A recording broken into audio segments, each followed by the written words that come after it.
in the heart of sub-Saharan Africa, where commerce meets progress.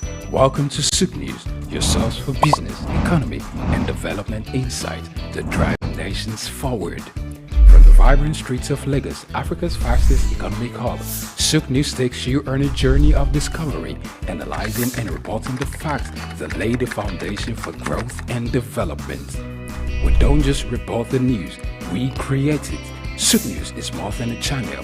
It is a catalyst for change, spotlighting the stories that shape economies, inspire entrepreneurs, and fuel progress. Covering business, finance, technology, energy, and many more, SOUQ News provides a daily deep dive into the stories that matter, interviews with industry titans, and analysis that empowers your understanding of economic landscape. Join us daily as we dissect, discuss, and deliver the most relevant and factual news on business and the economy.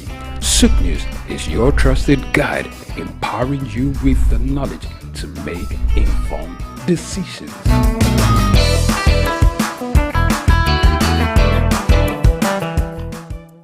Afrobeats is a classic overnight success story, except it didn't happen overnight. I'm happy to be here. One of the key things about the Omniverse is that it's designed to go beyond an event and designed to be fully something that people can engage beyond the summit. The point being that Nigeria has so much to bring to the world in terms of these things, but we will be bringing fresh energy, fresh ideas, a fresh engagement, and we're obviously open to collaboration. But hip-hop, this never dies. What's the difference between Thor and Shango? Thor is approaching $50 billion in revenue. Shango's broke somewhere outside Lagos. And that's a lack of imagination on our part of Africa, and they're all Nigerian. So to be seen and to be noticed is very hard if you're not in the place where all the noise is being made.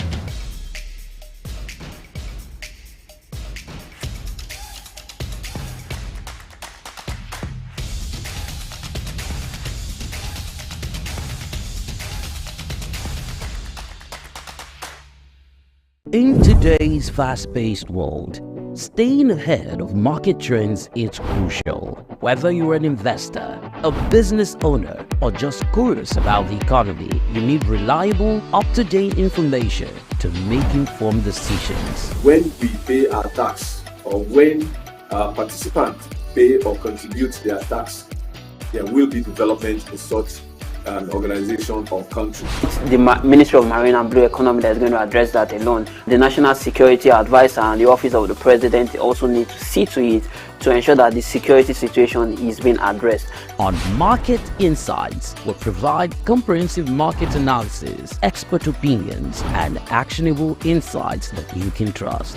Create detention ponds, create facilities where you can manage that water in such a way that you don't destroy the hard work and labor of very diligent farmers. We're taking the step to say, with every innovation that exists within the financial ecosystem, we will be number one.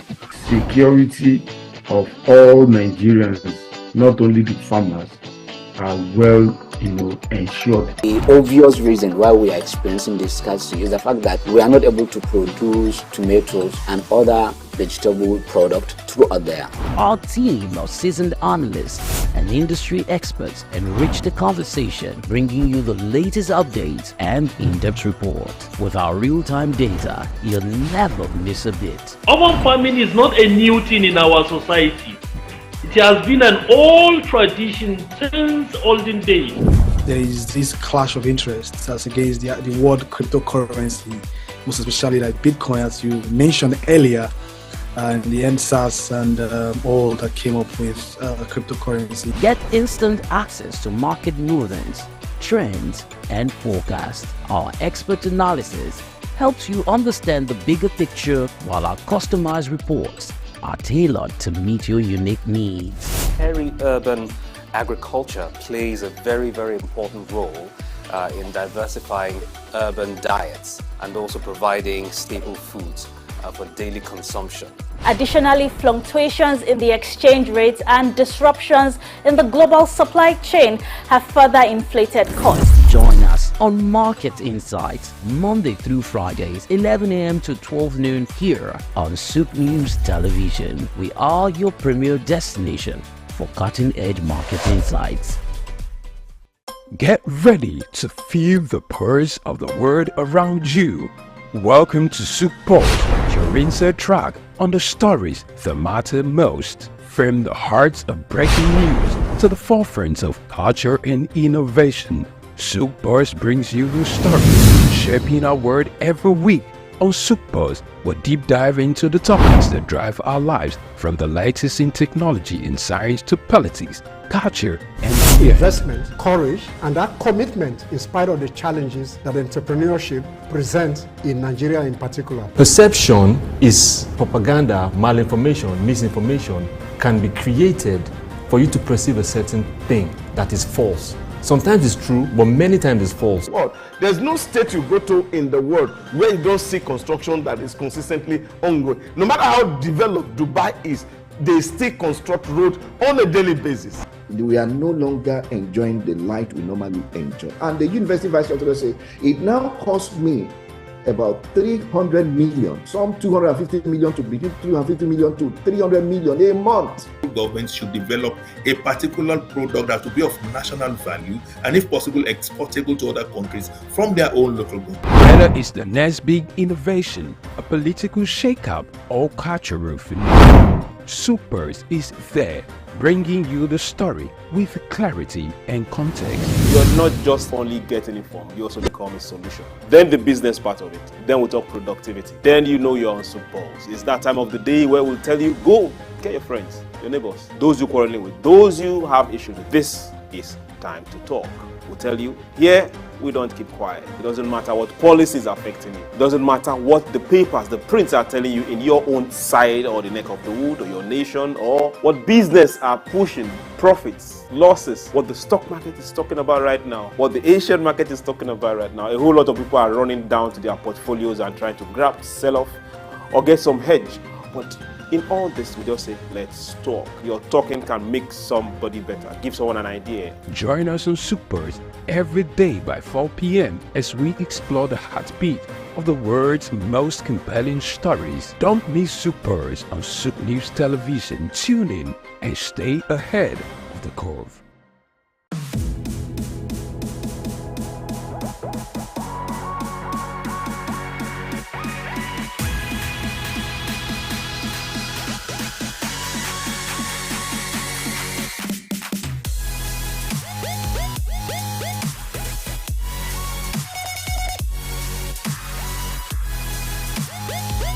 I do like to be so it's an element of the opportunity for us to look at issues related to business, finance, and economy. Yes, it was really, really extremely powerful just to help you start to inspire you to have.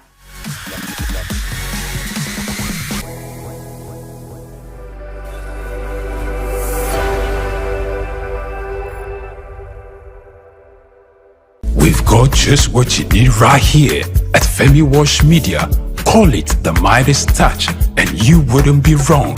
Let us record, produce, mix and master your audio like nobody does.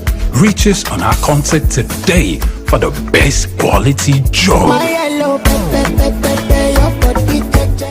Human ingenuity has birthed remarkable innovations, none more so than the rise of intelligent machines.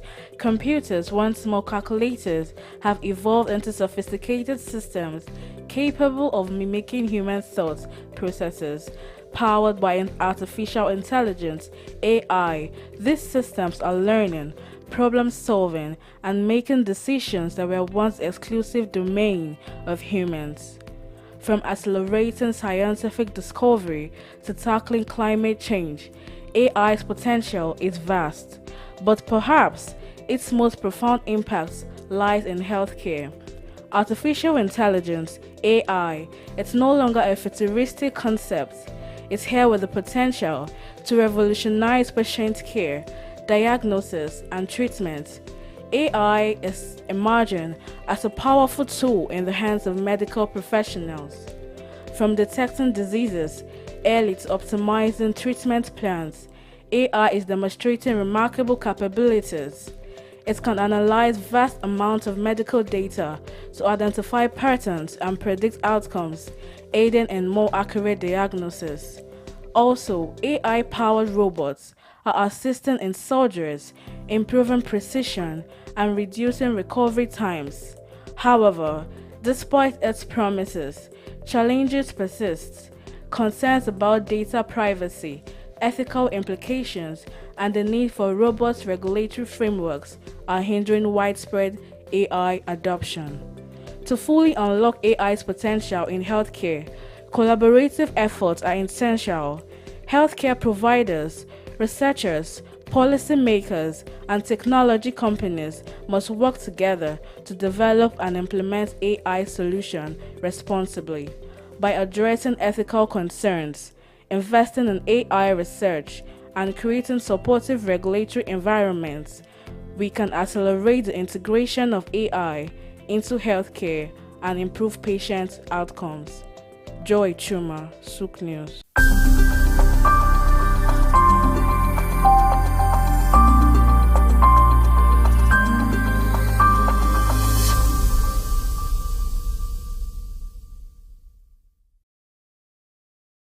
Well, you already know my name is Steve Omojafor, and my middle name is Bamidele. That was the name that my parents gave me at birth, because it was like they regarded themselves as not Lagosians. It is Providence that brought them into Lagos, and I then happened to be born here at Odo Street in Obalende. And in fact, we had it. We didn't go to Mercy Hospital then. There was a little home along Odo Street run by a very experienced nurse, Mama Nurse. That's what we, So I was born in that little place, and grew up from there. Like I said, my middle name is Bamidele. My parents probably said, well, we have had you here, but this is not home. As at that time, you will go home with us. No problem. So I started off at St. Matthias Catholic Primary School on Louis Street. And I was in St. Matthias from 1953 till 1960, when we finished with our primary school leaving certificate. Then from there, an extra year at Holy Cross School. We did that extra, they call it prep class. Prepare yourself to go to the secondary school. And from Holy Cross, for 1 year, I moved on to St. Gregory's College, Lagos. Now, growing up in Lagos was one of the best things that happened to us then. Life was good, life was easy, life was safe, life was like everything that a young man could aspire to. We went to school with Scholars Bus, which was virtually provided for free. When Scholars Bus was not available, it was fun walking from Obalende, firstly to St. Matthias, and then from there to St. Gregory's College. Life was good, life was safe. You could go out any time of the day. You could play from house to house. Parents knew each other very well, and so, in fact, when you were late somewhere on your street or in your neighborhood, you could sleep there because they would send a message to your home that Dele is here, so don't bother. The next morning you wake up, have your bath, have breakfast, return to your home. There was this community life that we all lived. Parents could discipline children of their friends. Okay? Not like these days, you dare not touch any other child. The parents will come and, do a battle with you.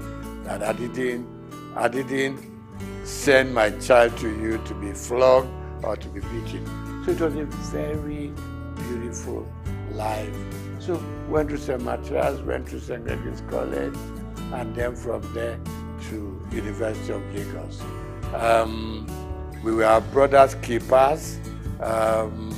School was fun. Teachers were all there just to teach you.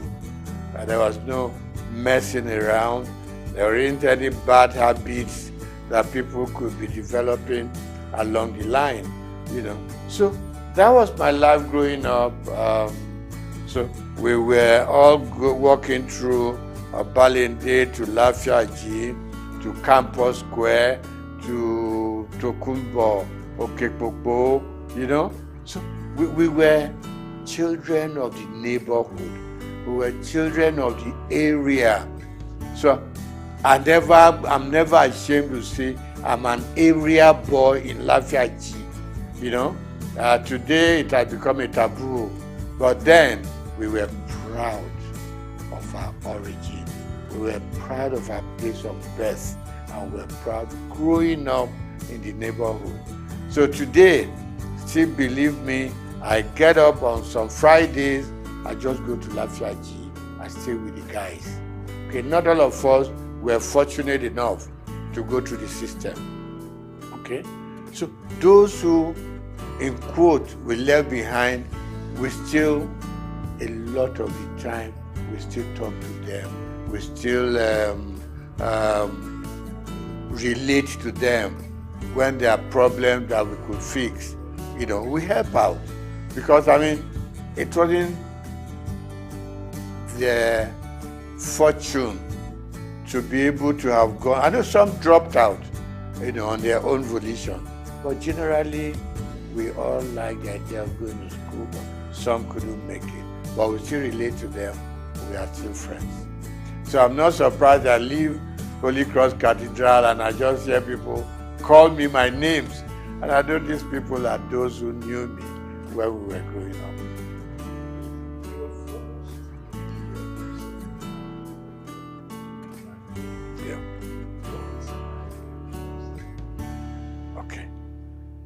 Let me start by saying that even at secondary school, I read a lot. I was interested in the newspapers, and a lot of the time I read something, there was always this beautiful column of letters to the editor. So anything that I read that I liked, I sit down. 2-3 paragraphs letter to the editor to compliment what they've done, to criticize what I didn't like, and these things were published, and I liked it. Okay, you open the papers and you just see, contributed by Steve Omojafor, or some will call me Bamidele Omojafor. So that kept me getting interested in the media. So when I left secondary school, after higher school, I would just pay a visit to Daily Times, which was in Tinubu, Kakawa Street. I just pay a visit there, and I got talking to people. They would take me to the newsroom, they just show me how newspapers are produced and all that. That ignited my interest. So when I left higher school, mass communication was what called me. I know that my uncle, you are not doing accountancy, you are not doing engineering, you're not doing medicine, you want to go and become a newspaper boy. I said, yes, this is where my interests lie. So I got admitted to Lagos University. I studied mass communication there. And while I was there, I developed a column in Lagos Weekend of those days. Every Friday I was contributing, and I was writing under the name of Akibodilon. Now, Akibodilon itself is a name that I picked up in a drama group, because we had a drama group that we produced all kinds of little plays here and there at Jekirandu Hall, you know. So one of the roles I played was Akibodilon. So when I started writing my columns in Daily Times and Lagos Weekend, I just used that pen name, Akibodilon. So I did the program, and I started writing for Daily Times campus news, things that happened during elections, battle between the male and female, problems with the tutors and everything. So it became a very regular program. In fact, I inherited the program from late Golabo Ogusawo, you know, who was my boss in the Daily Times. So I did that program for 3 years. It became very popular. It got to a point, Vice Chancellor would call me to say, there's a little thing going on in the university. I hope you have covered it for your paper. And I said, I'm not even employed there. I'm just writing, you know. So I left University of Lagos, had all kinds of jobs that one could do, but I headed for Daily Times because I just had developed a path for myself, and that is journalism. Okay. So while in the Daily Times, worked with the Lagos Weekend, then went to Daily Times proper and worked there. I was a columnist, I was a sub-editor, and also a reporter. Combined everything. So that was where my interest grew, and it was very painful when I had to leave the Daily Times organization. And what did I go to? Lintas Advertising. When I walked into Lintas, and I said to the chairman managing director, and I said, I want a job. I said, just like that? I said, yes, sir. You know, then it was easy to communicate with people. We're not too many, so they listen to you. So he said, what are you doing? I said, I'm a sub-editor at the Daily Times. So why are you coming to advertising? I want to broaden my space. I want to broaden my experiences. It took about 3 months, and I got a job in Lintas. And I remember Alhaji Babatunde Joseph, when I was going to leave, said, look, Steve, where are you going? I said, I'm going to Lintas. I said, well, we do the same thing. They package programs commercially. Here we do our papers and we go sell, you know. So I said, okay, sir, let me just go gather some experience at Lintas. And Lintas and Daily Times were just 5 minutes walk from each other. And I said, sir, if the editor needs me for anything, trust me, I will spend my time and money, do write-ups for Daily Times. So I was like working in advertising and still writing for the Daily Times, you know. So that was my life. From Lintas, we set up our own company known as Roosevelt Advertising Limited. And Roosevelt, was formed by 3 partners, you know, two friends of mine. 3 of us were at Lagos University at the same mass comm department. So we came out, and I left Daily Times to set up Roosevelt. One of my partners left Cadbury to join us, and Akiodusi left Admark, another advertising company. So 3 of us came together and we set up Roosevelt. We call ourselves second generation agencies, because before then we were the Ogilvy, the Lintas, grant advertising, and so on.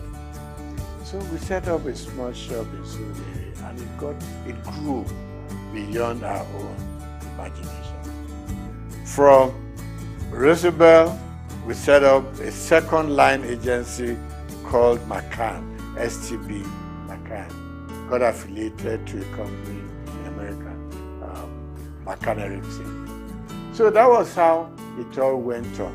Now, I didn't do banking and I didn't work as a banker. The interesting story is that one day, while still at Roosevelt, no, STB McCann then, I got a phone call from somebody I've never met before. And I picked up the call. He said, my name is ABC, blah, blah, blah. And he said, the managing director of Zenith Bank wants to talk to me. So I said, look, there's no problem. I know I'm not owing any bank and all that. He said, no. He just wants to talk to you. So I picked up, he picked up the line and said, my name is this. And I said, my name is this. He said, can we meet? So I said, she, no problem. He said, no. So we agreed to meet. And it got to be that he wanted to appoint a couple of directors for the bank before they went public. And what I said to him was, I'm not a banker. I didn't study finance or economics. He said, no. What I want from you is your name and your integrity. Nothing beyond that. That was the beginning of the story. So I got onto the board, and I learned a lot. You know, I'm somebody who doesn't get to a place and I want to show them what I know or what I don't know. You could make a fool of yourself sometimes. So for me, like the first 6 months or 1 year, was just go to the meeting, listen to them, know where they are coming from, know what the focus is, and know what the expectations are. So I picked it up from there. Gradually, I got into the system. Of course, naturally, buy some books on banking, finance, just read, you know, so at least you know how the banks operate. I've always been a customer of the banks. It's very small scale. And all I did was follow the banking trend. You know, there weren't too many banks in Nigeria at that point in time, but I followed through. And that was it. I got onto the board. And somewhere along the line, there was the policy of the central bank. The managing director had to step aside, so to say. The chairman had overspent some time regulated by the CBN. And they approached me and said, you are going to become, at the board, you're going to become the chairman of the board. I said, me? And they said, yes. I've met a lot of people here, so why me anyway? To cut the short story long, I was eventually made the chairman of Zenith Bank. And I was there, I was chairman for 4 years. And then CBN rules changed again. The MD came back, and I was very happy to hand over the bank to him. And I said I was going to leave when he came back. He said no. Statutorily, as he had 2 more years on the board, that no, you got to stay and live out your time. And then, so I did. And after 12 years, I eventually bowed out from the bank and returned full time to my own job, which I've been known for, and that is the media world.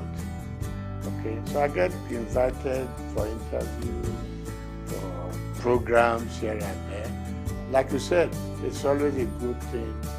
You have something you have learned over the years, you want to impact it on the younger ones, who are coming. I mean, my first son, for instance, went through the media scene, now in advertising, and I go on encouraging them. I retired from active day-to-day operations about almost 15 years ago. But I'm still keeping pace with what is going on around me.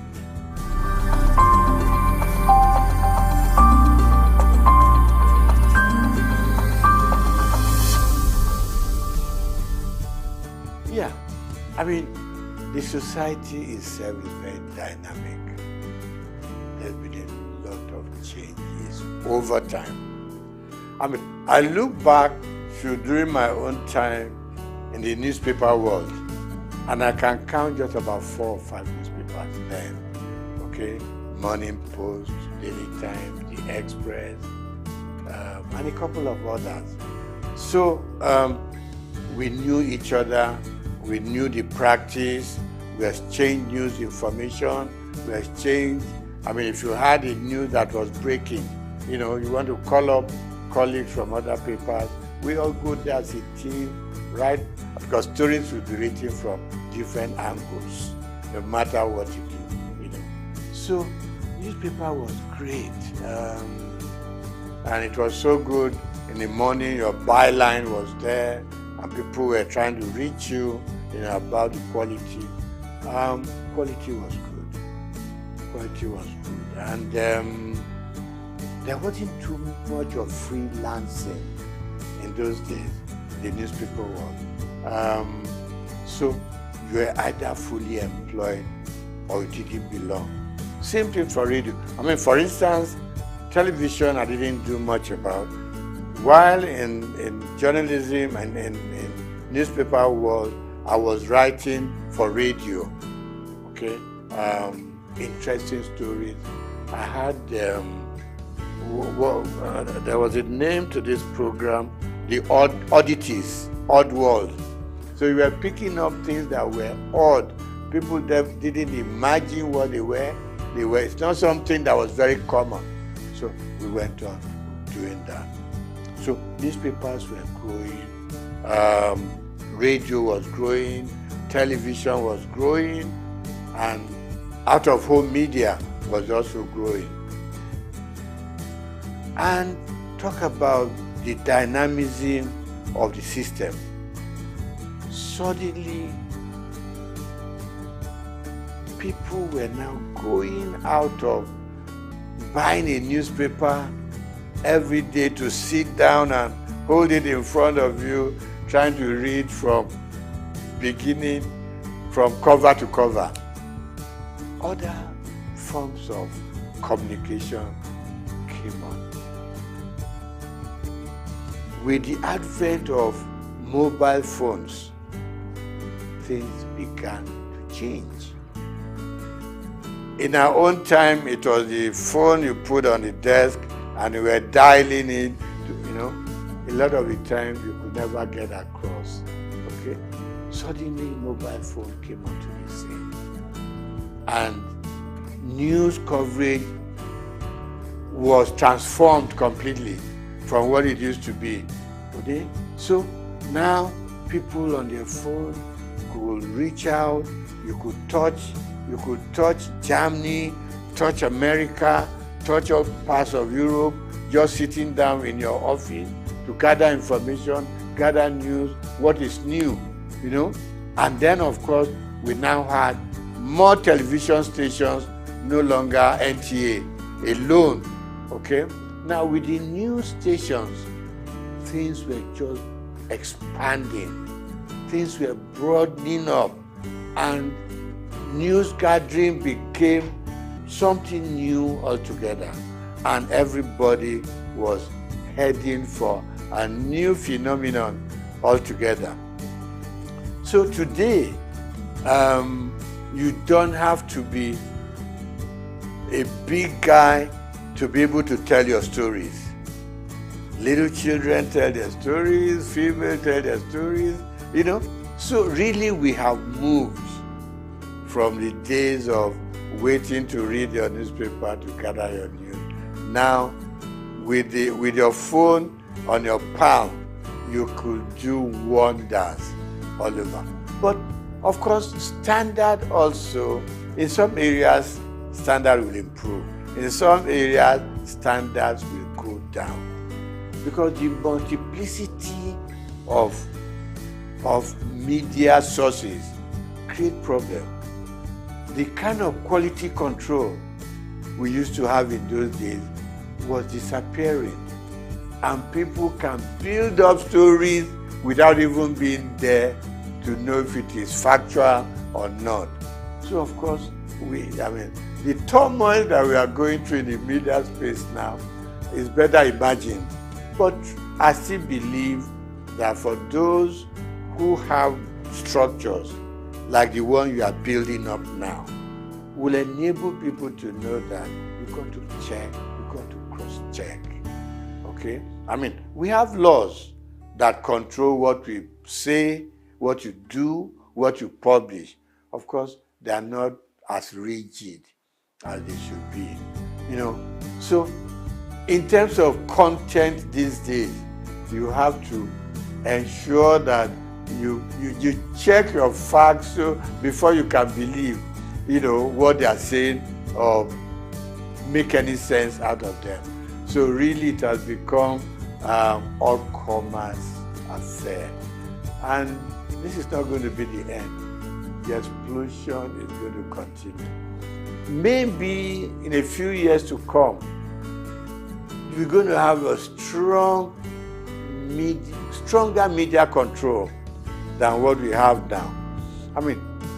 People are building content. You go on YouTube, you go on all kinds of media, and you are getting all kinds. What you hear from your WhatsApp is different from what you're going to get in your YouTube. You go to Instagram.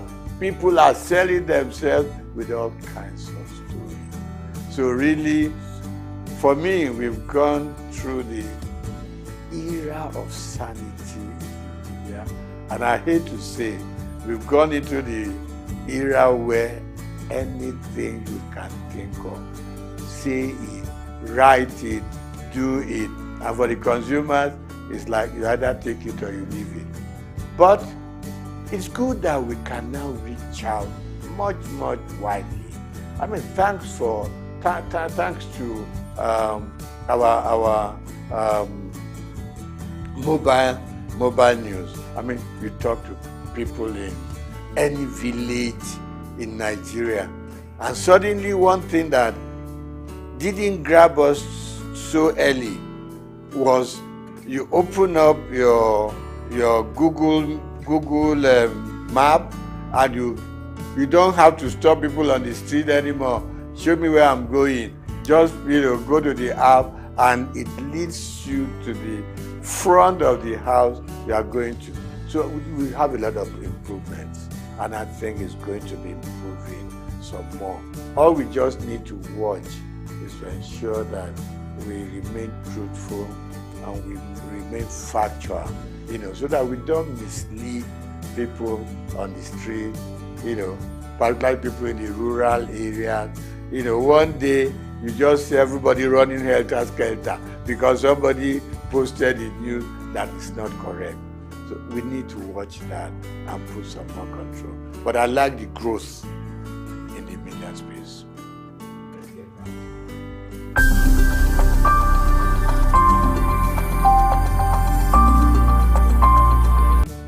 When I got into the banking sector, I saw myself more as a customer than a board member.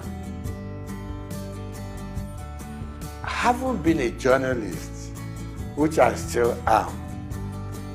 I wrote so much about what consumers or customers were going through in the banks. It was the period of tally number, Remember this commercial, where somebody carried a mat.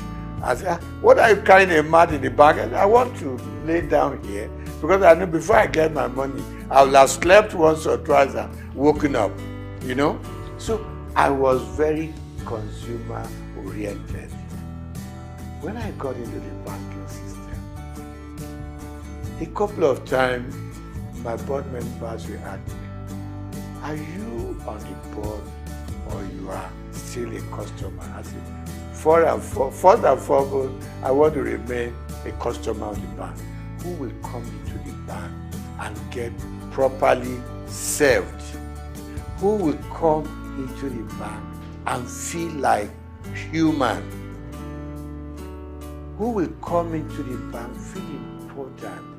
Because it's your money in the bank. Even if it's only 1,000 naira, it's your money. You need to be treated with some dignity and respect. And that was my mentality that I took into the board of the bank. I said, listen, I am not too happy the way customers are treated.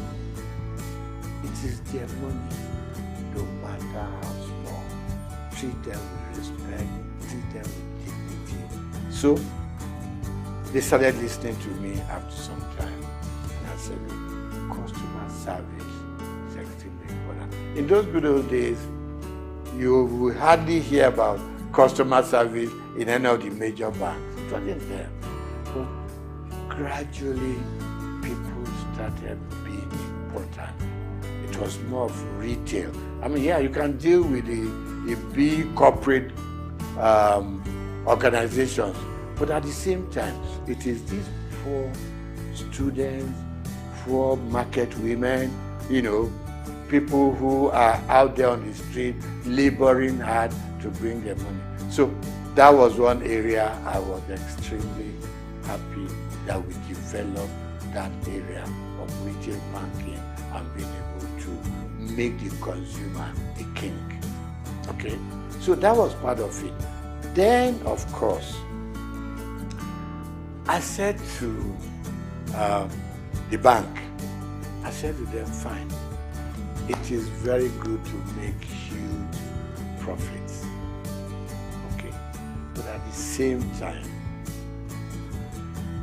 the customers that come in here and from their money we make our profits, let us also consider the kind of interest they get from their deposits. Today, when the banks take your money to deposit, okay? No.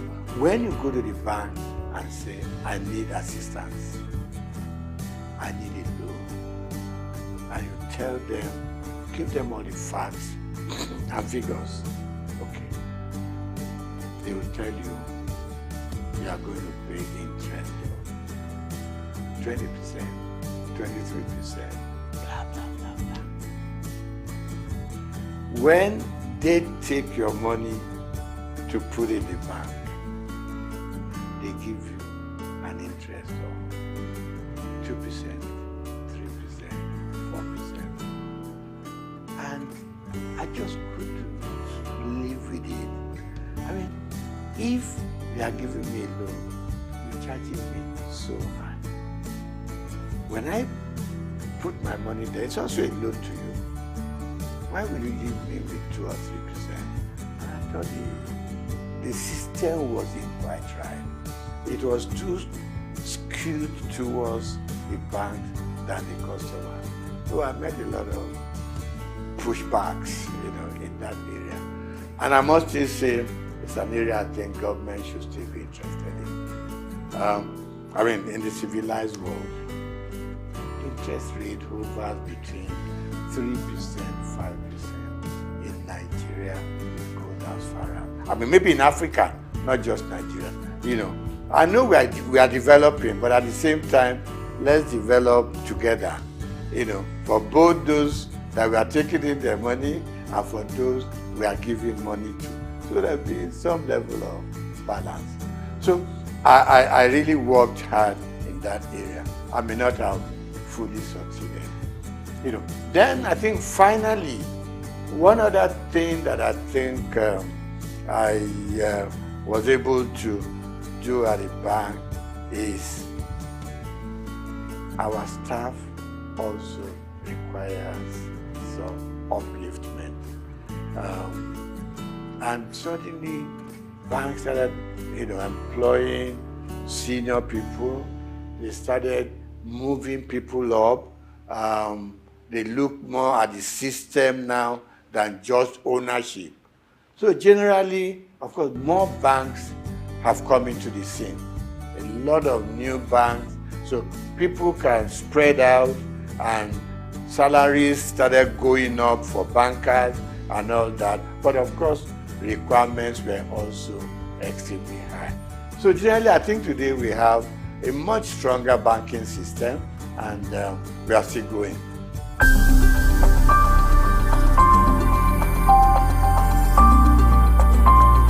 Now, the bank for a long time have been let loose to do whatever they want to do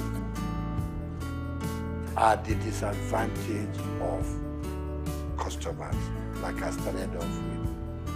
Now,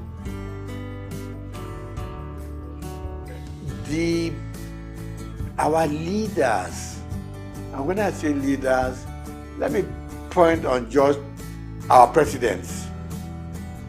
The system was such that our presidents could do anything they like with the banks. It was almost an extension of the State House. You just pick up your bell and you ring, and the governor of Central Bank will come shaking it, because you had the power, bring him in and fire him. So he had to respect everything that the president wants. And it's wrong. This time around, I can say, even in some parts of Africa, you couldn't run the central bank the way we run it here. All the CBN governors wanted to do, please the president, and you are free to do whatever you want to do. And it's wrong. It's wrong. I mean, take even Britain here. Have you ever heard this kind of relationship between the Prime Minister of England and the CBN? No. Everybody has his mandate. In places, in climes like that, the president doesn't call up the central bank governor. Go and do this. Go and do that. Exchange rate should be done. Change your policy to be done. I mean, that's part of the problem we've had in this country. So the last government and their CBN just ran this country to their whims and caprices. You leave your monetary policy. In fact, you were running both monetary and fiscal at the same time. You took the Minister for Finance, for instance, and you have no dealings with him or her. You ran their own programs for them, and you did things that they should do, but they couldn't query you because the president, had your back. So a lot of things went wrong. And the result is now here for all of us to see. So look at the changing of our redesign, what they call redesigning of the currency. Now we know there are so many ways you should have done it, but we put politics and added it into our financial and monetary policies. We wanted to do it specifically to change the course of history. And it is wrong. So today, we now know what's happening at the central bank.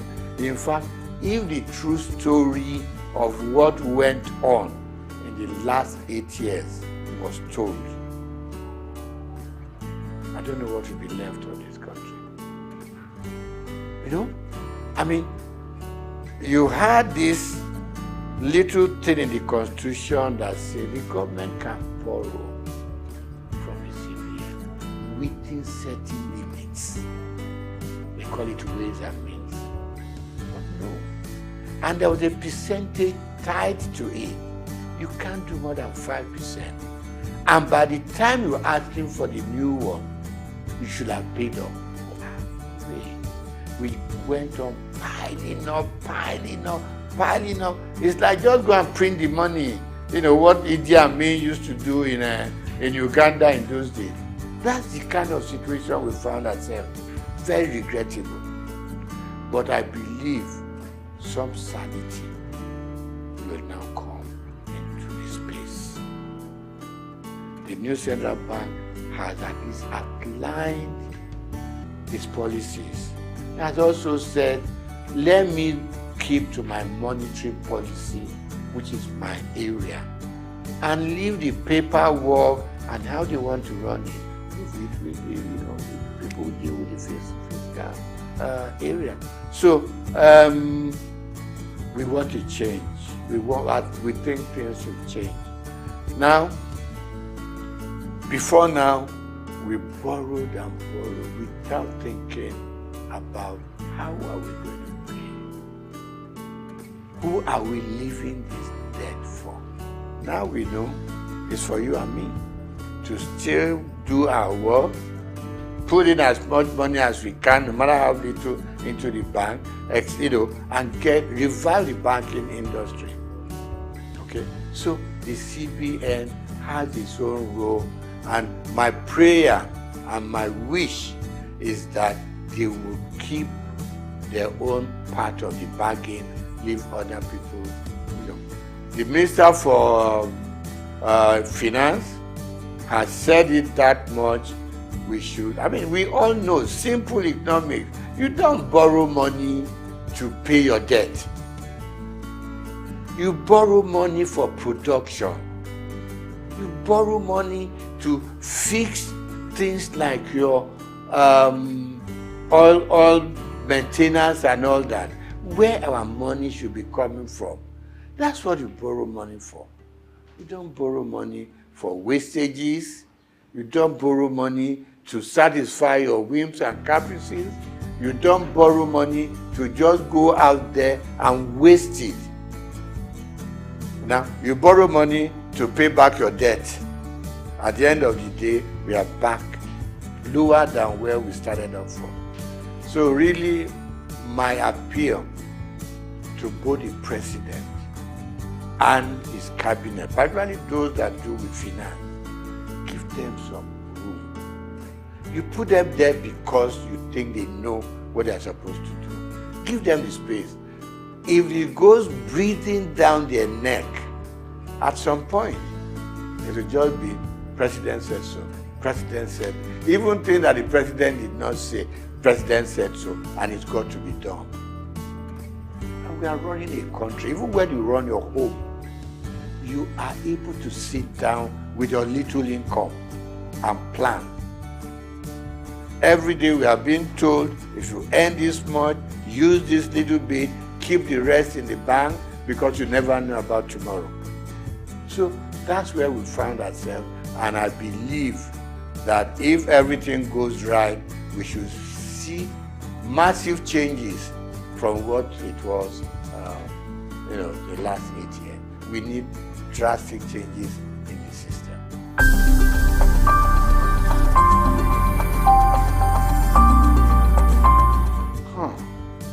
My mom in Abalinde used to say to me, when I want to be lazy, he will make sure you do what she wants you to do. And he will remind you that hard work doesn't kill. It is laziness that turns you into an inconsequential human being with no sense of direction. We grew up learning hard work, both in school and out of school. I, for instance, hawked on the streets of Lagos with my mom. You leave St. Gregory's College, now not primary school, St. Gregory's College. You come back. My mother was a textile seller. Got it, probably went to Balogun, pick up. When I come back from school after my lunch, get a basket full of cloth which I put on my head, and we go from street to street. My mother is carrying her tape rule and another measurement stick, and we'll go round Obalende, Igoshere, Bamboshe, Oshodi, and we were selling. From there, she graduated to owning a shop in Balogun. When I leave school, I was her accountant, so to say, bookkeeper. All the things they sold, I make, keep the records and everything. I helped her take the money to the bank. It was Barclays Bank, what was it called then? Yeah, Barclays Bank, before it became Union Bank in Balogun. So I've learned how to trade. I've learned how to make money. I've learned how to deal with customers. Plus that, I was also a bread seller. Somewhere along Strachan Street off Igoshere, there was a big bakery owned by the Lawson family. To be able to get enough bread, you got to get there between 5 and 6 in the morning. Okay? So let me cut it short. We learned to work hard. And that working hard continued with us up till where we are today. We also were very straight-minded in terms of what we wanted to be. We played pranks, so we went out to play football, we went out to, to play with the girls and everything. But at the end of the day, you returned home.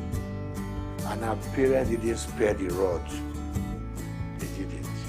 You came back later than expected to. They would lie you on the floor and dealt with you. So the combination of the kind of upbringing and the kind of training we went through home probably kept us where we are. And like I said to you before we started the interview, you knew that if you finish your primary school, secondary school is the next thing. If you finish secondary school, you don't know what you are reading for. Not until probably when you got to the university did it occur to you, okay, I'm going to choose a profession. But all along, we just did it because that was what the system and environment asked for. So, secret of success, hard work, hard work, hard work.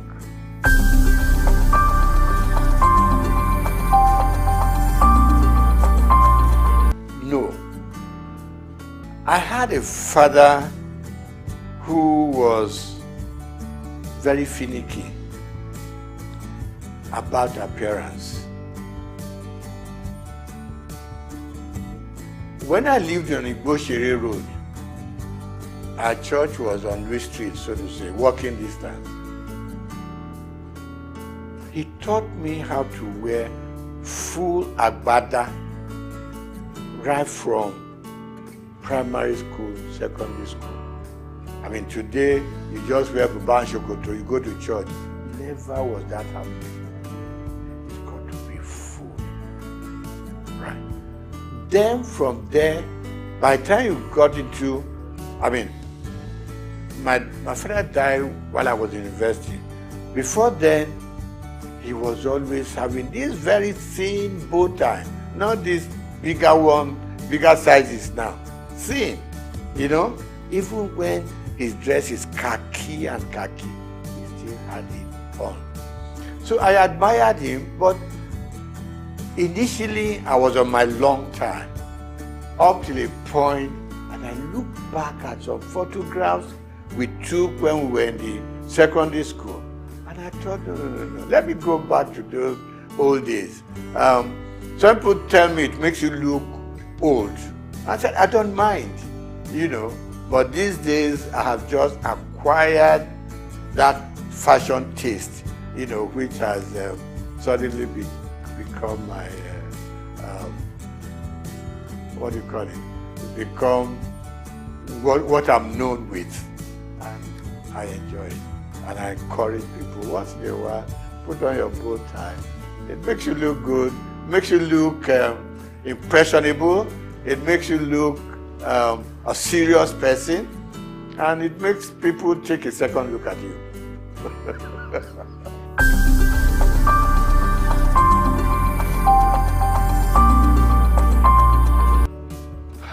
I think number one, parents started sparing the rod. Call it civilization, call it growing up and all that. Parents started sparing the rod because they always whipped us to shape. You knew what was expected of you, and you did it. Because if you didn't do it, your punishment is waiting for you. But as we grew up, you probably will ask me today, do I use the rod for my children, for instance? And the answer is no. And why it is no is that these days the children look up to you. They are more exposed than what we were. More exposed. They know what daddy does. If you show them a bad example, they will repeat that bad example. If they know that when daddy wakes up in the morning, before he goes anywhere, he needs time to say his prayers. They too unconsciously will copy you. If they know that when dad goes out, he comes back certain time.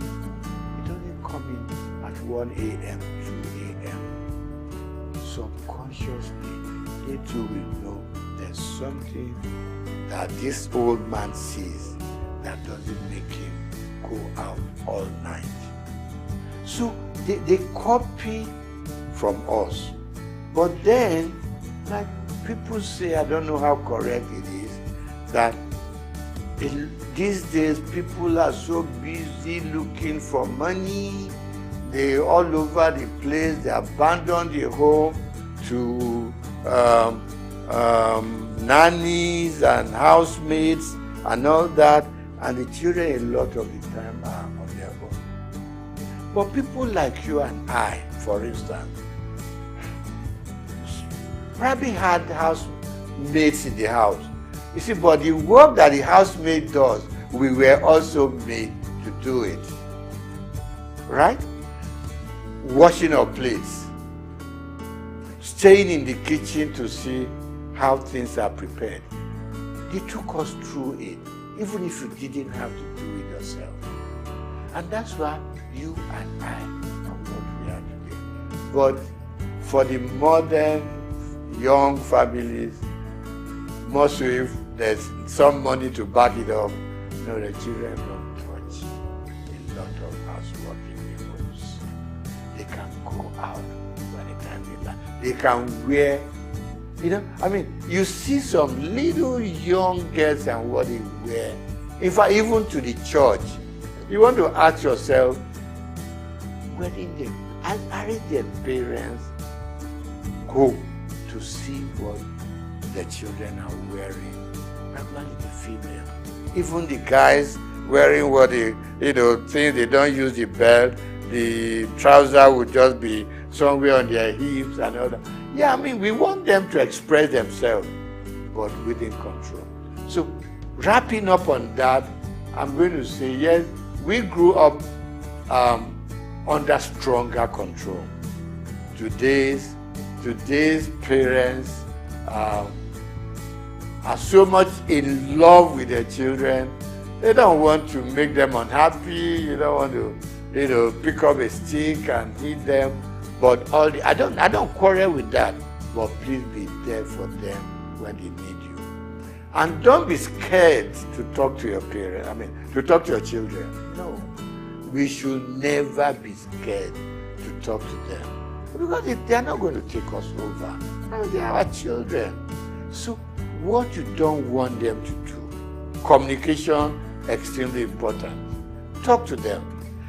Let them, because peer pressure is extremely strong out there. They're mixing with so many guys from much even richer homes who have more to spoil their children with. Now you are a moderate family, your moderate children have to mix and relate and go out with guys with stronger economic background. There is, there is some disconnect there. Let's bring our children closer. Let's talk to them. A lot of parents don't talk to their children, and it's not right. Because the more you talk to them, the more they have that empathy for you. They know you care for them. They know, because you have been moderately successful, for instance, they too want to be successful like you are, and all you are saying to them, follow my footsteps and you may not go wrong. And don't make wealth, money, the thing that should govern your homes. Don't spoil the children. Give them adequately what we all need to survive, and they will survive. In those days, while all you needed to take to school was 1 shilling. Okay, you still see children from rich homes who came with £1 and stuff like that. But let's be contented. Let's teach the children to be contented with what we have. Families are growing, society is expanding, and we can reach out to any part of the world. Now, we need to bring them closer to the home. At least up till the time that they are leaving you to go and start up there. But as long as they're still within your influence, it's very important that children and their families come much, much stronger together.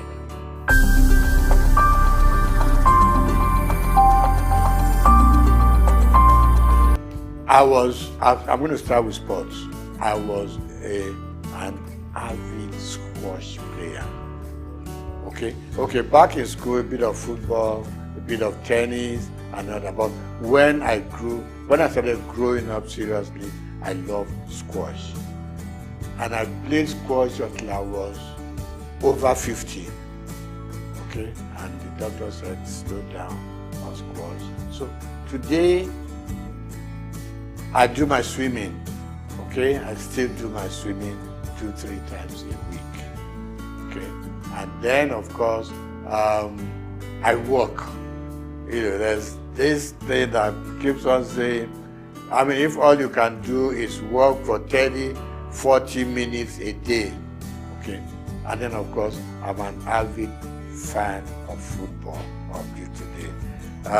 I wish we could develop a local league so that I could slow down on my European Premier League sessions. So I love football and I love lawn tennis up to now. Now, favorite color, subdued. Okay. Hot colors frighten me. Okay. And if you have to do it, just make it minimal. When I pick my dress, for instance, you got to know you want the kind of shirt you want to wear to match the color of the tie you want to use, to match the color of your suit, so it doesn't run riot. So it's extremely important. And I say to my friends, Just Google it. What color matches this and what color matches that, you know, so you don't become like a Christmas tree, you know, on the road. That was the third one. Food. I grew up enjoying my eba and amala. Growing up from Obalinde, okay? So I do my eba, I do my amala. Rice occasionally. But then these days, from age 70 upwards, oh, the doctors are screaming, watch what you eat, what the quantity you eat. So my wife draws up a weekly timetable.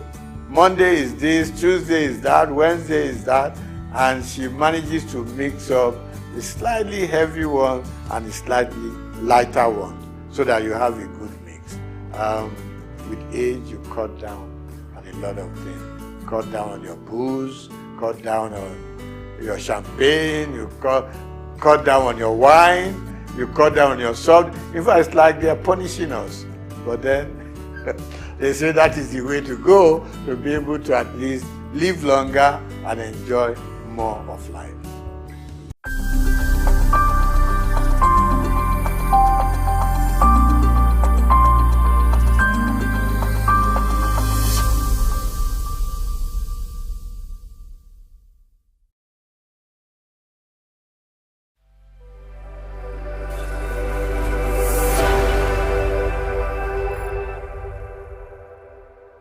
You are unable to understand why the Imo man, Imo woman, Bayelsa man, Bayelsa woman will blow egg to chicken and chicken will cry. What is, you are the one that don't understand it. You can't understand the science behind it. So what you should do is go and study how to understand it. That was why China closed their border for 25 years. Today, the Europeans and Americans are trooping to China to study TCM. They are in droves. Today, Ayurveda is a full ministry in India. The Global Center for Traditional Medicine is in Gujarat, in India. It became 1 year in March this year. Because these people refused to be intimidated. They even want to scrape us so that we will not talk. Because of the advent of drugs, hospitals, and modern technology, natural medicine in Nigeria have been relegated to the back for the longest of time in Nigeria. This situation has left Nigerians and Africans at large at the mercy of drugs produced abroad, as opposed to the effective, potent, and curing ability of leaves and roots. The Nigerian Natural Medicine Development Agency and natural medicine practitioners have partnered with Femi Walsh, owners of SOUQ News Television and the Isle 104.9 FM. The Memorandum of Understanding was signed at a meeting held between both parties on Wednesday, July 7, 2024 in Lagos. You can just cross it. You just cross one line. Yes, I'll send it to both.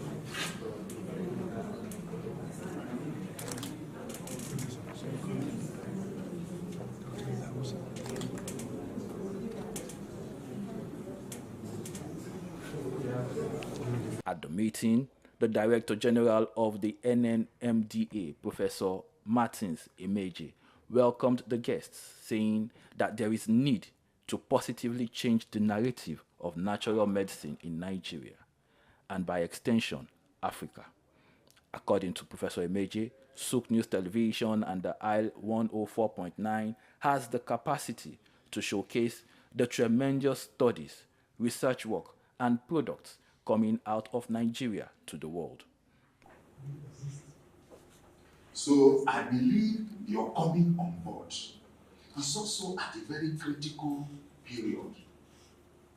So that, yes, You know, when we talked about, when we talked the other time and you said that because of our activities, people will start saying they want to be DJ of that place. Let them come and do.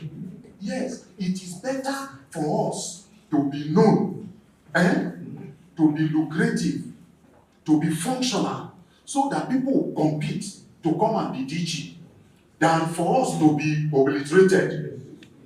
Do you understand? Because no matter how you do DG, you have expiry dates. You will go. But let the organization remain for the benefit of our nation. Thank you very much. Professor Emeje, responding on behalf of the president of Femi Walsh Media, Ambassador Victor Oluwafemi Walsh, the vice president of Femi Walsh Media, Dr. Idahosa Osamanze, said, as Nigerians, we talk down on Nigeria a lot. The beauty about what we're doing is that we also know that the end of post television is coming close to an end, because the Gen Zs, they don't watch too much of television, they are on their cell phone. And so we adopt the over-the-top technology as a company to distribute our content, both in Africa, Asia, and America. Yesterday, I was still talking to a friend of mine, I met him in Toronto, who's giving us an inroad into the Caribbean, where our brothers are living, who were moved from this place. So we show to the world what we are capable of doing, and this will attract attention of the world to the agency. I said to Prof the other day that I know that very soon people will be struggling to become DG of the agency. Now there's no budget in it, that's why people are not struggling. But very soon budget will come to it. And then everybody can live in a decent and good life. So it's our pleasure to partner with you and to see how to drive this vision in the next 4 years as Prof is still here. Dr. Osamanze, in the presence of SOUQ News Television's Chief Responsibility Officer, Sam Orowuje, Business Manager Shade Uwe, and Chooks John Rogers, appreciated the NNMDA management and staff for a wonderful meeting that has signaled the beginning of a beautiful relationship in times to come. Happy birthday. This is a very special birthday shout out to our visionary CEO, Ambassador Oluwafemi Victor Walsh. Happy birthday, boss! Happy birthday! Happy birthday! Happy birthday! Chairman, happy birthday! I want to tell you happy birthday. Happy birthday! You understand? You know? From this Guaragua man, you know? It's called. So just give us an opportunity to take you out anywhere you want, not anywhere you want to go to. You on your own. You will not bring money. Where you want to go to, you will not take. No, we'll just kind of go one place, give them better issue. That's true. Chairman, you one corner. One corner. We'll run them for you. Just make your choose. Pick the date. We'll come through like bend the day. Is it that you should make his choosing? A choice. Oh, choice. Get out of here! That is all I can say. I wish you many happy returns. A wonderful birthday shout out to a brother, a friend, a partner, in every sense of the word. A great day of celebration. God will continue to crown his efforts as he leads us to a greater height. A man with a very large heart, very accommodating, forgiving, an epitome of a true servant of God. On a day like this, we say, God bless you, God keep you, His face will continue to shine upon you. Happy birthday to the one and only Ambassador Victor Oluwafemi Walsh. My boss, partner, big brother, mentor, name it. Every once in a year, there is a special day.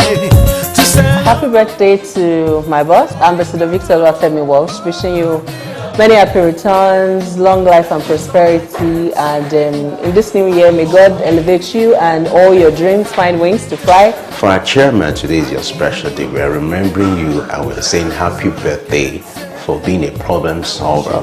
And so over the years, you've been a shoulder to lean on. I want to celebrate you on your special day. These are opportunities to say thank you. Happy birthday to a man who has an eye for excellence, an achiever, someone who you would sometimes think should be satisfied with a level of achievement and relax, but he moves on to do something even greater. On this special day, I wish you a happy birthday, and I pray your new year be one of health, prosperity, increase on every side. A very big happy birthday. You've been a boss with a difference. You've been an inspiration, and you've been a trailblazer. Bless are thou amongst many. Congratulations. Happy birthday, boss. I wish you many happy returns. There are many rich people, many bosses, but not all of them are a blessing to their workers. Happy birthday to our ever dynamic, goal-oriented boss. I want to say on this special day that I wish you nothing but happiness. I wish you joy. I wish you every good thing that you desire. Happy birthday, sir. Here's wishing you all the very best in your endeavors. To the world best boss, the loving boss, the intelligent boss, the one who loves people and care for others, I wish you heaven blessings from above. Happy birthday. Happy birthday. That is all I Happy birthday to the Odogu boss, the boss that never sleeps, always working, always doing everything right, making sure that things go well. Happy birthday, may God bless you, keep you, guide you, protect you, provide for you and your family and your generation. God bless you so much, sir. I am so privileged to work here. I am so happy, I'm so honored. Thank you so much, sir. Happy birthday, great boss. Shout out to you. Long life and prosperity. I love you. Peace out. Happy birthday to my one and only mentor, Mr. Wash. God bless your new age, Baba. Happy birthday to you, boss. A man with a big heart, a man full of joy and full of love. On this day, I am wishing you the very best of your birthday. I wish you good health. I wish you much more money in your bank account.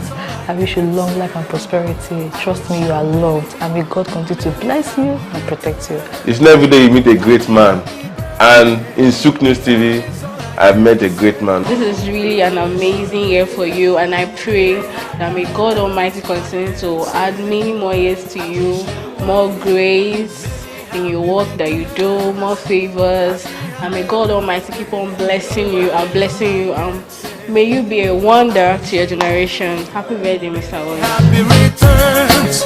Throw your hands in the air. Wave them like you don't care. Raise up your voice. Cheese, happy birthday to you. Wish you long life and prosperity.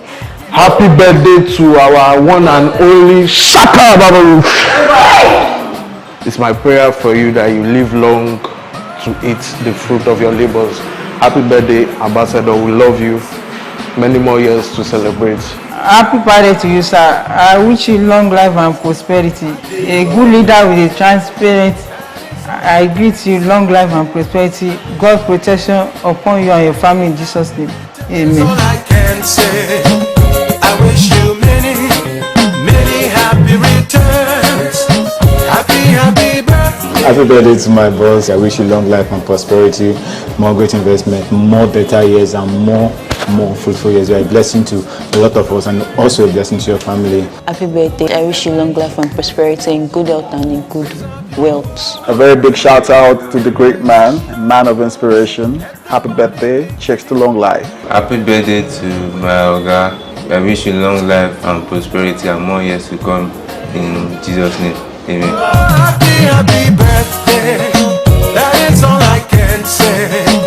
I wish you many happy returns. Very big happy birthday to our boss. God bless you and your new age. Long life and prosperity.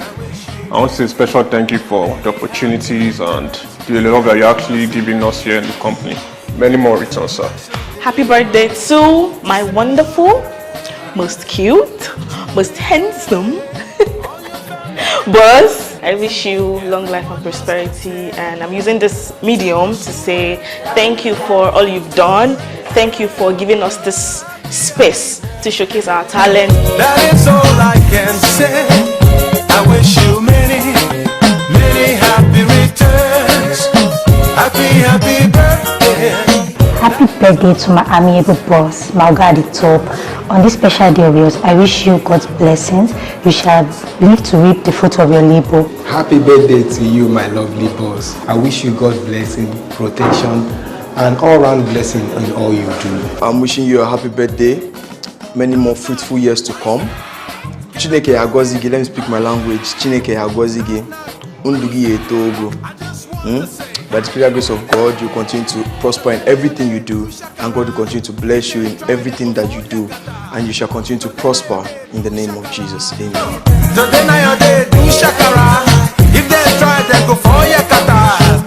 Today now your day, do shakara. Go, go, go, go. Today now your day, do shakara. If they try, they go for your kata.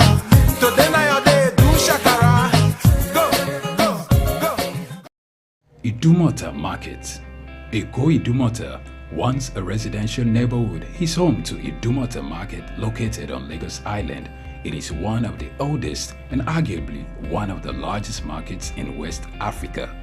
Idumota is a historic neighborhood adjacent to the Lagos port that facilitated the slave trade and later, under the British indirect rule, it surrounded to exports that fueled the colonial enterprise.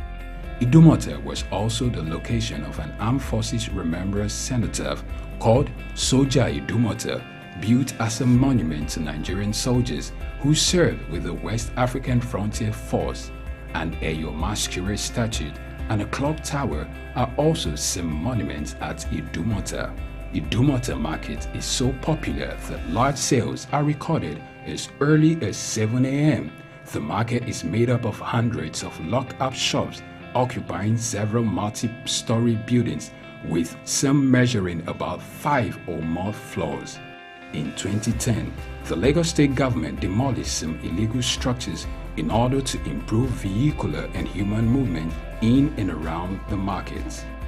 During weekdays, the neighborhood of Idumota is densely populated by shoppers, traders and bus passengers. From the Carter Bridge, ascending into Lagos Island, passengers can see the neighborhood before disembarking at their final destination. Idumota Market accommodates the substantial inflow of imported goods.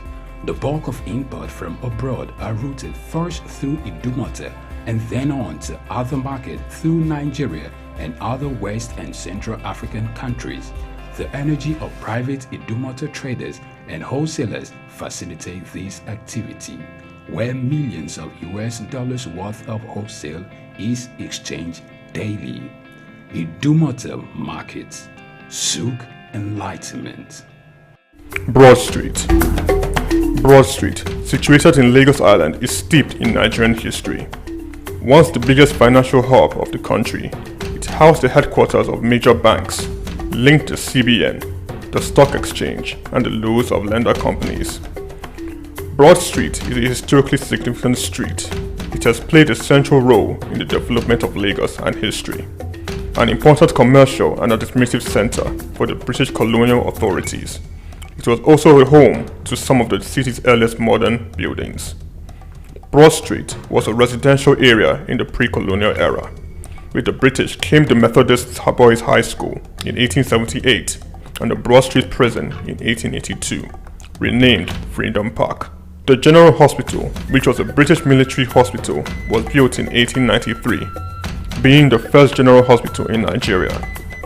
The old British Secretariat building, which is now the Federal Ministry of Justice, was built in 1906.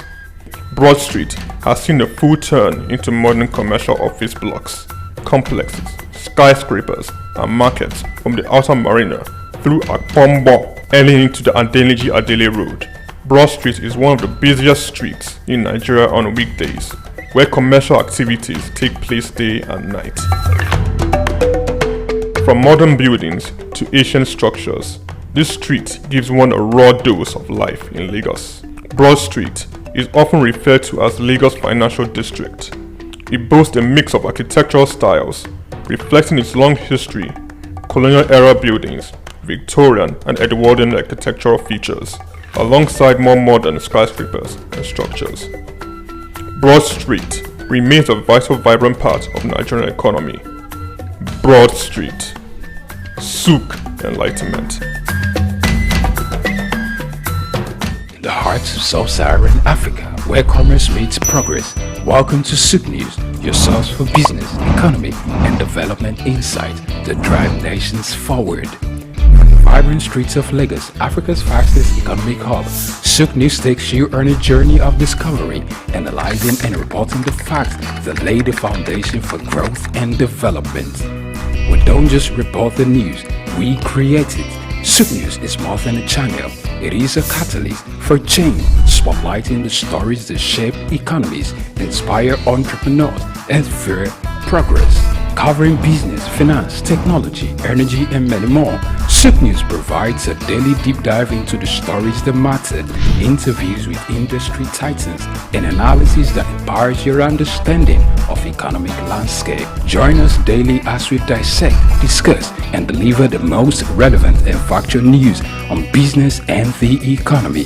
SOUQ News is your trusted guide, empowering you with the knowledge to make informed decisions.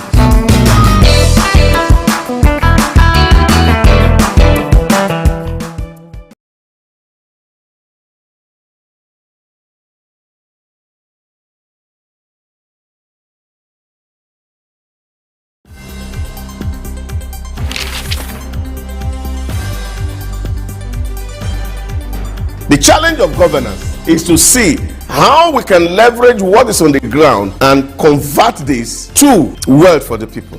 Russia, China are gaining entry into Africa, and it would appear that some Western countries are losing out. You're working as an expatriate worker, then you're paid in your currency. But then if you must spend those money, you need to convert those money to the local currency to spend. When we address this exchange rate volatility, we will see definitely cost of goods and services will come down. From a security point of view, we should employ the technology to ensure that we can track individuals and goods within the continent.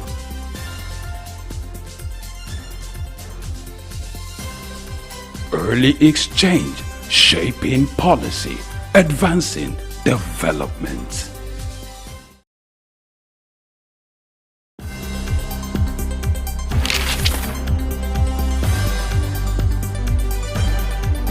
The challenge of governance is to see how we can leverage what is on the ground and convert this to wealth for the people. Russia, China are gaining entry into Africa, and it would appear that some Western countries are losing out. You're working as an expatriate worker, then you're paid in your currency. But then if you must spend those money, you need to convert those money to the local currency to spend. When we address this exchange rate volatility, we will see definitely cost of goods and services will come down. From a security point of view, we should employ the technology to ensure that we can track individuals and goods within the continent.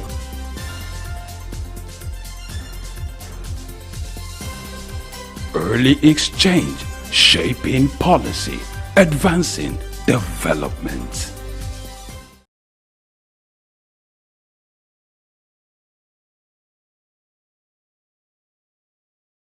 Into SOUQ News Television. My name is Temple Bar. Welcome to Early Exchange, the breakfast show right here on the Market Station. Of course, it's all about business. It's all about shaping policy and advancing development for the betterment of the economy. And of course, yes, we are Pan-African. I'd like to let you know that conversations for this morning will be very interesting. Talking about the BRICS being an alternative to the SWIFT payment option, and a back and forth between the NNPCL and Dangote Group. All of this will form the conversation on the show today.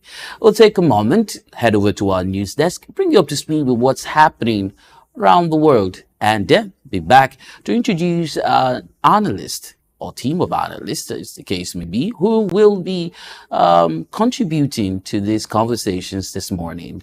Of course, hoping to have Blessing join me on the show. So stay tuned and do look forward to the conversation. Now we'll head over to Temi Omwole.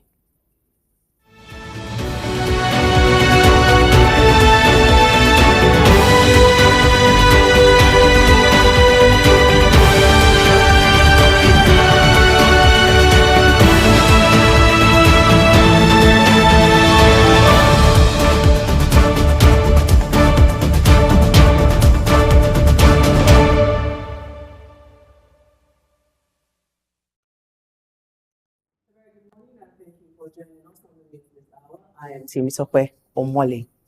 President Bola Tinubu has vowed to assist Borno State in recovering from the recent flood disaster that submerged over 70% of Maiduguri during his visit. Tinubu committed to rehabilitation efforts and addressing climate change challenges following the collapse of the Alau Dam. Borno Governor Babagana Zulum urged the president to rebuild the dam with hydraulic materials to prevent future flooding. Over 2 million people have been affected, with over 1 million displaced, highlighting the scale of the crisis. The National Emergency Management Agency NEMA have now deployed more staff to aid rescue efforts. Nigeria's largest container terminal, AP Mola Terminals, APM Apapa, recorded a 25% increase in non-oil export cargo in the first half of 2024, handling 51,000 20-foot equivalent units compared to 47,000 units during the same period last year. Terminal manager Stint Nusrin highlighted the importance of non-oil exports and the terminal's steady growth over the past 4 years. To further boost non-oil exports, APM Terminals plan to host its second Exporters Forum aimed at addressing challenges and enhancing export efficiency. This initiative aligns with the government's drive to promote non-oil exports. Nigerian pharmaceutical companies are increasing investments and expanding operations in response to the exit of foreign drug makers and high import costs. Local firms are stepping up production to address critical medical shortages and capitalize on new opportunities. Fitson Healthcare PLC plans to raise 20 billion naira to expand into pediatric cancer and chronic disease treatments, while Kaduna-based Armor Medical Manufacturing Limited has inaugurated a new facility to produce IV fluids and other medical products. Swiss Pharma Nigeria Limited also recently received WHO approval for an anti-malarial drug for pregnant women. The sector's growth is supported by local production, now at nearly 40% of the market. However, challenges such as naira devaluation and high raw material costs persist. Analysts project Nigeria's pharmaceutical market could grow significantly by 2026, emphasizing the need for supportive policies to further boost domestic manufacturing. And in August, improved food supply from the harvest season led to a decrease in Nigeria's headline inflation to 32.15%, down from 33.40% in July. The National Bureau of Statistics (NBS) reported that food inflation fell to 37.52% from 39.53% the previous month. The decline in food prices, including tomatoes, pepper, and yam, eased the financial strain on consumers. In Lagos, the price of a basket of tomatoes dropped by 58% to 50,000 naira, while a 50 kg bag of white gari decreased to 65,000 naira from 75,000 naira in July. Other staples also saw significant price reductions. Despite this, core inflation, excluding food and energy, rose slightly to 27.58%. Analysts caution that recent petrol price increases could counteract these gains, potentially leading to higher food prices due to increased logistic costs. As the Federal Reserve prepares to begin a rate-cutting cycle this Wednesday, the performance of stocks, bonds, and the dollar will largely hinge on the state of the U.S. economy. Markets anticipate about 250 basis points of easing by the end of 2025. Historically, the Standard & Poor's 500 index has performed poorly if rate cuts occur during a recession, averaging a 4% decline 6 months after the first cut, compared to a 14% gain during non-recessionary periods. However, with the S&P 500 up 18% in 2024, current conditions are favorable for a stock rally if the economy avoids a downturn. Treasuries have generally performed well during recessions, though recent rallies may limit further gains unless the economy faces a severe slowdown. And that's the update of this hour on SOUQ News Television. I am Temitope Omwale. Early Exchange continues in a moment. Good morning.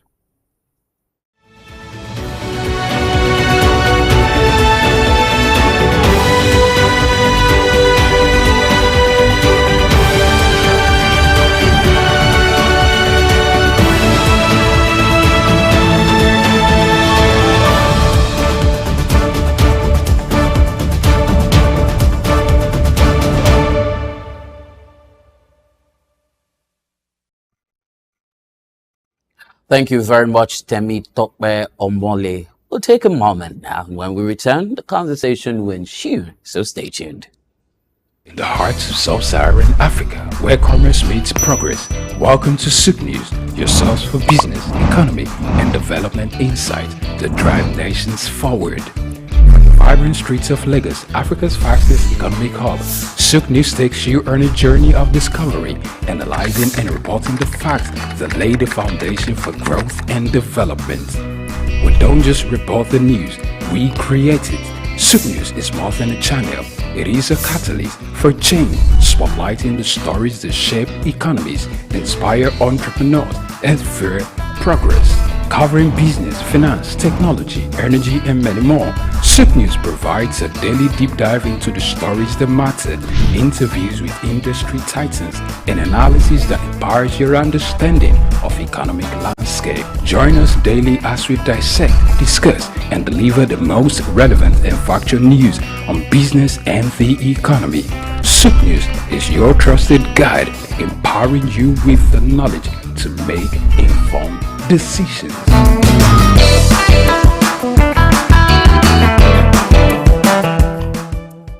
In today's fast-paced world, staying ahead of market trends is crucial. Whether you're an investor, a business owner, or just curious about the economy, you need reliable, up-to-date information to make informed decisions. When we pay our tax, or when participants pay or contribute their tax, there will be development in such an organization or country. The Ministry of Marine and Blue Economy that is going to address that alone. The National Security Advisor and the Office of the President also need to see to it to ensure that the security situation is being addressed. On Market Insights, we provide comprehensive market analysis, expert opinions, and actionable insights that you can trust. Create detention ponds, create facilities where you can manage that water in such a way that you don't destroy the hard work and labor of very diligent farmers. West has taken the step to say, with every innovation that exists within the financial ecosystem, we will be number one. Security of all Nigerians, not only the farmers, are well ensured. The obvious reason why we are experiencing this scarcity is the fact that we are not able to produce tomatoes and other vegetable products throughout there. Our team of seasoned analysts and industry experts enrich the conversation, bringing you the latest updates and in-depth reports. With our real-time data, you'll never miss a bit. Urban farming is not a new thing in our society. It has been an old tradition since olden days. There is this clash of interests as against the word cryptocurrency, most especially like Bitcoin, as you mentioned earlier, and the NSAS and all that came up with cryptocurrency. Get instant access to market movements, trends, and forecasts. Our expert analysis helps you understand the bigger picture, while our customized reports are tailored to meet your unique needs. Peri-urban agriculture plays a very, very important role in diversifying urban diets and also providing staple foods for daily consumption. Additionally, fluctuations in the exchange rates and disruptions in the global supply chain have further inflated costs. Join us on Market Insights, Monday through Fridays, 11 a.m. to 12 noon here on SOUQ News Television. We are your premier destination for cutting-edge market insights.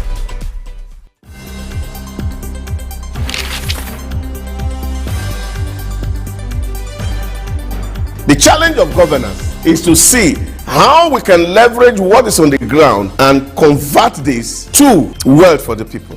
Russia, China are gaining entry into Africa, and it would appear that some Western countries are losing out. You're working as an expatriate worker, then you're paid in your currency. But then if you must spend those money, you need to convert those money to the local currency to spend. When we address this exchange rate volatility, we will see definitely cost of goods and services will come down. From a security point of view, we should employ the technology to ensure that we can track individuals and goods within the continent.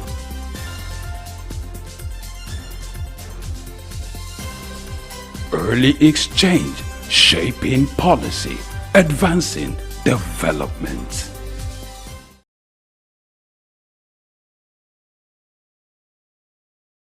Still tuned into SOUQ News Television. And of course, I told you that the delectable Blessing H.A. will be joining me on the program. Oh, well, not necessarily joining me. We're doing this together. Partners in development. Blessing, good to see you today. How are you doing? I'm fine. Partner in progress. Partner in Yes. shaping policy, Indeed. advancing developments. Of course it is. And talking about development, for a while now, the alternative payment system to SWIFT, talking about the BRICS Pay, which was developed by some countries as an alternative to the US dollar as a form of payment, has been making the rounds on news. And some persons have been, going back and forth with it. School of thoughts with different opinions. Is this here to stay? Can the BRICS payment, developed, of course, by Brazil, Russia, India, China, and South Africa, be an alternative form of payment system to the US dollar, which has held sway, which has made the United States of America world power? And you hear, a lot of people say no, the US dollar. I mean, I was sitting at a place, I think it was a pub, and people were arguing seriously about this. At some point in this program, we also talked about the Nigerian federal government trying to see if they could, become a part of the BRICS payment system as an alternative, to what we operate in now. I don't know what you make out of it, but then, of course, we do have, a seasoned development expert and someone who is very well, versed with this conversation to contribute on the show. But then first, your thoughts, though. Okay, my thought is it's something that has been in the pipeline for long. Yeah. The BRICS have been trying one way or the other to replace the dollar. It seems to be a de-dollarization move. So how that will pan out at the end of the day, we'll wait to see. But with the BRICS Pay, it seemed like they're getting somewhere close to having that happen. But for it being an alternative to the dollar, it's going to take a long long and hard work for that to happen, because the dollar is payment for a lot of things, apart from it being the currency for which you pay for commodities at the international global markets. It's still like the standard of measurement for currencies across the globe. So somebody tells you this thing costs like 5,000 naira in Nigerian currency. So for you to understand it, tell you, okay, maybe like $5 or $2, so you understand. So it's going to take a lot to happen, but what it will do is provide some form of alternative, but not the alternative. So it's going to be like, it's an option, but the dollar is still going to hold sway until a lot of countries accept it and it becomes payment for many transactions. So basically, it's about volume of transaction. If they can achieve that, then I think it would have been a dream come true for the BRICS. Well, we'll open our eyes and dream these dreams open. I wonder what will happen to people who trade in Forex or who do Forex trading. It may just bring a new dynamics to the market and make it maybe more interesting. Dynamics. Anyway, let's have the perspective of Ambassador Wallace Williams, who is the chairman, African International Chamber of Commerce and Industry, a development expert and a regular on the program. Good morning to you, Ambassador Wallace. Good morning to you, and good morning to our dear sister there and your new set there, which looks absolutely wonderful. I hope to come there when I'm back to Lagos and sit with you on that new set. The perspective. Right. Thank you very much. We'll just start off the conversation. Of course, the system in place, the Western system in place, the SWIFT payment system has, held sway for a couple of years now. And there's been this back and forth about the BRICS payment system. At this point, I'd want to, pick your head first and foremost. With some other world powers rearing up, trying to see if they can come up with the BRICS pay. Of course, there's a Russia, there's a China, and the political undertone as to world domination. First and foremost, let's lay the basics. Does BRICS payment system have what it takes to completely, take over what we have already on ground with the SWIFT payment system?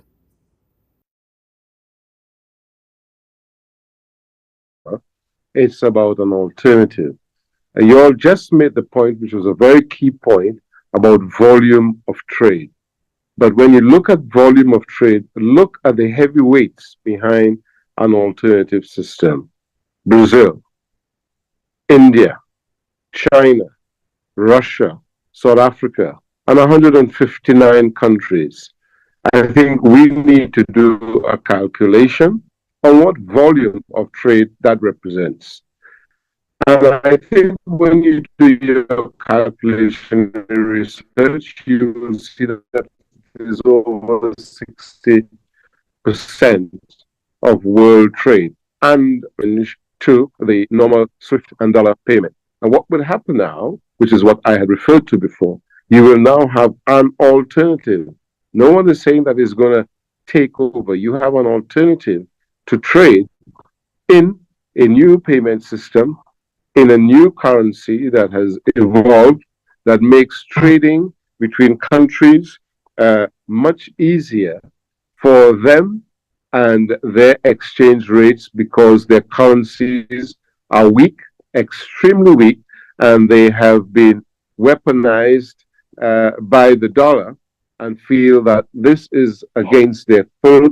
They have no other alternative, and they are going to keep struggling. Their economies are going to be bashed about, and they are going to feel that, what sense does it make? Everything they make and they try to trade with, they are at a disadvantage. What this gives now is a level playing field, and that is Mr. Dollar, Mr. SWIFT, you are no longer going to be the dominant factor in exchange and trade in the world. We now, as a group of countries with enough trade volume between ourselves, will have an alternative payment system and an alternative currency. Yes, we will trade with you on your currency, but it's no longer that your currency is dominant. What will happen is that we have a trading system, we have a trading platform, we have an alternative currency, and we have an alternative payment system among ourselves. And if we don't have to rely totally again on your payment system to our disadvantage, we are going to be in a situation where it's a win-win for us, and you will have to compromise to work with us if you want to trade with us. So I think the trade matter, the volume of trade, and the payment system alternative is now going to create a basket of trade currencies now for the world to trade in. And that is more important than having a currency that dominates, totally dominates, and decides, what the value of your currency is, the volume of trade you can have, because don't forget, many people, if they cannot get the dollar, cannot trade. And therefore, they are at a disadvantage. So everybody should welcome this. And just to mention the fact that they might be a long way off, they're not. They're weeks away. They're weeks away. We are talking about October. We are actually weeks away before that payment system comes into force.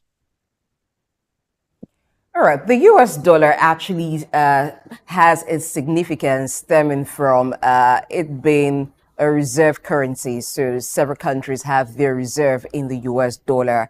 even if we talk about volume of trade, and that can be achieved by the BRIC nations, being that they are more like the manufacturing hub and the commercial countries of the world. But when we talk about reserve currency, would that still mean that some countries who were not part of the BRICS at this point, but may have indicated interest to be part of the BRICS, would be able to have that as an alternative for their reserve?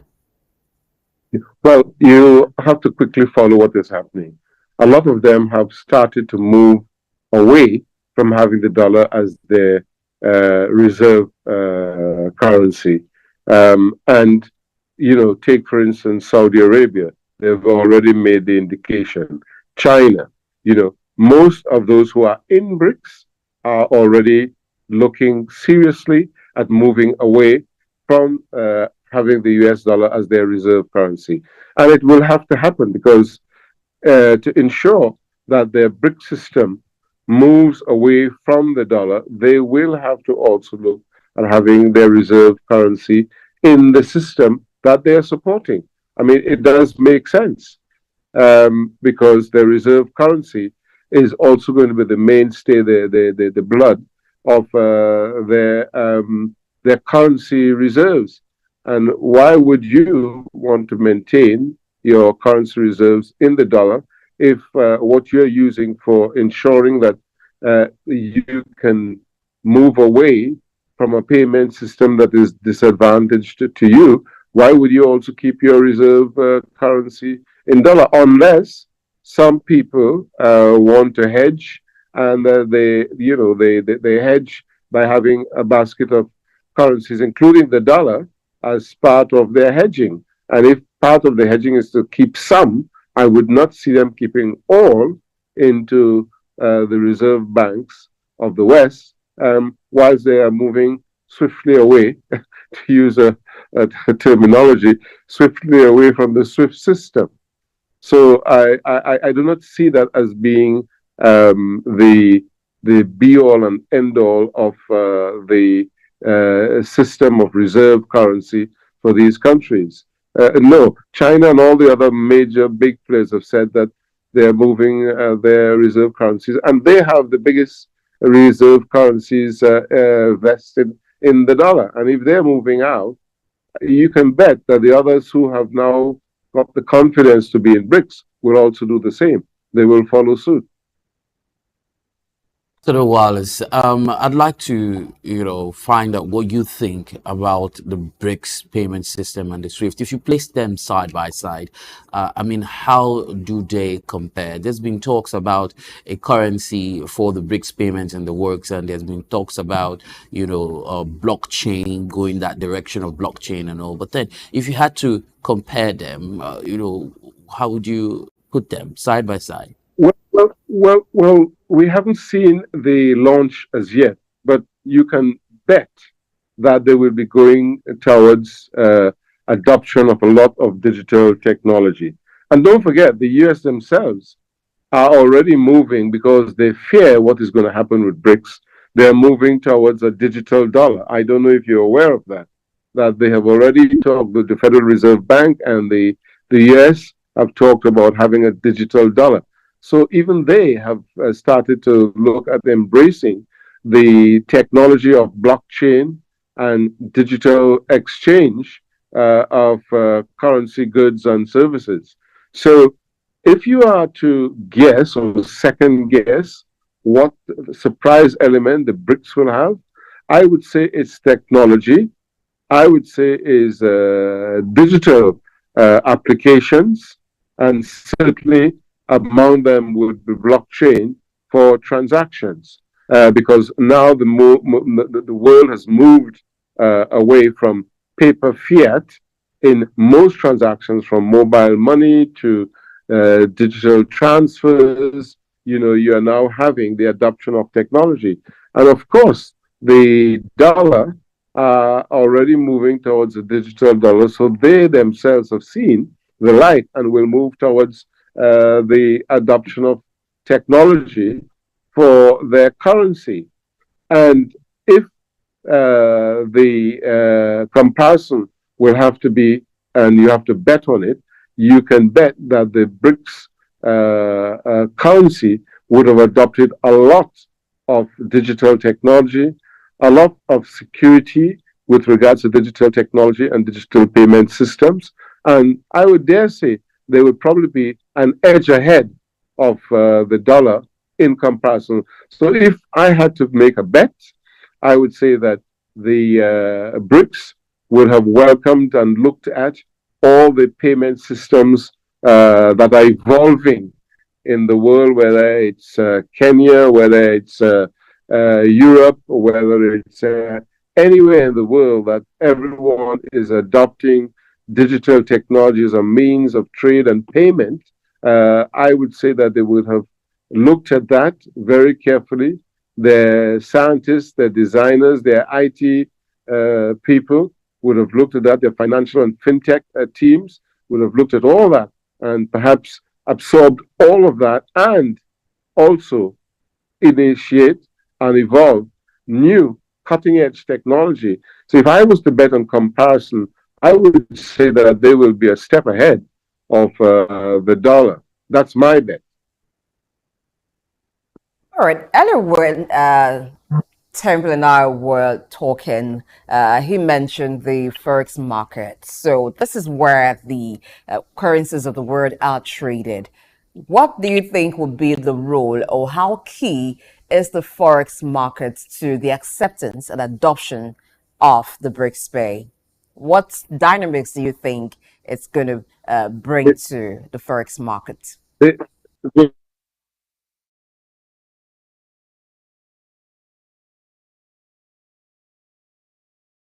Ambassador Wallace, I'm not sure you heard me, but I'm going to repeat my question. So the Forex market, it's where currencies are traded, and the most traded currency there is the dollar.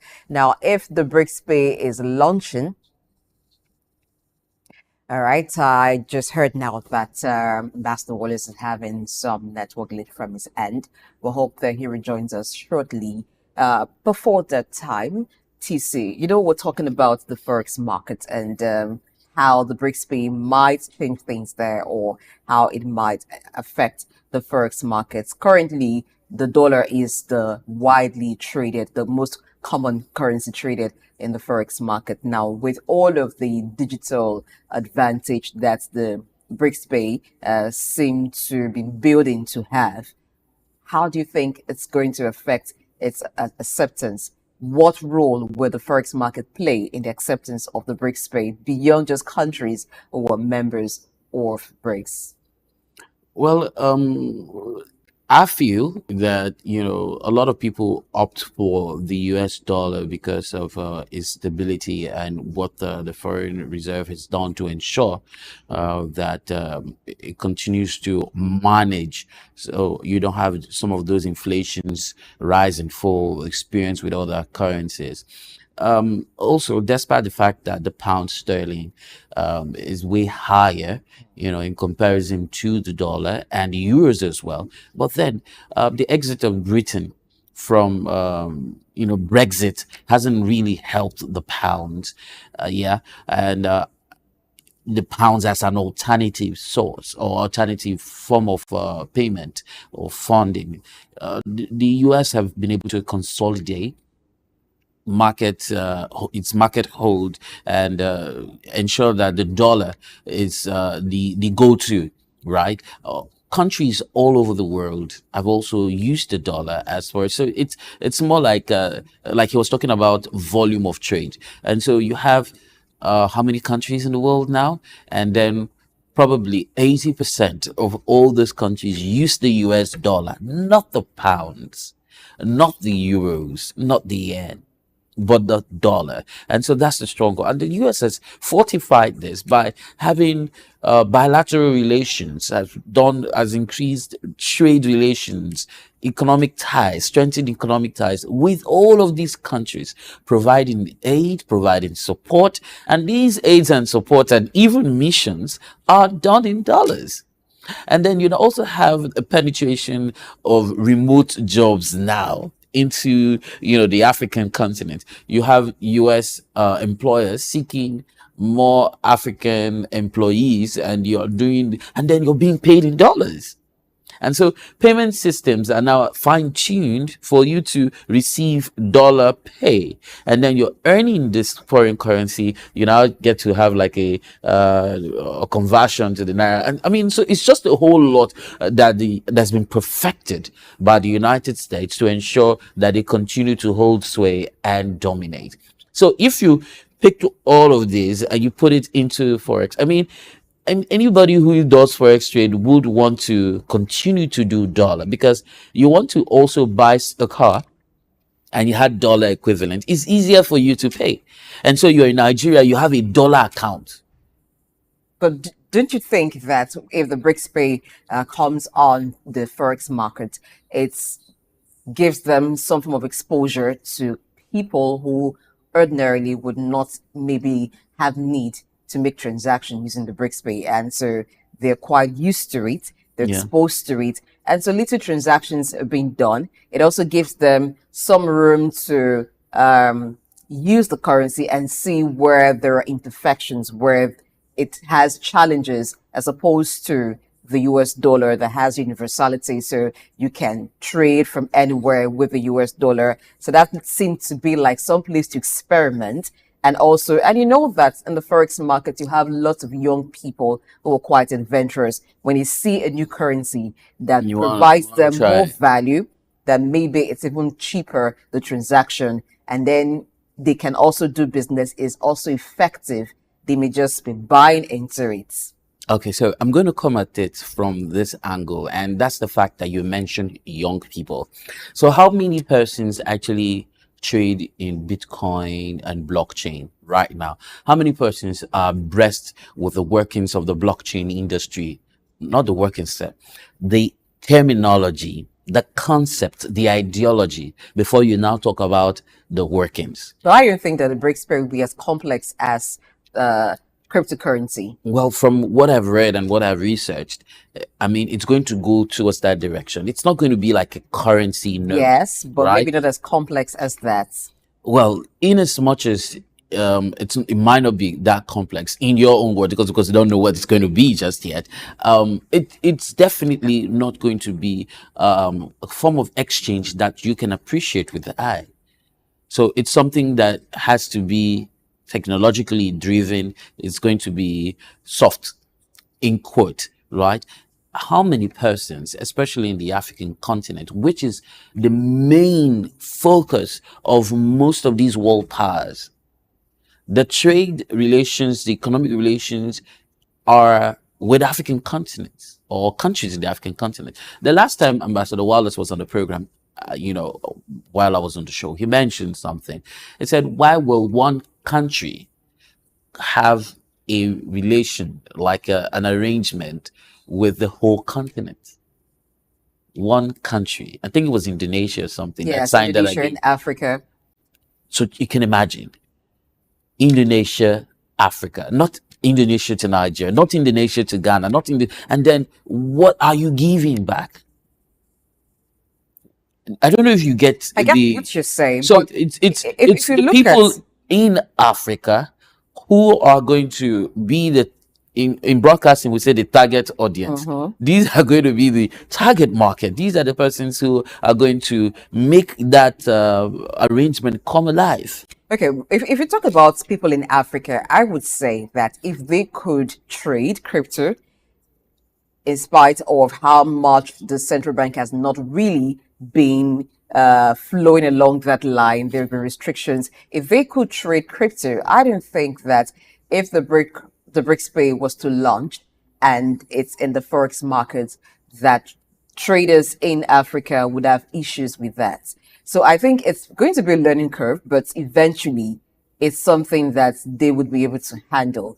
But what I do see happening here is that for Africans who trade with China, who trade with Russia, because Russia seems to be getting lots of welcome in Africa. So that might just be a very good way of them transacting. And if you get onto the forex market, maybe the excitement of what's this BRICS Pay What does it do? How can we transact with it? Are there benefits? Are there advantages? Might just make people want to explore and see how it goes in my thinking. But hey, we need to wait for the BRICS pay to launch in the forex market and see if it would be able to cause any disruption or it's going to be a failed project. But I think that with all that we put into it and how much of success the dollar has had, which they've studied, we might just be looking at something new that will change things. Let's take a break. On a return, we continue the conversation looking at the BRICS pay. Is it going to be the swift killer or not? In the heart of sub-Saharan Africa, where commerce meets progress, welcome to SOUQ News, your source for business, economy, and development insight that drive nations forward. From the vibrant streets of Lagos, Africa's fastest economic hub, SOUQ News takes you on a journey of discovery, analyzing and reporting the facts that lay the foundation for growth and development. We don't just report the news, we create it. SOUQ News is more than a channel.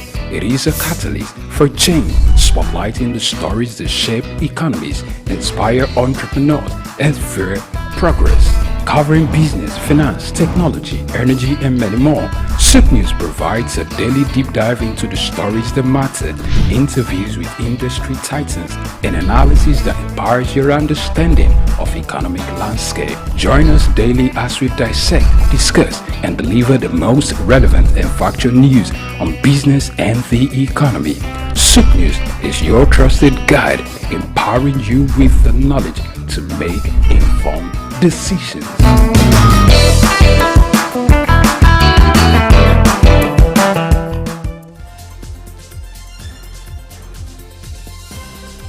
Early exchange, shaping policy, advancing development. It's good to know you're still with us on Early Exchange this morning, and the conversation is still about the BRICS pay. Would it be the swift killer, the system that has been in place using the dollar as the international currency for trade? Will it be or not? And Ambassador Williams Wallace, who is the chairman of African Chamber of Commerce, is still a guest as he joins virtually this morning. Before the interruption with your network connection, the question I asked is the forex market. Would the BRICS pay be a disruption in the forex market? How significant is the forex market to the acceptance of the BRICS pay? Right. As I said, and sorry for the technical hitch we had, they will have no choice because you have a powerful trading volume of countries. And I like the fact that you made the point about the youth and Africa. The youth, on the African continent is 75% of the continent, and they are moving towards fintech and digital education and digital involvement in already trade, like Kenya is with M-Pesa and others. I was yesterday at the National Identity Management Day, and already AfriGo is making leaps and bounds in that direction as well. So evolving on the continent is quite a lot of fintech digitally going in the direction of trade. And then the point that you made, which is quite good, but you missed it a little bit, is that the continent of Africa, yes, is the new bride. And who are there? China, Russia, Brazil has volume trade, India. And these are people who will pioneer the BRICS. And having the continent as a continent where 26 out of the countries on the continent have very weak currencies, what is going to happen? They will want to adopt something new and alternative that will ease their trading exchange on the world market. And therefore, it's a very clever move from the point of view of even the African continent, who will be willing to not be weaponized against by the dollar. So the forex market, they will have no choice but to accept the new alternative currency among their basket of currencies. And I think we are looking at an evolution, a revolution that is going to shake the world quite soon, more than people think. I mean, quietly, this is moving, like a quiet storm. And I think it's going to break in a very, very big way. And I am saying to my friends and those who have volumes of dollar, hedge, start hedging, because you are going to get a hit on the dollar when the BRICS comes into play. That is my vision and foresight on what's going to happen.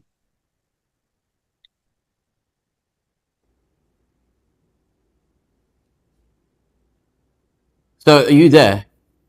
Yes, I'm hearing you now.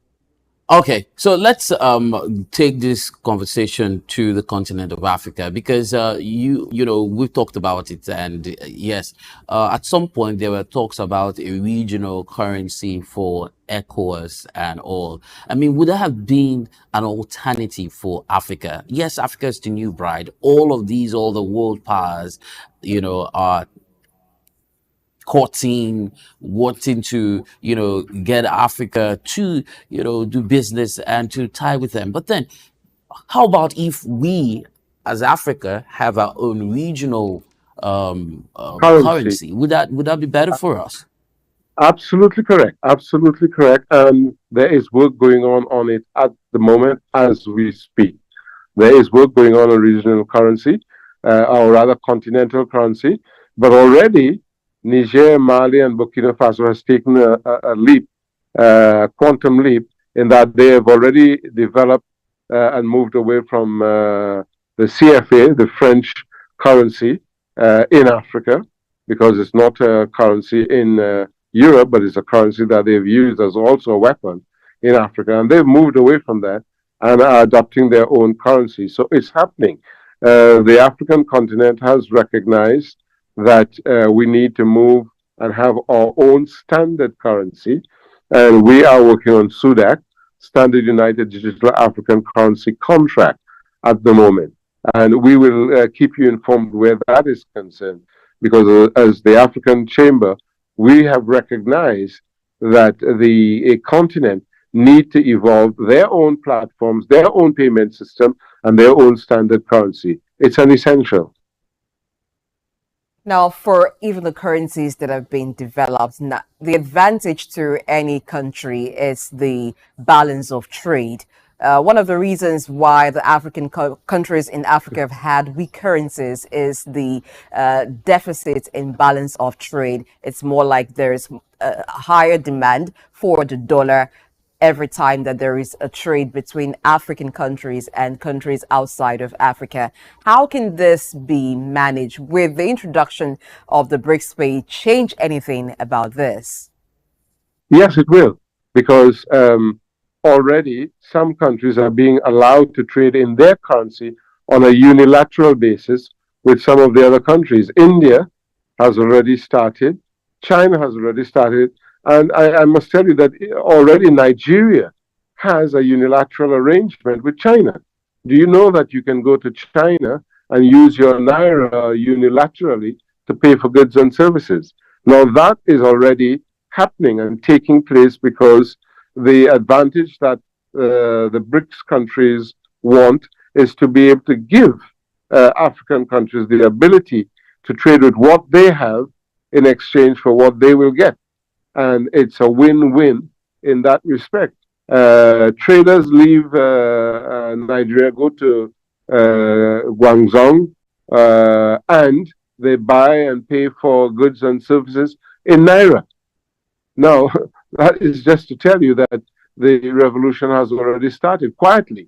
And so a lot of these BRICS countries would be giving unilateral relationships with the African countries whose currencies they know are very weak, but give them the ability to breathe and to trade. And that's an advantage for us until we have developed our own currency, our own platform, our own exchange. All right, so still talking about the balance of trade. So report shows that when it comes to the US and China, part of the reason they've always had a balanced trade is due to domestic macro forces. What can Africa learn from them? ACFTA, the African Free Trade Area, we have to now start trading among ourselves that China has done, because what China did is use the advantage of numbers. They have a captive market, and therefore that, as you said, has given them a balance of trade with the United States. Africa now has to adopt the same policy and use the African continental free trade as their means of balancing up. Start trading within, buy local, trade local, and use the advantage that the African free trade area will give the continent. Look inwards before looking outwards, because they were forced to look outwards because of the dollar and the trade with the rest of the world. But we have a captive market too. The African continent, we are 1.3 billion. So let's have the same, and let's do the very same. Use the same model. There's nothing to say, well, your surplus cannot be traded outside to the rest of the world. But first, use the advantage of captive market, and then the surplus you trade outside. So if 70% of your manufactured goods and your products can be traded within the market, and the rest you depend on, you've reduced your risk by trading internally, and just not relying totally on trading with the rest of the world where you are at a disadvantage. So considering these macroeconomic forces, what's the trade outlook in the long term for China and the US? Well, China will maintain their position because they have already committed themselves to one, having a new payment system. Two, they know they have the strength of numbers of their own market, captive market. Three, they know that they have joined with other major markets and traders like Russia, India, Brazil, and they're sitting pretty. They're quite happy that they've got support now. That is what it is. In other words, whereas before America could have singly targeted them and they had no support, this idea of BRICS have given them, it's like a pack of wolves now. They are moving together and they are supporting each other. So therefore, they are not singled out again strategically by the US to be hit as a lone wolf. They are now with a pack, and the pack is BRICS, and therefore they have support. So when it comes now to the macroeconomic forces, they have created an extra macroeconomic force among themselves. And that is the advantage now of BRICS having evolved into a major force to be reckoned with. And I dare say it will be a major force. That has given China a trade surplus is the export-oriented economic model it has. And then when you look at the US, it has consumer spending. In spite of how much these two countries seem to have trade war, they're still like the tongue and the feet. They still live together and somehow depend on each other. So with China being a significant player in the BRICS and with the development of the BRICS Pay, will it in any way affect this trade between them? No, I think what will happen is that they will have mutual respect. And what I'm saying again is that this move was clever by China to have pioneered together with the others this trading advantage space. In other words, we have to trade. We must trade because we are large exporters and we are major producers and manufacturers. And now it's just a chess game. And they will be playing that chess game very, very carefully among themselves. And it will be a question of who blinks first. I dare say that America will now have to stay on its side of the fence and watch how China is maneuvering with BRICS.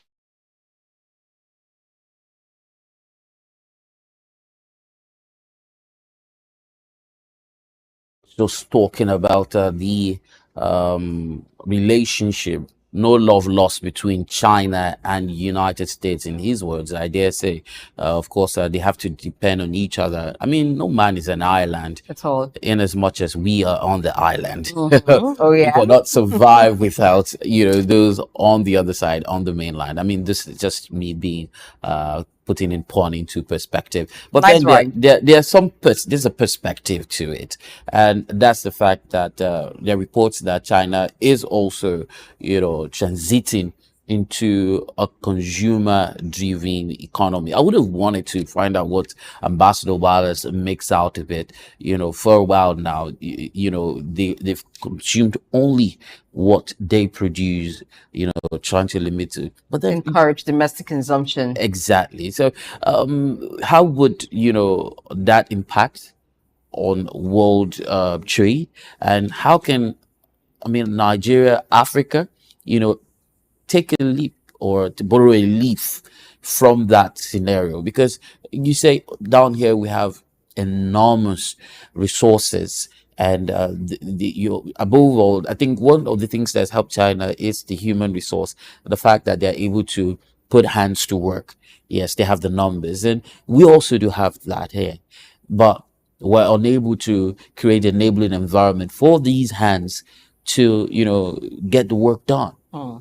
Yeah, another thing that has helped China, apart from the numbers, they move from being dependent on manpower to machine power Okay. to develop that. So it gives them more advantage, and that's why they are able to produce and produce more, not just to satisfy their population, but to be major exporters of different products. For domestic consumption, the reason that thrives in China is because they're producing a lot of items, a lot of products that they consume. Yeah. If you come down to Nigeria, the reverse is the case. Now, when you talk about technology, you would think the US, you would think China. Do you think Nigeria when you talk about technology?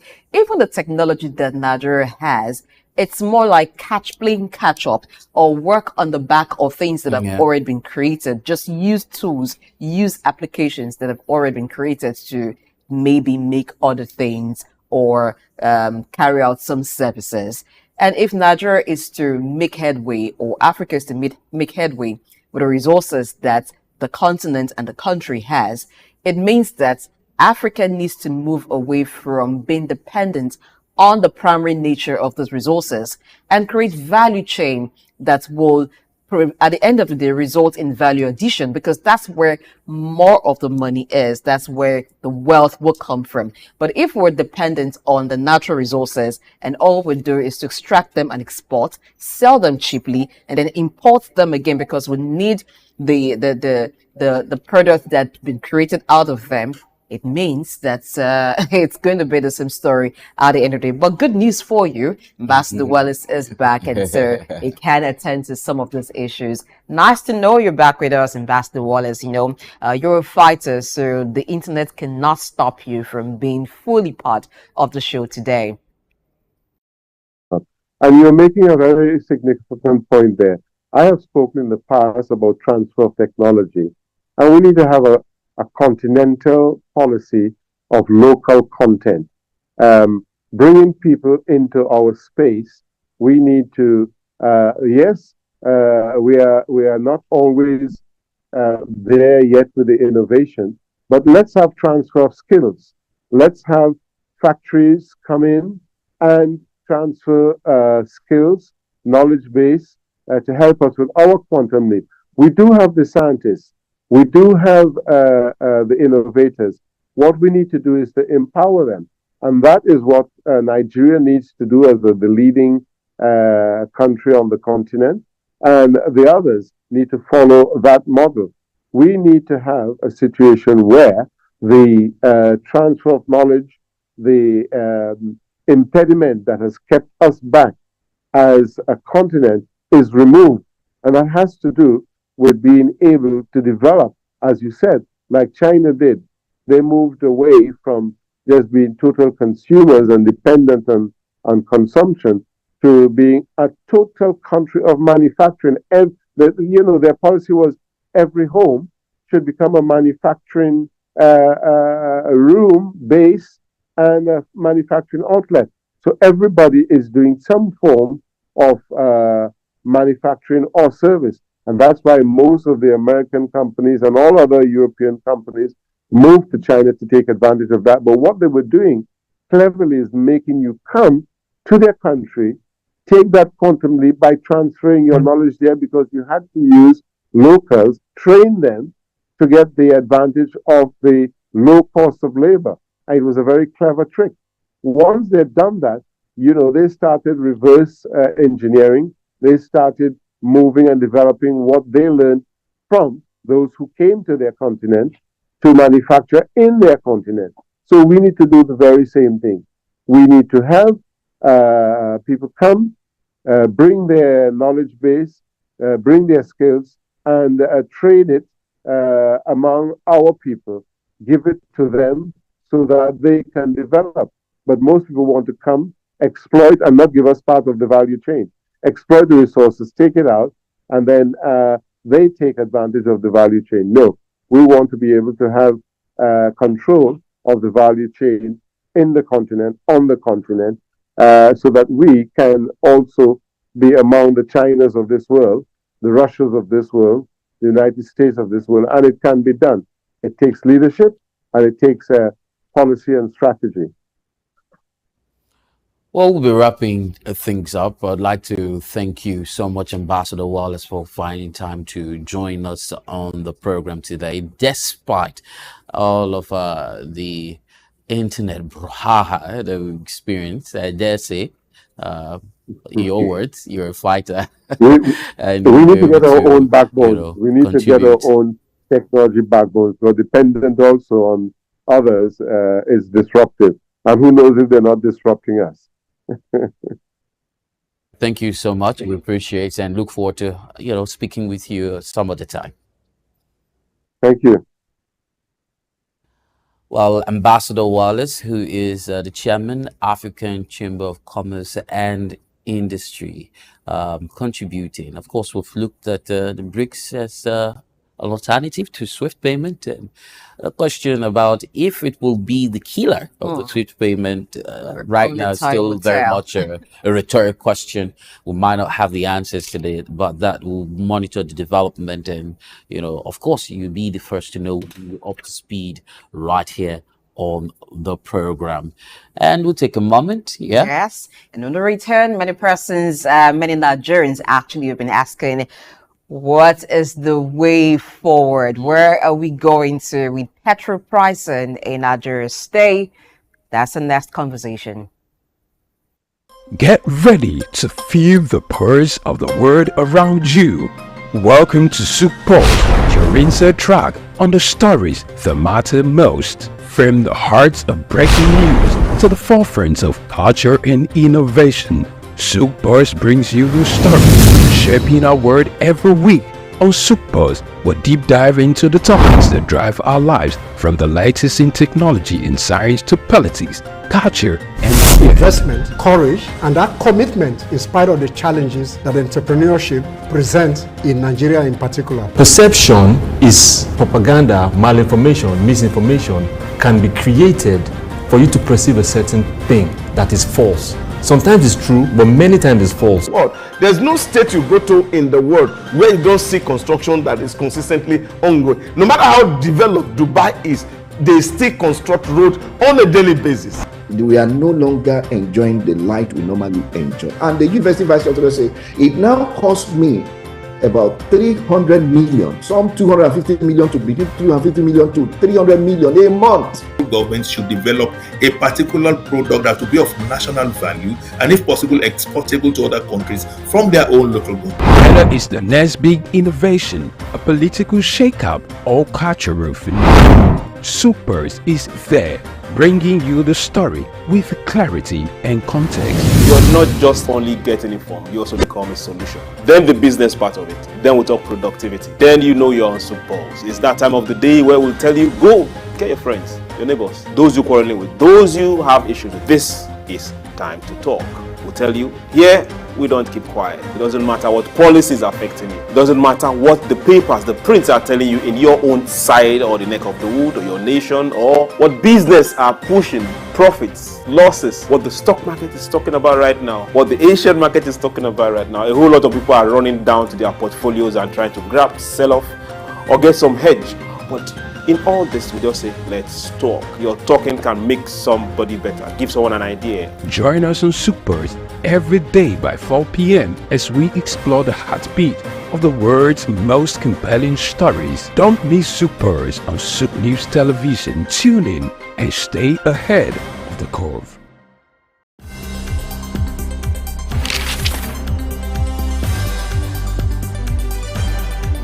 The challenge of governance is to see how we can leverage what is on the ground and convert this to wealth for the people. Russia, China are gaining entry into Africa, and it would appear that some Western countries are losing out. You're working as an expatriate worker, then you're paid in your currency. But then if you must spend those money, you need to convert those money to the local currency to spend. When we address this exchange rate volatility, we will see definitely cost of goods and services will come down. From a security point of view, we should employ the technology to ensure that we can track individuals and goods within the continent.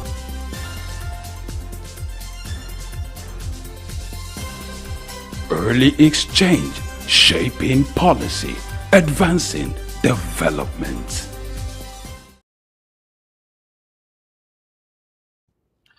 Well, over the weekend, and of course filtering into yesterday, debates ensued on social medias and pubs and people's private homes, and I might add even right here in the office, about petrol pricing.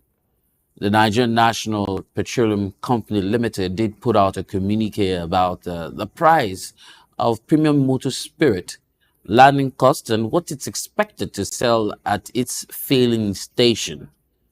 Dangote Group also did put out a communique, describing the communique by the NNPCL as malicious, one of the words I remember there, and of course went on to, well, not give us the right price. I mean, if you're refuting the amount the NNPCL had put in its communique, you would have told Nigerians who are willing and begging to know how much the NNPCL is lifting petrol from your refineries. Well, the conversation will ensue, but something we're certain is by the 1st of October, I mean something both Dangote and NNPCL will agree on, is that the 1st of October we will be knowing, or Nigerians will know, how much they will be buying petrol, because both parties at least agree that the raw product, which is the crude oil, was sold in dollars, and we've been talking about this dollarization thing for a very long time. And so if Dangote begins to buy crude oil in Naira, would it affect the price of PMS in the long run? I mean, that will form the basis of our conversation. Blessing is with me here, and I'm sure what is important for her is the price of petrol to come down. What are you expecting? Well, you see that statement you just made, or what you said is my hope, hoping that the price of petrol will come down. It seemed like a prayer. It wishes for horses. Yeah, it's like a prayer that may never be answered, because that was the hope of many Nigerians when news of the Dangote refinery being built circulated, and Nigerians hoped that, at last, perhaps an end would come to the importation of fuel in Nigeria. But so far, that hope seems to have been dashed, because before the commencement of refining of petroleum products at the Dangote refinery started, the price of petrol at fuel stations was somewhere around 600 naira. Depending on the parts of the country you live, 600 to 700 naira. So after the scarcity that lasted for like 2 weeks, 3 weeks, we saw a jump to maybe 800 naira, 850 naira. So people thought it was occasioned by the scarcity. And so when NNPCL released that statement on Monday, saying that it's going to be the sole off-taker of petrol from the Dangote refinery. It didn't sit well with many Nigerians because the thinking is that the role of the NNPCL? Why not allow some form of competition? Why not allow marketers, just do their business, go to the Dangote refinery and be distributors of the product rather than you being the sole off-taker, and so the marketers have to buy from you.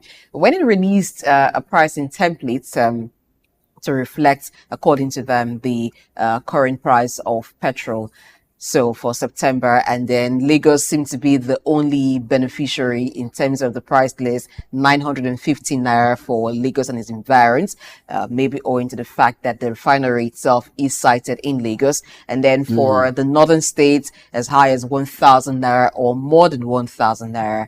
I don't see how that hope is coming alive, the hope that the price of petrol will be reduced. I don't know. They paid in dollars. For the crude. So if they pay in naira. If they pay in naira, we should expect some form of reduction because the conversion, except if what would happen is that how much did you pay in dollars? So convert it to naira and then give us the naira equivalent if that's what's going to happen. But if yes, but if NNPCL is going to sell to Dangote in naira, this is Nigeria. But at the end of the day, there's always like some form of arrangement. There should be some drop in the cost. You know, this thing that is always paraded by petrol importers when they say the landing cost. So there isn't going to be any landing cost at the end of the day because everything is going to be in Nigeria. NNPCL sells crude to Dangote in Nigeria. Dangote refines the crude in Nigeria and distributes to marketers in Nigeria. Blessing, you made a very salient point. Taking out landing costs. You made a salient point, and the point is, will the NNPCL sell, not the value of dollar? Okay. Because of course, Nigeria's budget is hinged on, the sale of crude, and that pricing is done in dollar. Okay. So there's just a whole lot of. So it's going to go according to the international benchmark.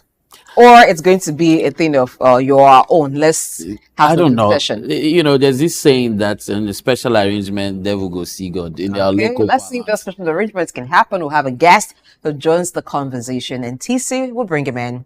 Well, we do have Emmanuel Imini Edafe, who is a petroleum industry expert, joining us virtually, to have a conversation with us on this back and forth. We thought we banter a little ourselves. I'm sure we'll be able to scratch the surface, but then we do have Emmanuel. Good morning to you. Glad to have you. Can you hear me? Yes, I can hear you. Yes, good morning to you. Welcome. All right, so I'm sure you were following our banter. Let's lay the foundation. What did you make out of the communique by NNPCL and the refutal by Dangote Group? Well, it's very, very unfortunate that we have Nigerians, we have been exposed to this kind of ridicule. The whole world is laughing at us. And really, it's sad. It's a sad one for us in this country, a country that is so blessed with petroleum, one of the leading exporter of the sweet crude in the world. And when I read even the statement put up by Dangote management, I felt so pained. The choice of words, some words used by the spokesperson of Dangote shows that they have no single regard for this country. We should have done that better. And they went to the fact, reading that press statement shows that even the Dangote management is into politics. They don't need to do that. If you want to refuse, just say, no, this is not. We didn't determine anything. We did not have any agreement. Full stop. And not to go the way they went using words and it's unfortunate.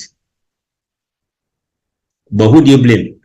Again, I say, blame the National Assembly that gave us this document called PIA, then which gave power to the President of Nigeria to appoint whoever he likes for whatever reason to run this critical petroleum sector in our country. If the management of the NNPCL, the so-called NNPCL, had, complied with Section 64, subsection 1 of the PIA, which says that the main objective of the NNPCL, they added L to the NNPC we had before. They say it's a limited company, all those trash they dollar to us. And they say the main objective is to carry out petroleum operations on a commercial basis, comparable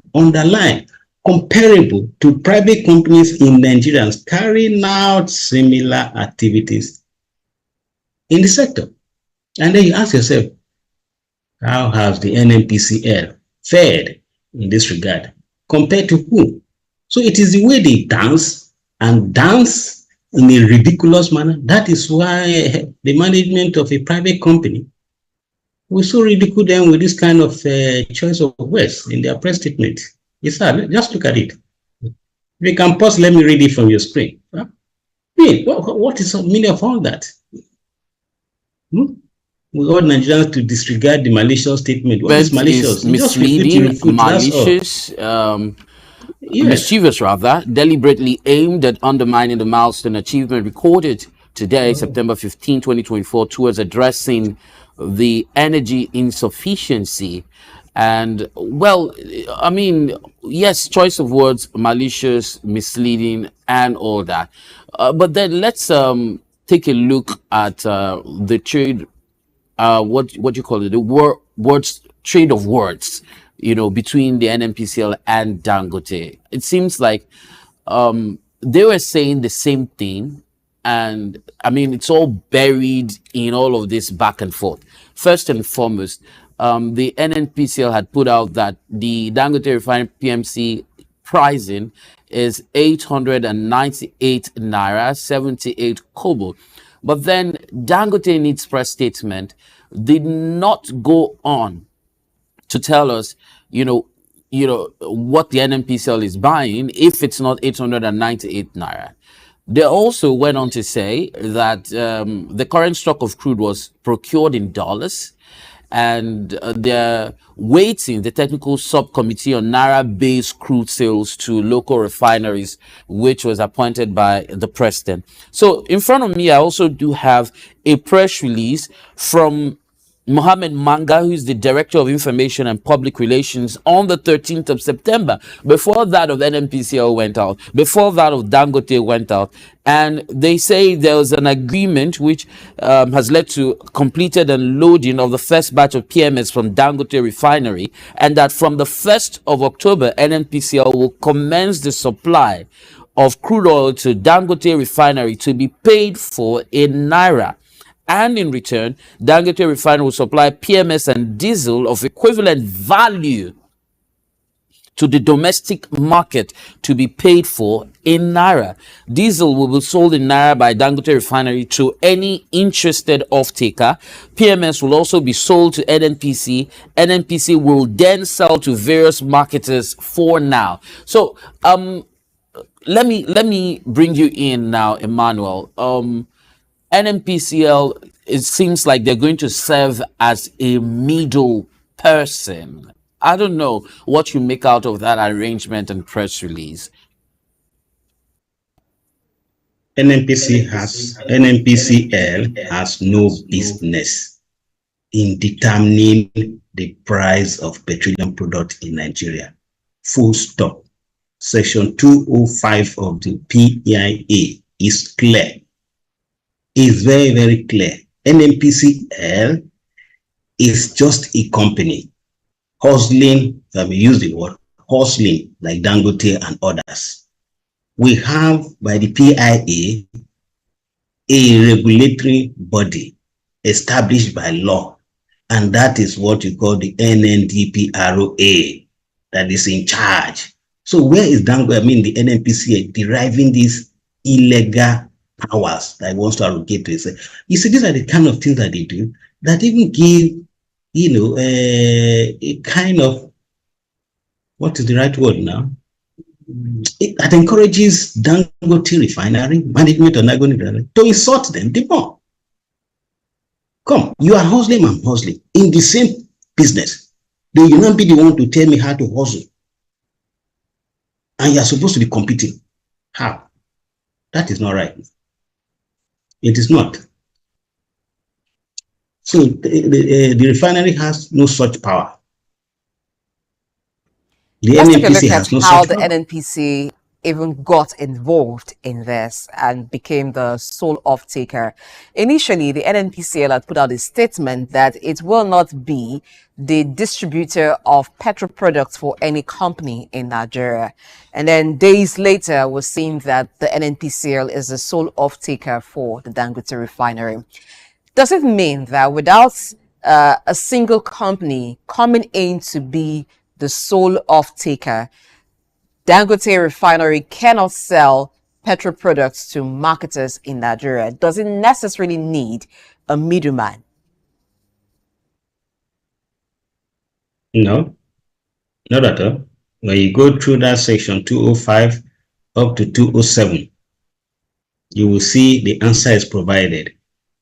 Okay, the box stops on the table of the NNDPROA, the Mainstream and Downstream Petroleum Regulative Agency.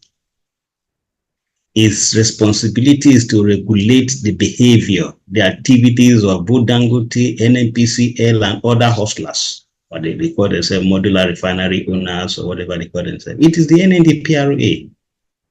So you don't, what's middleman? You are selling, I'm selling. Why should I go through somebody else? Or maybe even you, who is supposed to be my competitor? You see, what the NNPCL should be focused on, and Nigerians should demand of the management and board of that NNPCL, is that, look, if you are not ready to be competitive by starting with going to rehabilitate our refineries and get them working, then please do the honorable thing, just resign and go. For me, I'm not even interested in asking her to resign. I have said it over and over, and I'll repeat myself. That PIA, I have advised President Tinubu, the same person I advised him to be Minister of Petroleum Resources, and I'm not holding back. I'm still saying that that is the best decision. So he should do the needful. Every day, the board and management of the NNPCL have only shown that they are not prepared at all. So they have had a good time for the past, how many years now they've been on that board. They should just carry their load, and let them just leave. They give others opportunity to manage. But meanwhile, the final solution is the repeal. I repeat, the repeal of that PIA. Through that document out. It's very offensive. It is the landmine that will destroy the intention of any patriotic Nigerian leader. The way that document was cleverly crafted, drafted by the legal drafters, showed that there was an agenda. And that agenda, and I repeat, is to make sure that no president of this country succeed in fixing the rot in that petroleum sector. And you know what energy security means to the whole world, even in America, that is the highest producer. It is too strategic. Forget all this deceit all over the place, climate change, so go electric cars, go CNG, go all of that. No, it is still what? The fossil fuel. The fossil fuel is here to stay for so many years. Quote me. That is my feed. Let nobody deceive you. When they come and tell you, go think beyond petroleum, think beyond, what they are trying to do is that because they don't have what we have, they want to discourage us from maximizing it because they are sick and tired of being, dependent. If you go to America, any election is all about, you must have the issue of energy security, which is low prices. Voters are interested in it. So how much are we paying for gas, heating oil? If any president is not able to assure them that they are going to bring down the price of heating oil, that president is likely to lose massive vote. So any president of America, be it the UK, they are looking for alternatives. So why do we now come and make ourselves so cheap that what we have, we just play? In fact, every day I listen to the news, I get so disgusted. Now, I just read something online before we came on this program. The NNPC and Chevron, so they have concluded arrangement to transfer, to convert their asset to PIA terms. Tomorrow you hear that our strategic oil field has been sold to individuals. You don't do this kind of a thing for crying out loud. You want to copy America. America is a highly sophisticated and developed country. So if you hear that in America, you have you, my sister there, owning an oil company, running it, they tell you that, oh, you can decide where you sell whoever. It's not true. But even the fact that they give individuals, go to America. The worst thing that's happened to American society is the fact that the government allow private companies, all these multinationals you see in Nigeria, to be the one to produce, decide prices. And this affects, the government of the day. And let's come back to Nigeria now and look at this current situation. Nigerians had hoped before the commencement of refining of petroleum products at the Dangote refinery that this would crash the price of petrol, but that hope seems to have been dashed right now.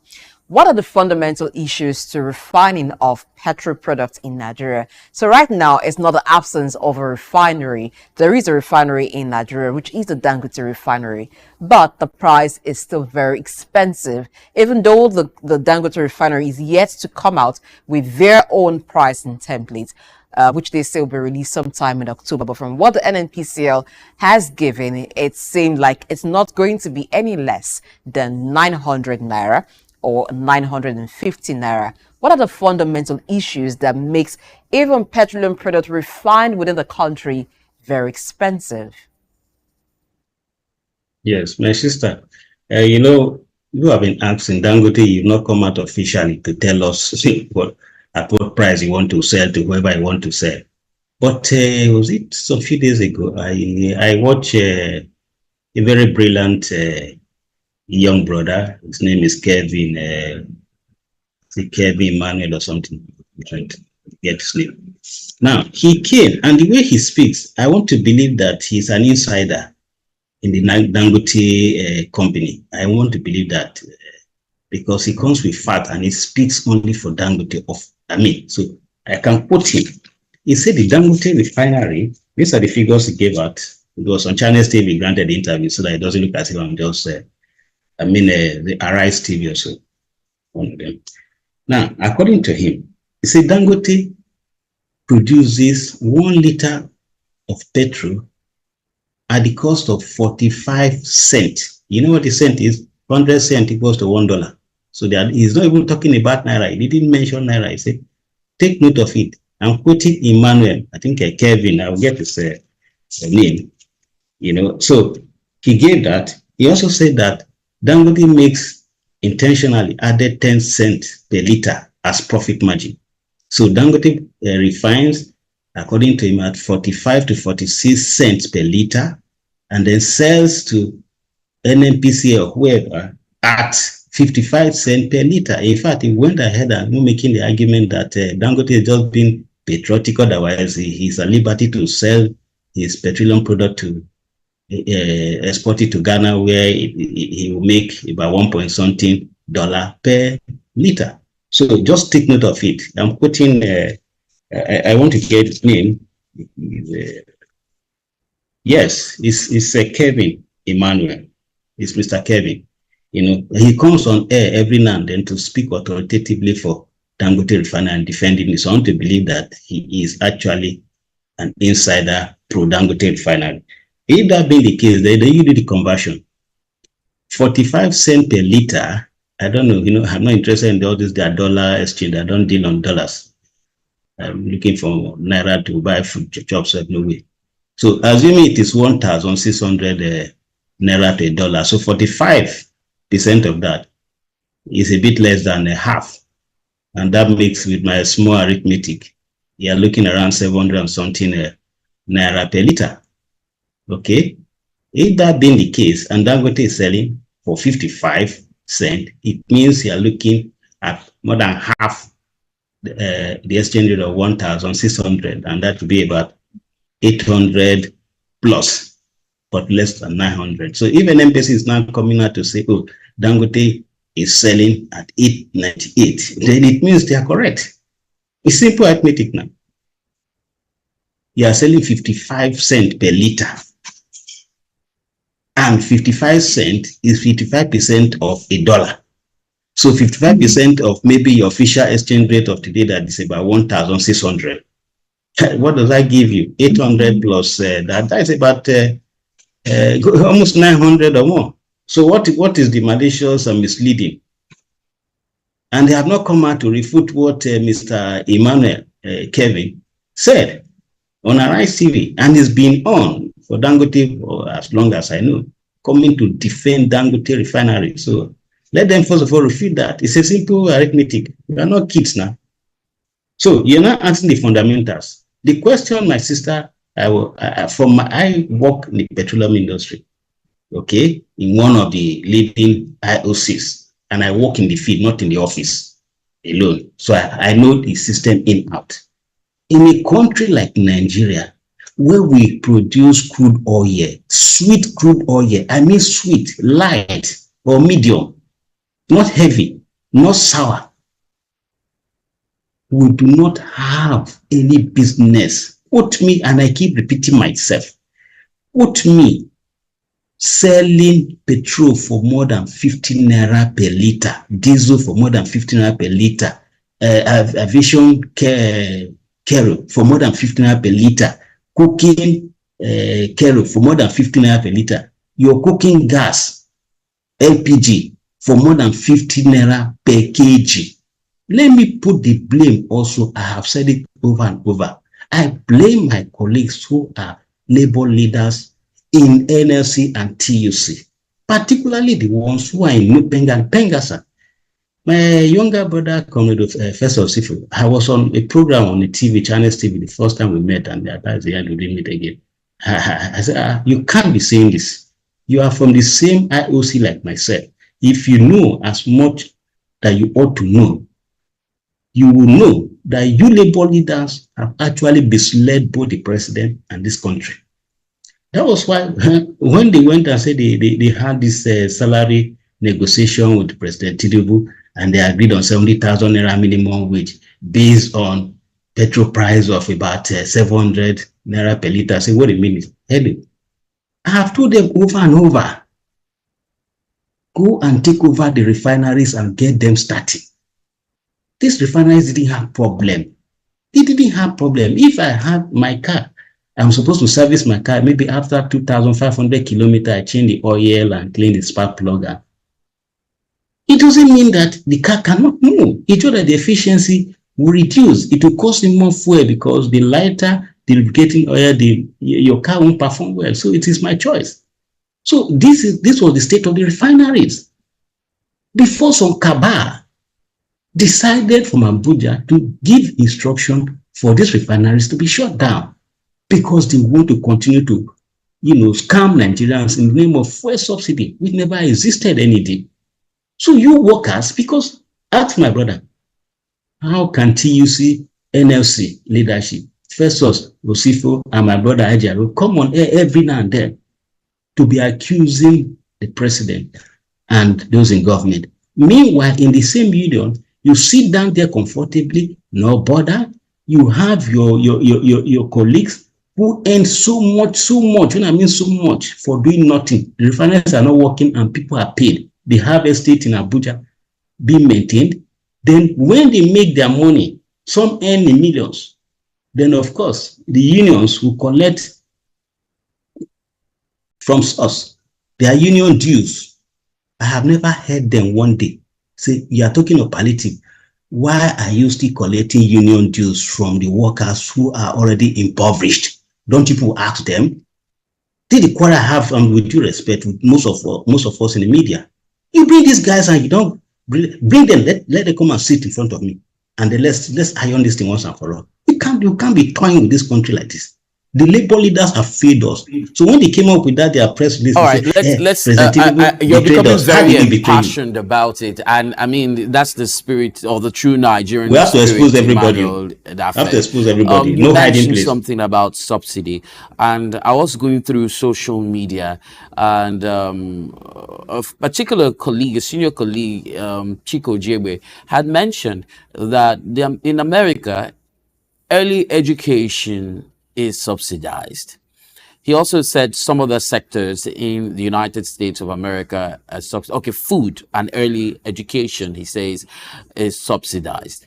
And, you know, in Nigeria, accommodation is not subsidized. Feeding is not subsidized. Education is not subsidized. The only way of trying to carry everyone along, of ensuring that some people could get on by, was the subsidy that was on fuel, PMS. And yes, you're saying subsidy never existed, but the pricing was affordable at a certain time. And with that speech on the 29th day of May 2023 by the newly sworn in President Tinubu Ahmed that day, actually skyrocketed the price of petrol. I mean, almost 200%. And it's getting, I don't want to use the word worse, it's increasing every day. I mean, you head over to a fuel or a petrol station, and what you're expecting a different thing. You just go there and you're expecting that it might just be a different price altogether on the machine.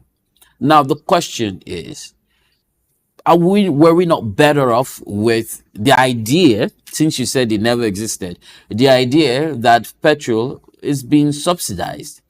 Shouldn't the federal government, since, you know, all other sectors, because yes, you remove all of the subsidy, what did the administration do? Not to see it sound like we're delving into politics. You gave the monies back to the governors, you know, in the name of trying to develop the various states, and that has not helped in any way the man who lives, you know, I don't know how to describe it, but I'm sure you're getting the message. And so these monies are given back to the governors, and it doesn't have a, you know, any impact on the common man. Shouldn't we just put back the subsidy? My brother, please remind me your name, my dear. You know, this Wahala of what's your name again? I didn't get you anyway. What I'm trying to say is that the number of times you turn this same question around and cook it like soup or bono, I will give you the same answer. Same answer. Fuel subsidy never existed. It never existed. It was a big scam for so many years. Quote me. I am standing here. By the way, my name is Odafe, not Edafe. There are two different things in Urobo. Odafe, Odafe, that's mine. Now, let me take the issues you raised. The governors getting more money. Yes, they are getting more money because they said, the president decided to put an end to that scam. So money was saved and it's coming to the governors. Yes, it is true that people are not feeling it. I don't know of all the states, so I cannot make a conclusion. Maybe some governors are investing it in infrastructure, you know, while others are, I don't know what they do with this. So it is not left for the state members of the State House of Assemblies invoking their powers under Section 128 of the Nigerian Constitution and oversight power to summon the governors of their state to come and render account of this extra money they are making.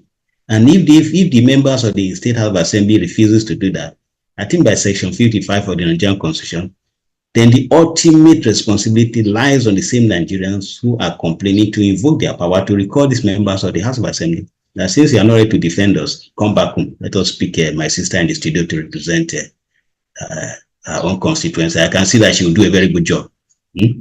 Now, you talked about the speech by Mr. President on May 29th. Let me tell you, that was the best he did.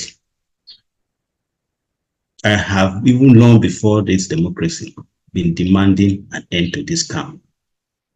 And he was patriotically courageous. to do it. And that was why I voted for him. That's why I campaigned for him. I'm not a member of APC. But when I looked at the candidates then, I saw patriotic corruption. Patriotic courage in him. And when he announced it, I was full of joy. And I give him tons of, and I stand with him firmly. Even the exchange rate, the multiple exchange rate that was under massive fraud, he ended. Those two major policies will not be reversed. Never.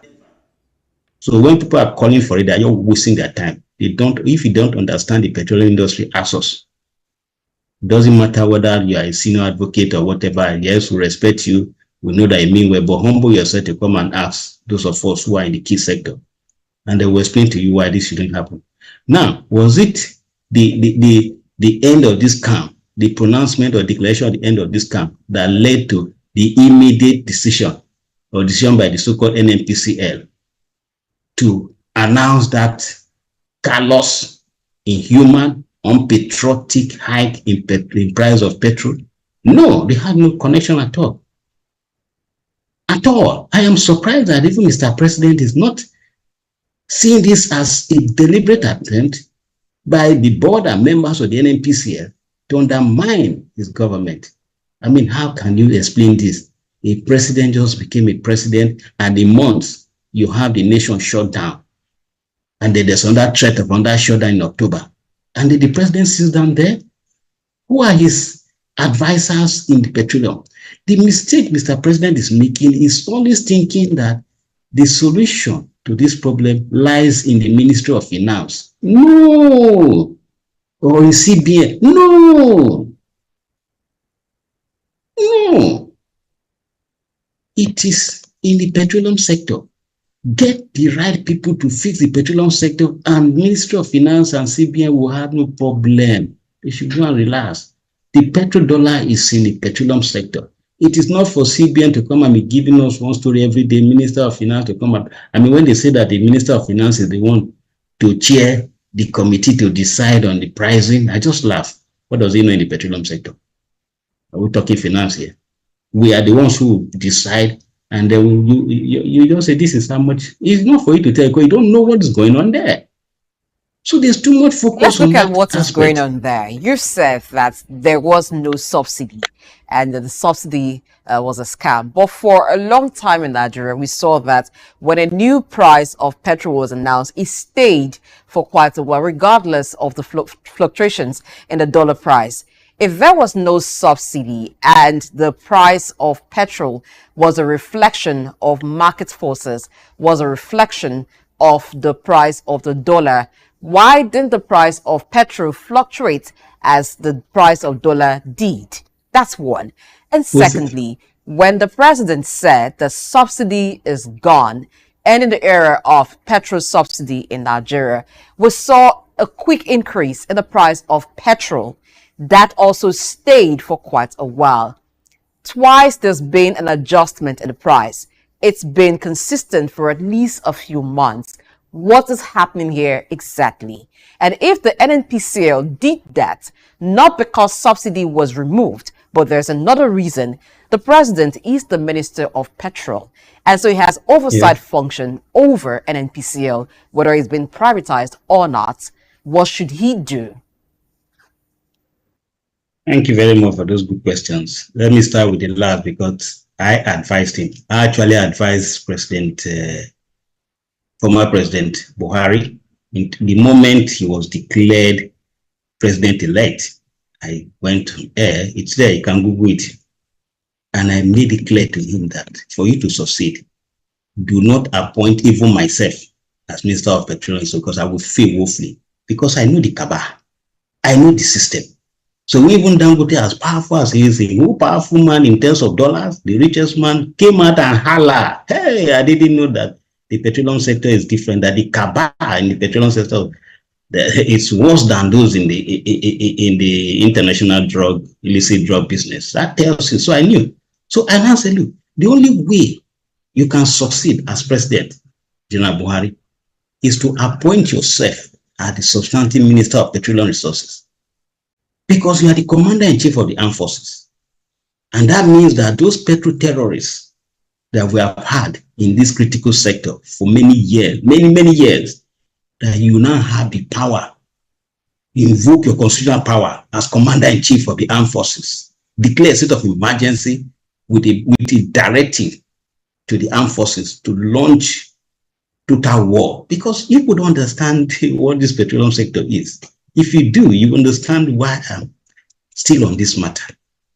You can't win any war, whether it's economic war, whether it's a true military war like we are having in most parts of, particularly in the northern part of Nigeria, without having energy security. No, it doesn't work now. Hitler lost the Second World War because of petrol, this issue. Because without petroleum product, diesel, how do you move your tanks? Fuel oil, how do you move your warship? If I got a point during the Civil War that the German forces were bombing the Allied forces, their tankers that supply petroleum and even petroleum product to their military equipment at the war front. You have to do that, because once you incapacitate or you destroy that supply chain, then the war is over. So that was what Hitler did, but the Americans, blessed with more oil, far, far more than Germany, was able to supply its forces and allied forces, and that was how Hitler lost the war, not because German would have, the German government would have lost. No. So when we begin to play with the petroleum sector in this country, we are actually toying with the sovereignty of this country, our national security, and we are ridiculing our men and officers, gallant men and officers, patriotic, for that matter, risking their life every day to keep this country safe. We are joking. Okay? So having said that, I have missed my thought, because when I get into this, you're talking about, you asked me the question, how come that at different times the price of petroleum product remains the same, despite the fact that we hear fluctuation in prices of crude oil at the global market? My sister, again, I tell you, it's a scam. Let me tell you, 1 barrel of crude oil produces not only petrol, I hope you know, more than 20 different byproducts. All of them, in fact, in the petroleum industry and the refining industry, there is no 1 liter of any of this derivative that is a waste. The cosmetic you wear, the plastic, and all. So if you are not using it as a petrol, as diesel, as kerosene, you are using it for other makeup, pharmaceutical. Even the sulfur that we are complaining that, oh, too much sulfur in our petroleum product, like the one that accused Dangote, or Dangote is accusing NPC of importing. When you extract those sulfur, you use it for fertilizer and even some pharmaceutical companies. So when you say that the price of petroleum increases, what you call petroleum is what we call, you can call it crude oil at the international market. So it's expected, that's why they keep telling Nigerians to fool us, though they can fool. I'm more intelligent than many of them sitting on that board. Okay, I say without respect, I know it, I can challenge any of them. You can't fool people and allow us to keep quiet. Then ask them, what happens to the other derivatives? What happens? These guys have just been ripping off, making fool of this country, treating us like fools. There is nothing like Forward sources, now, even if the price of crude oil increases. That the price of petrol from the Dangote refinery would not be as cheap as Nigerians expected. There is the Port Harcourt refinery, as well as others cited in other places in Nigeria. What should be done to at least ease the plight of the common man in Nigeria? My sister, so you're one of those who were actually, hey, Dangote refinery is the game changer. Everybody, Dangote refinery, you turn to media houses, Dangote refinery is the game changer we're expecting. You were one of them. Hey, yeah. So all the ones that were shouting. I ask questions on behalf of Nigerians. Many Nigerians actually have this hope, and there's still hope that somehow there will be light at the end of the tunnel. So how do we get that light to shine? You know, the Nigerians, they didn't know. So they expected people like us and you in the mass media by virtue of Section 22 of the Nigerian Constitution, that is the responsibility of the mass media to inform, to educate, and to entertain. Now, in this case, is to inform them. That is why you have done well by inviting people like me who are in the industry to come and enlighten Nigerians. So as they are listening to me now, they are getting wiser that it was wrong for them to ever expect. I said it and I've granted interviews. How? Dangote is a private businessman. I bet they should leave him alone. Dangote, day your day. Make we day our day. Eh? It is our day, is our 4 refineries. The Kaduna refinery, the Port Harcourt refinery 2 in 1, and then the Warri refinery that's right behind my house as I'm talking with you. From my window, I see Warri refinery.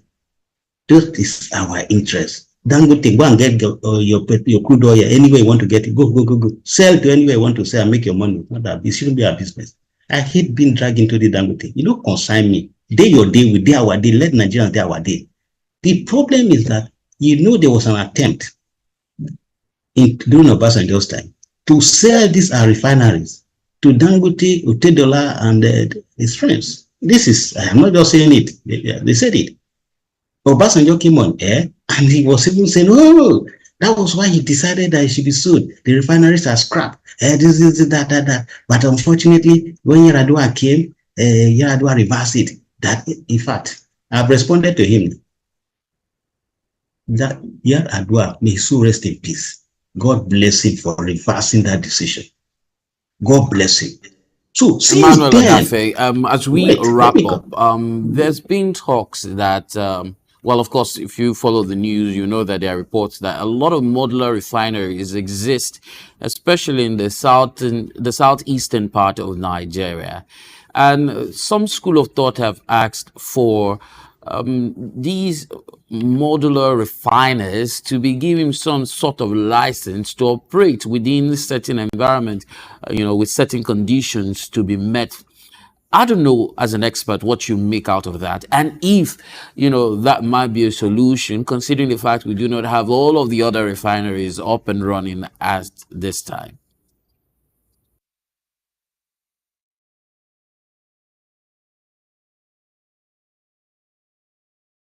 Okay, so it feels as though we've lost connection with Emmanuel. But then, if you've been following reports, you realize that the military are always putting out information as to modular refineries and what they've done with them. They come upon these modular refineries, destroy them. Yes, the methods are the illegal refineries. They destroy the illegal refineries, but the modular refineries are there. Do we have modular refineries we have modular refineries in Nigeria working, but there's also a challenge with who the modular refineries can sell to.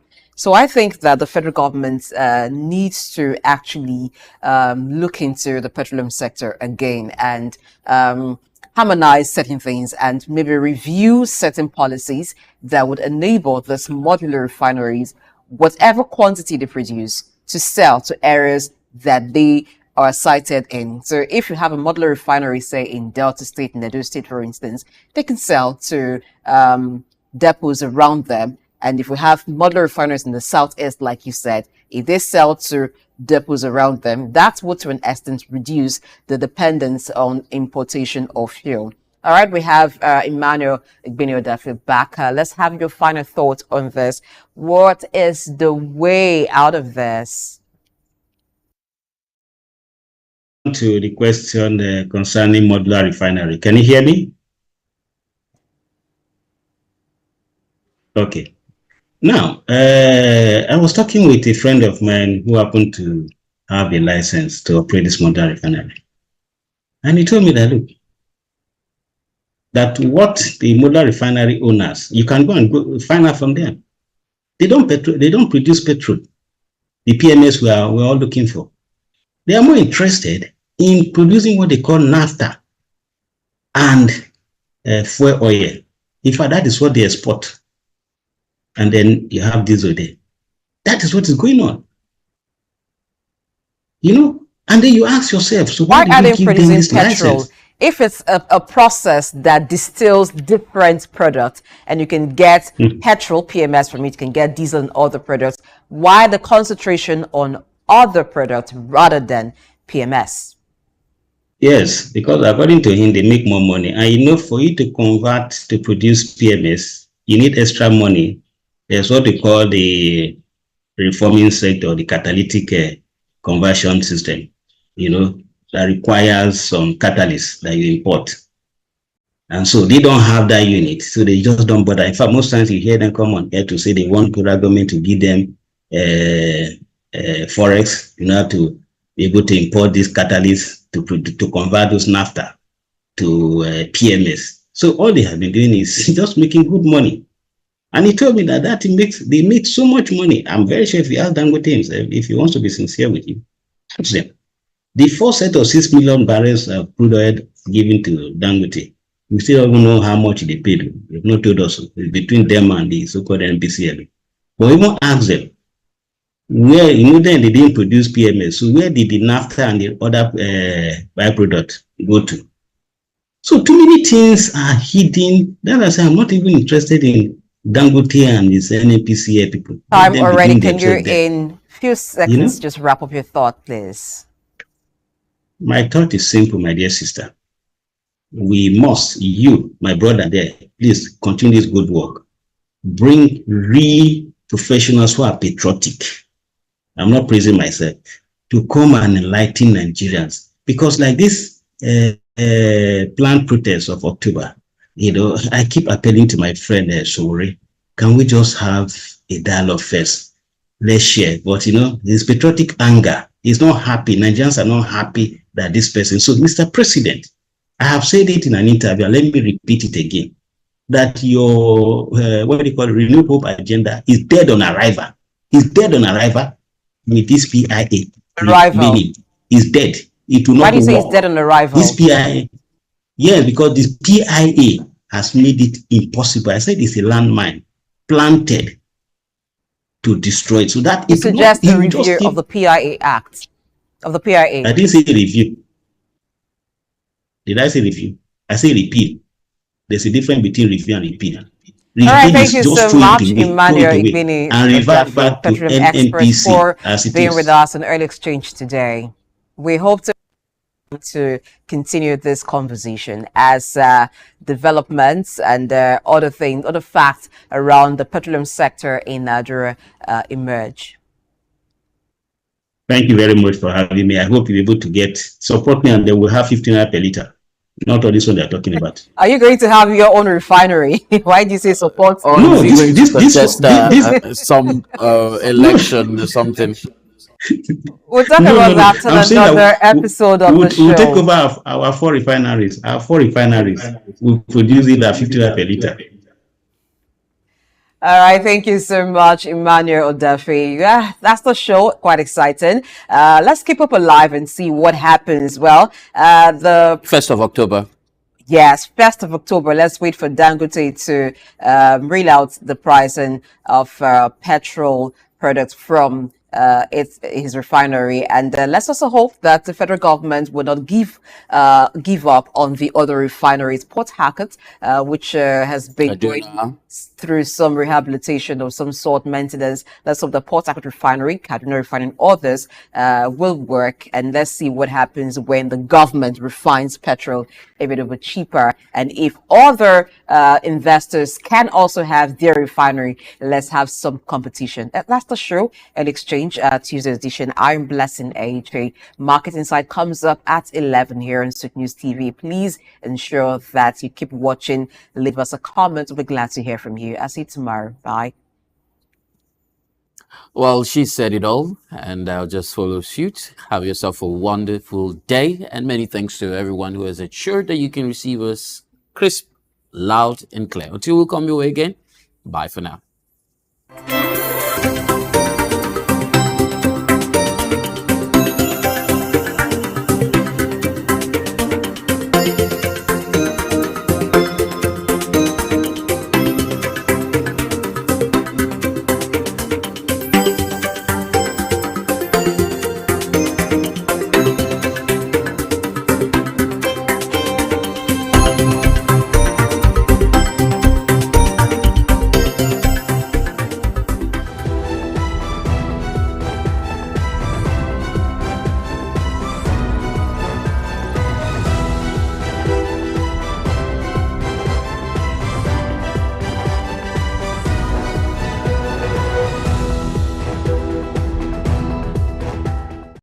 Hello Nigeria, hello Africa.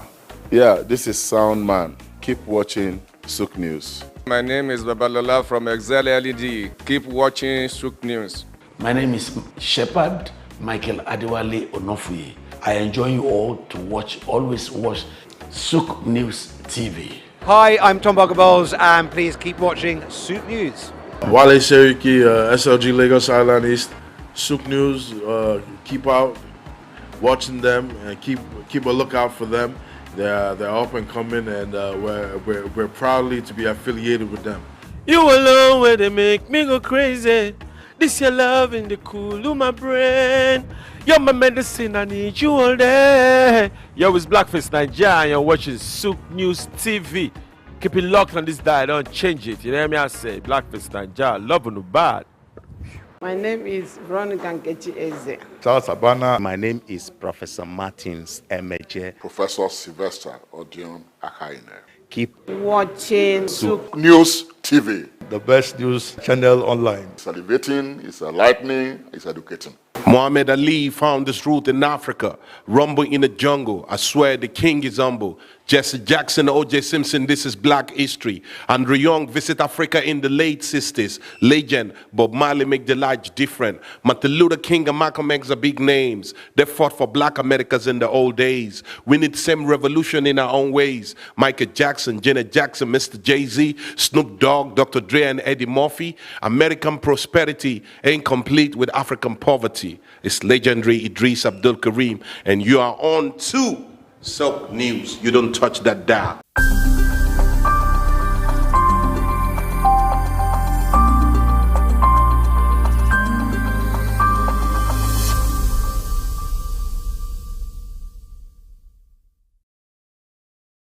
Looking back, you know, my village is nice. I mean, urban, or it's an urban area now. My village was Ekpoma. The village was known as Emaundo. The best reference in terms of personality is Professor Ambrose Ali. That's where it comes from. My father was a farmer. My grandfather, really, Akaine. We all grew up under the shadow of the man. A very disciplined man and a big farmer. Had large landed properties, you know, in the community. And so my immediate father, my biological father, was also under the shadow of the patriarch, Akaine, you know, in the family. So usually you learn in the traditional African setting by just following what you see. You go to the farm, you learn how to take care of the crops, you know, and all of that. So that's the way you learn. You don't have an institutionalized form of learning the way we do now, where you go to the classroom and all of that. That never existed. So whatever skills or profession your parents were in, you of course imbibe them and you learn them and they become part of you, you know. So that was it. And that discipline comes with courage. You know, you can wake up at 5, you know, and head to the bush. That is courage.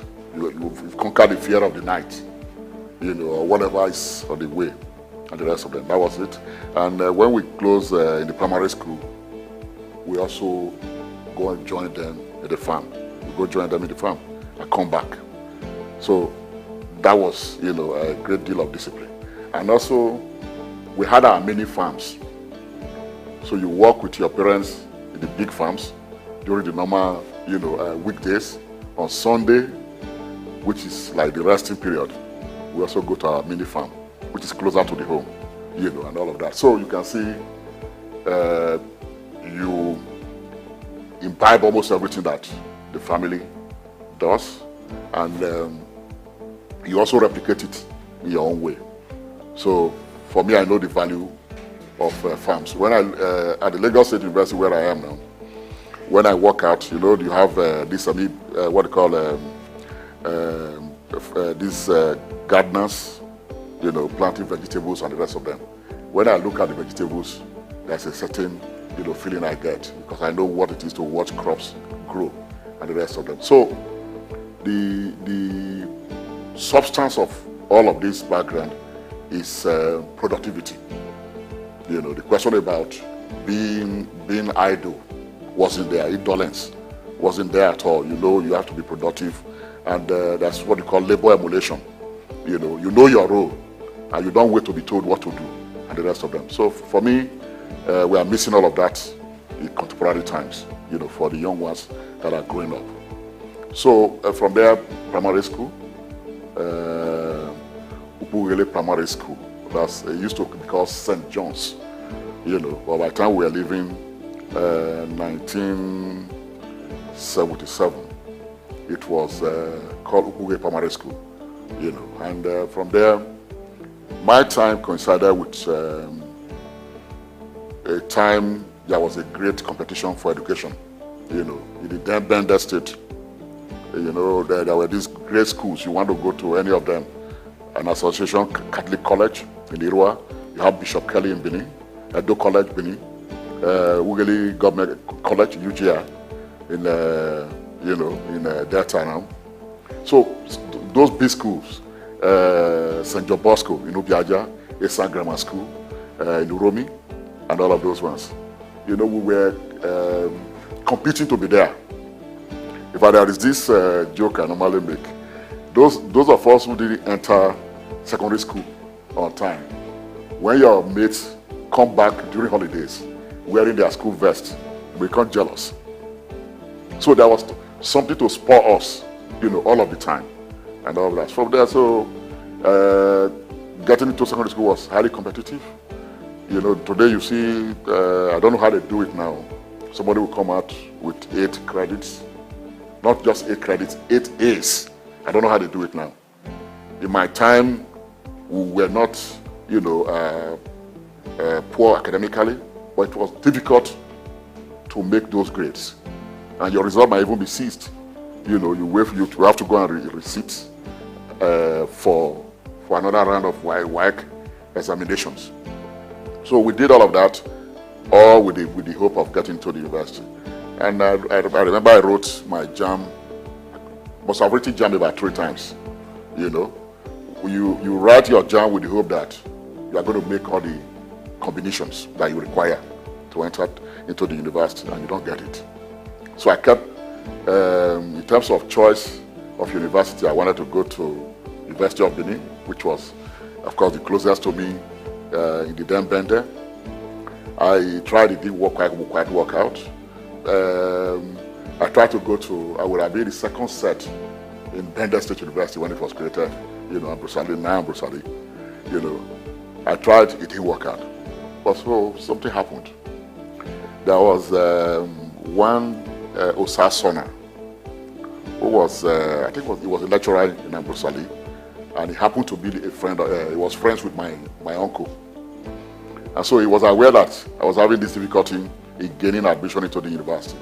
He just told my uncle, why not let him go to Lagos and do this course at the Nigerian Institute of Journalism.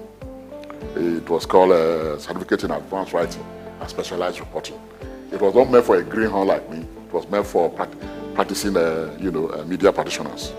My colleagues were Utia Ukukena, who is late now. He was the PRO of FEDECO. What they call it, the NECON, not before FEDECO, after the one associated with FEDECO. He was the PRO. Then I remember Abubakar Hassan, who was the PRO of Ajakuta Steel Mill. There was one Kazauri. I think there was this paper in the north, not the New Nigeria. Was it not Herald? Triumph, something like that, yeah. Then you had, there was this other guy who was I think he was deputy manager in NTA Sokoto. These were my classmates. I think this sports writer who was in the Guardian joined us. I remember very well. So, but that program turned out to be very exciting for me. Because I had interest in writing, and as far back as when I left secondary school, my first attempt at writing was I wrote a book on Awolowo. You know, it was titled The Oasis. And that took me to Ikene to meet Papa, Chief Obafemi Awolowo. And he recommended that book to Spectrum. Shortly after he did, he died. So nobody could to pursue it. And I don't forget that when I was leaving, he gave me 20 naira. 20 naira was very big, 1985, you know. Went back to Lagos, but it was not even the money. The fact that I could shake the hand of the sage was exciting for me. And looking back, I said to myself, look, I could have kept that 20 naira as a souvenir. Well, at that time, it was, you know, it was something, it was, you know, some money that I could use. So that was in terms of measuring my ambition, you know. And my earliest heroes were, you know, Obafemi Awolowo, Ole Soyinka, then, of course, Kaduna Ozeogo, the man who led the first military coup d'etat. You know, in terms of his commitment, patriotism, you know, disinterestedness in himself. You know, a man who could tell you that if I don't come out in 15 minutes, take care of me and the target.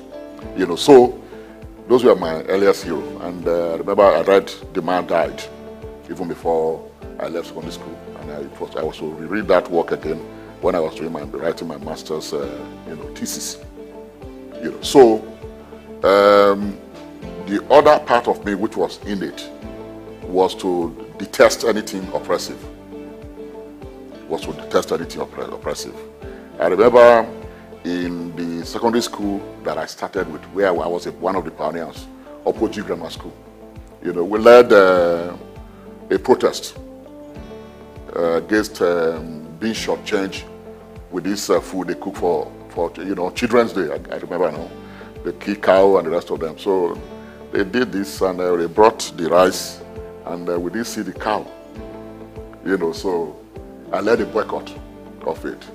You know, it got to, I had a relative who was a teacher in that secondary school. So they were looking for the ringleaders, you know, and they called a general assembly. And they said, those who are not part of it should leave. You know, everybody was leaving. So we had about 4 of us or so. So they took 4 of us to the staff room to find out who was the ringleader. You know, we still insisted that we were not eating. And they said, well, if you don't eat, that we know that there's going to be trouble. So they went to the extent, you know, those days, traditionally you could go to Ifa to know who is the ringleader. But they used this key with the Bible, you know, calling our name to know who the ringleader was. You know, so eventually they prevailed on us, used all kinds of pressure to beg us and the rest of them, because if we don't eat the rice, probably there will be an indictment. It's already an indictment, and you know, those days in the inspectorate, they ask questions. So after much persuasion, well, we calmed down and you know, allowed the process to go on. So that was one earliest example of, you know, my attitude towards resistance. And so by the time I left secondary school, I got inducted into radical literature. There was a relative of mine, Mr. Isi Mamadou. He's now a German resident. You know, he graduated from Ife, Obafemi Awolowo University, then the University of Ife. And he was privileged to be taught by Professor Toyi Olorode and the so-called Ife collectives at that time. And when he graduated, he started what we call a study group in the village. So a few of us went there, and he gave us some radical literature. He gave me one, like I recall very well, The Dialectics of Nature by Friedrich Engels. If you read The Dialectics of Nature, you virtually understand everything about science. You know, science and its relation to social life. So that literature Communist Manifesto. The other one was Anti-During, also by Frederick Engels. Anti-During will teach you polemics, everything about polemics. So by the time I entered the university, I was already radicalized in terms of world outlook, and all of that. So when I left ECOMA for Lagos, to start the NIJ program, so there were other comrades who were, belonged to those radical movements. There was one Femi Ahmed, those days we call him Sandinista. And so he was in charge of the cell that I belonged to, the Patriotic Labor Movement. So when I came into Lagos, we normally try to establish what we call front organizations. And Femi, we established what we call Nigerian Tenants Association. It might interest you to know that I became the first general secretary, even though I was 40, at that time. And what we did by, putting you in those organizations is to learn leadership, writing minutes, and articulating proceedings. So I learned it through that, period until I entered the University of Lagos, Then when I got to the University of Lagos, we then established what we call Marxist-Leninist Study Group. There were these radical boys who came from Kwaratech, Bengal Awekbo, who ran for the presidency, people under People's Trust. Olaiton Yoride, who was private secretary to Adam Soshomole, but he died in Benin. You had Bala Muhammad, who was a lecturer in UNIMED, but he was doing his master's at the University of Lagos. You had Ukem Onyepe, there was Anti Kanabe, and a host of others. So we formed what we call the Marxist-Leninist Study Group. The UNILAG Student Union was banned, during that period. So we resuscitated the union and brought the union back by, launching a protest against the management at the Senate building in UNILAG. So we got the union back, and so we got involved in the student union politics. And there's always contestation. The management will want somebody who will be amenable to them, and we wanted independent student unionism. So we did that. The first year, management managed to get one of theirs, Madogi Timmy Phillips. Atlanta died, God bless his soul, to become the union president. I ran, after Madogi Timmy, I think I ran for the presidency, and again, I lost to Papa Chris. Chris Anyanze is also late now, that led to crisis at the university because I won the whole of Akoka campus. They rigged it at Idiaraba. You can see some of these things you see today at the Idiaraba campus, and we said no. Nobody can be sworn in unless I was sworn in. So that led to my rustication, in the university. And we didn't give up. We went to court. I think we were about, I can't remember the number, about 11 or so. Our counsel was Femi Falana. And we were out of campus for almost a year. And at the end of the day, we won the case. It was Justice Onalaja who ruled in our favor by asking the question, what is indiscipline under the law? Because we follow all the procedure in our communication with the management. And so it became a landmark judgment. That was it. So I went back to write my degree, my final year exam as a single candidate. The previous year I lost a year because the previous year I would have served in Calabar. So then my result was, when it was eventually released, I was deployed to Sokoto, and I redeployed back to Lagos because the period coincided with the June 12, crisis. And we read the atmosphere and said, if the crisis burst open, we were going to be consumed in the north. And so we redeployed back to Lagos. Myself, GT Ogunye, Niyi, and so many others. I can't remember their names now. We redeployed back, to Lagos. And of course, you know what that crisis led to. Snowballed into so many crises, renewed authoritarianism with Abacha coming in and the rest of them. So when we finished our service, because of my stint in journalism, so even while I was on campus, I was reporting for The Guardian, the art desk, because the guy who mentored me was Ben Tomoloju, the doyen of Nigerian cultural journalism. So I was reporting for The Guardian while at the University of Lagos. So because of that, my journalistic background, the Committee for the Defense of Human Rights was formed, and Bekora Sokuti was the chairman. So I was brought in to edit the newsletter, which we call The Victims. I was editing that for a time. And in the course of the crisis, the struggle against the military and all of that, I was again elevated to become the General Secretary of the Campaign for Democracy in Nigeria. And you know the implication of that. I succeeded Chima Ubani. I was elected at the Ibadan Convention of the organization. So few months after I was elected, I was arrested by the military and taken away to Brinikabi prisons for 1 year. I was released when the Commonwealth delegation came to Nigeria. I had a meeting with Abacha. Abacha wanted to please them, so he released a few of us, myself, Adeniji Adele, who is late now, one Eno, who was Abiola's whether personal secretary or personal assistant also at that time.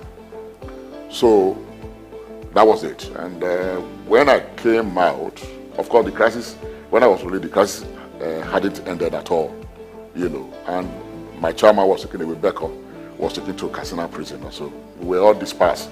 Shehu Sani was taken to Kirikiri, later to Aba prison. So it was my task again to reorganize the organization. We did that, and we then transited to the United Action for Democracy. All the forces reaggregated under that umbrella. We then made Olisa Agbakoba as the convener. Myself and Chima Ubani became the joint secretary of the United Action for Democracy. So we were on that when General Abacha dropped dead. And I then, reflected on my career. At that level, I decided that I should go back to school. So did my master's quietly at the Lagos State University, and went to the University of London to pick up my doctorate in politics. So that marked my journey into the academia. But then I became active in the civil society, and involved in research. I formed the Center for Constitutionalism and Demilitarization that publishes the Constitution, a journal for constitutional development. And under that platform, I carried out governance training across 3 of the 6 geopolitical zones in the country. Some of the alumni of SOUQ, many prominent people, Lalong, the former minister, was an alumnus of SOUQ, of that center. Orelokpe, who is in the Center for Sustainable Development in Abuja. In fact, she was sent by the president. Then he was governor of Lagos State. Asiwaju Bola Ahmed Tinubu sent almost about 6 commissioners to me, to train in the so-called Summer School of Governance and the rest of them. So from there, I then decided to move into full research by entering into the academia at the Lagos State University. Because of my strength in research, I've written enough to be a professor even before I joined the system.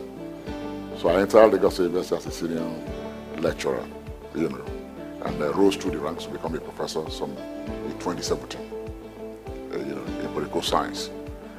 So, and in terms of the content of my scholarship, It's liberating. It's about, how to transform the society. And it's about,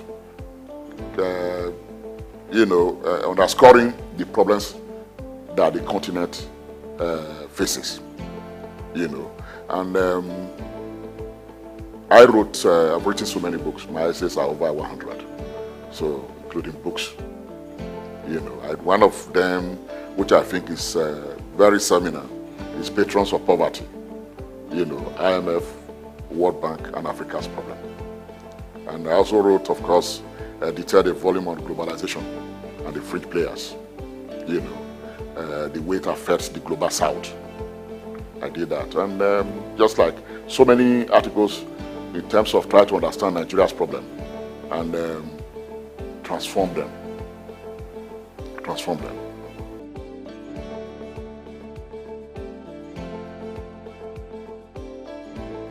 I think the first stage is the power of conviction.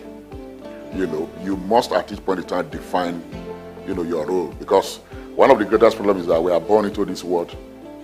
Sometimes, as one French philosopher, I guess, said, we don't know the cause of death, and we also know the cause of departure. So we just find ourselves in this space. So when you find yourself in this space, you define it. And if you do a summing up, you discover that the only thing relevant is to live your life for humanity. And so you have to, how do you create that space? It means that all those strictures, structural constraints on people actualizing themselves, you have to, help to fight them. You have to subvert them so that people can, fully realize their lives. And so I believe that I have that power of conviction. One, and conviction comes with commitment. Commitment is very, very important in whatever you do. You define your aim, then you are committed to it, and you pursue it. But what I also learned, I'm not sure whether I was influenced by Chief Obafemi Awolowo's biography. You discover that nobody really helps anybody. So it is always good to carve a path of independence so that you don't go begging to feed yourself. It's very important. If I say this, I'm not saying that you have to be materialistic. That's not the point I'm making. But independence in ways that you become self-sufficient.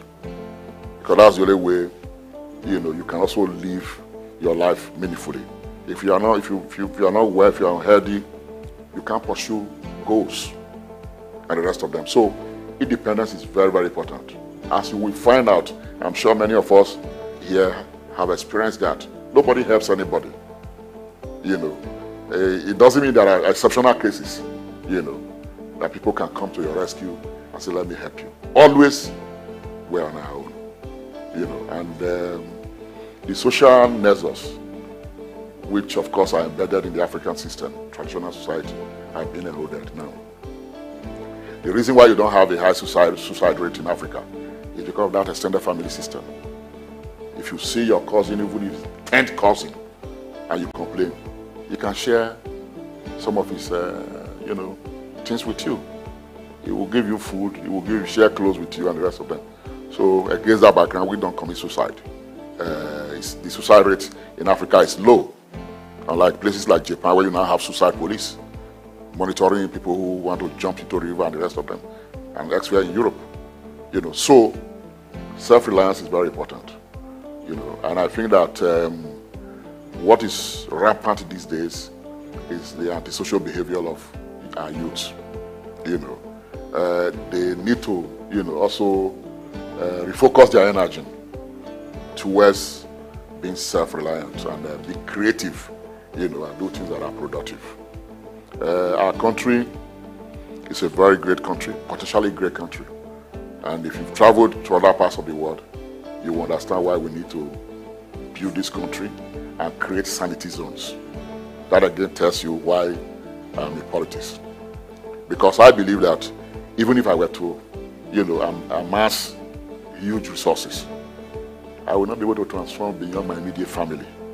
But if you want to transform society and community, you need state power, which is why the quest for leadership becomes very important for me.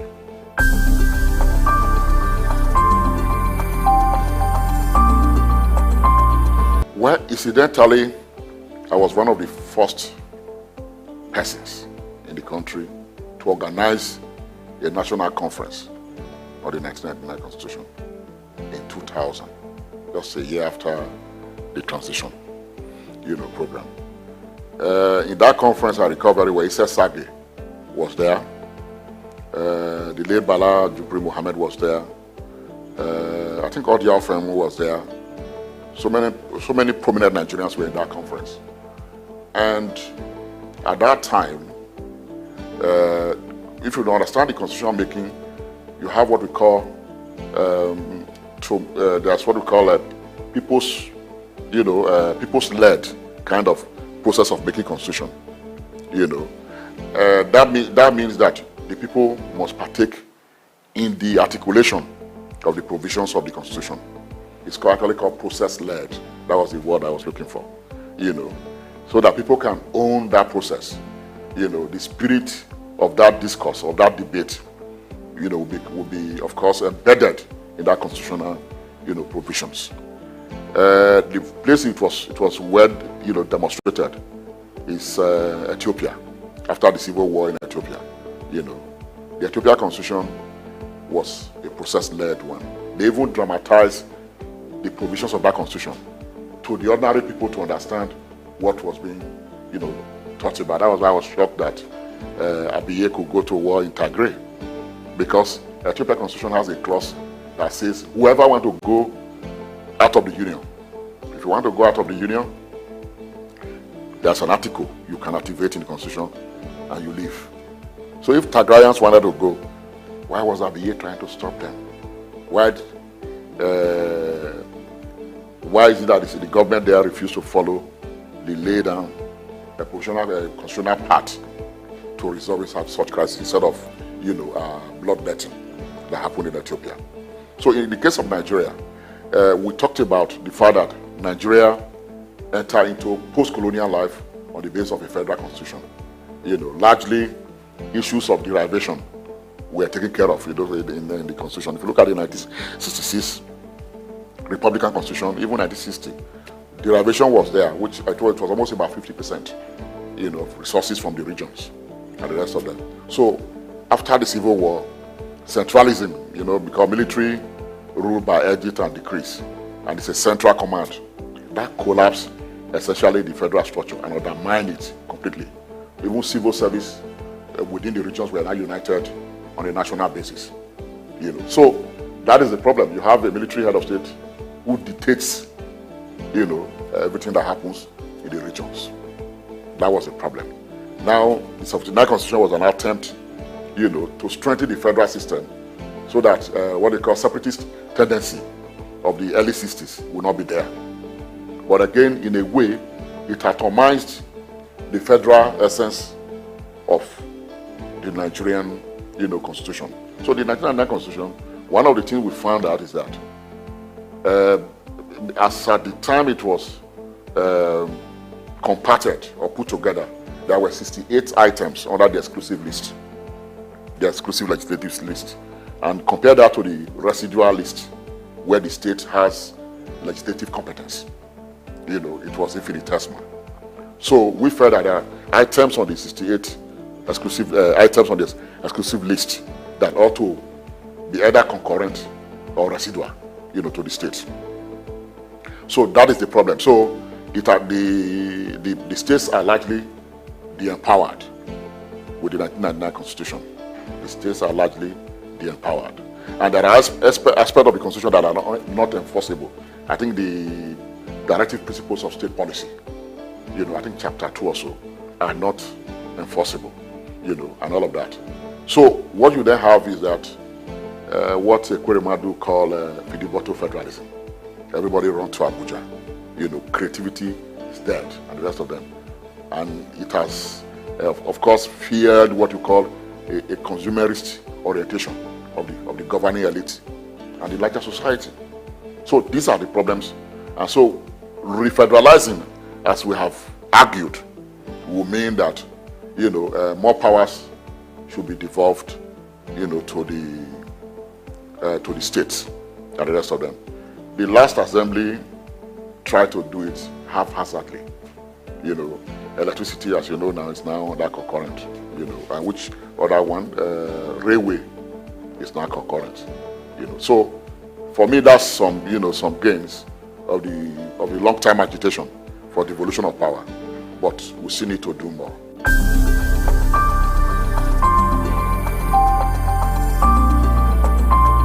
Well, I think that there is a conflation of meaning when you talk about restructuring.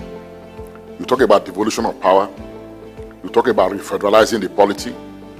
Largely they converge. We are saying that there are contradictions within the Nigerian, system, the polity. Therefore, we need to deal with those polity problems, by restructuring. Restructuring means that the component nationalities of this country, should exercise some measure of autonomy, in their area of jurisdiction. You want to, for example, now we have NUC that determines almost everything for universities. Universities is on the concurrent, education is on the concurrent list. State government can establish their own standards for universities, So when you have all of those things, those are the contradictions in the Nigerian federal system. When things that are supposed to belong to the units, are being concentrated in the center. That's the problem. So you are talking about rearranging that relationship between the center and the units. That's what restructuring is all about. Because right now it is skewed. Let me give you an example. The local government structures in the country, they were arbitrarily created by the military, from OBJ to, the last administration. And those arbitrarily created local governments are constitutionalized. I think they are the third or second schedule of the constitution. They are there. I'm not quite sure which of the schedule, that we have today, which was why the Lagos attempt to create more didn't quite go through constitutionally, Now, we are trying here in Nigeria to make local government as a unit of the Nigerian Federation. For me, it is wrong-headed. That's one of the contradictions. If federalism is usually an agreement between the unit and the center. In fact, we should not even, when we use unit, we are not substantial. You talk about people. Federalism is a product of people saying we want to live together as one country based on the following terms. So you cannot create a local government structure and make it a unit, of a federal arrangement, of a federal agreement. Rather, local government should be mere administrative, structures of the units of the federation. That is to say, Lagos can decide to create as many as 100 local governments if they like. They can reduce it to 10 if they like. The question about reifying the local government structure as if it's a unit of the Nigerian federal arrangement, is a major contradiction. Because what they have done, when you do that, those local governments that were arbitrarily created in the first place, you then reify them because they draw resources directly from the center, from the federation account. So Kano has 44, is it 44 or 40 local government, areas. Lagos has, 20. Lagos has 20. And they all draw resources from the federation account. So you can see, obviously, there's an obvious disempowerment or cheating within that system. So that is why we must resist. When they talk about local government financial autonomy, so when you talk about local government financial autonomy, it's nothing other than aggrandizing those arbitrarily created local governments. If you move around this country, local government exists in name in some parts of the country. Just in name, nothing happens. nothing in terms of functionality. You don't see any activity to show that this is a local government, structure in action. It's not there. So these are the contradictions. When people are talking about the structuring, it will also mean that the existing local government structure can be dissolved or expurgated from the constitution. Allow states to create local government that they want to create to govern their own sphere of activities. So when you do that, this argument about local government autonomy will fizzle out. The state's assembly will now make law for the smooth running of local government. As subsidiarity structures, we already know what their roles are, but the state government will then provide enabling laws. Whether the state also need to create some grants for them, how much they can raise from the activities that they normally do or carry out, all of that will be spelled out. So the question about reifying the LGL as a unit of the Nigerian Federation will be eliminated. That's one contradiction. Now, you will recall that states had their constitution. Regions in Nigeria had their own constitution before. They even had what they call them, consular services in other countries of the world. Just something like ambassadorial or diplomatic missions. State had, Western Nigeria had, their own missions. Though not of the status of, what you have today. They had that. That was much of the autonomy that the units of the Nigerian Federation, the regions enjoyed. And there was a great deal of competition. Go to ABU Zaria. You see that structure, was not just any structure. You can't find those structures again. Go to Ife. The Museum of Natural History in Ife is an architectural piece that can raise money for that university if you turn them into postcards. You can't have that structure anywhere. You can't have two of that structure anywhere in the world. So the regions knew what they wanted. They knew what they wanted. There was strict competition, and development was being driven. But today, development is not on the agenda. If you go to the National Assembly, legislative business is maybe perhaps 10%. People are looking for LPO contracts, and the rest of them. And even in the First Republic, when the regions were truly autonomous, legislative business was part-time. Councillors were part-time, councillors. That was what we had. And yet they were committed. They were men who were respected in the community with character and all that. Today, it's the only game in town. People believe you can make money by going into politics.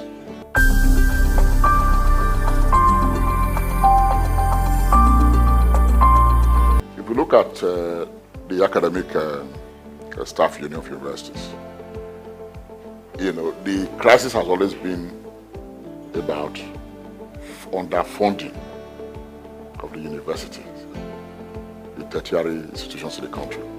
Or not just even tertiary institutions, the educational sector. If you look at budgetary allocation vis-a-vis other sectors of the national economy, you discover that education is not prioritized. So that has created problems between academic staff union and the Nigerian government. Autonomy happens in different ways. The way we are in Nigeria today, in which every institution and agency of government go to the center to collect money from the federation account, will not allow university to have full autonomy, because you still rely on subvention, from the federal government, to run, or the state government, as the case may be, But creating your own resource base, financial autonomy, is still problematic, because you can't charge higher, tuition fees. Private institutions are doing that, and you know what it is. Your children can't go, my children can't go there. But even at that, they rely on, the faculty members in the federal institutions to teach those in those institutions, because we resource for them. So, SOUQ has always made a patriotic case for funding of education. And SOUQ doesn't just make a case, they provide solutions.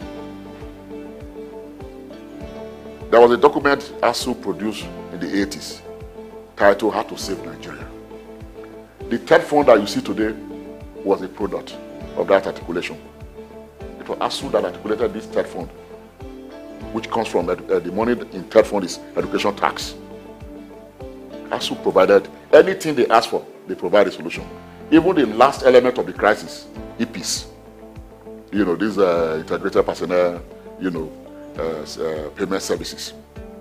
SOUQ said, look, the nature of the the educational institutions are such that you can't lump us with EPs. SOUQ then provided what they call UTAS, University Transparency and Accountability System, that will take care of the peculiarities within the system. So SOUQ will make a case. When they protest, they review and justify. That's what SOUQ does, And I would say that SOUQ is one of the most patriotic organizations in this country. In fact, the last organization standing in terms of providing, solutions and critical engagement with the state actors. So it is made to look like a problem because of irresponsibility of the minders of the Nigerian state. Elsewhere in the world, education is always prioritized. Some places education takes a larger chunk of the national budget. Because if you have an educated population, it is easy to govern. It's easy to govern and the rest of that. So I don't look at it as age-long crisis. If we have a productive national economy, federal government may not need to even fund the university, because product of research, companies will buy into them, and therefore university can survive on royalty. For instance, University of Michigan, survives on royalty, particularly from the automobile industry in Detroit, in the United States of America. Now, but even at that, the state has not shirked its responsibility of giving subvention to a university that is super rich. That's the United States. But here, and you know the trend, all of us in government take our children to universities abroad. And Nigeria's universities in the 70s and 80s and the 60s were stronger than those universities. If you bring a degree from America, Nigerian university system here, they don't regard it those days. If you bring from Canada, they don't even look at it at all. Except maybe Britain, because our system was modeled after Britain. But today, we bring all kinds of degrees now. We are proud to label it University of Hull, University of Birmingham, State University, Florida. Whereas Nigerian, the faculty in Nigeria, in Nigerian universities, were very solid and strong, attracting international, academics to come into Nigeria. If I had so many international academics, UI, the same thing, and the rest of them. UI, where you have people like BJ Dudley, strong intellectuals that if you enter, you are afraid, you are not sure of yourself if you enter UI. Because the academics were thick, they were real scholars, and the rest of them. And it's still easy to do this. All you just need to do is to invest, fund educational system. The money that is voted for newspapers for a senator is, it's just equivalent of what a lecturer earns in a month, a professor earns in a month. Less than $500. It is a shame.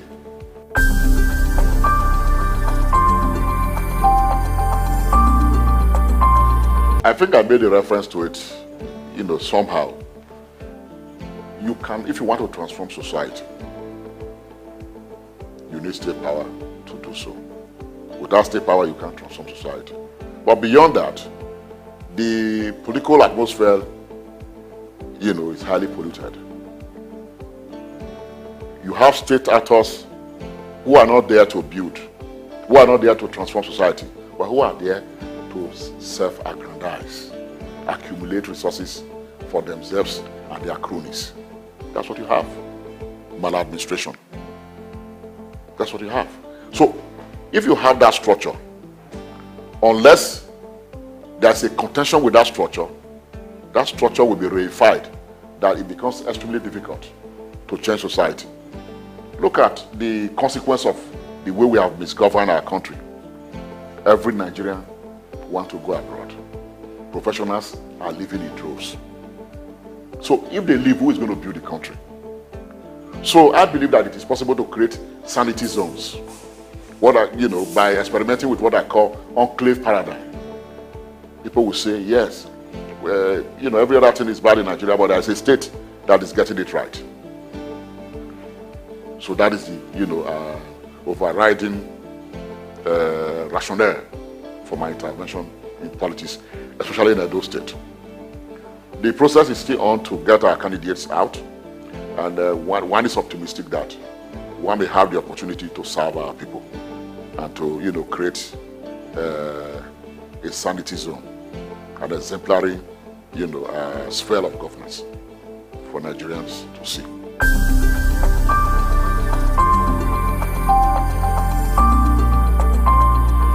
Maybe 2 points, really, from your question. Governance. Governance, then electoral, deficits in the system. If you talk about governance, governance is usually about the people.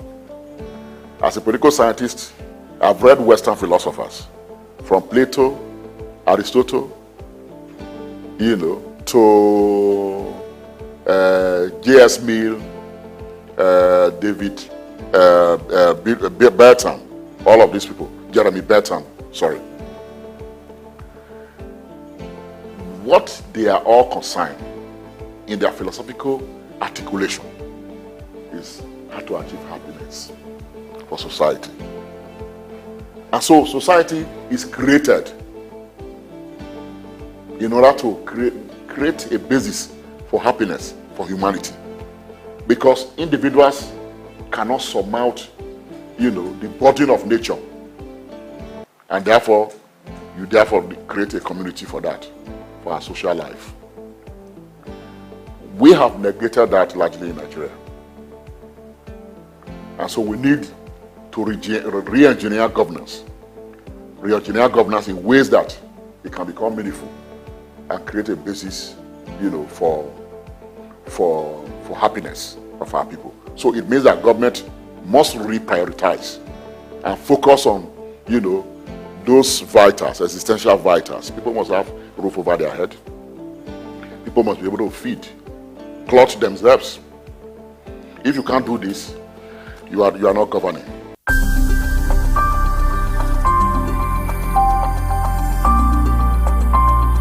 Well, I will just talk about John Keats. It's an English poet. He said that much of life is miserable. He said happiness is an interlude. It's an interlude. So if you understand this, so define a purpose for your life such that you can maximize the interludes of happiness. And that is one, you must acquire a skill. You must acquire so that you can be relevant in the productive process in the country. Acquire a skill. Get education. Education, is elevating. Education is elevating. Be self-reliant. Love your neighbor as you love yourself. These things are very important.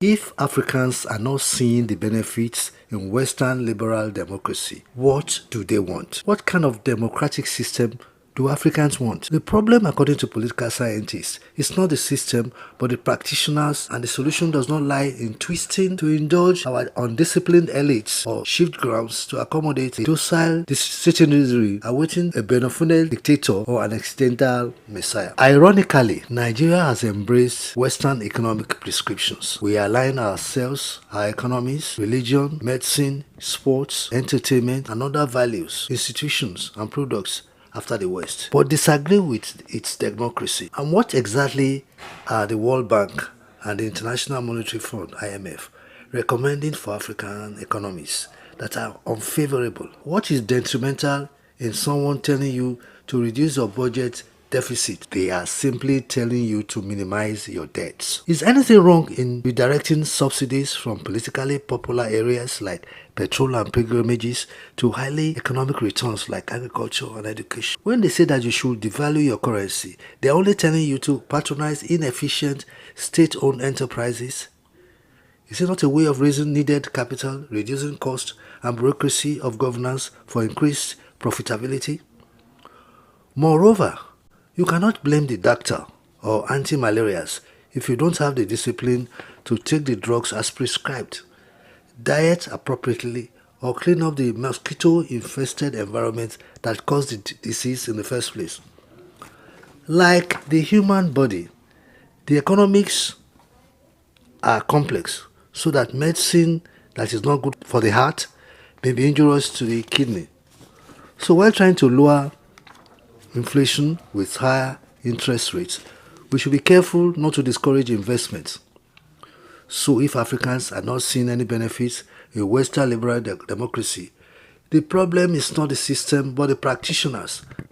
And the solution does not lie in tweaking it to indulge our undisciplined elites or shift grounds to accommodate a melancholic citizenry awaiting a benefactor or accidental messiah. First, we should perish the idea that democracy is Western. It is not. It is universal. Like formal education cradled in the Middle East, which the Western world is leading today, Western democracy was conceived in ancient Greece, spread into Europe, and now propagated by America. Besides, democracy is both elastic in nature, in that it adjusts to the culture of the people it finds itself. Britain may be parliamentary, America presidential, while France is a combination of both, but they are variants across the globe. However, the fundamentals of free speech, citizen participation, human rights, free and fair elections are not compromised, no matter the geography. And democracy has found a way to adapt itself to the people of Africa. So looking for Afro-democracy or an African democracy is fruitless and time-wasting. The problem we have in Africa is the discipline to abide by the constitution we wrote by ourselves and for ourselves. Even if we call democracy Western and choose to reject it, what alternatives are we proposing? Are we as well looking for alternatives to going cap in hand, asking for aids from Western donors or vaccines from them? And it is not only their democracy and economic realities we are trying to reinvent.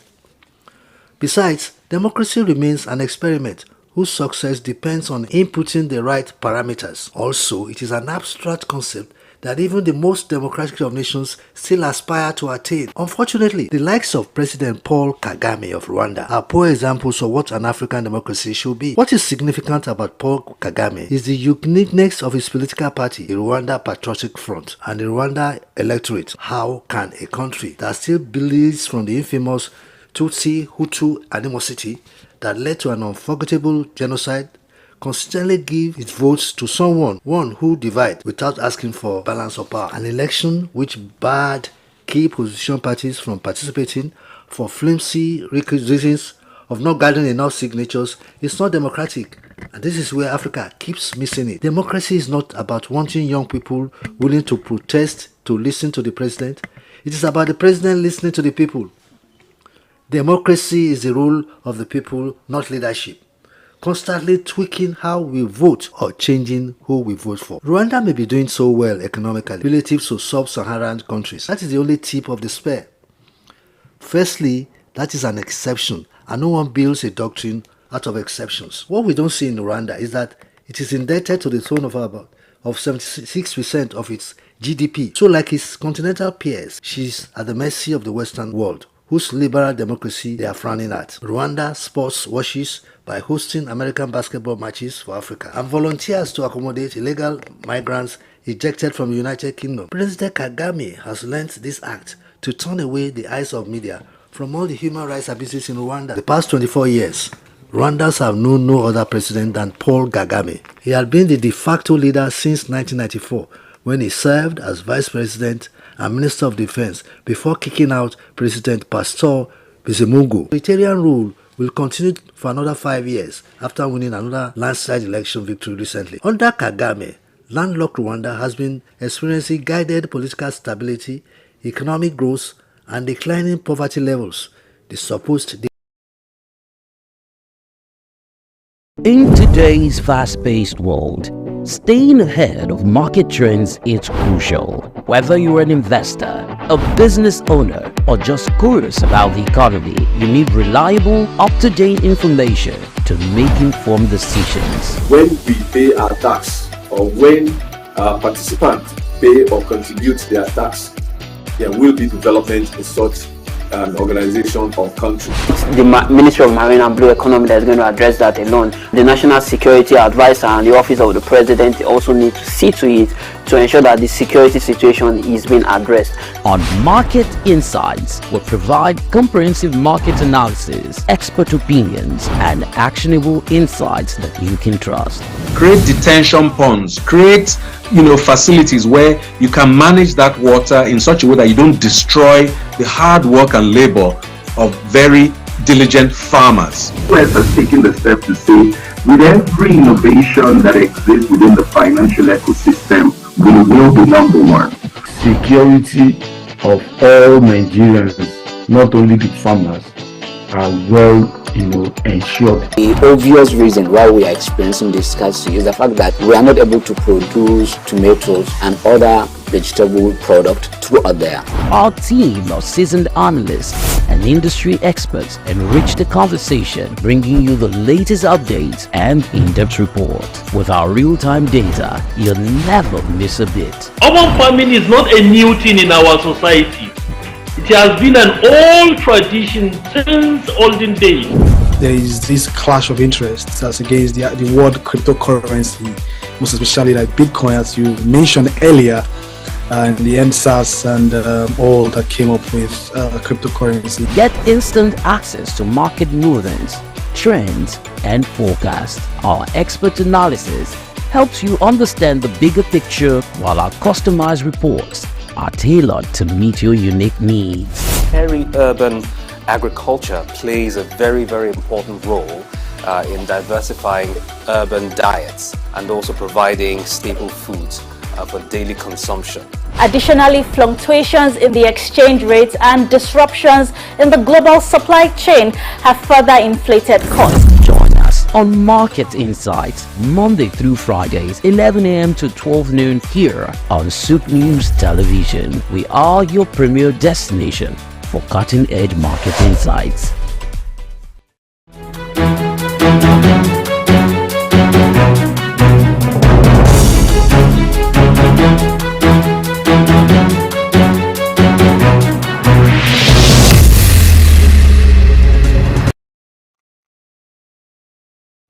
Another Tuesday is upon us here in the city of Lagos. It is the 17th of September, 2024.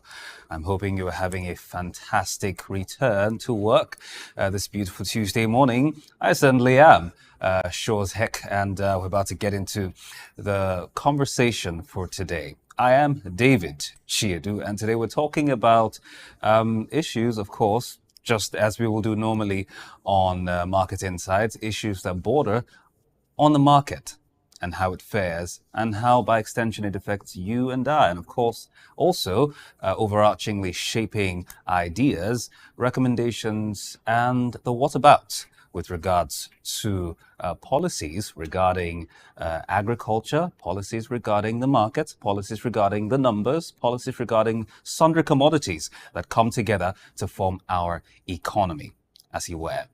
Today on the program, we're talking about post-harvest losses that occur in the agric sector and how to therein deal with these issues. Now, Nigeria loses an average of 526 million tons of food annually, while 30% of food production is lost every year due to lack of cold chains, according to sector experts. In fact, 45% of all fruit and vegetables, 35% of all fish and seafood, as well as 30% of cereals are lost at the post-harvest level due to a lack of proper storage facilities. Now, Nigeria is one of the largest producers of food in Africa, but it also has one of the highest rates of food wastage in the world. Yes, I dare say it, in the world. Now, recent findings by Business Day newspaper has it that the country's annual post-harvest loss is sitting somewhere between 3.5 to 3.7 trillion naira, and it has surpassed its combined 5-year federal budget for agriculture. Very, very shocking, that one. Now, according to the Food and Agriculture Organization of the United Nations, FAO that is, Nigeria wastes about 1/3 of its food production yearly, which is enough to feed over 40 million people. Now, some stakeholders even suggest that the country can cut down its post-harvest losses with the adoption of a method, or if you like, a process called effective cold chain. Now, we'll examine this particular recommendation as well as the causes and extent of post-harvest losses in the country, as well as what needs to be done across the board when you're talking about subnational and national levels as well to reduce these losses when they do occur. We're being joined this morning by our guest. He is an agriculture and agribusiness strategy expert, beg your pardon, in the person of Mr. Godfrey Mayor Petgrave. And Mr. Mayor Petgrave, good morning. Thank you for joining us. Can you hear me? Yes, I can hear you. Thank you so much, David. Welcome again. So we would get into, some of these recommendations that have been given by experts very shortly, having you give us your thoughts and walking us through them. But first things first, on a fundamental level, let's get an understanding of some of these losses that happen across the board, why they happen, and in the different ways or different forms and shapes that they occur. Let's start with that. Okay, thank you so much, David. First, we need to appreciate what exactly is this post-harvest losses. Then we can understand appreciate why they happen. So from the farm level, post-harvest losses is anything that reduces the quantity and the quality of your products from the point of the field to where it reaches the consumers. So how do this happen? Since we understand that post-harvest losses is the reduction in either the quantity or the quality, how does it happen and why does it happen? We know that over 70% of food produced are still by smallholder farmers, and at their level, there are key factors that are responsible for the post-harvest losses. And one striking one will be their inadequate storage facilities. Over 30% of agricultural produce on the field go to waste because of poor storage facilities at the farm level. So when the farmers have produced their crops or their dairy products, the inability to properly store them effectively for a long period of time before it gets to the end users, produce get lost at that time. Then we are also battled with the poor transportation facilities. Good poor transportation facilities and also access to good roads. So most of the farming activities happen in the rural areas where we usually do not have good roads. So even if these farmers are successful at producing their product or agricultural produce, they find it difficult to get it to the market where it's going to have good values. We also have insufficient processing facilities. And for this, I know the federal government has done a lot with the SAPZ project. It's a project that, though it's not in full blown yet, the federal government is trying to see how working with partners like the ADP and the IFAD, they can have special processing zones at close to the farming areas where produce can be processed.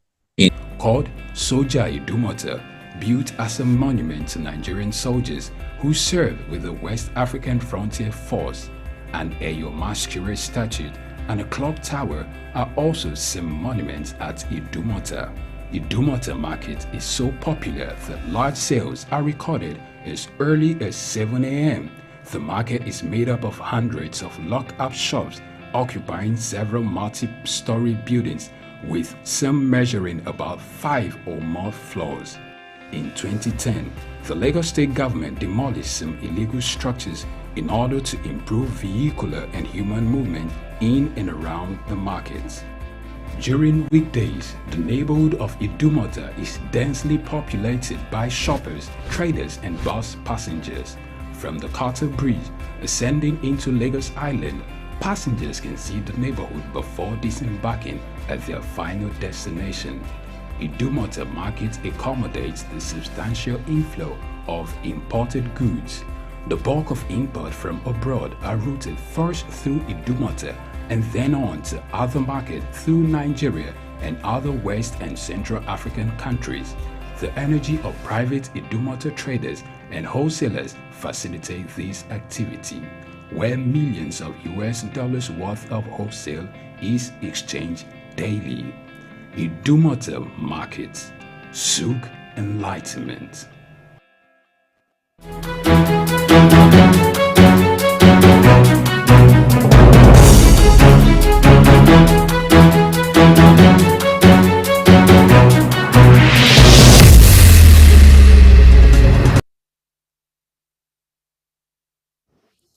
Welcome back to Market Insight. Apologies for that little glitch in transmission. Yes, we're still talking about post-harvest losses in our agric sector and how to reduce these losses, or perhaps maybe totally eradicate them, as it were, from the value chain. And we're still being joined by Mr. Godfrey Mayer Petgrave. He's an agriculture and agribusiness strategy expert. Godfrey, are you still there? Hi, David. I'm here. Can you hear me? Loud and clear. Right on. Let's keep it moving, if you will, please. Earlier, you were telling us, you were giving us some of your thoughts and shedding some light on why these things happen and in the different forms that they occur. If you could kindly, go on with that thought process. Oh yeah, thanks, David. So I would say there are key factors that you could look at, perspectives, and one of them, as I said earlier, was inadequate storage facilities. So at the farm level, a smallholder farmer gets his produce, he needs some storage facilities to keep them before, at least keep them wholesome from the time of harvest till the time it gets to maybe the middleman and until it gets to the kitchen or the table, wherever you call it. Now, smallholder farmers don't have access to those kind of facilities, or even though they are inadequate for them to keep their produce until it gets to the final consumer. They still rely on traditional storage methods. These traditional storage methods are prone to pests, are prone to spoilage. But if they had, in the Western world, they have what they call hermetic storage and all that, where airtight facilities that do not allow the presence of the invasion of insects or moisture. We need to look at things from that perspective. And also poor transportation infrastructure. We have the problem of poor transportation infrastructure, and we also have the problem of access roads. So the farming operation happens in the rural areas.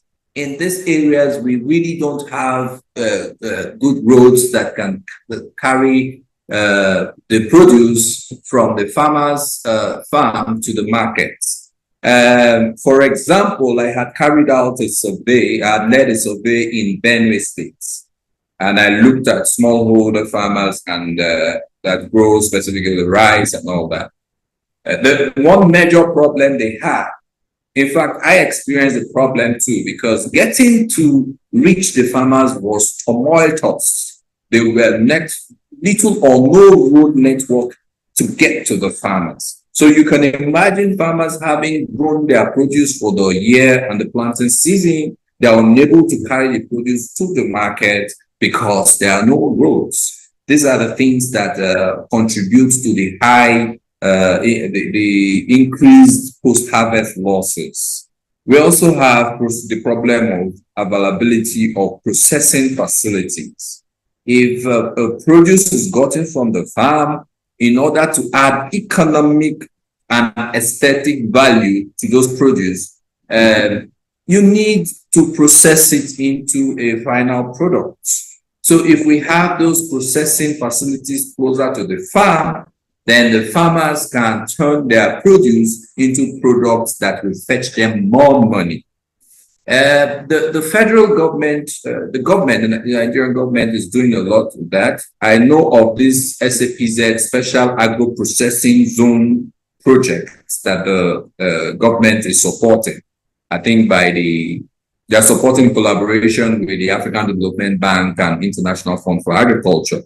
Now, this is a program that allows the special processing zone to be closer to the farmers, so that right from the farm, the farmers can have their produce processed into some products that can attract more value. So these are initiatives that we need to also help reduce the post-harvest losses. So we need more of that kind of initiative. And finally, I'll look at the lack of cold storage infrastructure. Perishable goods, for instance, they need to be transported using cold storage vehicles and all that, and also kept in a cold storage facility. If we look at tomato sector, even though in 2021, Nigeria boasted of the highest producers of tomatoes, they also could not do much with that statistics, because 50% of the produce were lost to post-harvest losses. How did this happen? Because tomato is a perishable product, and farmers do not handle them properly. The post-harvest handling is poor, and also the transportation to the farm is poor, and they don't also have processing facilities to put it in a form that can reach the market wholesomely. Then they get to lose most of their produce to both pest and human handling. The way they package the tomato, for instance, is substandard. In other climes, you package your tomatoes using proper crates and all, but here we still have smallholder farmers packing tomatoes in baskets. And when you pack them in baskets, in the process of it to the market or the final consumer, they press each other and their aesthetics is lost. They lose moisture, they get broken, and then when they break, it's easy access for germs and other pathogenic organisms that can make those tomatoes to go bad. So these are the issues that they face. And in order to mitigate these issues, yes, it's not everything the government has to do. We also have the Godfrey, can you hear me? Now, you've spoken a lot about a few things. I want to pick out something perhaps that may or may not contribute to harvesting issues or harvest losses, as the case may be. I reckon in some quarters, some stakeholders have also mentioned things like flooding. I don't know if you agree that that is part of the contingent matters responsible, or factors rather, responsible. In this part of the world, we have, that issue, for all intents and purposes. As a matter of fact, the Northeast right now, as we speak, is dealing with huge flooding issues, cutting all the way to the Middle Belt. Which, if we're going to put things in perspective, we realize that those are major players as far as food production is concerned. And then in some other quarters as well, you have drought issues. So there's the fear that food production from those areas and processes like harvesting and whatnot could be on the line. What do you reckon?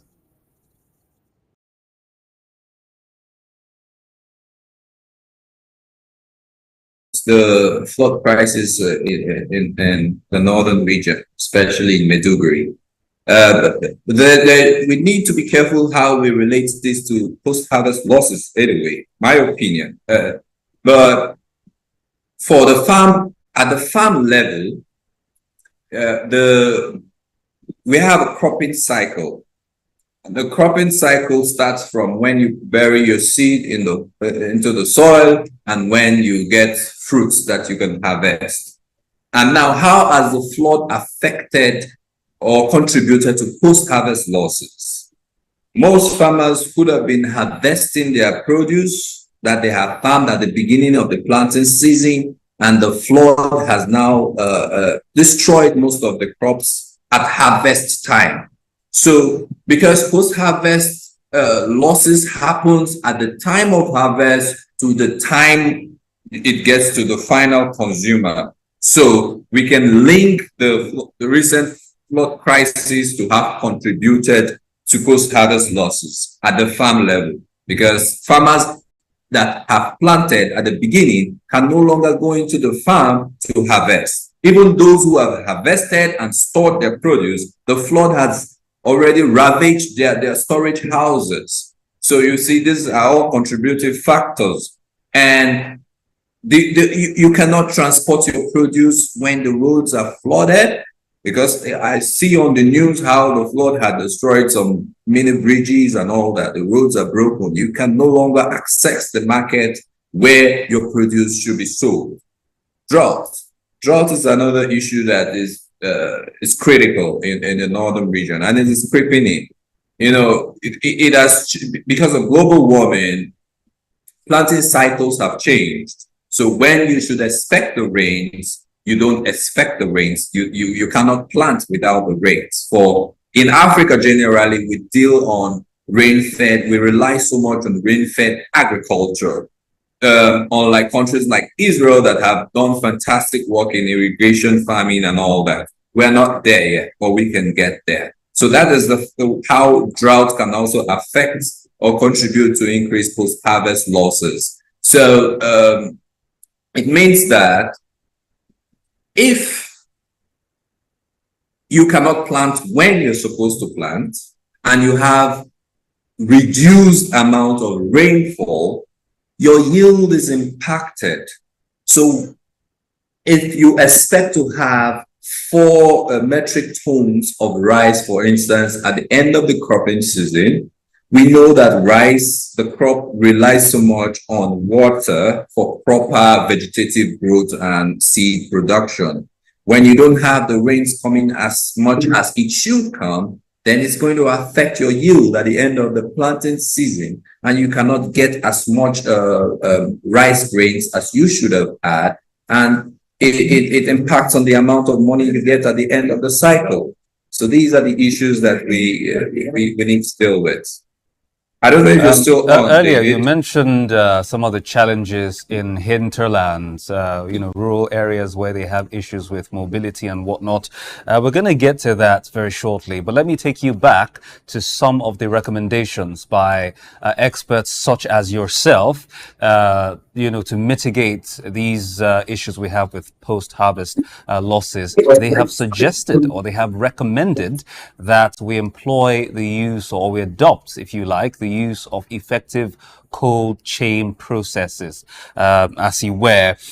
Now, can you give us a sense of what this is? Just walk us through the processes, because I reckon it takes some expertise, if you like, and not just any old smallholder farmer can, take on it, as it were. So can you, walk us through the processes generally? Effective cold chain storage system, transportation system, I beg your pardon.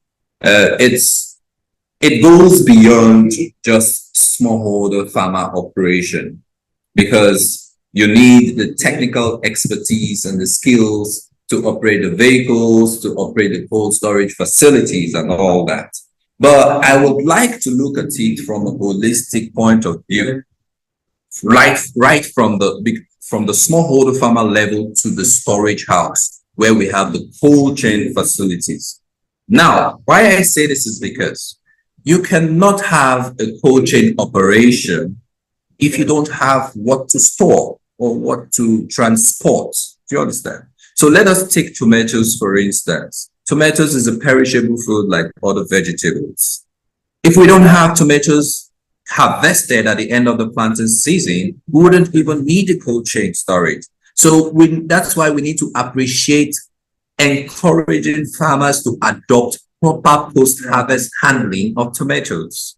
So they need to stop packing their tomatoes in baskets, for instance. There are more efficient ways, effective ways of packaging their tomatoes. And when they package it in their crates, they now move it to the cold vehicles that now take it to the cold storage facilities. So we don't just look at cold storage facilities, because the smallholder farmer is unable to even afford that kind of technology. So there has to be some kind of public-private partnership with investment into that sector.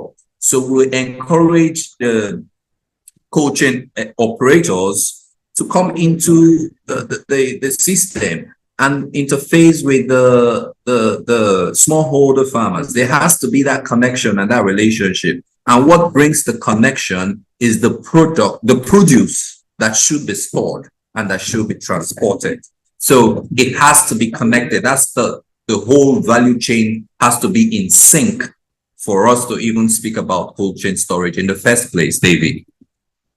All right. Now, I'm still going to stick to this particular, train of thought, as it were. Still talking about the smallholder farmers. Now, in those hinterlands that you and I know, there's hardly electricity in some areas. Not all, by the way, but some areas, they still struggle with electricity. So, first of all, you start to wonder how these high-end processes or facilities are going to work. That's one. And then two, you talked about these people packing or storing the stuff in baskets. So I'm thinking, surely there are alternative means of storing them. So practically speaking, what other cheaper, accessible and practicable means of storing their produce, or what other means are there rather for them to store their produce besides the one which you have vehemently knocked, which are baskets and the likes?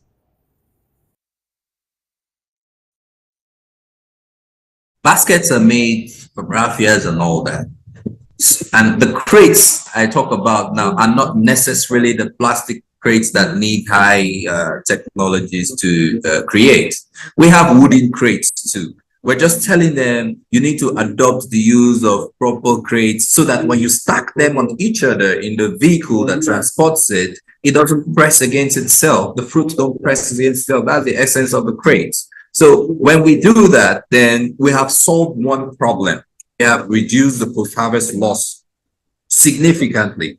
Then we look at the effective cold chain operation.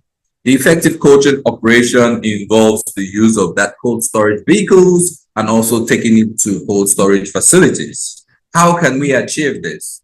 Farmer aggregation, for instance. if we get private sector players into this that have the money to invest in this, then we aggregate farmers, they get their produce, they collect it at the center, they have collection centers, and with proper handling of the produce, then the private sector players of the cold chain operators can have sufficient produce to store.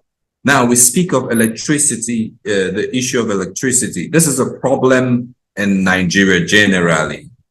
So how can we attend to that problem? It is not something that we strike a wand and the problem disappears. No, it will be impractical to think like that.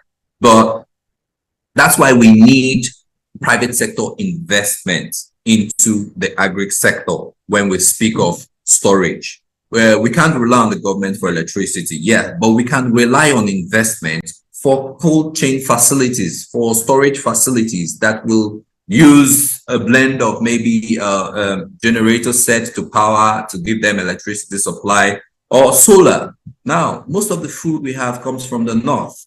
The north boasts of long hours of sunshine.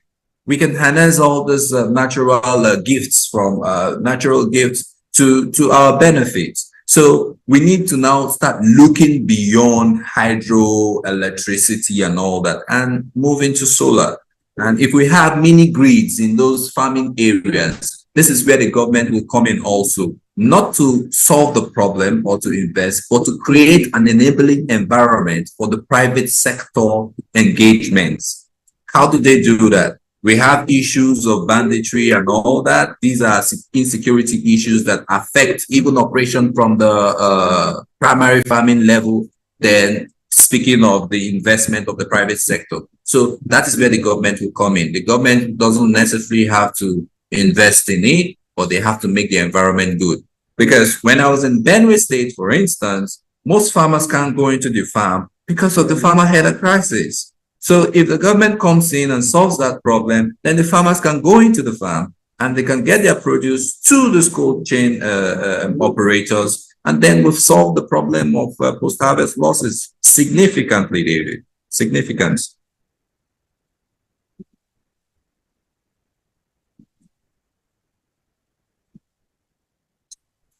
I can't hear you, David.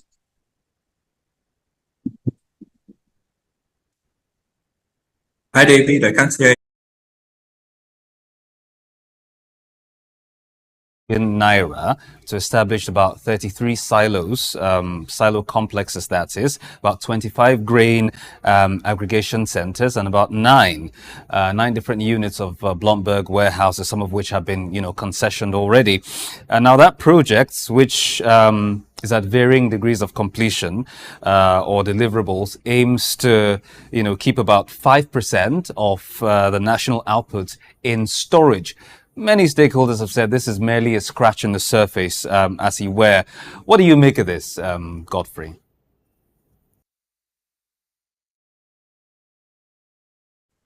Hi, David. Go on. I lost you a bit of your comments. Quite get you are inaudible. Did you? No. You are inaudible. Hello, totally. Godfrey. Can you hear me? I can hear you. Now, all right. I was talking about some of what the government at the national level specifically has done in recent years. I mentioned that there's been an investment of over 60 billion naira to establish about 33 silo complexes, about 25 grain aggregation centers, and 9 units of warehouses, some of which have been concessioned. And then, of course, these projects are across the board of different, or varying degrees, as he were, of completion and or deliverables. Now, all of it put together aims to keep about 5% of national outputs in storage. Now, some stakeholders and experts, such as yourself, have said that all of these put together are merely, just scratching the surface and, cannot really do much for the problems that we have with regards to post-harvest losses. What are your thoughts? What do you make of this? Okay, David. Yeah. So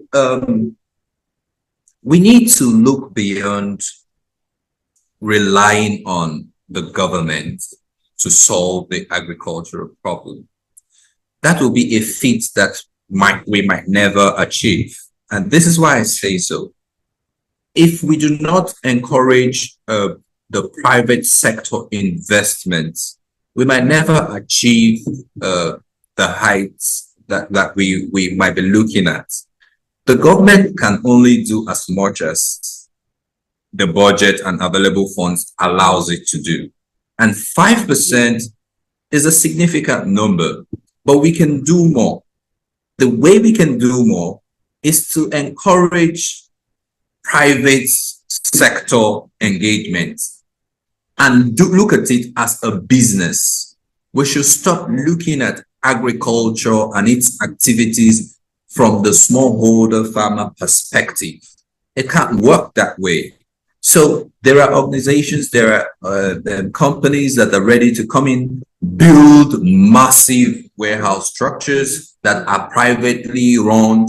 It doesn't need to be run by the government, and warehousing operations that these things have worked in other countries. I was in Kenya sometime last year, and I saw how they do the warehouse receipt operation. It's privately run. It's only regulated by the government. The government regulates how the government gives policies that encourage the operation of these activities.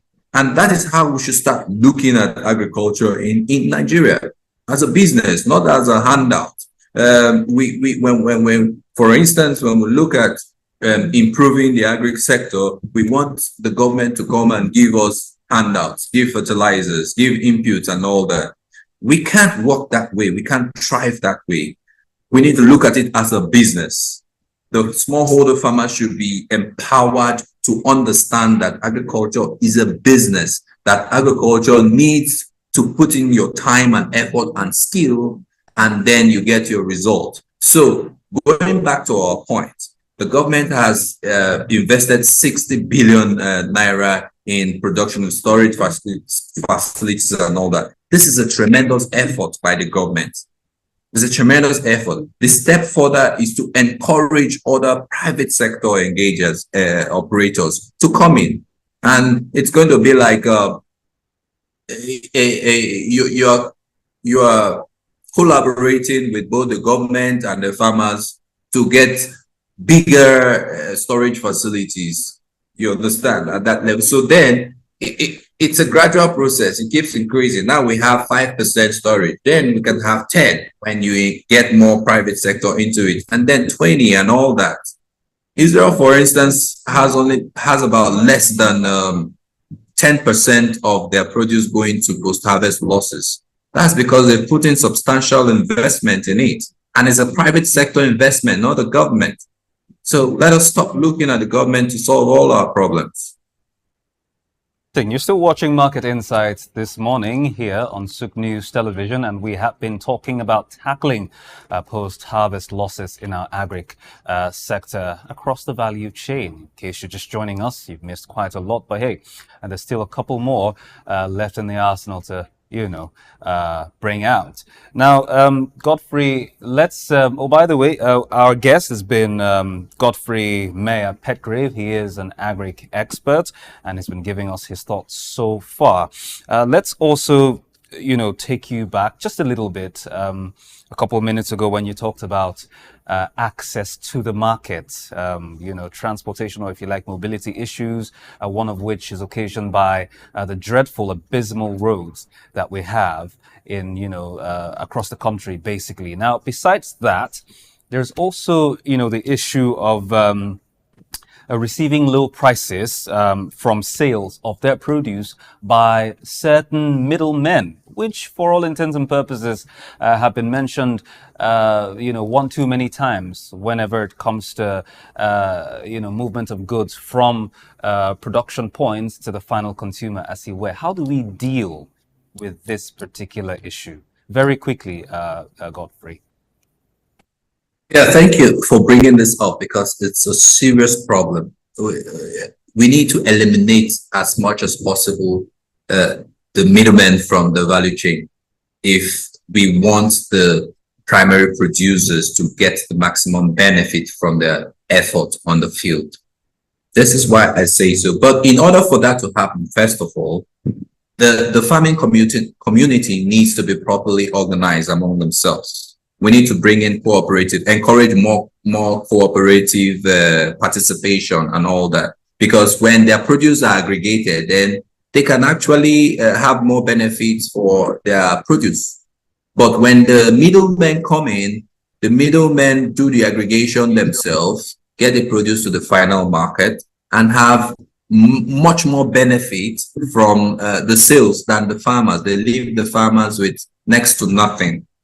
So if the farming sector is more organized and we cut off the middlemen from it, because the middlemen take the risk of the transportation of this produce to the final receiver and all that. But if at the farming levels, you organize the farmers to aggregate their commodities and their produce and all that, then it can go straight to the final consumers.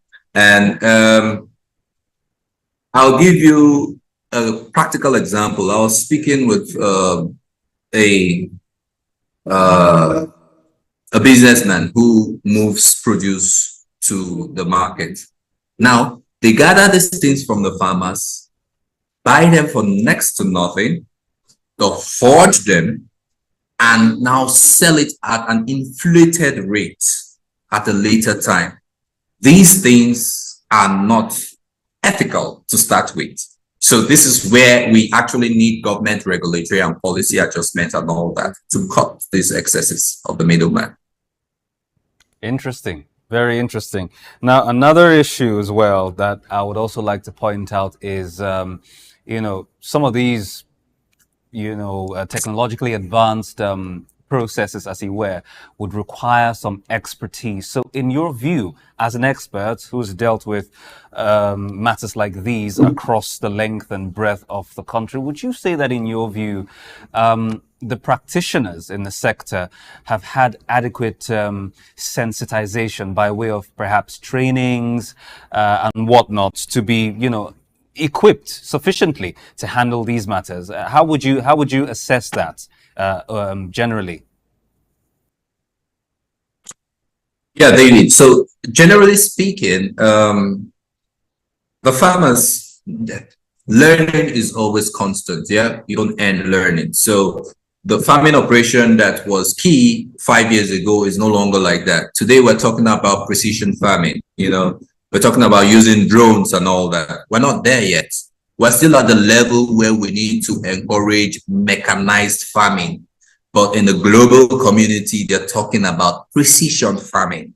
There are two different things. So we need to get to one level before we go to the next. You understand? So now the major problem we have with that is Nigeria still has one of the lowest agri extension agent to farmer ratio.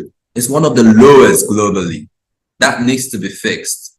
And I'll still say it again, that we still need to start looking at how we can get private sector. Godfrey, if I may interrupt you a little bit, just for a second there, if you will.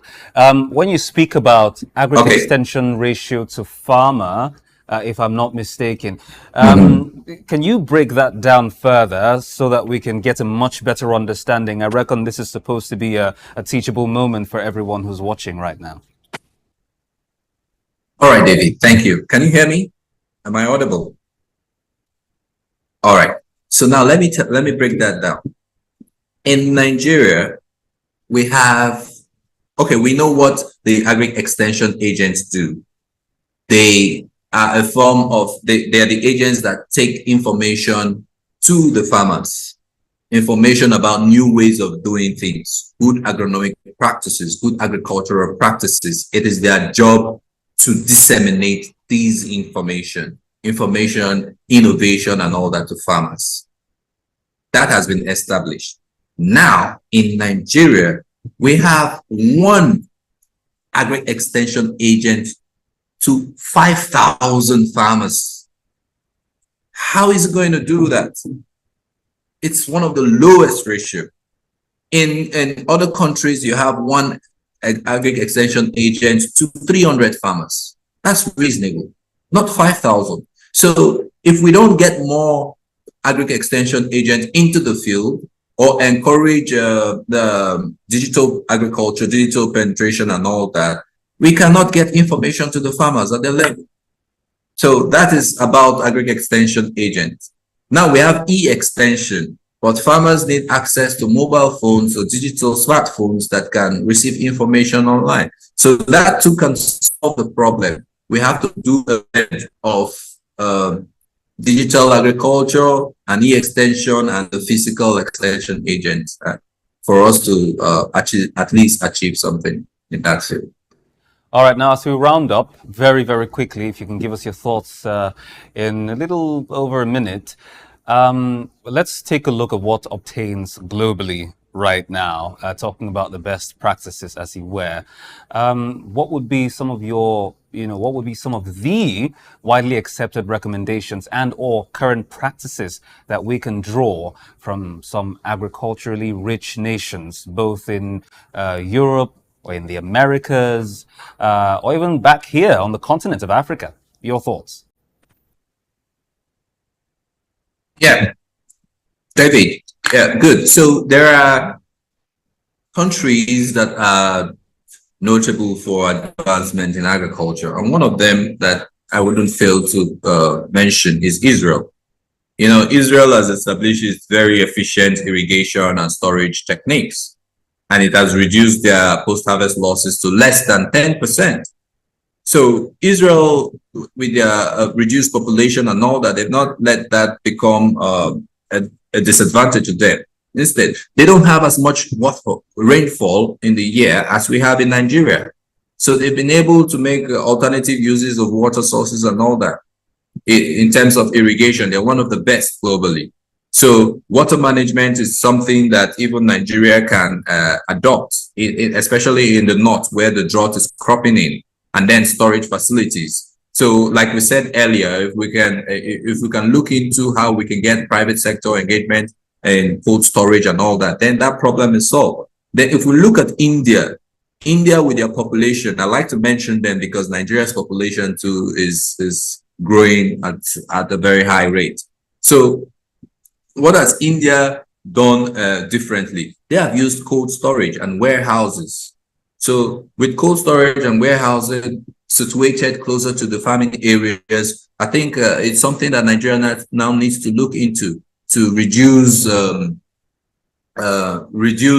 how long it takes, reduce the handling of the produce. So the more the produce is handled, the more tendency we have of spoilage. So but with warehousing situated closer to the farming areas and good transportation means, we'll reduce the amount of time that produce is handled by how many people it's handled and all that. So that's what has happened in India, and I think it's something that Nigeria too can also adopt. So if we look inwards into Africa, South Africa has done a lot in agro-processing hub, and this is also what we can do. The SAPZ project that the federal government is supporting is a laudable one, and I think that they should continue at it and also expand it. We need to scale up that project. The SAPZ project needs to be scaled up to all the farming areas so that farmers can have processing unit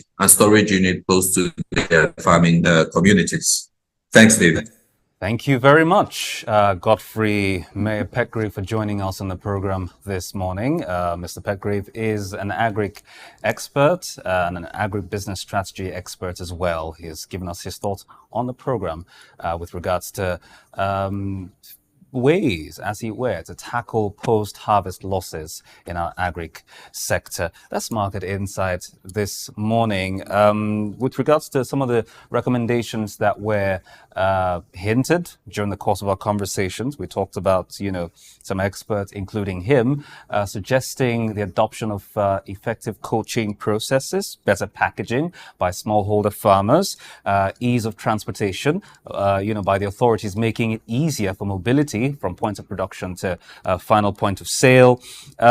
Creating an enabling environment also very, very important, as well as employing technologically advanced initiatives or methods to make sure that these produce are properly stored and at par with global best practices, as well as bringing in the private sector to partner with these, to partner these initiatives with the government, as he were. Now, of course, with the renewed impetus by the federal government to diversify our economy through improvement of agricultural productivity, it is important that a lot of these, if not more, need to be put in place to make sure that we, as best as we can, cut out post-harvest losses, because the implications are by far quite damaging. That's Market Insight this morning. But before we go, let's take a look at the currency market today, September 17. At the official market, the Naira is trading to the US dollars at 1,575 Naira, to the pound sterling 2,111 Naira,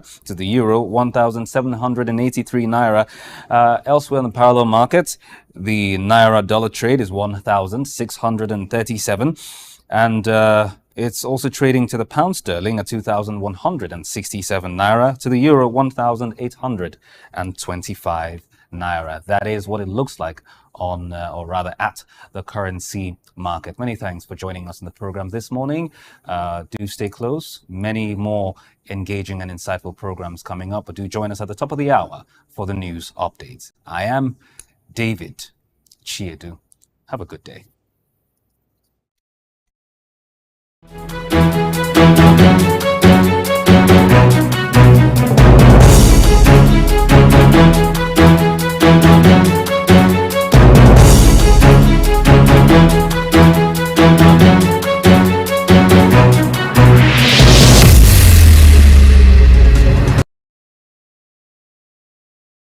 Get ready to feel the pulse of the world around you.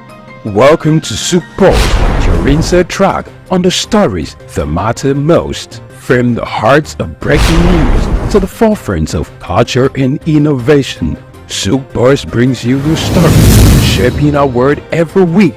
On SOUQ Pulse, we'll deep dive into the topics that drive our lives, from the latest in technology and science to politics, culture, and investment, courage, and that commitment in spite of the challenges that entrepreneurship presents in Nigeria in particular. Perception is propaganda, malinformation, misinformation can be created for you to perceive a certain thing that is false. Sometimes it's true, but many times it's false. Well, there's no state you go to in the world where you don't see construction that is consistently ongoing. No matter how developed Dubai is, they still construct roads on a daily basis. We are no longer enjoying the light we normally enjoy. And the university vice chancellor said, it now costs me about 300 million, some 250 million, to between 250 million to 300 million a month. Governments should develop a particular product that will be of national value and, if possible, exportable to other countries from their own local government. Whether it's the next big innovation, a political shakeup, or cultural phenomenon, SOUQ Pulse is there, bringing you the story with clarity and context. You're not just only getting informed, you also become a solution. Then the business part of it. Then we talk productivity. Then you know you're on SOUQ Pulse. It's that time of the day where we'll tell you, go, get your friends, your neighbors, those you quarreling with, those you have issues with. This is time to talk. We'll tell you, here, we don't keep quiet. It doesn't matter what policies are affecting you. It doesn't matter what the papers, the prints are telling you in your own side or the neck of the wood or your nation, or what business are pushing, profits, losses, what the stock market is talking about right now, what the Asian market is talking about right now. A whole lot of people are running down to their portfolios and trying to grab, sell off, or get some hedge. But in all this, we just say, let's talk. Your talking can make somebody better, give someone an idea. Join us on SOUQ Pulse every day by 4 p.m. as we explore the heartbeat of the world's most compelling stories. Don't miss SOUQ Pulse on SOUQ News Television. Tune in and stay ahead of the curve. The Supreme Court has given Nigerians something to chew, something that will absolutely be constantly on their minds. Since its July 11, 2024 verdict, which granted autonomy to local governments, the nation has known no rest. Political and legal pundits and other members of the society have said one or two things about the judgment, the debate is raging. Nothing unsettles the minds of politicians in particular than a troubling issue. In today's news talk, I shall be analyzing the views, sentiments, and emotions being displayed by politicians on this issue of local government autonomy in Nigeria. The verdict has caused disgust in their camps. Many of the states with the hidden agenda of their local government were also dazed and humbled by the judgment. The states had it coming. They had been warned by the same Supreme Court in several past decisions to let the local government be. In those judgments, the Apex Court categorically declared that local governments were not appendages of the state. In 4 cases which is cited in its July 11, 2024 landmark judgment, the court recalled saying in Ajunwan versus Governor of Oyo State 2021, Governor of Ekiti State versus Olubunmi in 2017, Eze versus Governor of Abia State and others in 2014, Friday versus Governor of Ondo State in 2022, that the local government is autonomous and should be left alone. In these judgments, the Supreme Court ruled that it is unconstitutional, illegal, and of no effect for a local government to be run by a caretaker committee, interim council, administrator, or any other name, agency, or body. It ruled that a democratically elected local government does not exist at the pleasure, whims, and caprices of either the governor or the state house of assembly. The misconception by the state authorities that the Constitution does not intend to grant and guarantee autonomy to the local government can be described as sheer aggrandizement and the selfish instinct to conquer and make the local government mere parastatals of the state.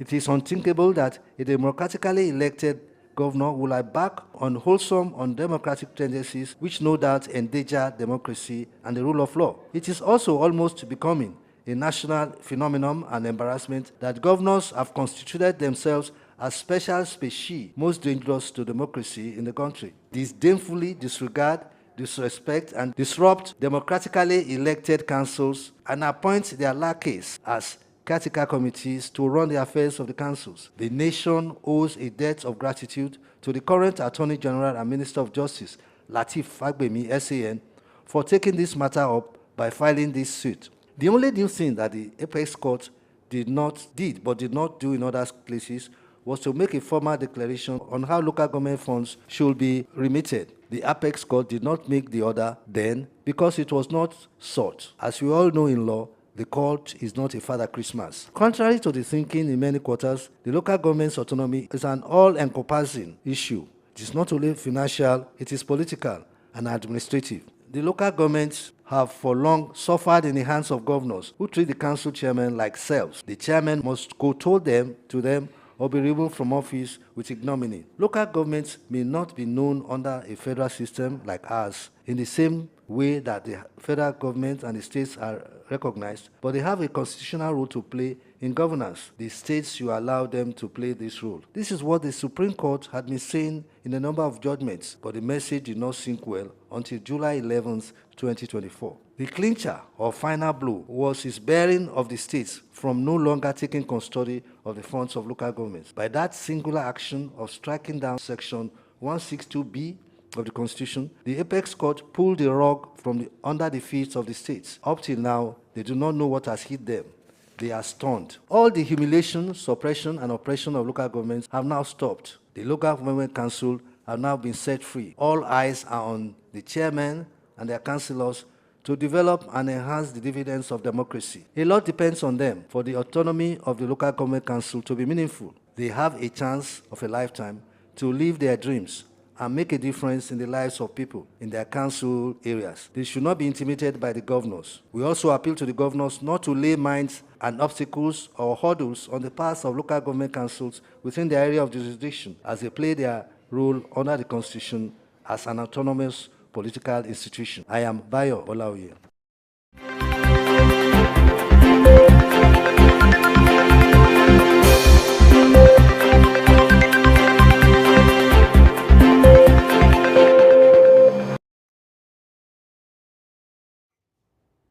Welcome to the news at noon. I am Lavina Emma.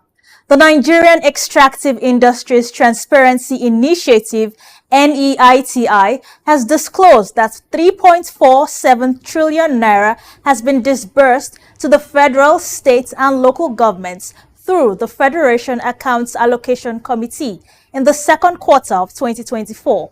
This marks a 1.42% increase from the previous quarter, according to NEITI's Executive Secretary, Dr. Ogbonnaya Orji. The report highlights revenue trends aiming to boost transparency and accountability. The federal government received 1.1 trillion naira, while states and local governments received 1.34 trillion naira and 865 billion naira, respectively. Additionally, 9 oil-producing states received 169 billion naira in derivation revenue. Dr. Orji emphasized that the report's goal is to enhance public awareness of how funds are managed and encourage reforms in sectors like solid minerals to diversify revenue. NEITI also recommended stabilizing exchange rates and increasing transparency in debt repayments and special revenue accruals. The Nigerian National Petroleum Company Limited, NNPCL, has released a retail pricing template for petrol from the Dangote refinery, marking a significant step towards the deregulation of the downstream sector. The template reflects the provisions of the Petroleum Industry Act, PIA 2021, which allows parties to negotiate prices on an arm's-length basis. This move aims to promote transparency and efficiency in the petroleum markets. According to NNPCL's Chief Corporate Communications Officer, Olufemi Shoneye, the estimated prices are based on negotiated terms between NNPCL and Dangote Refinery, considering current international petrol prices and foreign exchange rates. The company assures that any discounts from Dangote Refinery will be passed on 100% to the public. The template also takes into account factors such as mandatory levies, midstream and gas infrastructure funds, and distribution logistic costs.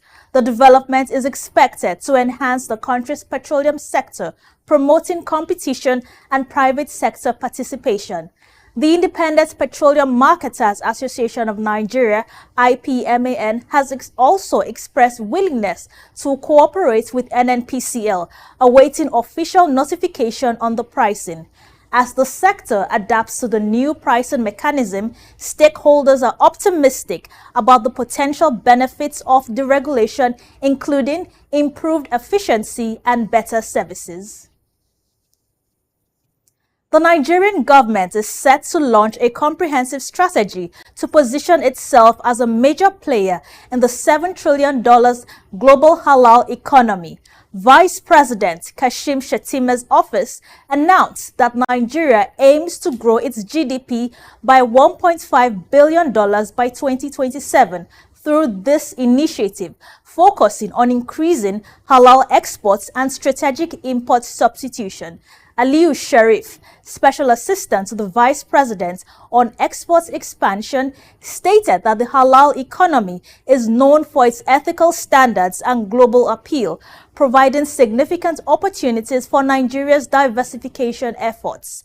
The initiative will bring together government agencies, private sector leaders, and international partners to leverage Nigeria's position as the 8th largest domestic halal market worldwide. The strategy is part of a broader effort to boost economic growth, foreign exchange, and sustainable development in Nigeria, especially through sectors like Islamic banking and SOUQ bonds, which align with global standards. Australia has secured a landmark trade deal with the United Arab Emirates, UAE, eliminating tariffs on about 99% of Australian products, which is expected to save 135 million Australian dollars, and that's 91 million US dollars in the first year.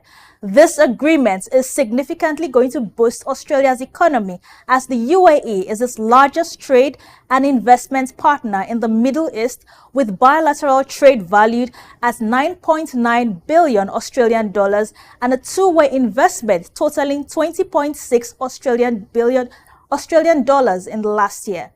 The deal is anticipated to increase Australian exports by 678 million Australian dollars annually, with key beneficiaries including the mining industry, which will enjoy tariff cuts on alumina exports. Additionally, Abu Dhabi will invest in critical minerals, further solidifying the partnership. Australia's top exports to the UAE, such as meats, dairy, oilseeds, seafood, steel, canola seeds, nuts, honey, coal, chickpeas, and lentils, will gain greater access to this vital market. The Australian Meat Industry Council has welcomed the trade deal, recognizing its potential to provide farmers with increased access to the UAE market for Australian beef, lamb, and goat meat. This agreement is expected to take effect later this year, marking a significant milestone in the economic relationship between Australia and the UAE. Thank you for staying tuned. More programs come up. I am Lavina Emma.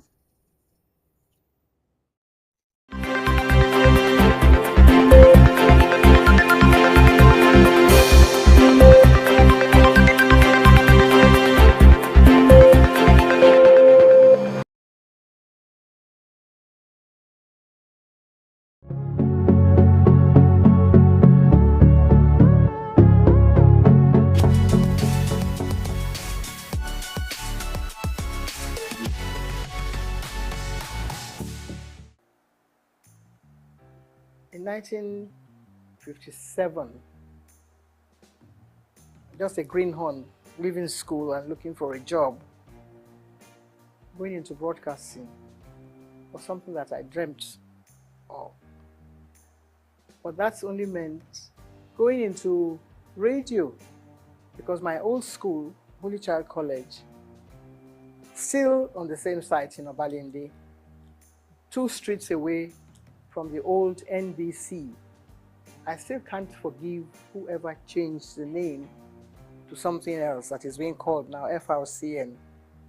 Because if the BBC remains BBC 100 years after the founding fathers, dreamt of starting television, radio from, all the war years, learning a bit from America. It all started from America, because we were taught about all this. Every time they took us from school to take part in, school's debates on radio, we just walked across. It's all in Obalende and Ikoyi, Balende/Ikoyi. So I dreamt of doing something along the line. And then one of my teachers left us high and dry. He went to be a news reader on radio. Marie Tabio, who later became Mrs. Irikefe. Then we had people like Tung Adedoyin and SOUQ. We used to listen to them on radio on the old, you wouldn't know anything about that now, the rediffusion. It was just, a little box in your home, and everybody looked forward to either listening to the 7 o'clock news in the morning or 6 o'clock or 7 in the evening. So that was all really all I had to do with broadcasting. And who was going to take me there was another matter altogether. Who would take you, little 16, 17-year-old girl, into broadcasting? But one had been bitten by the bug then, so, and only God knows where whatever dream you had was going to lead to. We read poetry, we did radio show, stage shows in school. Catholic schools were very good for that. And my old school, just celebrating 150 years of its existence, just down the road from here on Broad Street. The nuns, they were all white nuns. No Nigerian nuns at the time that we were growing up. So all the dream they had, this kind of dream that we have now, going to England, but they were coming here to teach us. So I had learnt a lot of poetry, I had taken part in Festival of Arts, and I had gone to biggest hall we had then was at King's College, which is also down the road. Means of transportation was your SS foot. No BRT, no bicycles or whatever. So we did it all just walking around and learning from our teachers.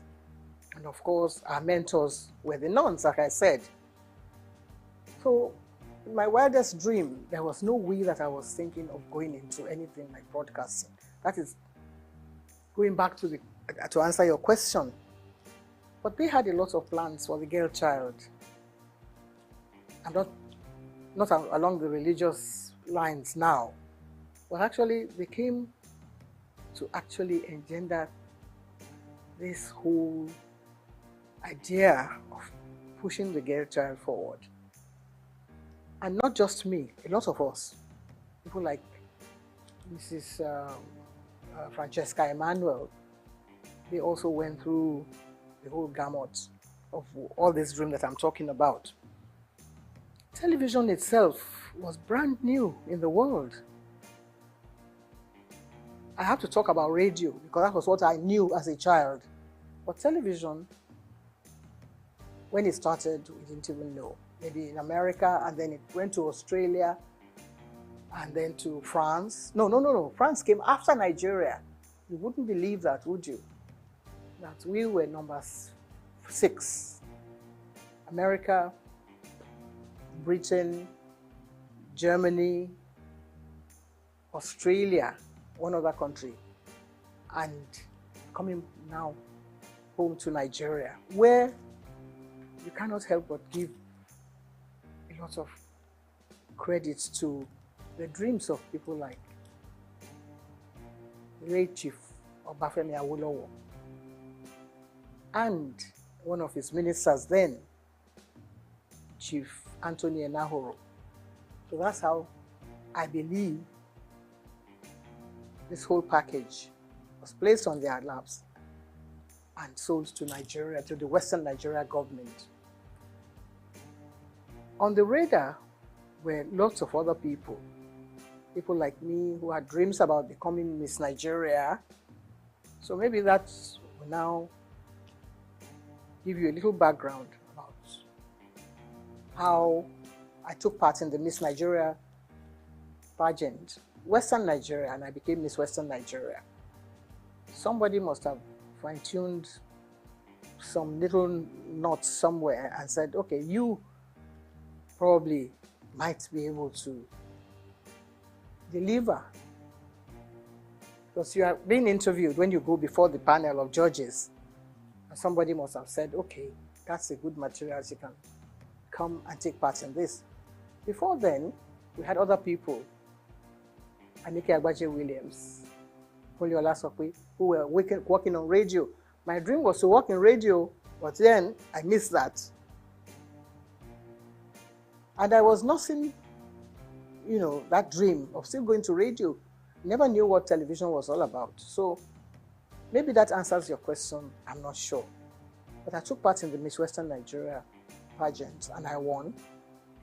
Took part in the Miss Nigeria contest and came second. So that meant that I didn't win. And if one of the, maybe the prize was to go on TV, it wasn't even there. It wasn't written into the, program that whoever did this, but the person was going to go to England. And so Helena Yemeluna, who won that contest, went to London and fulfilled her own dream. But I was still biting my nails, waiting for when I'll be able to get a job. There were other things that girls could do. You could be a nurse, you could be a teacher, you could be an assistant, a dental assistant. All those were things that young ladies, can, fulfill their dreams along those lines. They're still there. You still have young ladies. Mrs. Muritala Mohammed, the first time I met her, she was a dental assistant. Little did we know that her husband was going to be the head of state and she would be first. So you see, lots of things were there for the young girl who wanted to learn, who had the talent, and who wanted to perform and who wanted to work hard. But now I don't know if girls want to work hard. All they want is, the table to be set, and then they come and, partake of whatever is there. It wasn't too difficult at the time that I was picked as one of the people to come and appear in WNTV. The audition was actually carried out before my time. I got involved in so many other things, trying to get a job, something to secure, something, to alleviate poverty. There was not too much poverty in Nigeria at the time because people could still make a living for themselves and, get by in society. But I was lucky that I had an aunt who was a nurse in the hospital in Ibadan, UCH in Ibadan. And she was married to an Englishman, and the man's friend happened to have been the man, Mr. Mathers, who was brought as one of the technical partners to WNTV. So we met at a dinner party, and just as you and I are chatting, I was only 18 plus. I was 17 when I took part in the pageant. So by this time I was growing up, and I thought I was a big girl. So I opened my mouth and I said a few things. And the man looked at me and said, "How come you are not speaking with a Nigerian accent?" And I didn't know what he meant, because we were taught at St. Mary's to deliver whatever lines we were given to deliver. The Festival of Arts, I came second after an English boy from Corona School. And I was given a beating for coming second. Not because I didn't perform well, but because I forgot to curtsy. And one of the judges, I think, who was then Mrs. Abayomi, Lady Abayomi, said that I delivered my lines very well. So I was the Lord of Tartary, I would do this and that and the other. So I came second. And when I got back to the school, the nun, Sister Marieta, said, "You were not paying attention." So whatever you do in life, you have to be consistent, you have to perform well.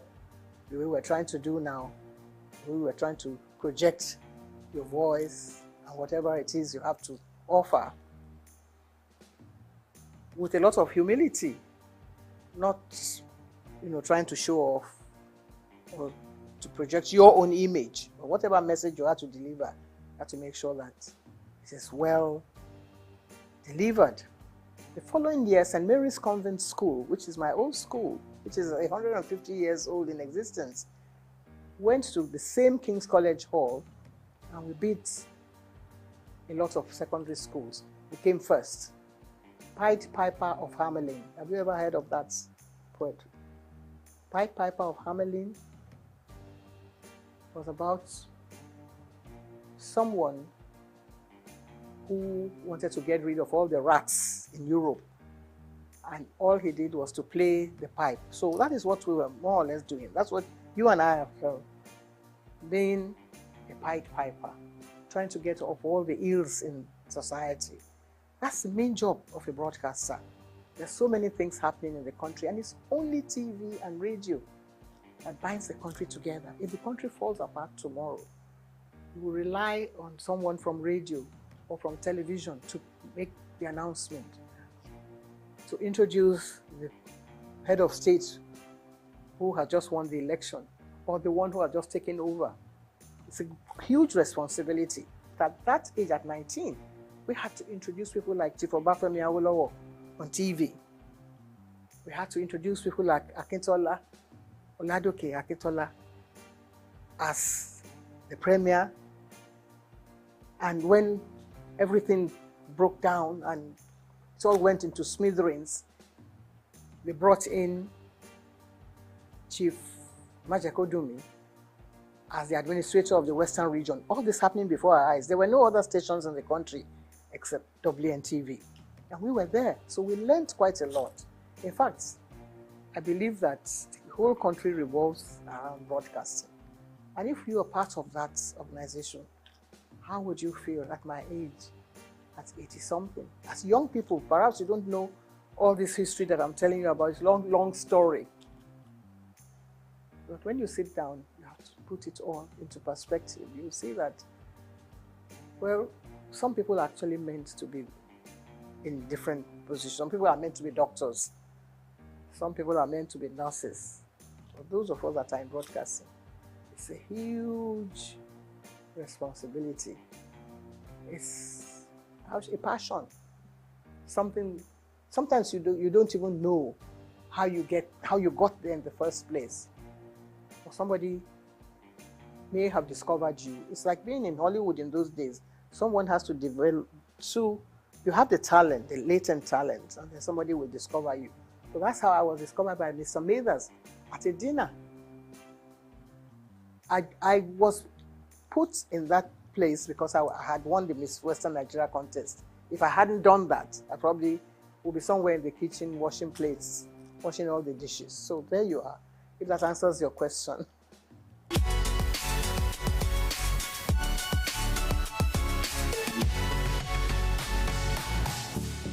Well, there's no one that actually picks someone and puts you plonk without, I mean, of course, if you don't have any experience on the job, you have no business being there in the first place.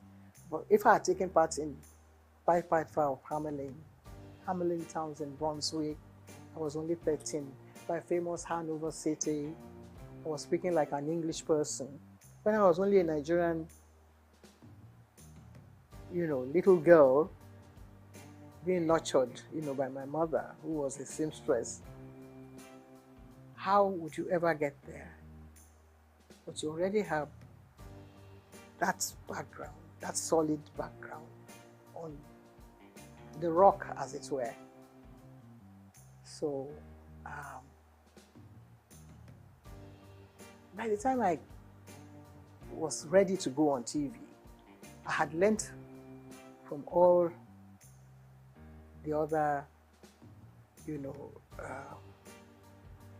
people that I mentioned their names earlier, like Anike Agbaje Williams.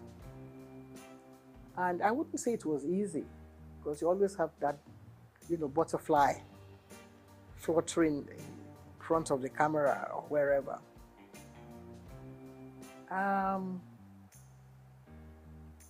I think I took to television like I was meant to be there, with all humility.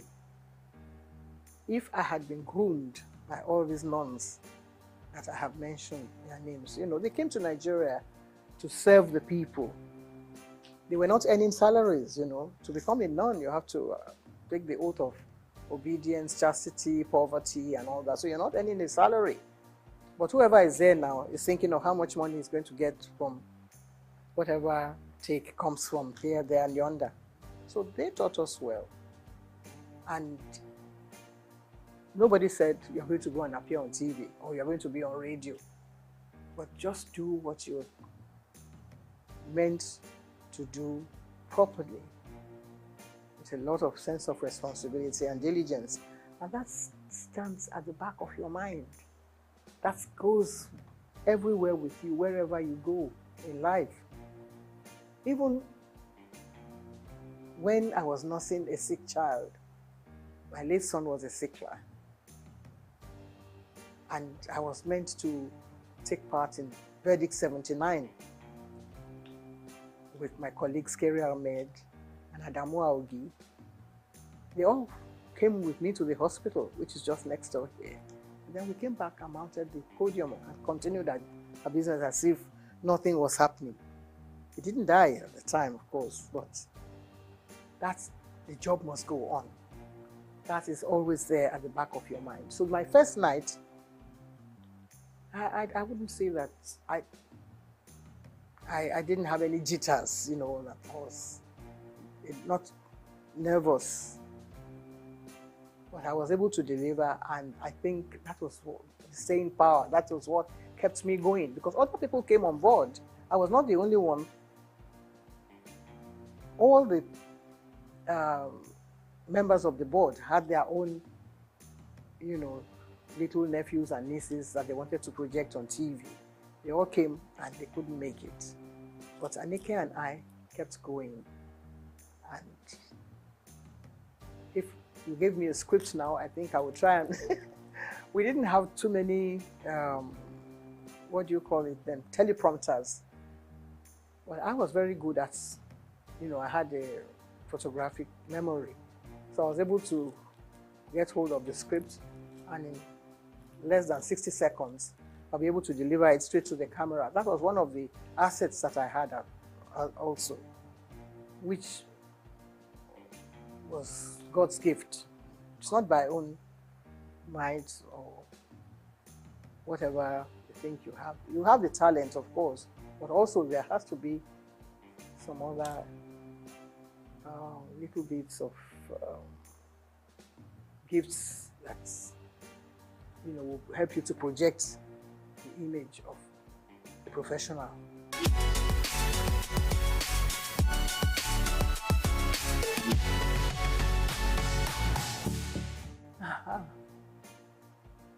A lot of controversy.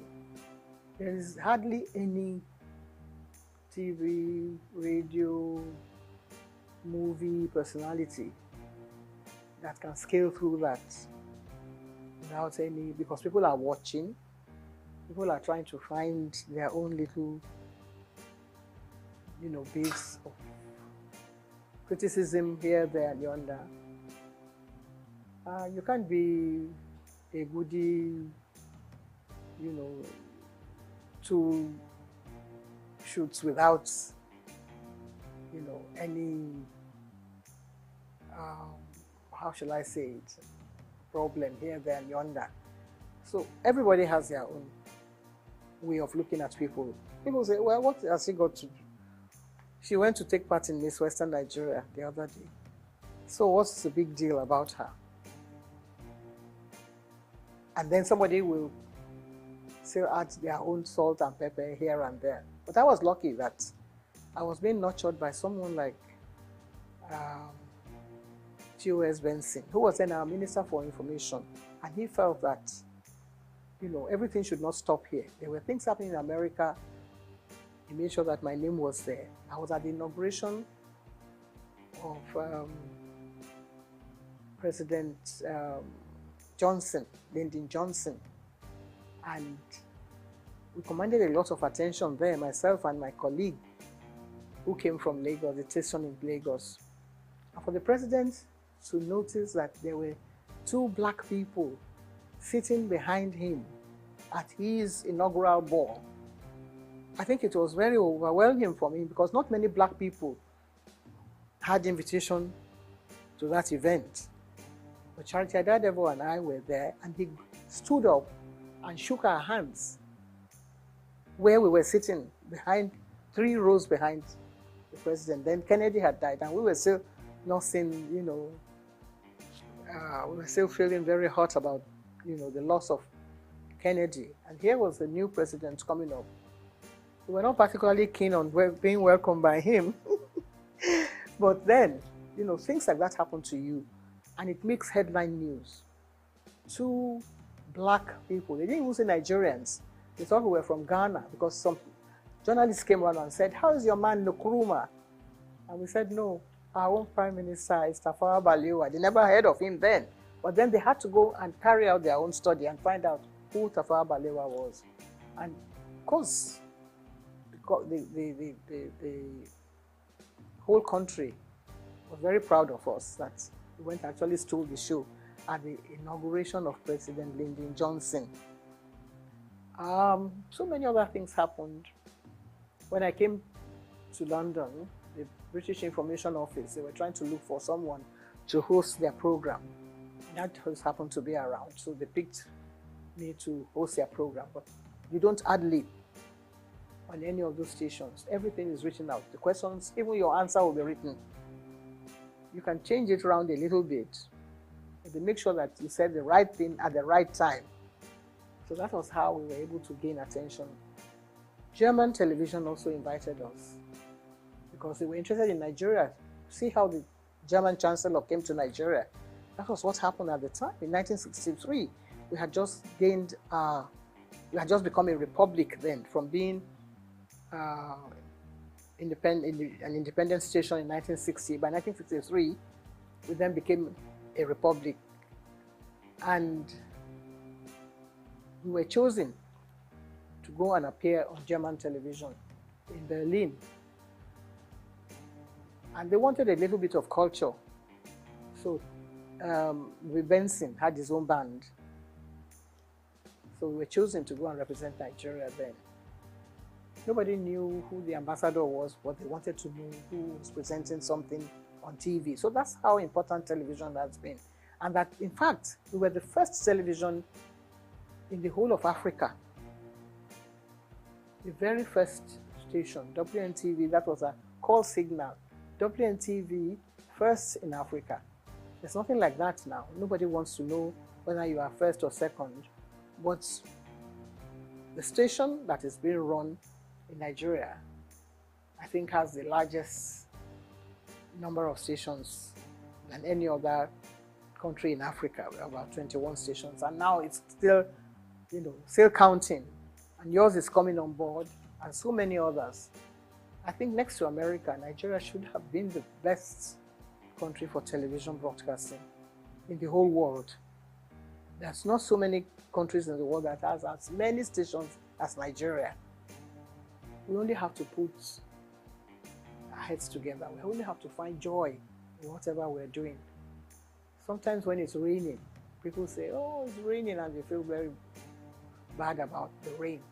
But if you look closely, behind that rain, there will be sunshine, there will be something else coming on.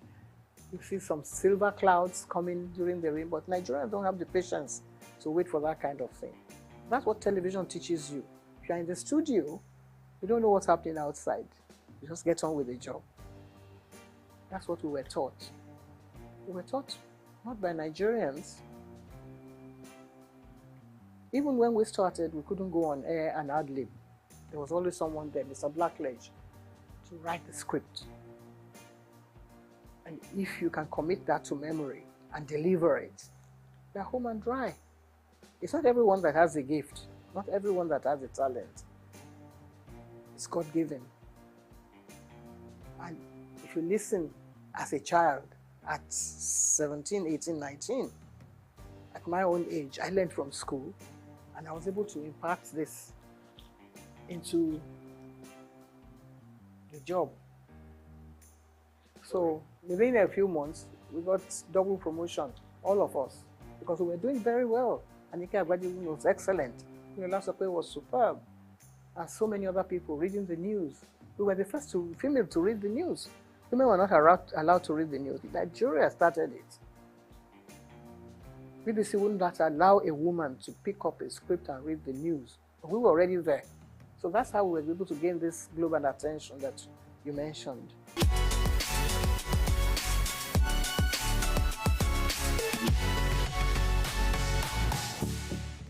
It's not easy.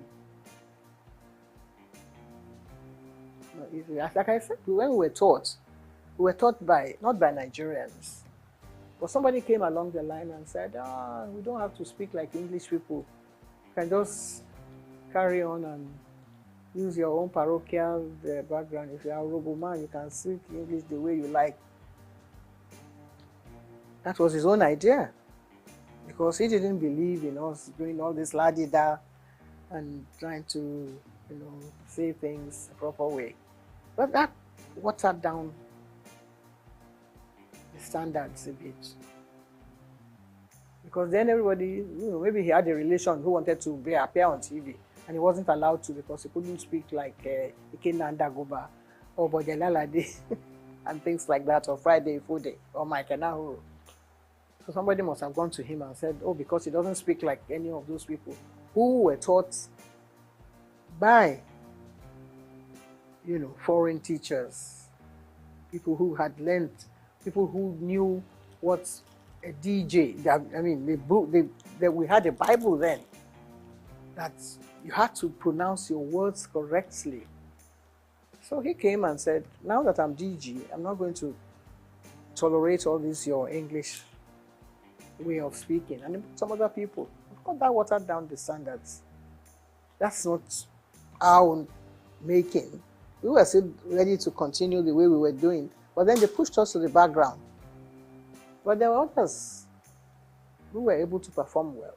Ruth Benamesia, Opia, CNN Web, and of course Bimbo Oloyede, who was born in England. If you already employed those people to deliver the goods and to present your programs, you're not going to sack all of them because they speak with English accent. I don't see how that can be an offense. Cannot be, guilty of speaking English well, like the English people. But they then brought out other people. And you had the head of presentation. I became head of the presentation after I came underground. And you're trying to prepare your roster. You wanted to put such people online to read the network news. They say, okay, bring somebody who can speak like the Radididu and do a little bit of Ewe on the side. It's part of our culture. So that is what is happening to TV broadcasting in Nigeria. It's all very interesting. So, this cultural milieu and bringing, a touch of Nigeria. Nigeria is doing well. In that aspect, in the music world, I think we're leading.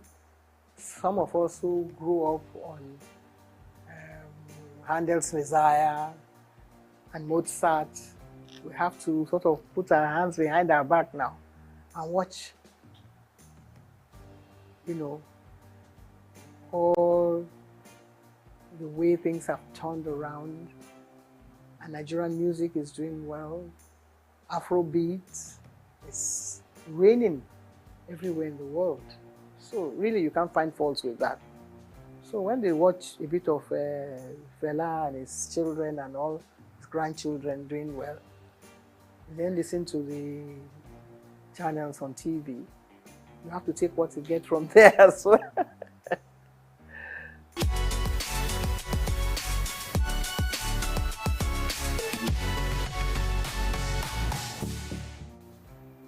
If somebody can wake up one day and say, why should your station be called the Nigerian Broadcasting Corporation? I say it should now be Federal Radio Corporation of Nigeria. Tongue twisting. Takes a long time to come to terms with. If everyone wake up in the morning and say, this is Nigerian Broadcasting Corporation, you have the call signal. Da da da da da da da da da da da. This is the Nigerian Broadcasting whatever. How are you going to put that, into context with the new one? First of all, when you wake up, you don't know whether you are even coming out of the right side of your bed or not. You are going to have to face your audience and say, we are no more the Nigerian Broadcasting Corporation. We are now Federal whatever, which you don't even know where the man, who came up with the idea. He didn't even consult you, didn't even put it to test. If the British corporation, they are going to change from BBC after 100 years, they will ask the whole nation, they will say, where are we going to take this from? They will ask everybody, they will do a census, they will do all kinds of things, carry out all kinds of tests to see whether people will accept it from them. No. Nigerians are very hard and cut and dry. This is the way I want it. I'm the head of state, so I can change everything now, and all of you can start marching forward and march back again. Soldier go, soldier come. I think Fela would have been a good head of state for Nigeria, because he would have got some people marching the right way. So, I think that is what has happened to this country. But we will still settle down. The soldiers that have been marching since, they will do attention one day. And then we'll be able to sort ourselves out gradually. I think we're going through the right process now. People are beginning to find their own feet. If things go around, price of goods go up, Nigerians will find a way to come to terms with that. When we were growing up, everything was done. We won't say according to the colonial rules and regulations, but at least there were standards that were set down for you and things that you had to toe the line. This is the proper way to do things. But if somebody says, no, no, no, no, no, let's turn around and turn it upside down.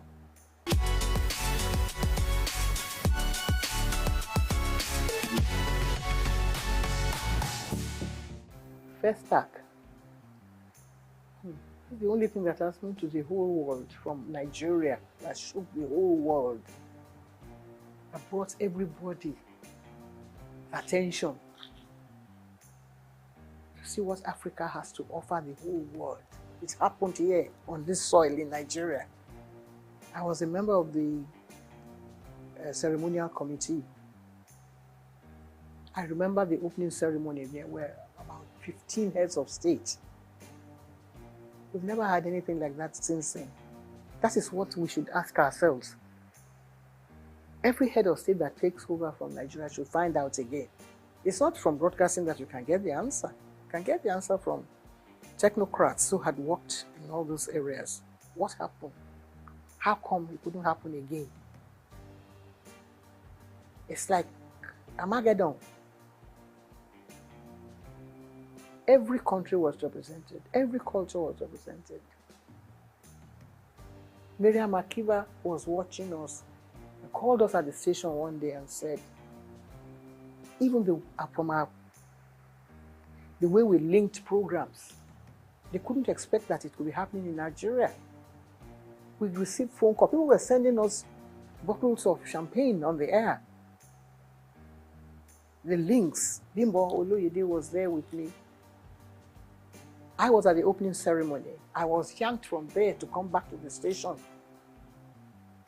From, interacting with the head of state or with our head of state at the time to come and man the station because it was phenomenal. How come we've not been able to do it? 77 years, how long ago was that?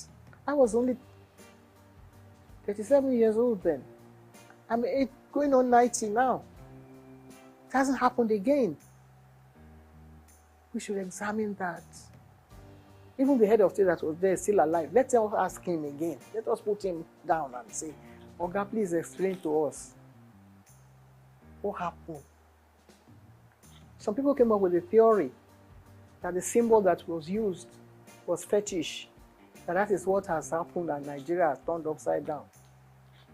If that is acceptable, it may be superstitious in your eyes, but let us find out. Let's go call the Babalawo. Is it bad that it is a Nigerian that carved this image? And it is making news outside the world. Now you say, no, it is not good that Nigeria should be able to project an image that would attract the whole world, something that will bring everybody on their knees. After the first SOUQ, we were still recovering, just bathing in the glory of first SOUQ. What's this artist, the blind one, who was not part of it, who didn't believe in it, came and had his own first SOUQ, all on his own, from America. Stevie Wonder, he came with his own team. We had to mount all the cameras back in the studio for him. He had his own 7-day festival here in Nigeria. What prompted him to do that? Other people came. They wanted to know what was happening in Nigeria. What has happened? We couldn't have another festival since then. What do you think went wrong? Nothing went wrong. Everything went so well that people wanted to destroy, our own Nigerian people wanted to destroy the glory that's this whole thing that emanated from it. It hit the whole world. People are asking, when you go to Britain, you say, what happened? Why aren't you having? I had a friend who was head of the, he was from the British Guyana, a black guy. He was friends with everybody. He knew all Nigerians. Said, what happened? Why are we going to have another first SOUQ? Professor Ian Hall, he keeps asking me. Even if we can't have it because it was very expensive anyway, Nigeria had all the money. Even though we had a coup after, it was first of all the brainchild of Gawan. And then Muritala came on board. Muritala was killed, but in spite of that, they couldn't kill that dream of having a first SOUQ in Nigeria. If we are able to bring out all those programs again, I think we'll be able to answer those questions. I'm still alive. There are a lot of people who will still want to know the answer to that. It's a very, very brilliant question that you have asked. I think if it was another country, we'll set up an inquiry and say, what happened? Can we resuscitate this whole dream? Some of the tapes that we had then in WNTV, some people put them in one place and set fire to them because they felt maybe somebody in their religious organization said, you are the one projecting all these things, so Nigerians are bringing idols around. Who gave them the idea to make the idol? It's God now. It's from God. Whatever thing you were able to put together. The Bible was put together because God loved the world so much, and He wanted us to learn about, things that had gone out from the time of Adam and Eve. God loved the whole world and created Muhammad and said, put people together and let them say Allah Akbar every day, morning, noon, night. God created so many wonderful things for us, so many images that we can imbibe from, so many things that we can learn from. People want to come and learn about our country. Instead, we say, we want our sculptures back. What are you going to do with them? You don't have a museum where you're going to put them to make them thrive and people come here to Nigeria. It's a good idea for them to come, but if they learn about your country, what your people have done over the past 2,000 years. 2,000 years of Nigeria image was put together by the BBC. Nigeria went and tore it up in shreds. He tore it up. He said, what are you doing with that? What you call bad belly. I don't know if anybody sang a song with that title. If we maybe start from there and say, what do you do with your own bad belly? Some people, Theatre Stadium. There is no theatre in England, in London, that I know that have gone to watch plays and things that have not been in existence for over 500 years. So many studios. We have one big one, the dream of Nigerians. And now we want to go and do banking there. We want to go and do trade. It's supposed to be for culture, for our own culture. Lagos State will be dragging federal government by the neck and say, no, we own the theatre now. And we want somebody to come and do something there.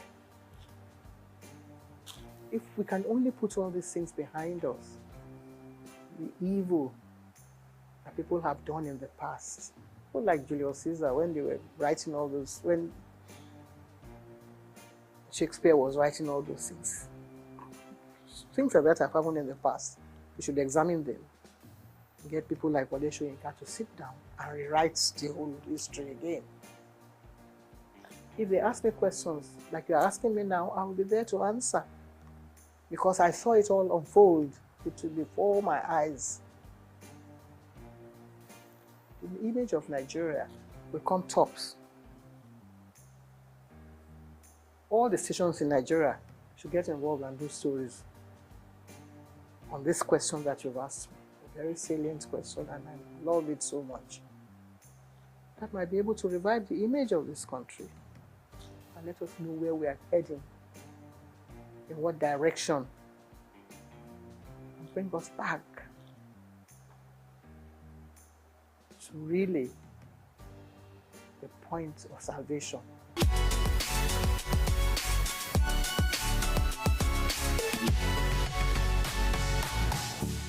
Well, I haven't seen it. I must have mentioned it somewhere. I think on one of the channels. When they was trying to build the scandal around it, and I said, and I tried to put the record straight. That wasn't really what happened, and that it was from, I think it was from a book that was written by one of the wives that said that I was party to his breakdown of their marriage. And I was trying to put the record straight that wasn't really the true picture. due respect, I have to, bow wherever I come in the presence of a president of this nation, past, present, or even present, yes. I hope I'll still be around when we have others coming on board. But I was taken aback that the head of state asked me a question that, because in the past, we were in the studios when the head of state came, and we were given scripts. If there had been, there have been several coups, and it's always the presenter or the station like that, the managers that take the brunt of the whole, the issue when things like that happen. You don't know who's coming. You don't know how many jeeps are going to be coming in. You don't know how many, what you call all those heavy equipment that they drive in as they are coming into the studio. You don't know where they are going to shoot the station down. Nobody knows that. It's only the people who have worked during that period that can relay those experiences. Sometimes you're at work in the morning, by the time you come back in the afternoon, the government has changed. And if you haven't got maybe your ID card, you won't be allowed into the station, or somebody can throw you in or into jail. So all this had happened in the past. Nobody has told any of these stories. People like Segun Lushola or Dr. Kolade. Somebody might come and say, so has happened. I was driving my former husband to work in the morning. I dropped him at the station. By the time I reached home, there had been a coup. Murtala had been killed. And they were under siege, the whole station. Just imagine that kind of scenario. Things like that had happened in the past. But Nigerians don't have that sense of history that wants to sit down and say, well, we want to ensure that it doesn't happen again. Of course, we'll pray that it doesn't happen again. And you wake up in the morning and somebody is announcing something else, different from what you have. A colleague of ours had been, pushed into something that he wasn't aware of. Those are kind of situations that have happened in the past. But this one, we were all dressed in ceremonial costume and trying to, I was the only one that was asked to stay in the presidential, what do you call it, special area that is demarcated for head of states on issues like that. And all of a sudden, the president is following me all about. And I said, this is getting too close for comfort. And I said, what's your name again? I said, my name is Julie Coker.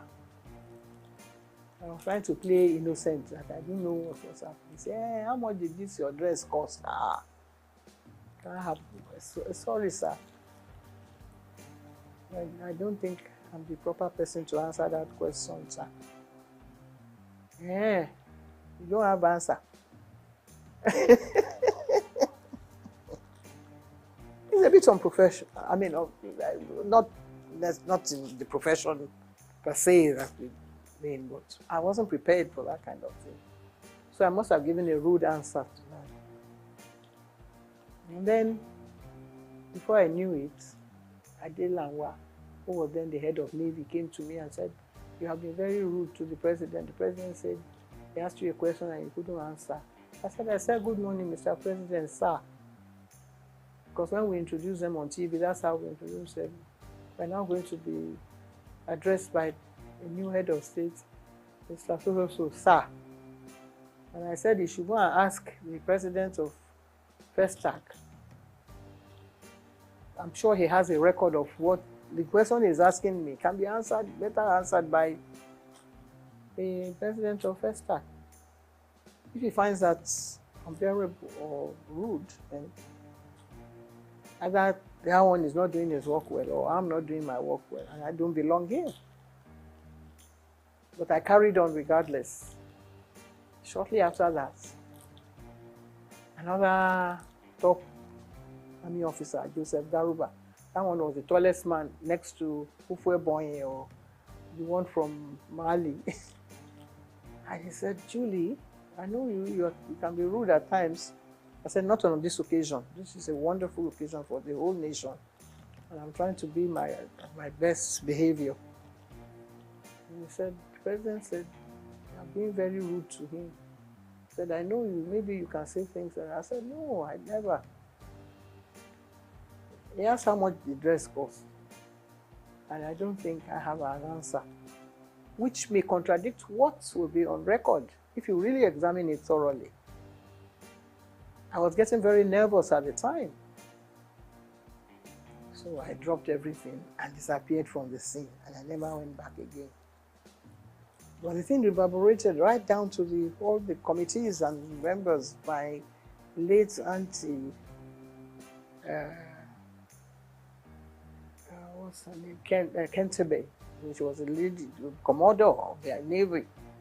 She said, Julie, I think she heard that she was going to be sacked that day because the naval officer sent to her and said, you are the one that did this. And I said, can never, God forbid, can never reach me because I'm not in the forces.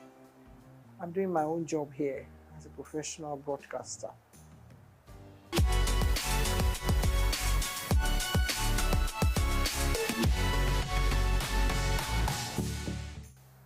Well, I think it has reached a stage now where whatever you say might be taken against you because there are so many people going to court now and people sent to jail, but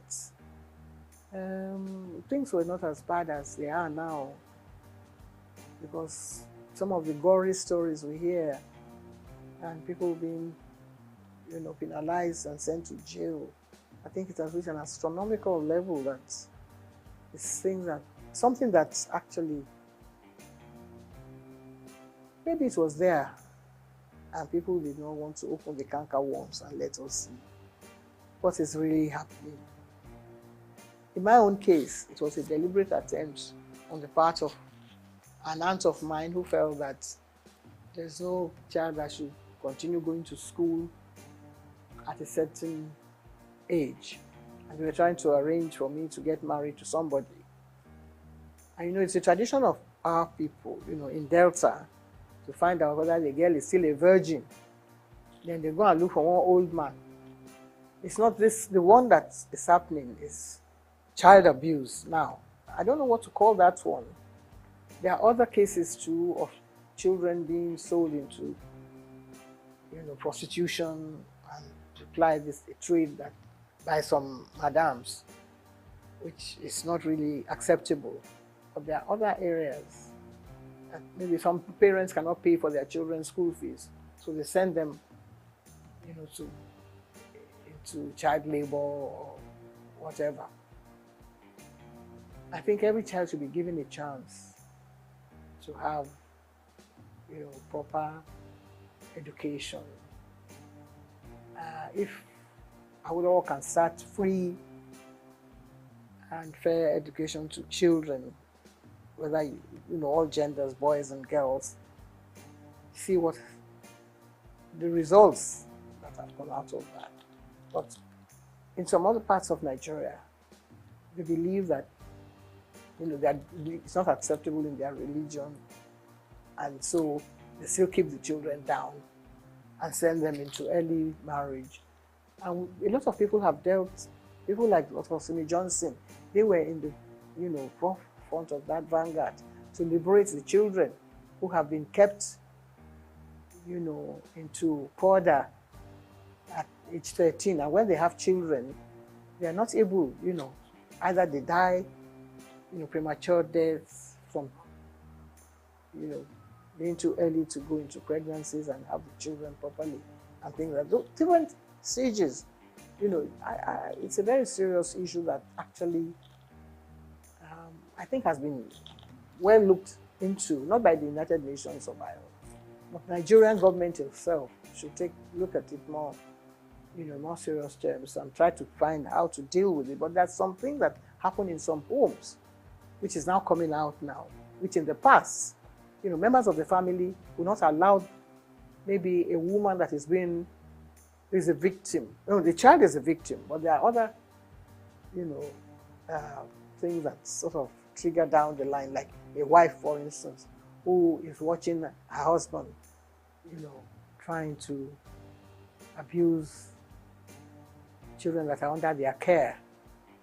And the children definitely cannot, rise to the level that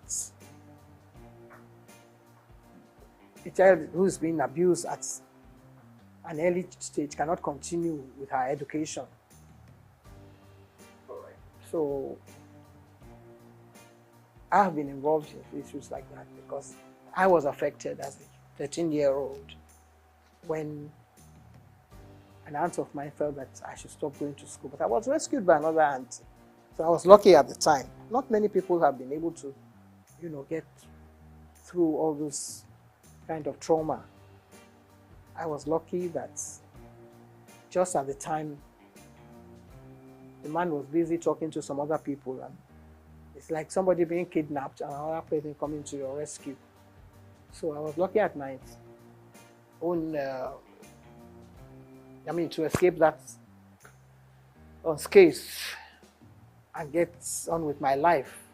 If I hadn't gone through, maybe I would have been having 13 children. It's good to have children so that the population will multiply. But then you have to make sure that the children are able to, get on with their education.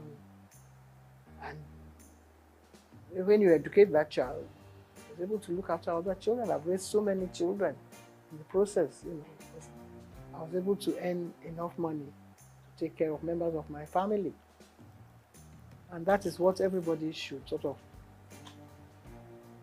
try and rise up to that challenge.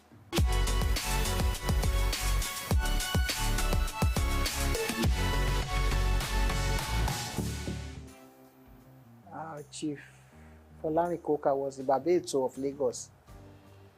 So, and I used to accompany him to the palace of Yekon. And someone then said, well, Yeto, why don't you let... He wanted his wife to be the Yeto, but she rejected it. She said she didn't want to because, she thought they were going to perform some fetish. This is really fetish. My brother now turned to me and said, Julie, do you want the title? I said, no, it's not for me to say, because I wasn't terribly keen. But he said he was going to carry out all the preparations. And I said, well, if you're going to do that, why not? And the late Oba Adeyinka Yekon graciously offered me the title. I accepted and went through the ceremony. So I've been a Yeto of Lagos now for getting on 40-something years. We only have one majesty in England. And that is one of the oldest institutions in the world.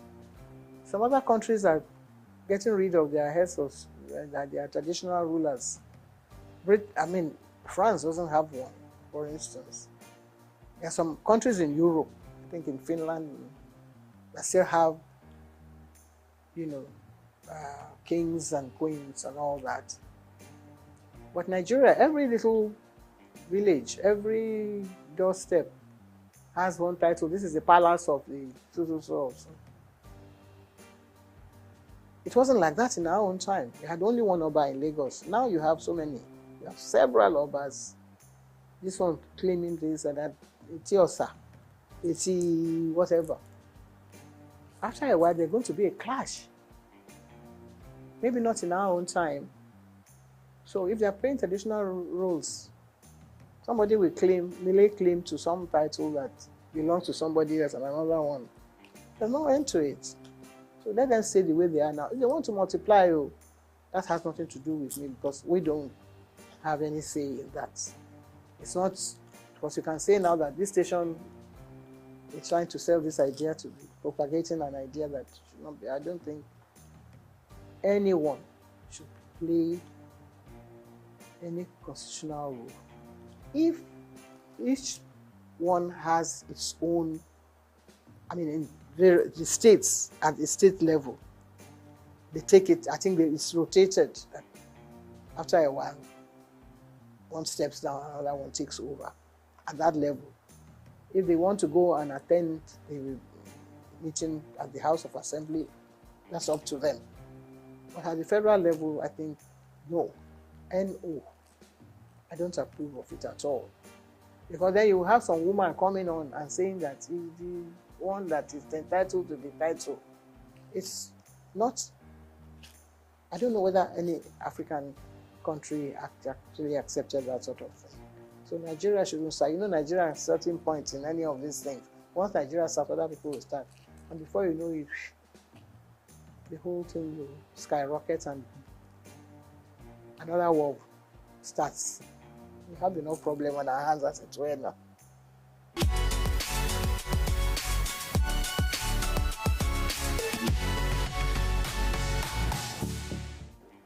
No, we are lagging behind. It's such a terrible shame that we only have about 4 women in the Senate. It's ridiculous. We seem to be dancing backwards. In that regard, I think that is, we're falling short. Totally. There was a time when there were more, there doesn't have to be more women in the Senate. I think there should be maybe 50%. Not even 30-something affirmative, whatever that they went to Beijing to talk about. There should be more. There should be more women participating in politics. I don't know whether it's because, no. I don't want, I just believe that we should have more women in politics. Because women are more sensible. Women are glamorous, they come out looking beautiful, but their contribution to national issues, I think, more. Look at a man who went to beat up somebody in the hospital, and he says he's a hero. Hero of where? That kind of man should not be allowed to even come and address the press. Maybe the press find it funny, humorous to feature somebody like that. There's no woman that will come on TV and speak like that. If you examine every single one of the men, they all have different issues. Some of them have issues about wives and men and things that they have been doing, or they are corrupt and they have been taking money, dipping their hands into different coffers. No woman would do that. I think women are more serious-minded, and they address issues the way they should be addressed, and they will take more care of issues that affect the nation, girl-child issues, health issues. The men don't even care about health issues. They don't even want to know what's happening. The men even wear bigger agbadas than when they are going to the house. First of all, they should cut down on the amount of clothing that some of them wear. They spend more time thinking of their image, how they're going to appear. Since television has now gone into the chambers, you find that they spend more time, on things like that. And it's ridiculous. We watch other countries, the way their parliamentary issues are being addressed. We are not learning anything from that. We shouldn't be learning from them. They should be coming to learn from us if we are doing the things we're supposed to be doing properly. But if women are really at the forefront of all this, I'm sure that they'll be able to calm all those hot issues that erupt sometimes in the houses.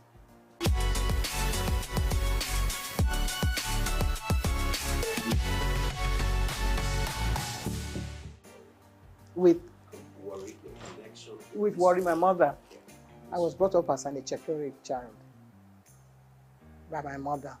I was taught to sing Ichekiri songs, to speak Ichekiri well, to address issues that affects the people of worry. My stepfather, who also brought at the hand in my upbringing, was an Ichekiri man. So I think that takes care of all those things.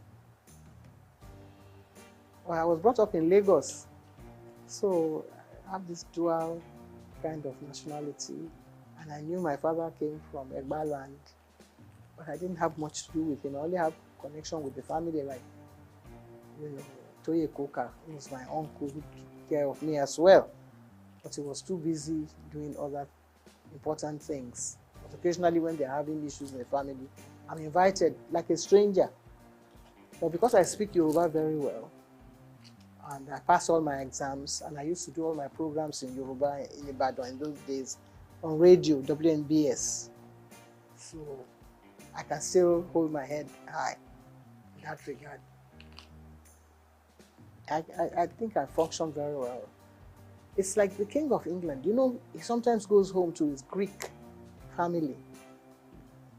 When, you know, Prince Charles, when he was prince, he used to go on holidays with his family from the French, from the Greek side.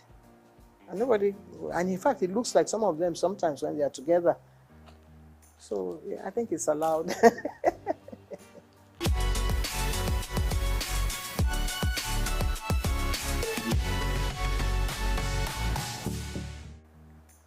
Well, one of the first one, my 40 years in TV, which is actually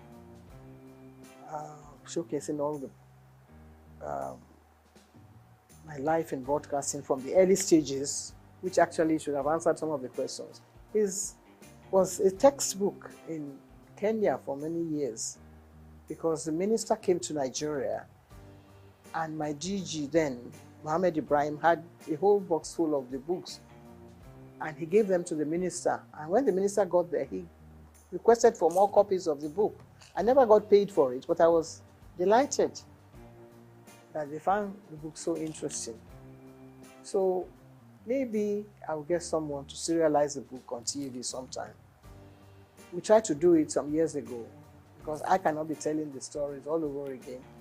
This is about maybe another 30 years story. Again, we've done another sort of edition, My Life in the Limelight, which is the latest one. So if you have time, if you create space, you might be able to tell the stories and take it stage by stage. That's why I sell the book, and also, you know, we get some media attention from sponsors and get things going. The sky will be the limits then.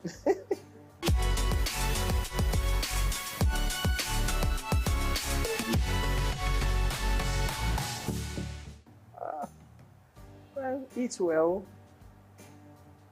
eat the right food, type of food, eat chekori pepper soup, or anybody else who's cooking pepper soup now, because then you don't have too much oil.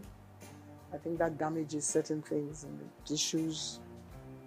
And if you want to avoid having cancer, there's nobody in my family that has ever died of cancer because of the type of food we eat. So get someone, you know, to prepare. You know, there was a time when Chekuri food was being prepared in the museum, and people used to go there to collect the ingredients and the menu, and people live well. So like people are eating Chinese food, which is good. It's healthy and lots of vegetables. I recommend that for people. I'm not saying that very good health, but I still walk about on crutches. I don't know, my knees are not functioning very well. But still, if you say you paid me compliments, I accept it. Thank you very much indeed.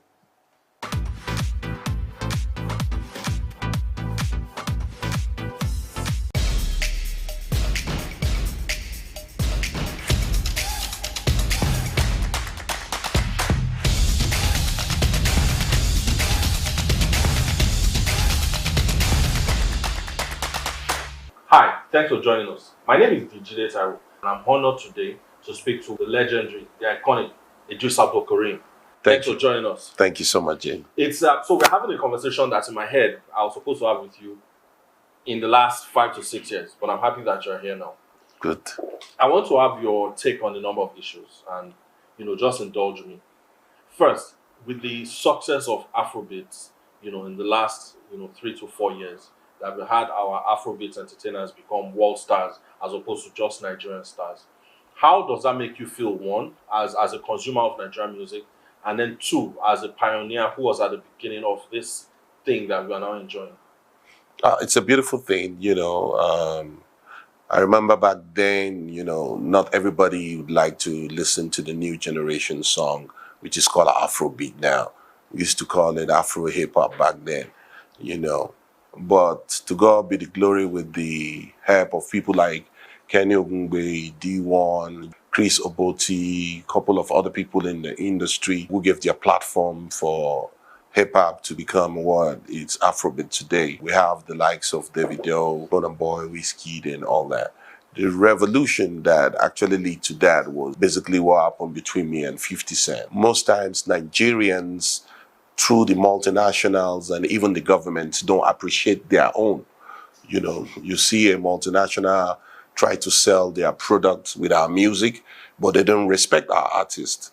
I can categorically tell you that back then, when 50 Cent was invited to Nigeria, I remember our Nigerian artists were chased from the backstage just because 50 Cent wanted to come to backstage. So what is the essence of you inviting 50 Cent from America to come to Nigeria and perform alongside with our own artists when you're supposed to allow them to, meet and greet and get to understand how the industry works, how American business work and all that.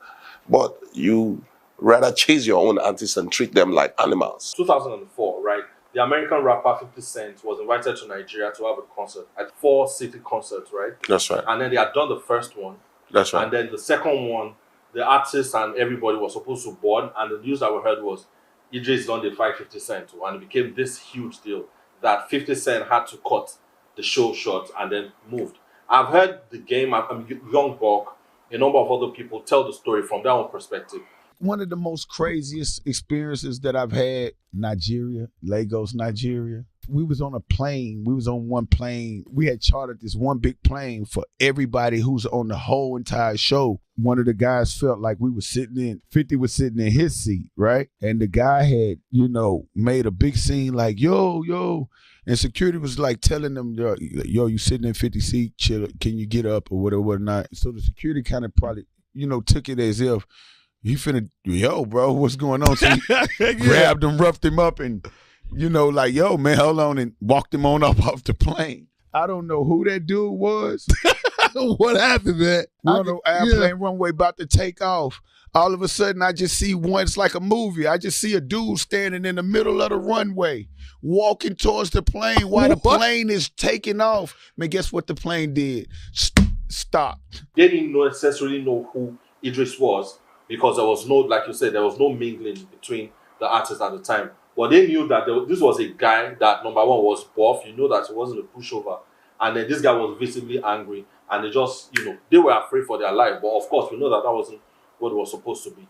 But I've read 50 Cent's book, right? And 50 says he was offered $4 million to do that show. How much were you paid? The other people on the roster, did they get as much as you? Not to now compare with the $4 million that 50 got. In 2004, I was in Germany with my crew. And I was invited to perform alongside with 50 Cent. That was a month after Wyclef came through Guinness, and we know it was a marketing strategy between the two multinationals. So I told them that, listen, if you're inviting me to play alongside with 50 Cent, whatever it is that you're giving 50 Cent, that's what you're going to give me. If you're giving 50 Cent an executive room in any 7-star hotel, I want my room to be opposite 50 Cent. If you're giving 50 Cent 25 babes, you must give me 25 babes. Right. If you're giving 50 Cent 25 carton of Cristal, Dom Perignon, whatever it is that you're giving 50 Cent, I want the same. Because Nigerians are the one buying the shares. Nigerians are the one drinking the beers. And it is our music that you're using to sell your products without royalties. I was the highest paid artist on that show. I got 1.5 million naira per show for the first time. Right. Then an artist was going to be paid that much. And it was 6 shows. I told them that whatever it is you're giving 50 Cent, that's what you're going to give me. And they said, okay, no problem. We have a deal. Waited for them to put the write-up together so I can sign. They never did. But they credited my account. Right. Just normal Nigerian style, believing that, okay, he will come for the show and all that. So, well, as a street boy, I had an agreement with you. I stand by my agreement. The first show was at the TBS. So I was at the backstage with my crew, E-Money, KC, Ayani Marshall, Tony 1 Week, that the show, everybody was at backstage. And all of a sudden, the security came and said, you all have to leave the backstage. And they created one canopy. There was no AC in the canopy. And they now pushed all Nigerian artists. You needed to see that day, man. Treated Nigerian artists like animals. And I felt like, no, man, this is not going to happen to me. It was 50 Cent security that was leading the Nigerians security. We're like, hey, you, what are you doing at the backstage? You got to get the F out of that. I was like, excuse me, who are you, man? I don't know who you are. So yeah, 50 Cent is coming backstage. So why should I leave? I'm performing along 50 Cent, so why should I leave? I'm Idris Abdul Karim. What's the problem? And it was like, no, we don't want anybody. I said, you can't do nothing. I'm staying right here.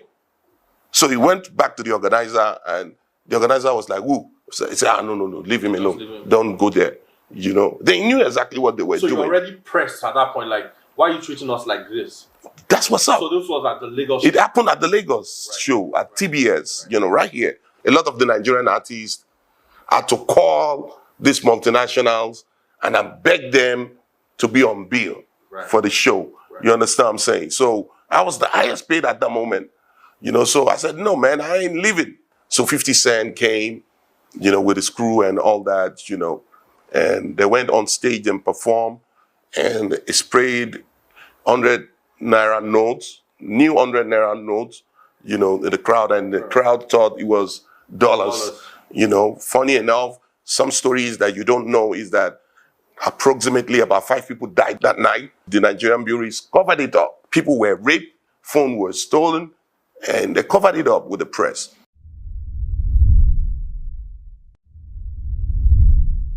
So basically, got to the airport around 8 o'clock, waited for 50 Cent and his crew for almost 2 hours, 30 minutes. And they finally came. I was seated on the business class and walked up to me and said, hey, you got to get the fuck out of that seat. That's 50 Cent's seat. And I was like, excuse me, we don't speak fuck in Africa. I don't know what fuck is all about. My name is Idris Abdul Karim. I sold 4.6 million copies in a pirated country. Why don't you come tell me how the American market works? The reason why we're all happy you're here is because we want to learn from you. Get to know you and learn how the American market works.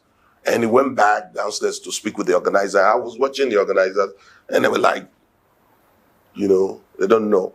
So he came back and said, we just spoke with the organizer and they said they don't fucking know who you are. Before I know what's up, man, they attacked me. So the security kind of probably, took it as if, he finna, yo, bro, what's going on? So he grabbed him, roughed him up, and, like, yo, man, hold on, and walked him on up off the plane. About 12 of them, they attacked me. Then my boys came from the economic class, Soso, Malo, everybody, to come and, And meanwhile, Nigerian artists were there. They were all like, everybody was close.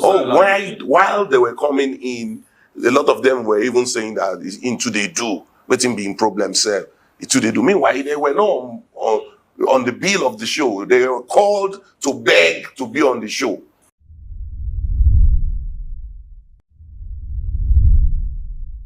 Right. So the slave mentality is still, my guy rescued me, and funny enough, DJ T, if you remember DJ T, was recording everything that happened, how they attacked me. DJ T has that he has the footage.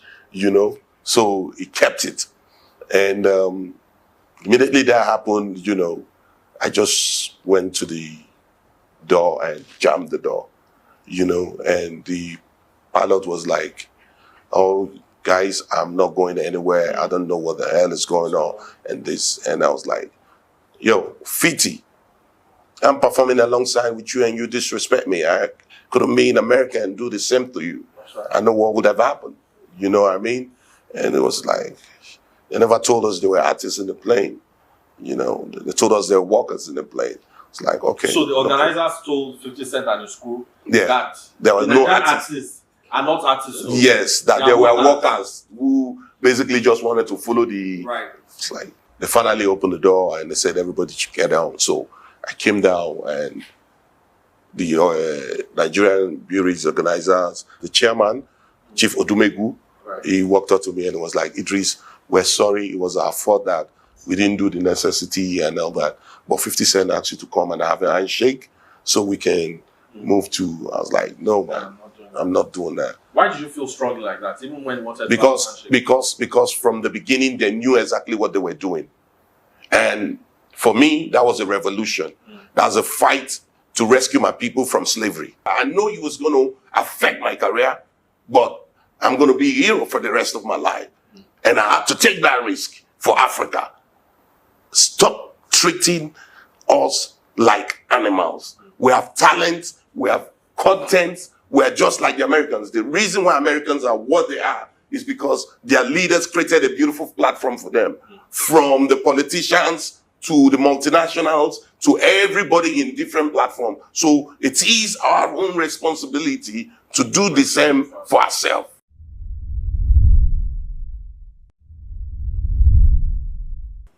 So it's been 20 years since that time. The music industry has experienced an explosion like none other. That's right. You are older now, right? You are not as active as say you were, you're in your prime. But do you feel a sense of betrayal looking back now, like people that are benefiting now don't understand what I had to give up? And at the time, were there active people that were trying to blacklist you? Oh, of course. For me, it was a revolution.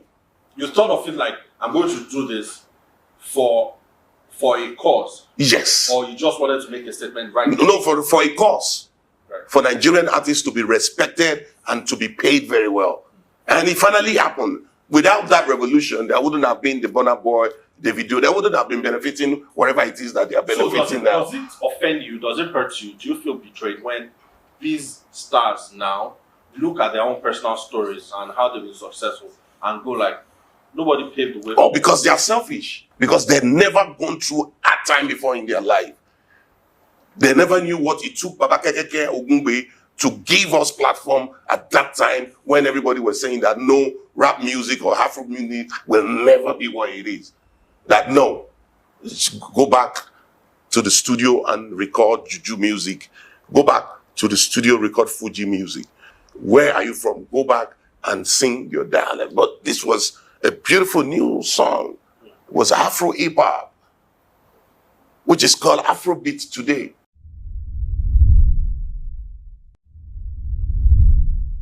There's a tendency for people to be fixated on Idris, what Idris is saying, how Idris is sounding, or Idris fought with 50 Cent, or Idris did Nigeria Jaga Jaga. To me, I think it removes sometimes from the quality work that you've done, right? And we're talking about with the remedies with you as a solo artist. Do you look back on your discography and wish it was produced at a different time? Are you happy with what you were able to do for yourself with Eddie, with Kenny Music, and with Lacrim and every other thing that you've done? Do you think you came at the right time, or would you have preferred to have come like now that it's easier to make music and easier to I came at the right time. If I didn't come at the right time, I wouldn't have revolutionized the industry. Today, there wouldn't have been what we have today. That's how you feel? Oh, yes. The point is that it was 21 years ago that I sang Nigeria Jaga Jaga. And it took Nigerians 21 years to understand the meaning of Jaga Jaga because they have started feeling the heat. Nigerians forget easily. But now, you don't they hit everybody. Now, people, before, they dance to the beats. But now they listen to the lyrics like, oh, okay, this is what Idris was saying 21 years ago. Even Obasanjo himself has become the chief campaigner of Jaga Jaga today. He said, my papa and my mama Jaga Jaga. But funny enough, he's my father. So Obasanjo is the real Jaga Jaga. It's the problem of Nigeria. It's the one that put us to where we are today. Thank God I've been vindicated. You feel like you... Oh, vindication sweet me. During Goodluck Jonathan, fuel was 180 naira. Buhari came and took it to 350. Tinubu came and skyrocketed to what? 700 naira. During Goodluck Jonathan, dollar was 189. Buhari came and took it to 320. Tinubu came, skyrocketed to 1,200. So for you, how much is spaghetti during Goodluck Jonathan? It was 60 naira. During Buhari, became 130 naira. Now, spaghetti is 800 naira. That's 200%. Impoverished Nigerians, doing everything possible to make people go crazy and sad. So if you hate the truth, it's because you're eating from the government. They say you don't talk where you eat. Of course, that is the principle. So for you, are you content to be there's a song that you mentioned that Two-Face at the time did a song that said he wanted to be like Obasanjo. But me, I won't be like Fela and Nicola. Why do you want to be like Obasanjo, somebody that sent somebody to kill and wiped out the OOD? I'm sure that was talking in a certain context. It doesn't matter. You have to take your time to know exactly what you are talking about to want to be like somebody. But you want to be like Fela? Most definitely. With all of the criticisms that Fela had? Most definitely. It's not a problem for you? Oh no, most definitely. Because I know they lied against him. Which one of them again? Which lie did they lie? Now today, that he had AIDS when we know they killed him. That's how you feel about Please, guy. Watch out for the documentary. Idris is coming to expose a lot of things to you guys. Dede Mabiaku will tell you much about Fela Anikulapo Kuti. Bro, it's a saddening situation we find ourselves in this country.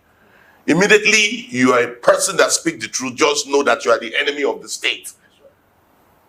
They will create lies on your head. But who gives a damn when God loves you for speaking the truth? I'm an ambassador to God. I am satisfied. I am happy. Nowhere you go that they play Nigeria Jaga Jaga, that you won't see everybody stand up and start dancing. People are feeling the heat. Jaga Jaga will stop raining the day Nigeria becomes a great country.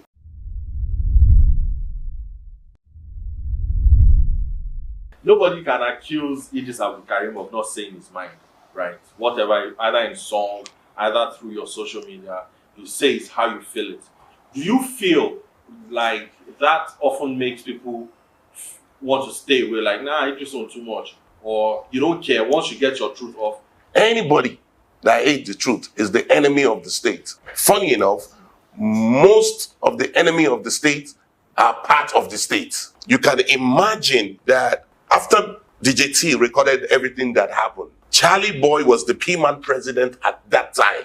And he came to the airport, and his responsibility was to take that off and fight for the artists. But he went behind and collected money from Nigerian bureaus to blacklist me. Do you know that for a fact? Or are you kidding me? You know that for a fact? Are you kidding me? Where is the tape? Ask Mr. The DJT. Ask now. DJT will tell you that the tape is with Charlie Boy. So he used it to negotiate. Now today we did for Nigeria. We don't know what's in the apple. I say it all the time. It's all over the internet. I'm not scared to say my truth. That's right. There are a lot of truth that I haven't even said. Because I'm waiting for the right time to say those things. So I'm coming up with documentary very, very soon to expose a lot of things. It's interesting that you mentioned that there's a documentary in the works. So typically, it appears like for the last 20 to 25 years of Afrobeats, there hasn't been much storytelling, deliberate curation of this period. That's right. Count how many people have done books. That's right. I've done 2 books. That's right. Right. There's been only 2 documentaries, and you have all of these icons and legends that are growing old by the day. How do you think that we as Nigerians should invest our time and resources into curating the stories for history and then for posterity?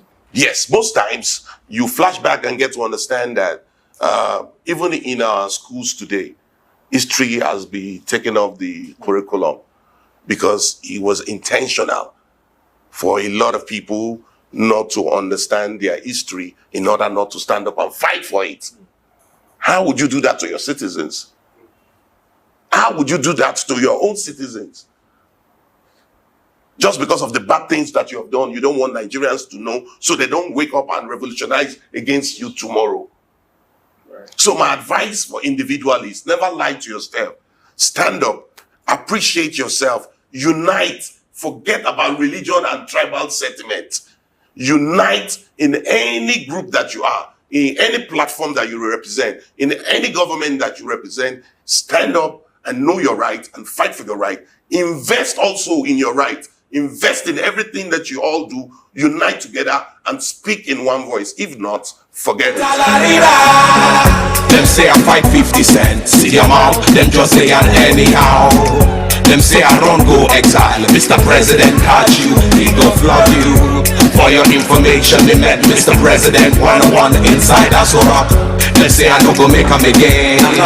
Them say I ain't got no game. And this music come back again. Take a head, do you want? Them say I don't like government because they treat my people anyhow. Them say they no give me show. They won't see how rude boy won't survive. They travel to America and Canada, Asian, Caribbean, South Africa. Met in the Soviet, you were doing it right. Now I'm back home like I'm wicked and tight. But my friends will love me. I thank you well. Idris is back again.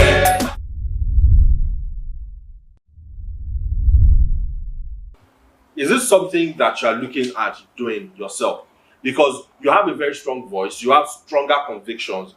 Why don't we put it to things that can put you in a position to act on the things that you are convinced of? Oh, most definitely. I will at the right time. Right. If your music has no content, then the lifespan of that music is 3 months.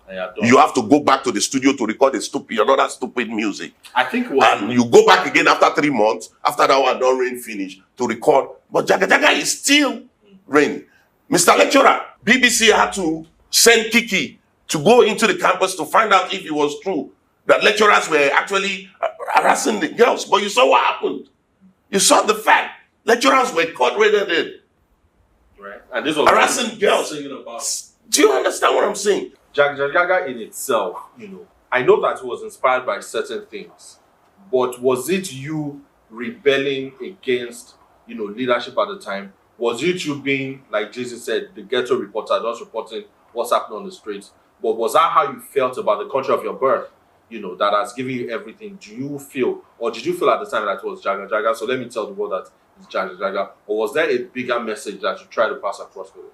I was nominated to raise the Olympic torch alongside with Professor Patutomi, Dora Kinyuli, late, may her soul rest in peace. May you continue to rest in peace, Mommy. We love you. Larry Izamuje, Shegun Odegbami, and a few other people, Now, time now to go on to KK, live at the airport as he welcomes back Nigeria's contingent from carrying the Olympic torch. But for the Olympics is right around the corner, and we have some Nigerians that represented Nigeria in Cairo, making things happen for Nigeria. Because this is the first time Nigerians are participating in Olympic torch relay. And the very first time the torch is touching base on Africa. Let's check out Idris Abdul Karim, Nigerian music legend. Tell the young people the feeling. It's good, you know what I'm saying? What I just want to say is whatever you want to do, keep your head up. Don't let no one brings you down. You can actually achieve anything you want to achieve. And we got to Egypt and we are all together in the same hotel. And late Dora Kennedy was like, my son, how did you get here? I said, Mr. Lecturer got me here. He said, oh, Mr. Lecturer. I said, oh, wait a minute. The song, Mr. Lecturer. I said, yes. I said, oh, wow. People are observing things. People are observing situations. This is huge. Please put up more songs like that out there. Don't be scared of anybody. Make sure you speak the truth, whether anybody likes it or not. And this was, during lunch. Yeah, speaking this to you. Yeah. And Professor Patutomi said the same thing to me and encouraged me. Same thing with Shegun Odegbami. We grew up in Kano together, And it was like, oh, I'm very proud of you. So the next day, while the torch, passing started, Professor Patutomi from 20 meters collected the torch, and it ran towards me. And I was so emotional that day. He was crying. I knew he started crying from the moment You got it. I didn't know what was going through his mind. I couldn't tell. But when he got to me, I saw that he has been crying. And he passed the torch to me and he said, my son, I'm passing my generation to your generation. Bro, are you kidding me? That's a heavy statement. He's automatically telling me that I'm giving you an authority to go and speak on behalf of Nigerians. That is your field as a musician. So you can change the country with your music and speak the truth, whether anybody likes it or not. And I was like, wow. I cried, I couldn't help it. So I ran and, dropped my, touch to the next person, which is from another country, And I went back to the hotel that day. I went to take my shower, then I did my ablution, and I did my salats. If I want to talk to my God, I have to do my salat and my prayers and say, yo, God, I want to go into fasting. This is what I want to do. Please show me the way, tell me what to do. So I started the fasting the next day, and after 7 days, we got back to Lagos. I slept, and the word was Nigeria Jaga Jaga. That's how you heard it? Oh, yes. And I stood up immediately, pick up my phone. Right. Nigeria Jaga Jaga. Nigeria Jaga Jaga. And I look at everything scatter. Poor man, they suffer. Bosa. Gunshot in the air. And immediately, I called Soso, I called Chris Okoro, and we hit the studio. Right. And I recorded Nigeria Jaga Jaga. You heard Obasanjo say, you see this chair? It's over my dead body. That's how Obasanjo encouraged gangsterism in politics. That is how he encouraged corruption in politics. Today, it has evolved all over politicians.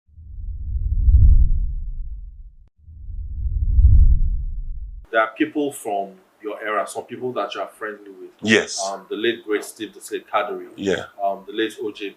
Yeah. Had these issues. Yeah. Do you feel sometimes like, why am I here? Do you feel like, why didn't they get the same blessing that I got in surviving this? I feel like we need more information.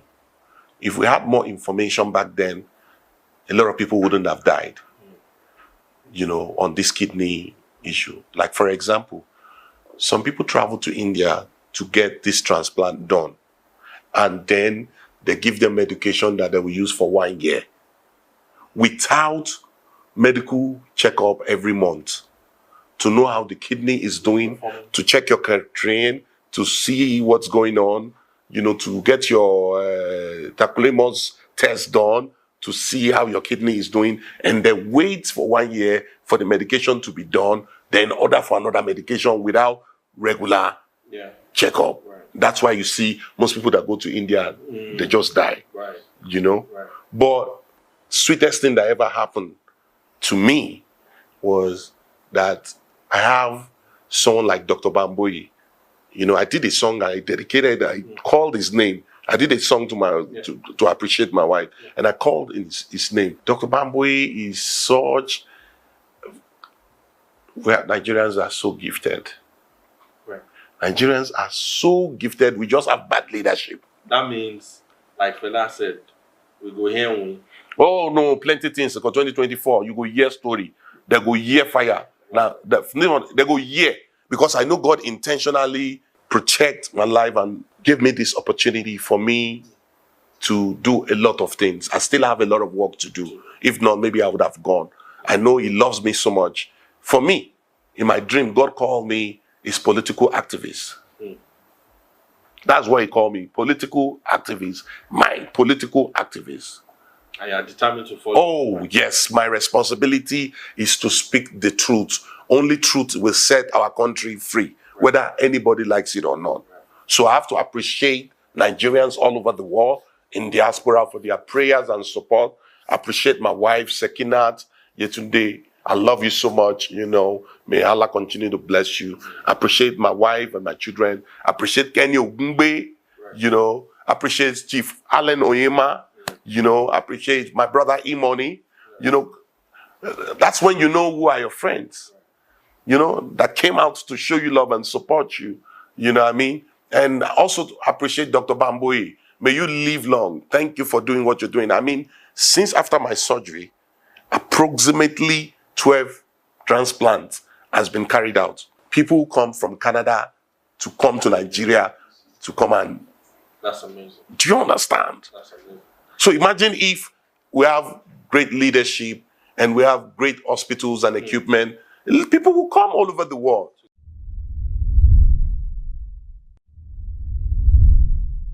You burst on the scene at a time that Nigerian music, as we know it, wasn't the way it was. Right. At the time that you came out, all of the international major record companies had come and gone. The Nigerian music industry was without form at this point. But that's the era that you came out in.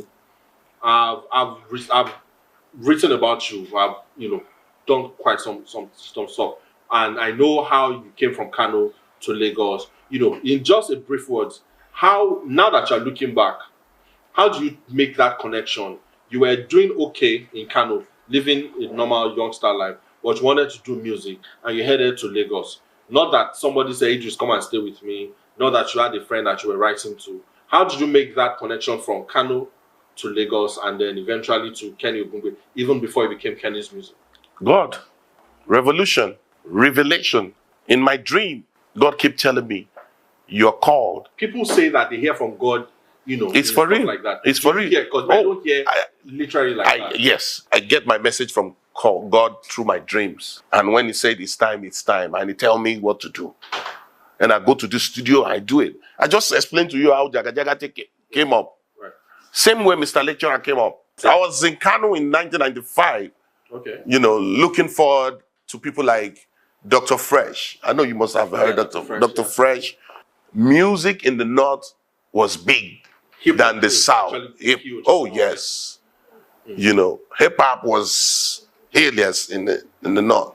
Yeah. So Dr. Fresh was just the biggest star in Kano at that time. There's no shows in Central Hotel, any part of the North that Dr. Fresh doesn't go and shut down. So I was still in military school then, Army Day, Bukavu Barak. I have a couple of friends that I met in school who were basically into music, but I've never seen them, perform before. So one day, my agricultural teacher was like, there's an event going on at the Soldiers Club today, so that I should just come around and watch before I go to the house. So I got to the Soldiers Club, and that was the first time I was like, I was blown and I was shocked, like, really? So people rapping, people miming, doing their thing. And I was like, wow. Funny enough, at that time, I was already representing Kano State. In fact, I represented Nigeria as a table tennis player. I played ping pong. I represented Kano as a cadet player, alongside with, Yinkama Jekodumi, Taufik Maya, Funke Oshinaike, Biola Odumosun. Oh, yes. So, but for me, immediately I got to experience music. I just went for music. Wow. I knew it was my call. I knew it was my call. I knew this is it. I was looking for an opportunity and an avenue to express myself and speak for the voice of the voiceless. To speak for the people who can speak for themselves. So after that day, I invited a couple of them to come to the house. My mom lives at Sabongeri. She sells pepper soup. So they come and eat. Then I'll ask them questions. How do you do this?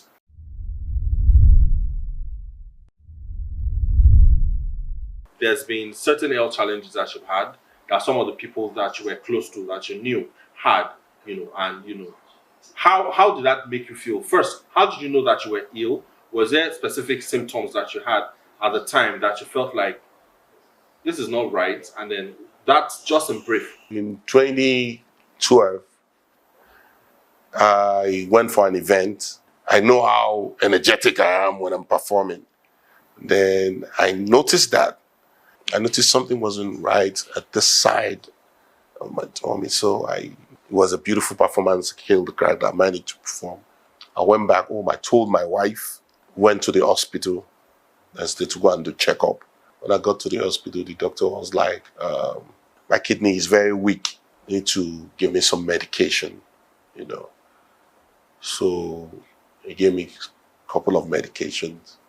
Ending of 2022, started feeling the pain more after performances. January 2023, I told my wife, we need to go to, what's it called? We need to go and see a doctor, a specialist that I was told about, somewhere around Ikeja GRA. So went there and did all tests, and they said my kidney is failing, that I need to start the dialysis, you know. Told me everything and put me through everything. I agreed to start my dialysis. There was few friends of my wife that had the same issue. Right. And my wife called them and reached out to them, and I was like, what's up? How did he go about it, you know? Was like, no, that we should leave that hospital and book an appointment with Dr. Bamboye at St. Nicholas Hospital. Immediately, the next day, we got an appointment with Dr. Bamboye, went to see Dr. Bamboye. A man is an angel, man. You know, so went to see Dr. Bamboye, and Dr. Bamboye was like, hi, Idris, how are you? I love your music. I love the fact that you speak the truth. You know, we appreciate people. You're not just a regular patient. So I'm interested in your case. So go to the lab and let them get all these tests done for you. Then we'll take it up from there. So went to the lab and they did all the tests, and it was like, okay, so Idris, here is the point. Your kidney has failed. As it is now. Now, you're on stage 4. So you need a transplant. With a transplant, you're going to live your life again like a newborn baby. And I was like, so how do I get a transplant? How do I get a kidney? Does the hospital, you know, it was like, no, that if that happens, that would be like we're trafficking organs and all that. Yeah. He says, so what we do basically is we take from family members, your children, your brother, your friends. Then right there, my wife was like, can I donate for him? We never talked about it. I didn't know. It was like, can I donate for him? And doctor was like, yes, if you are compatible. And she was like, how do I know that I'm compatible? Said, you have to go through a couple of tests. Said, can I start now? Doctor was like, yes. So she went to the lab. She did about 15 different tests. And to God be the glory, she was compatible with me. And I'll say that I should get ready next month. The surgeon will be coming in from America and India. It wasn't up to a week. We got a call that the surgeons are around. You guys should check in today. You know, this was October last year. So we told our children about it. So they prayed. They were crying, but they prayed, you know. So we got to the hospital. We told them that when Dr. Bamboye told me it was transplant plan, I knew I was going to make it. I knew that people love me out there. I know people that love me genuinely for what I stand for what I speak for. Not for playing music, but for what I stand for. So when my wife now said what she said and we're compatible, I was very happy. So my dialysis wasn't even up to 4 months we were checked in to the hospital, and my children went home. And the India woman came and were like, Abdul, how are you? I'm fine. You know, said, so, Abdul, this is where I'm going to be putting your new kidney tomorrow. And just relax. It's a regular thing that I do. Don't worry.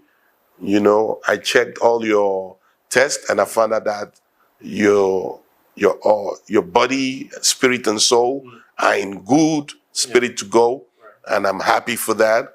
So everything is gonna be fine. You know, just relax yourself, okay? I say, yes, Doc, thank you very much. So around 8 o'clock in the morning, I came to take my wife to the, you know, theater. And when it was 9 o'clock, they came back for me and went to the theater. And as soon as they lay me down on the bed, it wasn't up to 1 minute. You took off. I was gone. And 5 hours later, it was pain That woke you. that woke me up.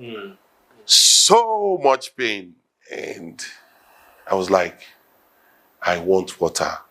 I want to drink water. And the Indian woman was like, Idris, this is 6 p.m. Prepare yourself and relax yourself. You're going to take water by 7 a.m. I was like, God, 7 a.m., long. So I was like, where's my wife? You know, where's my wife? Like, don't worry, your wife is in the next ICU. She's fine and everything is okay with her, you know. So I started praying. And the doctor was like, congratulations. It was perfect. It was okay. Congratulations. I was like, I want to see my wife, you know, because they've done her since. So she was okay. She was just smiling. I was like, what's up? She see me, I did cry, I did shout, you know. I say, she's fine, don't worry. Like, how am I? I said, I'm very, very fine, you know. And she was like, we thank God. Like, then she should go back and rest. So she went. So I was in the hospital, in the ICU for 8 days, you know. Then the pain started reducing, subsiding.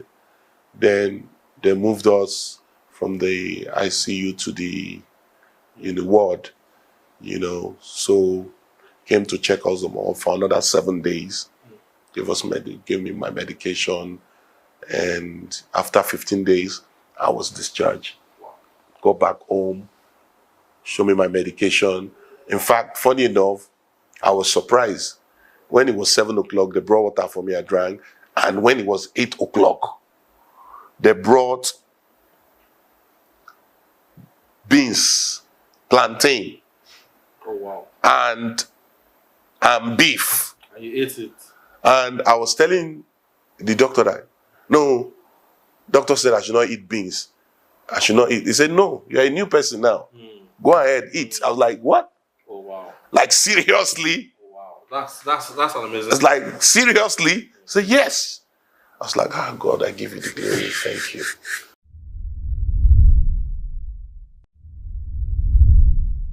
I saw a few comments and one stood out to me. And somebody said, who doesn't know you, by the way?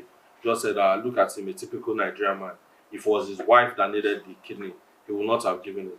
I would do the same because she's a godsend. From the day that I met her, right, and my mom saw her, she's a godsend. I would have done the same. I mean, which woman will give her husband a kidney if the man is not a good man? It's not possible. That's a good point. The woman will not go. If you are a bad man, no woman would want to give you a kidney.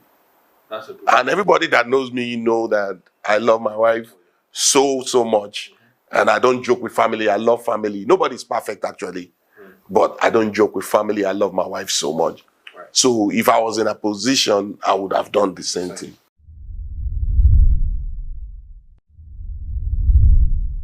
There are people from your era, some people that you are friendly with. Yes. The late great Steve the Kadri. Yeah. The late OJB. Yeah. Had these issues. Yeah. do you feel sometimes like, why am I here? Do you feel like, why didn't they get the same blessing that I got in surviving this? I thought of it. But, you know, I feel like we need more information. If we had more information back then, a lot of people wouldn't have died, you know, on this kidney issue. Like, for example, some people travel to India to get this transplant done, and then they give them medication that they will use for 1 year without medical checkup every month. That's why you see most people that go to India, they just die. Right. Sweetest thing that ever happened to me was that I have someone like Dr. Bamboyi. You know, I did a song, I dedicated, I called his name. I did a song to appreciate my wife, and I called his name. Dr. Bamboyi is such, where Nigerians are so gifted. Right. Nigerians are so gifted, we just have bad leadership.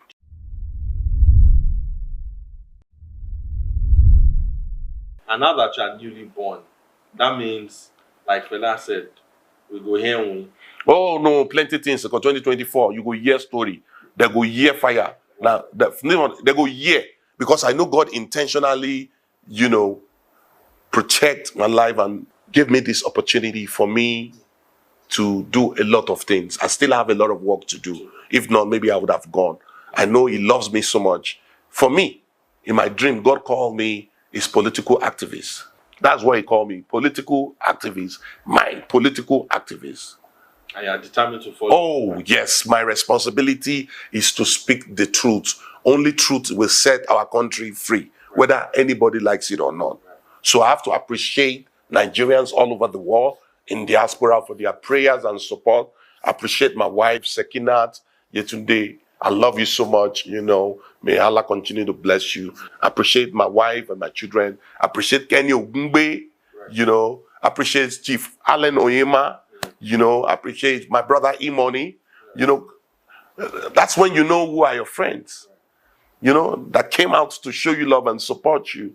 You know what I mean? And also to appreciate Dr. Bamboyi. May you live long. Thank you for doing what you're doing. I mean, since after my surgery, approximately 12 transplants has been carried out. Wow, by Dr. Bamboyi. People come from Canada to come to Nigeria to come and... That's amazing. Do you understand? That's amazing. So imagine if we have great leadership and we have great hospitals and equipment, people will come all over the world.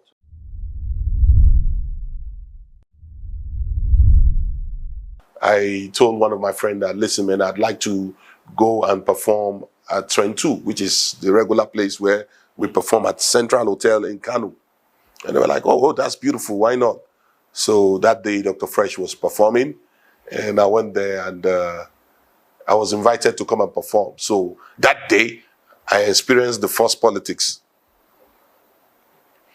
I was invited, I grabbed the microphone, and I asked the DJ to play my instrumental. I immediately started playing the instrumental and I started rapping. They removed the wire and they made it look like it was my fault. I got off the stage. In the next 6 minutes, the music is back and everything. And Dr. Fresh came on stage and performed and everything. Oh, okay. The guy called me, said, that's the politics. I was like, oh, really? I said, oh, okay. So next time, while I was going back there, I took my DJ along with me. Oh, so you already had a DJ? Oh, I took my DJ along with me and performed my song and everything was okay. And I killed the crowd. And since that day, I became a competitor to Dr. Fresh. Right. Chased him out of Kano. And he went to Abuja. Went to Abuja. I heard he's in Abuja. I went to Abuja. Chased him out of Abuja. Came to Lagos. I heard he was in Lagos. That's when I took the 911 bus. I was bringing tomato and pepper and came So to you didn't come to Lagos in a luxurious bus? No, luxurious bus. Tomato. That's how you got to Lagos to chase your dream? That's right. Couldn't go to family's house. I had to stay under the bridge. Then head down. It was for like 9 months though. And I'm thinking about it. How I survived. Yes. I wake up every morning, the hold up is piling up, and I walk through any car that is an under car. I know it's an Hausa car. Hausa road, Oh, that's true. that's their favorite car. They don't like any other car than Honda. Right. So they wind down, I just start rapping. Na hau mota, to ina malan zamu je kana wanda abu, nan muka fara, Kano ta kare, ko da mai ka zo an fika, na je kura, da ciromawa, na ibawa, har nasarawa, mun shiga city, jama'a titi suka ce sai ka kai sabo, a kwana a tashi, na gan duniya, na iso na gaida gida ne, Kano City. So they will just start laughing. Oh, wow. They will just start laughing. They're like, hey, na Kano ne? Na ce, eh, what's your name? Idris. Ah, I like you. Yeah, let me give you something. Here's my number. If you need anything, call me. That's how I lived. And those contacts, from that time till today, when I made it, I still keep those contacts.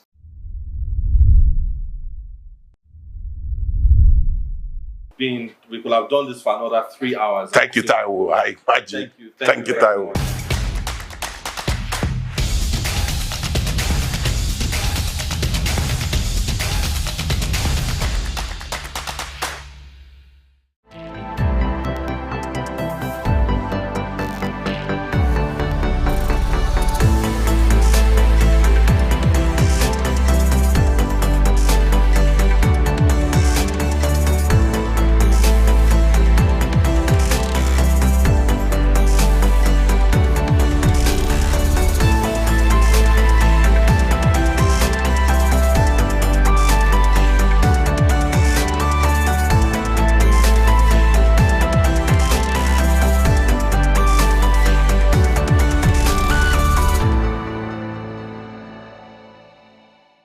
Optimism is a strategy for making a better future, because unless you believe that the future can be better, you are unlikely to step up and take responsibility for making it so. Responsibility is the price of greatness. How else can one explain the thought process of a 24-year-old youth leaving the luxurious comforts in the United States to fill in for his incarcerated father in sub-Saharan Africa, Nigeria, and run a family business holding the fort till stability was achieved? This is the story of Abdul Samad Rabiu, an unassuming, silent achiever.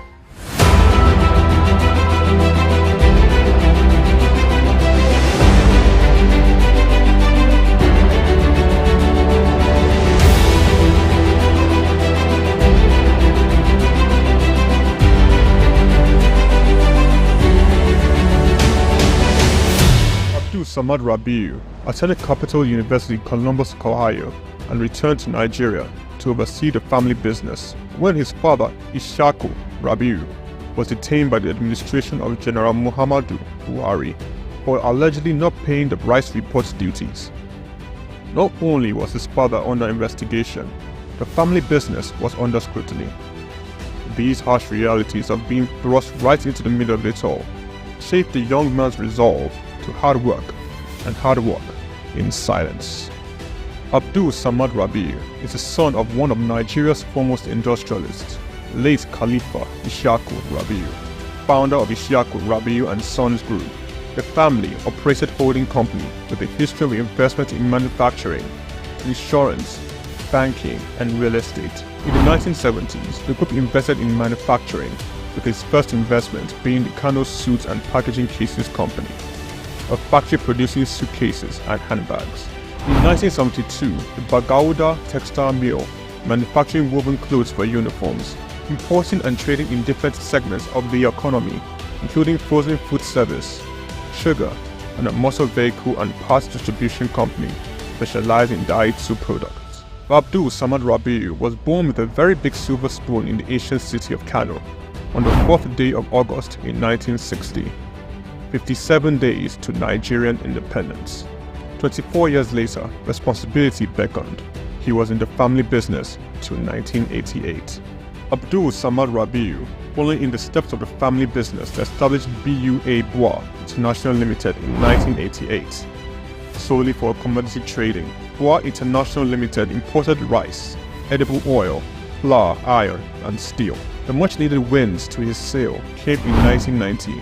The government, owners of the Delta Steel Company, got into a contract with BUA to supply its raw materials in exchange for finished products.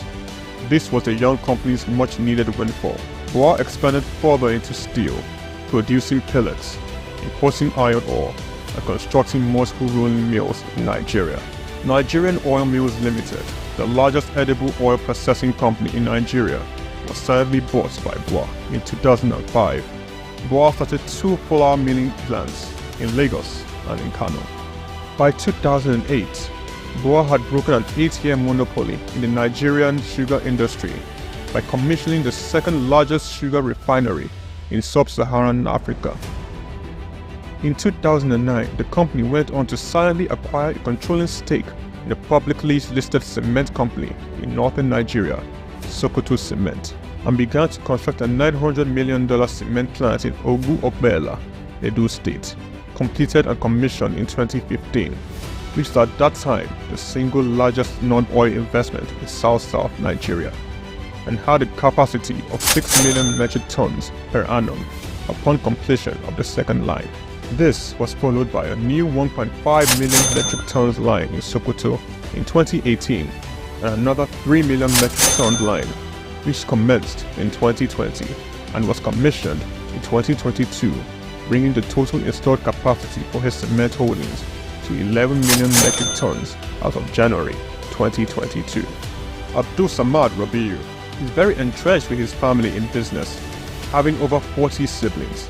His younger brother, Rabiu Ishaku Rabiu, was the CEO of IRS Airlines Limited, an airline based in Abuja, Nigeria. He operates scheduled domestic passenger services. Its main base was Nnamdi Azikiwe International Airport.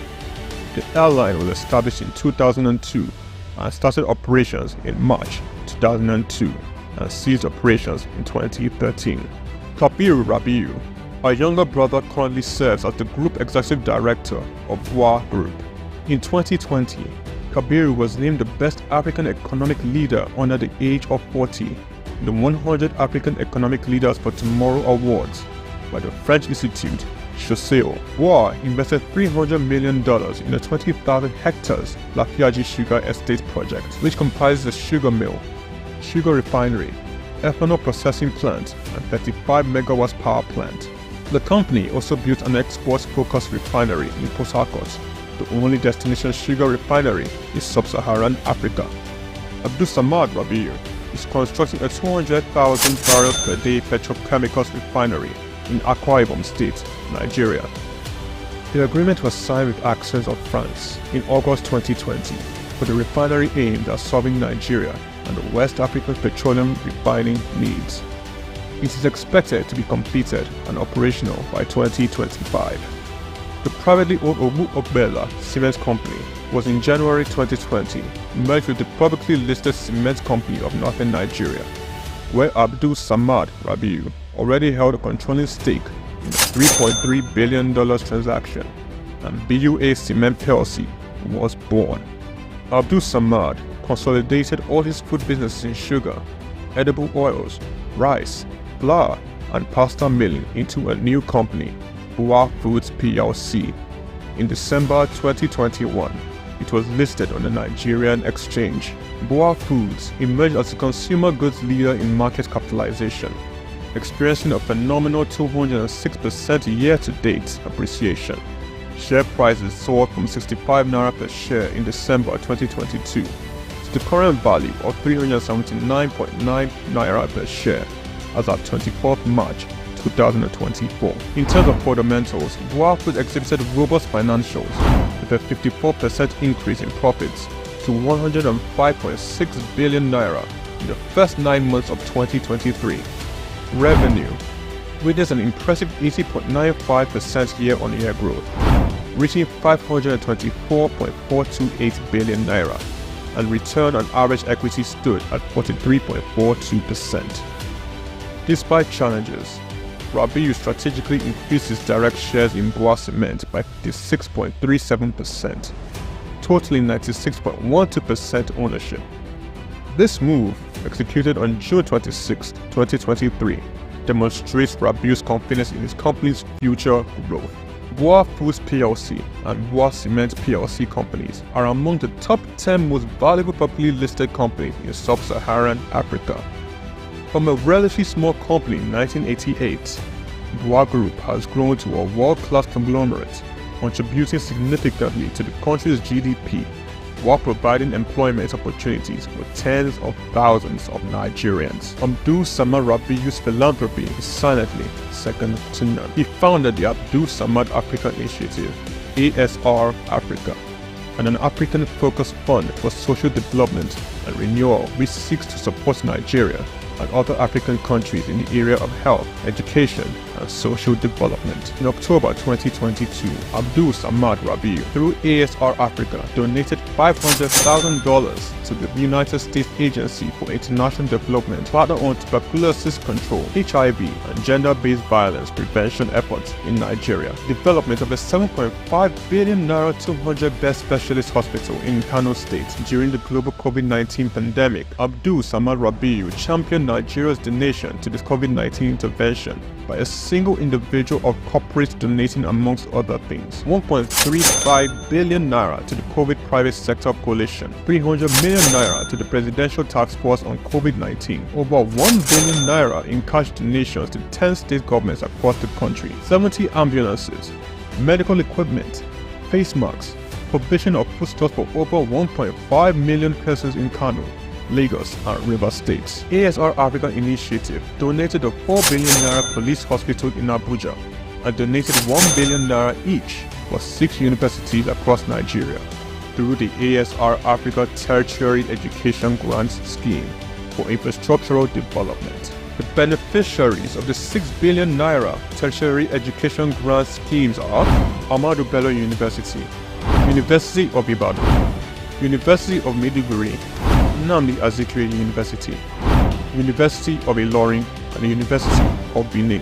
ASR Africa Initiative also donated 2.5 billion naira each through its tertiary healthcare development grants for health projects across 4 geopolitical zones in the country. These are in addition to 5 billion naira donated to build the first teaching hospital in Akwa Ibom State, donated 10 billion naira to the Security Support Fund of the Nigerian government.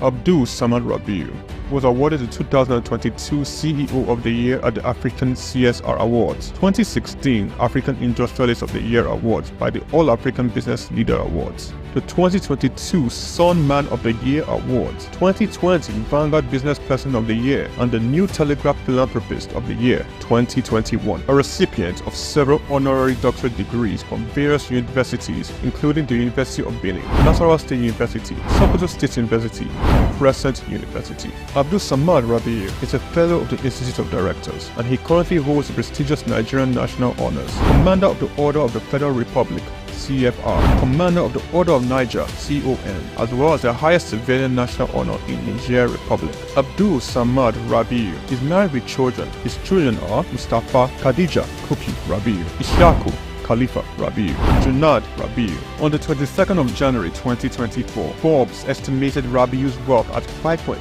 billion, putting him as the 6th wealthiest man in Africa and 508th in the Global Billionaires Club. The family man, the silent achiever, the giver, Abdul Samad Rabiu.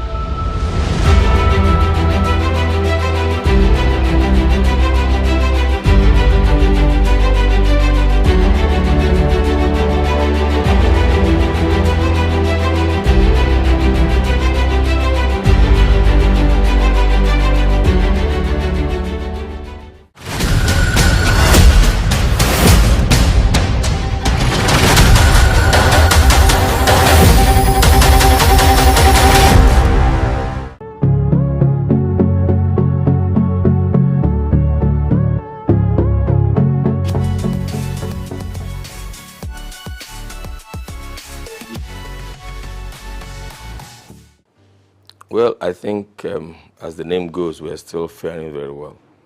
We're still holding on. Basically, Niger Delta Power Holding Company Limited is a Nigerian company owned by the federal government of Nigeria, the 36 states, and the 774 local governments.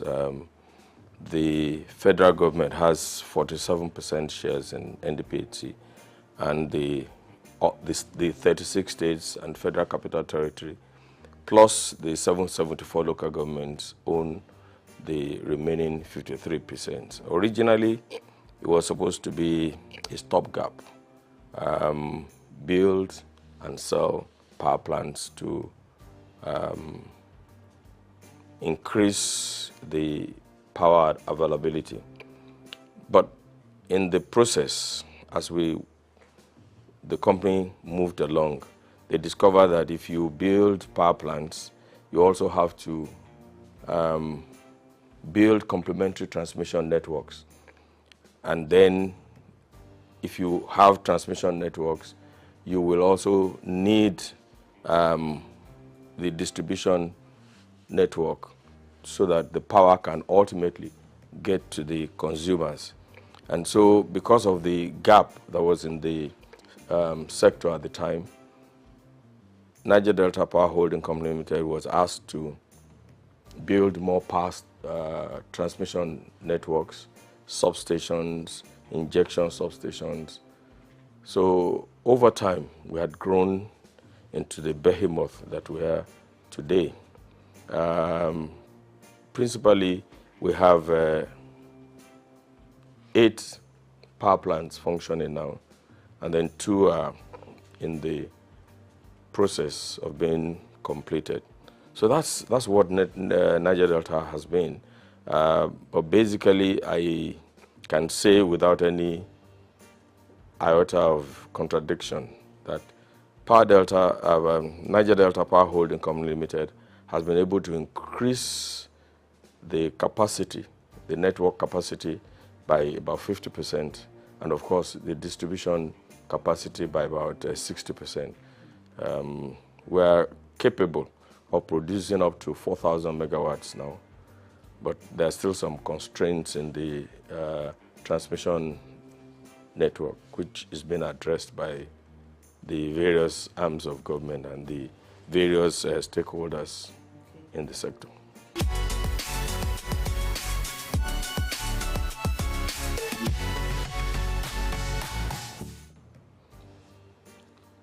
If I want to talk about the problems in the power sector, you need more than an hour program. They are multifaceted. And each time solutions are being found, they are not far-reaching enough. For instance, before the enactment of the Electric Power Sector Reform Act, it was thought that the problem was we didn't have enough generation power, and that's what gave rise to the NIPP, which is the National Integrated Power Projects, which was basically to increase the power availability in Nigeria.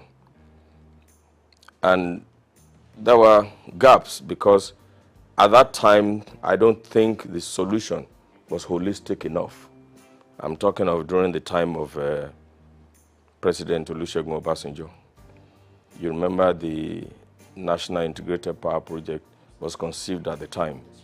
And it's strange that for the past many years, we are talking about 4,000 megawatts, 4,000. In reality, the available power in Nigeria is about 16,000 megawatts now, between 13,000 and 16,000 megawatts. So you wonder, why are we producing or generating or putting on the grid about 4,800 megawatts? So there's a gap. And the gap is basically the fact that the present network is aged. It's inadequate. There is fragmentation in the sector. You have, as of today, about 26 different bodies in the power sector. And it's a typical Nigerian problem. Once Nigeria identifies a problem, they create another agency to deal with that problem, rather than looking at the problem in the eye and say, this is the problem. And I can give you so many examples. For instance, traffic, which is very basic to everybody. When after the Udoji Award in the early 70s, I think it was in the early 70s, and people had phone to purchase cars, traffic began to grow. Now, instead of taking a holistic attitude and train the police to do what they're supposed to do, expand the road networks, and begin to put a culture of driving properly in the country, we created the yellow fever, the traffic wardens at the time. You remember at the time, traffic warden was separated from the Nigerian police. That's right. And the problem was not solved because the people were still constrained to virtually the same network of roads, more cars on the same network of roads. And then we stopped training drivers. So Federal Road Safety Commission was formed. And of course, I'm sure that you all know that the problem became worse. And now all of the state governments are creating their own variants of the Federal Road Safety Code. An example is LASMA in Lagos. And the people are still on the same roads. You know, so whereas we had 200 cars on a stretch of road, now we have 1,000. Now we have drivers who cannot read traffic signs, which are not even there.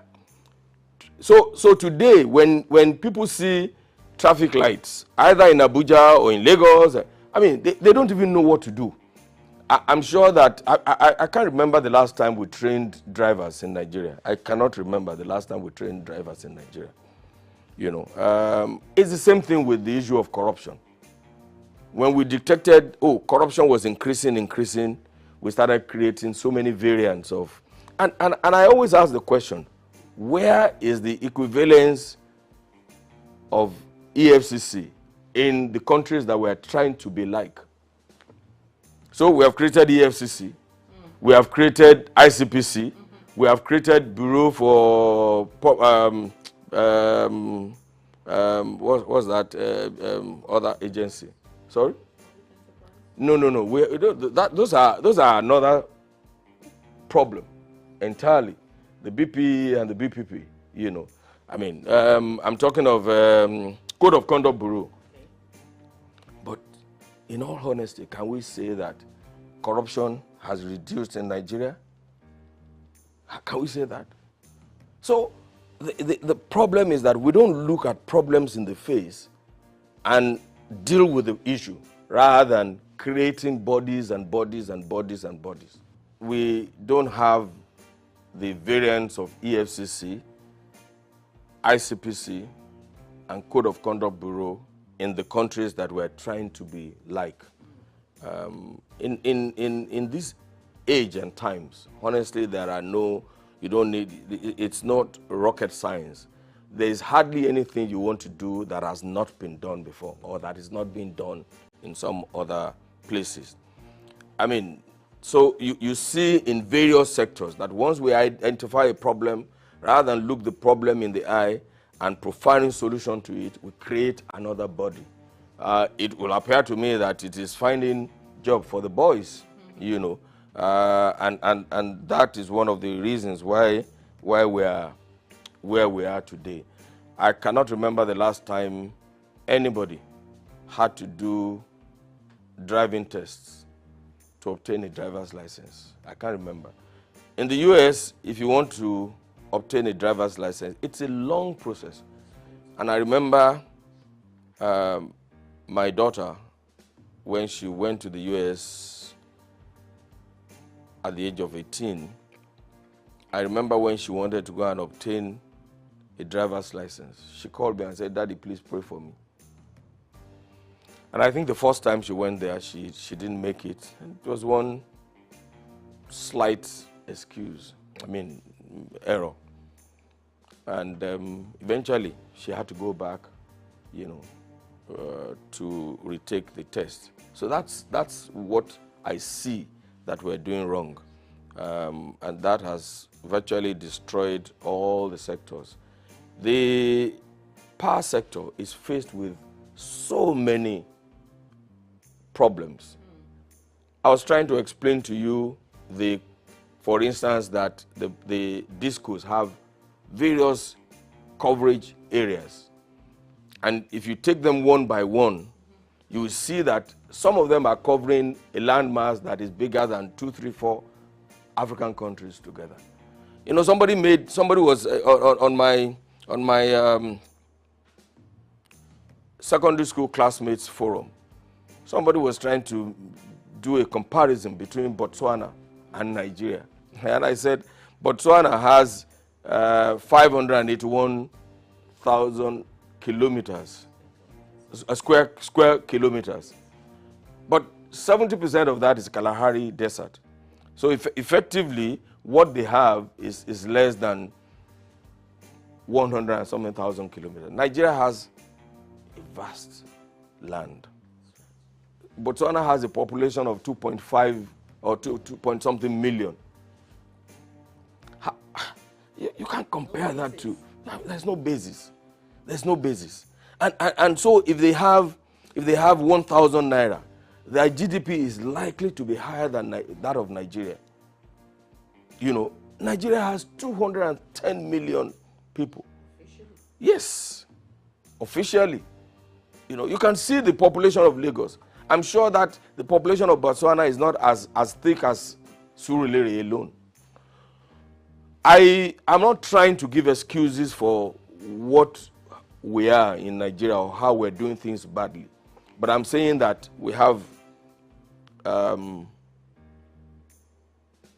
giant problem. We have giant problems in all of the areas. And we need to put our heads together to provide solutions to these problems. You can say that Nigeria is a country in progress. I know that we have enough human resources, we have enough intellectuals to find solutions to our problems. And I'm beginning to see that the government of President Bola Ahmed Tinubu is tackling the problems headlong.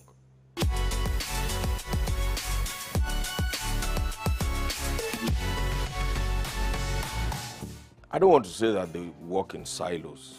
It would not be absolutely correct. I don't want to say that. That would be too negative.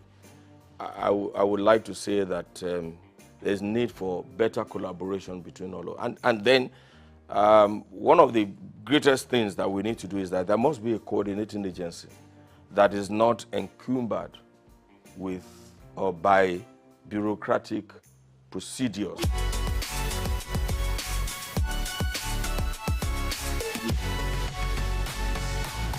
Okay, NEC is supposed to be the regulator in the society.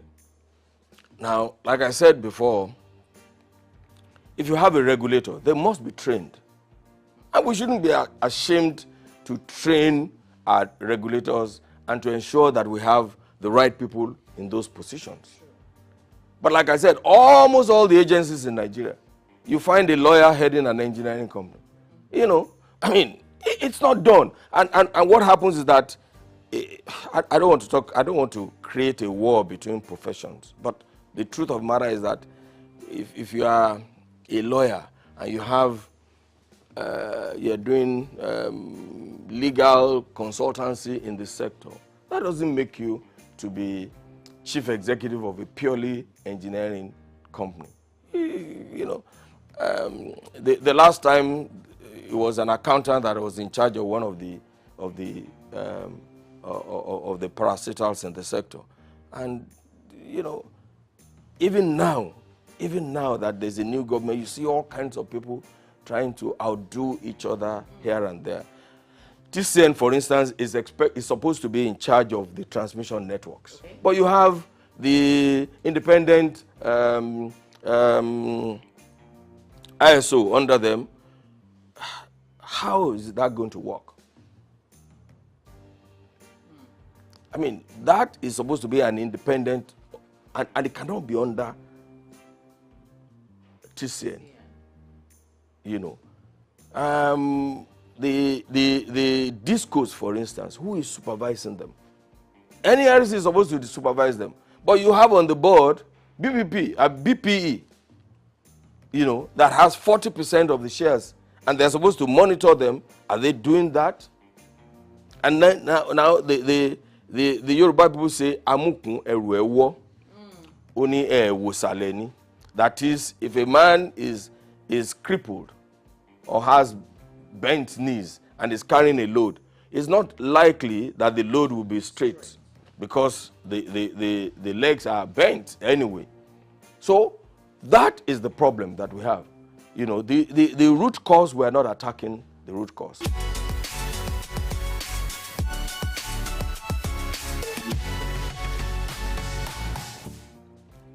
You know, the electricity power sector reform has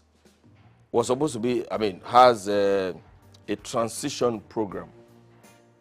But unfortunately, because we didn't do the privatization properly, we gave it to people who have no financial resources. They borrowed money from the banks to purchase them money for 5 years, or, you know, whereas this is a sector that is, you need long-term fund. You know, you need to have enough money to lay new cables, replace transformers. Some of these transformers have been there since 1960 something, to replace them. Look, where I come from in Ondo South Central District, we have not had power for up to 15 years now from the national grid. Everybody is an electricity generator company on his own. When we stepped into it to see what was happening, we discovered that the distribution company did not have enough money to repair the damaged distribution networks. So NDPC stepped into it, and we've spent almost 3 billion to repair all of that. Or almost 3 billion. I mean, we're talking about 6 local governments. At a point, by the time we had finished the reticulation of the networks in 5 of the local governments, we discovered that there is the source of supply is from Ondo. Ondo has a 2 by 30 MVA substation. One of that substation is gone. So it means that the distance of almost 100 kilometers from Ondo to Ore and to Ilaje, to Igbokoda area, to Mahin and Co. Just one single 33 kV line is coming from that. So by the time the light gets to Okitipupa, what you have is candle light. It's the same thing we saw in Lafia, for instance. For years, Lafia, even the government house in Lafia, was being operated on generator, because the single line feeding Lafia and the entire Nasarawa state is from Abuja. So that's why we stepped in and built the 330, 132, 33 kV substation, which was commissioned early last year by President Muhammadu Buhari. And you can see the joy in the faces of the people. Now, in Ondo South Central District, for instance, they are the NDDC, not NDPHC, is building a 132 kV substation in Uderinje, which should help to bring power from Omotosho and to that area. But they have been on it for years now. And without the completion of that, there's nothing that can happen in the place. They will still have candlelight. So these are the problems. Now, NDDC is independent of NEC. It's virtually independent of the DISCO. It's independent of the, but they are doing a good work because they have offered to do, they have identified the problem and they have offered to do it. But who is coordinating these activities to ensure that everybody is working? And you know, one of the things I always complain about is that since this past 6-10 years, for instance, TCN has many of its projects are 85-90% completed. Some of the problems are just way live that the government should collaborate with the state governments to resolve. But what do you have? A substation is ready in Akure, for instance. A 330 kVA substation is ready in Akure. The transmission line is supposed to come from Oshogbo to Akure, and another transmission line is supposed to come from Benin and drop in Akure. Because of way live issue along the route from Oshogbo to Akure, that project has been stalled for almost 6 years. So there has to be an organization that is above NEC, that is linked only to the president, that will look at all of these things. I talked about the fragmentation in the sector. You know, look, and let me tell you something. I know that electricity is a commercial venture. And when you put your money there, you should be able to recover your investment. However, it's also a social contract between the government and the people. It's a social contract. You know, so if you have such a transmission line, everybody should be involved. And I remember that it has to be a responsibility. I remember when we were doing a project in Owerri, and because the transformers have been there for a long time, we needed to remove the transformers to a workshop somewhere in Ikorodu there for repairs, so that when they take them back, it can function properly. And we had given authority to the EPC contractor to go and remove the transformer. But of course, when the community saw that they were removing their transformer, this was a transformer that has not been functioning for the past 10-15 years. They refused to let them go, and the governor had to intervene. The governor also refused to let them take the transformer away. I had to personally intervene with the governor, speak with the governor, write an undertaking before the transformer can be moved to the workshop for repairs. It's not repairs, but you know, they need to change the oil and, you know, make sure it's in good working condition, because it's been on the plinth for 15 years. So there has to be a coordinating agency that is devoid of bureaucratic encumbrance. You know, initially, NDPC was created from the federation account. The initial seed money for NDPC was from the federation account. However, since we started producing electricity, let me put it that way, we don't receive subvention from the government. So our revenue is from the sale of electricity, sale of energy to the network and to what we call willing buyers. For instance, you will see that we still, even outside the country, we sell power to countries outside Nigeria. Yeah. So that's how we derive our, but because also we are owned by the 3 tiers of government, we have also embarked on working with the other sectors to improve the networks. For instance, we build distribution. So from the profit that we have, we build distribution networks virtually in all. There is no state in Nigeria that has not felt the impact of NDPC. And then we, like I said, the transmission substation in Lafia was constructed by NDPC.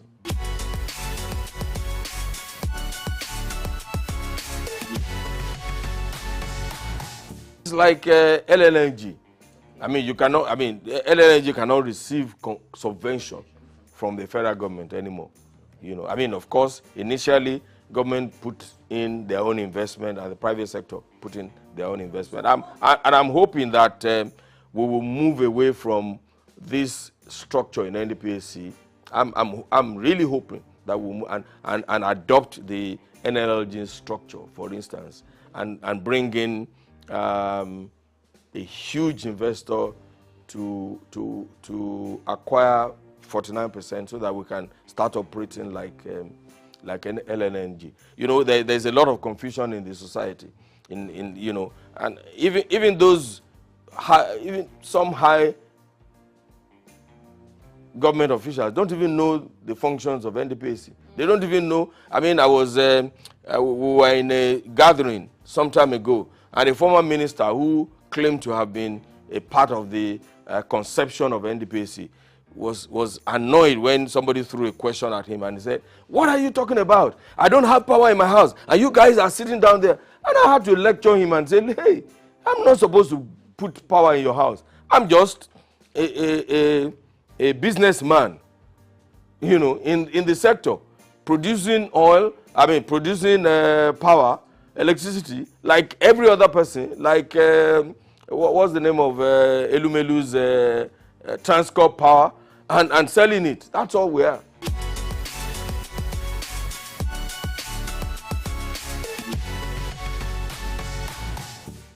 The problems are enormous. But I believe very strongly that the discos as they are now don't have the capacity. There has to be a restructuring of that sector.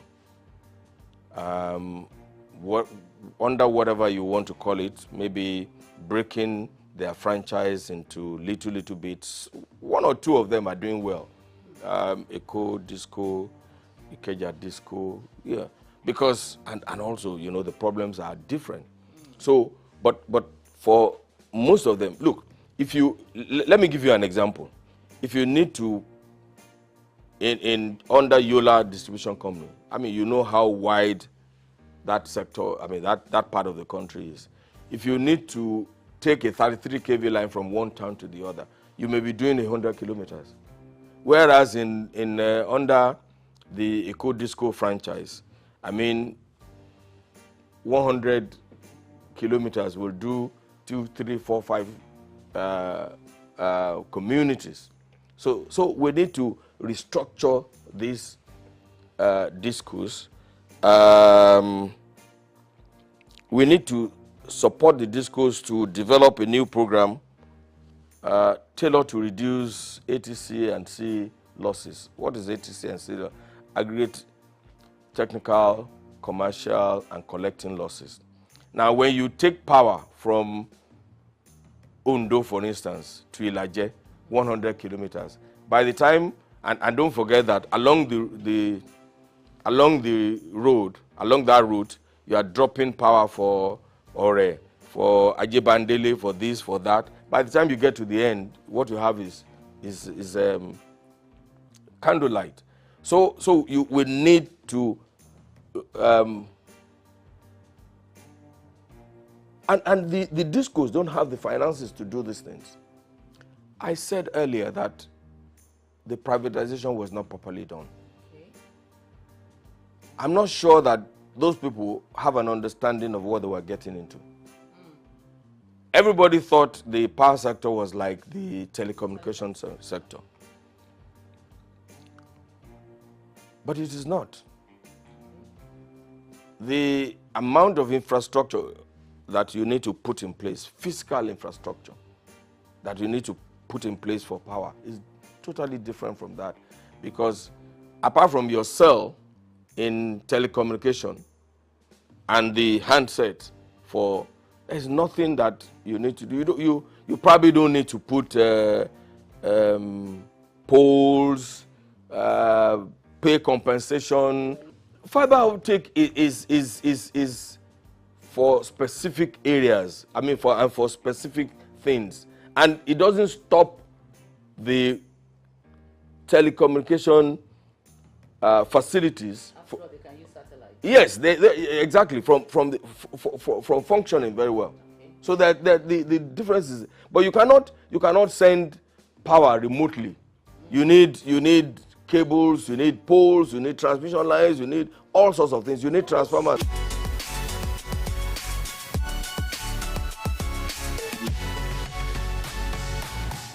The discos should be responsible for them. But when they don't have the fund, what do? You can see that many of them, about 7 of them, are under receivership now. Some sort of receivership or the other. You can see. Because they borrowed money from the banks and they were not able to pay back within the time they thought, I mean, they were going to be able to pay back.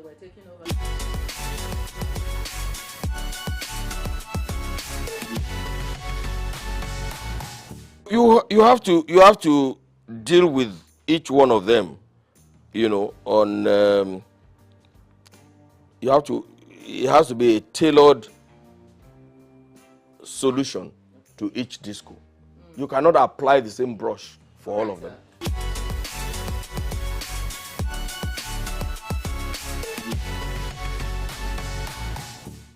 Well, the truth of the matter is that at some point there will be increase in tariff. However, this is not the time for it. I mean, Nigeria, I mean, we are doing a lot of reforms now. The removal of the subsidy has increased the cost of living in Nigeria.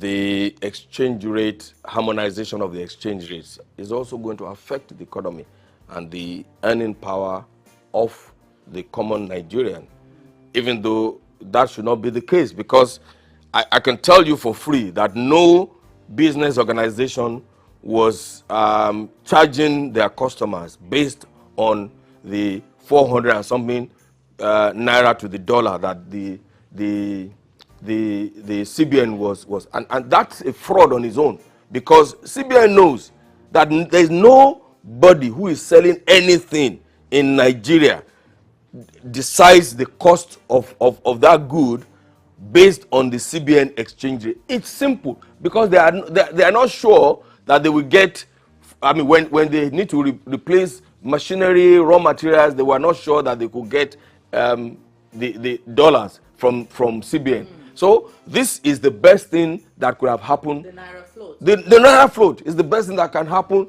to our nation, Nigeria. And I'm surprised, because every expert and non-expert had been advising CBN to do this for so long. So I'm surprised that the CBN was reluctant to do what is needful, and that's about the corruption in the system. So this is not the time, and I'm advising government too. This is not the time to increase tariff. Honestly, subsidizing the power sector is not good for the economy, because the truth of the matter is that 80% of the subsidy in the power sector is being enjoyed by people who can afford to pay for electricity. That's the truth.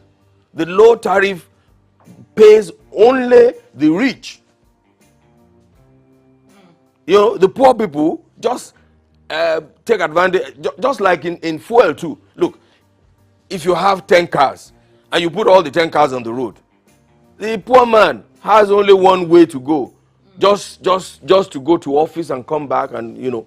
But the man who has 10 cars will want, the wife will take one, the children will take one, the workers will take, and that's what is happening in the sector. So yes, this is not the time to think about increasing tariff. It will look, in the past, everybody, the cost of diesel was very high, right? Now a lot of people migrated to using petrol generators. Now the cost of petrol is even almost higher than the cost of because petrol burns faster.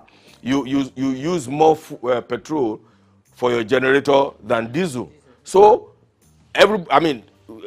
generating power in your house now, where you don't have power supply from the national grid, is a big problem.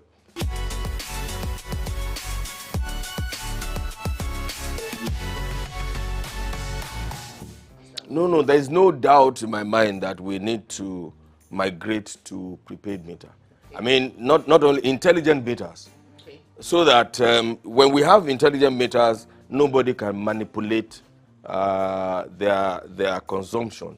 You know, if you go to some hotels in the past, all of the heavy-duty consuming equipment, their laundry, their air conditioners are connected directly, or they bypass the meters, you know. But if you have intelligent networks, that cannot happen because it will be discovered and then you will be dealt with appropriately.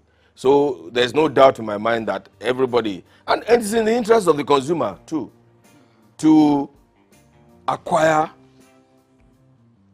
prepaid meters. And it's not the only prepaid meters that the discos should supply. It should be intelligent networks. Of course, I said earlier that they don't have the money to do it. They don't have the funds.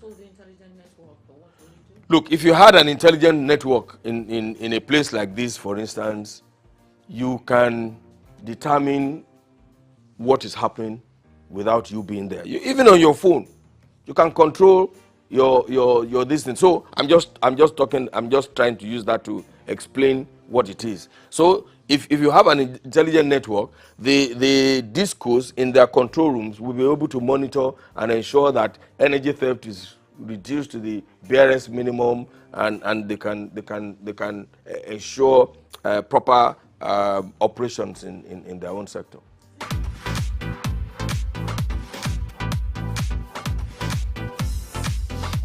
In Lagos State, access to clean water and sanitation has long been a persistent challenge to residents. To address these enduring issues, both government, practitioners, stakeholders, international partners, community leaders, civil society organizations, in conjunction with international agencies such as the United States Agency for International Development, USAID, have taken steps to seek sustainable solutions to the complex challenges facing the water, hygiene, and sanitation sectors in Lagos. In today's news talk, my focus is on the critical role of water in fostering peace, cooperation, and socio-economic development in any society. I am Bayo Olaoye. There is a need to emphasize the fundamental importance of water as a human right, and that there must be collective action to address the inequalities in access to clean water. There is also the intrinsic relationship between water scarcity and conflict, with the potential of water diplomacy to bridge divides and build lasting partnerships. Recently, the Lagos State government took the bull by the horn by establishing the Water, Sanitation and Hygiene Policy, also called WASH, as a guiding framework for equitable distribution of clean water and sanitation services, and empowering communities to take ownership of their water resources. The program's support for various activities in the water sector, including capacity building and rehabilitation of waterworks, represent a holistic approach to water management and underscores the dedication of government to promote water security and sustainability in urban areas. The Lagos State Commissioner for the Environment and Water Resources, Tokunbo Wahab, emphasized the pivotal role of water in fostering peace and cooperation among communities, and commended the WASH policy, pointing out that the state government will not leave anyone behind in its quest for water security and peace. The WASH policy represents a milestone in streamlining the frequently antiquated WASH sector, emphasizing crucial governance reforms, sectoral coordination, institutional role classification, and service decentralization. Tokunbo Lawal emphasized the proactive and structural framework adopted by the government in executing the policy. Key initiatives included establishment of a planning committee tasked with overseeing the implementation, holding quarterly review meetings to monitor progress, and organizing a workshop to delve deeply into the intricacies of the policy. These policy-led initiatives underscores the dedication of government to address the complexity within the WASH sector and signifies a significant step towards achieving sustainable and equitable access to water, sanitation, and hygiene services for all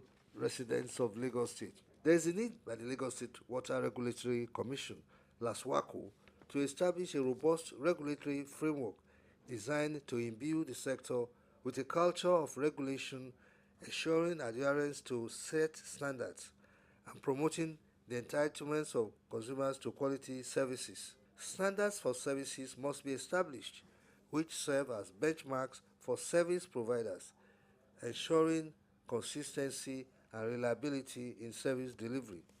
Finally, while advocating for the rights of the consumers to quality services, SOUQ must emphasize the importance of transparency and accountability in all aspects of its operations. I am Bayo Olaoye.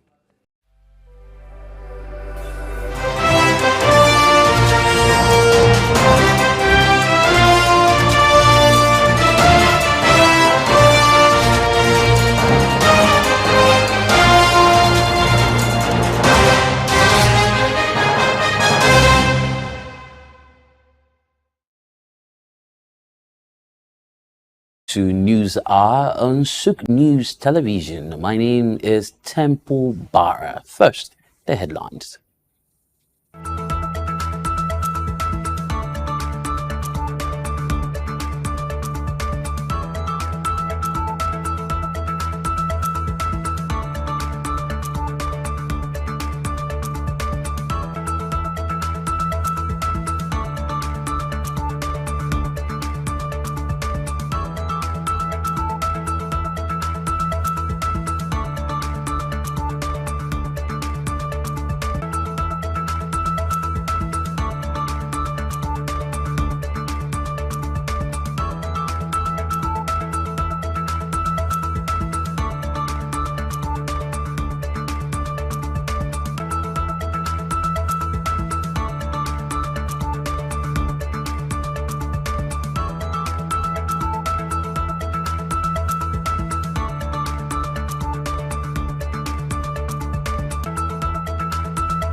Thank you for joining us. Now the news in detail.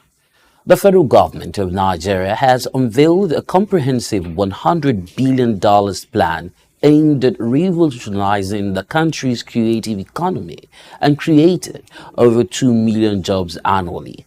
The Minister of Art, Culture and the Creative Economy, Hannatu Musa Musa, during a roundtable event, stated that the 8-point plan focuses on significant growth for Nigeria's creative sector, with a goal to increase its contribution to the economy from $5 billion to potentially $20 billion by 2027.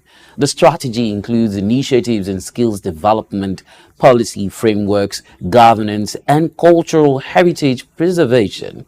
Key components would be on technology, infrastructure and funding, international culture promotion, and intellectual property monetization. The proposed initiative aims not to only bolster sector growth, but also enhance government revenue significantly. The Nigerian Electricity Regulatory Commission has directed electricity distribution companies to procure 398 megawatts of embedded generation to enhance power supply across the country. Embedded generation refers to decentralized power plants connected to distribution networks rather than the national grid. In September 2024 supplementary order, NERC mandated each DISCO to secure at least 10% of its 2024 load allocation from these sources, with a minimum of 50% from renewable energy. This initiative aims to improve supply reliability and support ongoing reforms in the power sector. Key discos like Abuja, Ikeja, and Eko are required to procure 61 megawatts, 60 megawatts, and 51 megawatts respectively, with all 11 discos having specific targets. This move is part of a broader effort to tackle Nigeria's persistent electricity challenges and promote sustainability. Agriculture experienced a major boost in the high rise of global commodity prices as farmers are gaining a strong demand in their products, with cocoa being the major commodity selling in both the national and international market. With an increase from 1.8 million naira last year, December, the cost for a ton of cocoa approximately increased to 8 million naira in the local market. The chairman of the Board of Trustees, Cocoa Association Nigeria, Dr. Victor Inyama, explained that the increase in price of the commodity in rural areas has escalated the cost of exporting goods like cocoa. He reiterated that farmers have become vigilant about international pricing, which is leading to inflation of prices in the local market. At the international market, the sale of cocoa sells at $7,553 per ton, with other products such as cashew peels in comparison at $5,502 per ton. The cocoa beans have been rising exponentially since the last quarter of last year, with a high record of more than $10,000 per ton on the 19th of April. Nigeria's used car imports soared to 110.5 billion naira. Nigerians have spent a substantial amount on importing used vehicles powered by premium motor spirits and diesel from the United States and the United Arab Emirates between April and June 2024. This surge in import expenditure occurred despite the recent spike in PMS prices, which now range between 898 naira and 1,019 naira per litre following the removal of fuel subsidies. The rise in used car imports highlights a persistent demand for personal vehicles and rising fuel costs, even as the Nigerian government continues to advocate for the adoption of compressed natural gas as a cost-effective alternative. The continued high expenditure on used cars underscores the challenge of balancing fuel cost with vehicle affordability, while the significant investment in imported used cars reflects ongoing consumer reliance on traditional fuel sources despite economic pressures. The Nigerian Ports Authority and the Kingdom of Belgium have expressed readiness to expand bilateral relations to increase efficiency of Nigerian seaports and grow trade volumes between the countries. The managing director of the NPA, Boubacar Dantosho, disclosed this to journalists after receiving the ambassador of the Kingdom of Belgium to Nigeria, Pieter Linknecht. Dantosho said that the Ministry of Marine and Blue Economy had given the necessary backing to enhance the country's share in the trade statistics of West and Central Africa. The NPA-MD remarked that the port of Antwerp was known to Africa as the maritime center of Europe owing to the numerous supply chain connections. Dantosho was of the view that the synergy between maritime logistics and industrial activities would create a unique platform, adding that out of all the ports in Northwest Europe, the Belgian port of Antwerp had the highest direct services to West Africa, stressing that the annual volume of West African freight in Antwerp amounted to close to 17 million tons, resulting in a market share of 31%. Taraba State Governor Dr. Abu Kefas has approved a 175 million naira relief package to assist Borno State government amid severe flooding. The allocation includes 100 million naira directed to the state government to bolster ongoing relief efforts. 50 million to support Taraba residents in Borno affected by the flood, and 25 million naira to the Borno Emirate Council for additional support. The relief package also includes immediate dispatch of essential materials such as rice, vegetable oil, and blankets to alleviate the impacts of the flood. Governor Keffi's initiative underscores regional solidarity and support during a critical time, while the funding and materials are expected to improve conditions for those affected and contribute to the broader recovery efforts in Borno State. United Capital Group has achieved a landmark with the federal government of Nigeria's inaugural domestic dollar-denominated bond issuance, raising over $900 million with a notable 180% subscription rate. This historic transaction sets a new standard for domestic capital markets in Nigeria.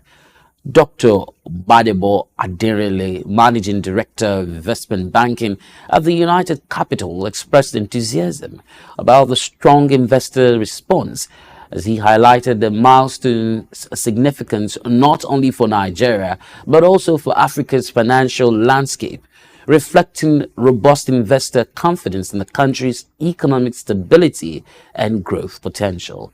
The bond, which will be listed on the Nigerian Exchange and the FMDQ Securities Exchange Limited, offers a 9.75% yield, attracting diverse investors, including Nigerians, the diaspora, and institutional players.